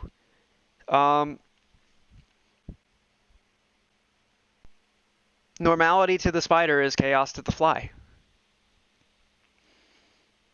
It sucks, but that's what keeps the world spinning. Just like how you need a buyer and a seller to have a complete transaction. Why you need good and evil to have the concept of morality. It's the product of two opposites.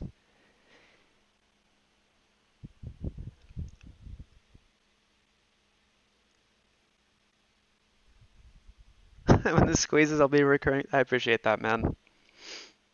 Before you ever do that, though, make sure you and your aspirations are satisfied first.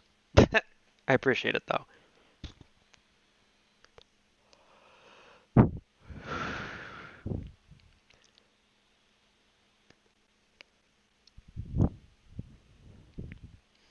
Nice guys finish last. Meh. It's all about balance. It's okay to be a nice guy, but also remember to get what you fucking want.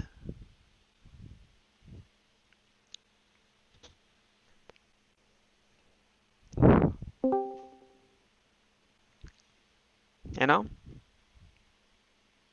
You think God was the benevolent, caring, omniscient figure he is all the time? Did he not plague the world? Did he not flood the world? Did he not allow heinous things? But we point the finger at the devil.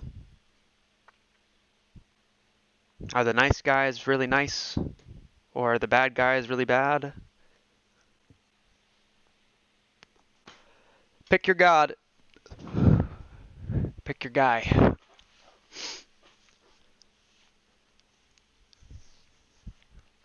Again, it's all relative. And the way you interpret that can be good or bad. Learn how to interpret your bads as goods and your goods as goods, and then everything is good. Much easier said than done, but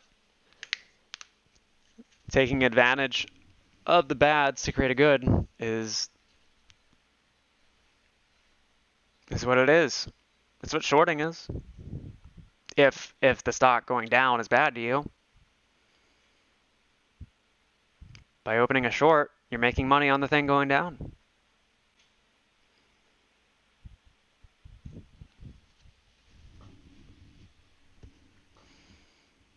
Yeah, I'm not here to get into religion. It's just it's a rhetorical device.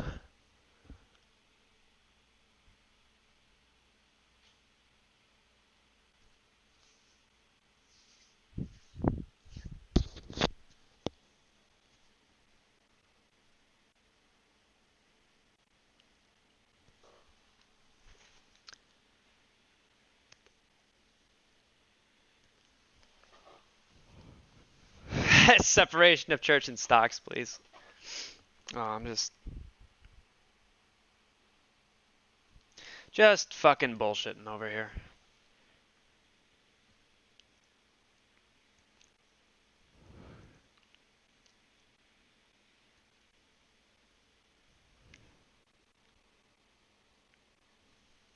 Okay, I have to jump. I've got a 1 o'clock that I have to take. I will be back. I don't know when. Follow me on Twitter, though, because I'll be posting updates there. I appreciate each and every one of you guys, seriously. Like the donos, the super chats, likes, the subs, the insults, the roasts, the memes, all that shit. Like, seriously. Good or bad, I appreciate every single bit of it. So, thank you all so much, for real. I gotta get to all this shit. Y'all take care. Please have a good one.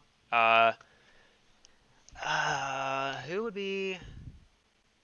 Check out Charlie's vids. He might be live. Randall Cornett, fucking fantastic. Or my boy JP at Merc Trades. All excellent fucking content creators. Please go stop by. Leave a subscribe here if you give a shit and want to see this ever again. If not, fucking block me. Go for it. I don't care. It's your decision. I'm not here to beg you for shit. Yeah, thank you guys so much, really. You guys mean the world. So, I will be back eventually. Hallelujah! Y'all take care. I'll see you fuckers soon. Thank you again. And God bless!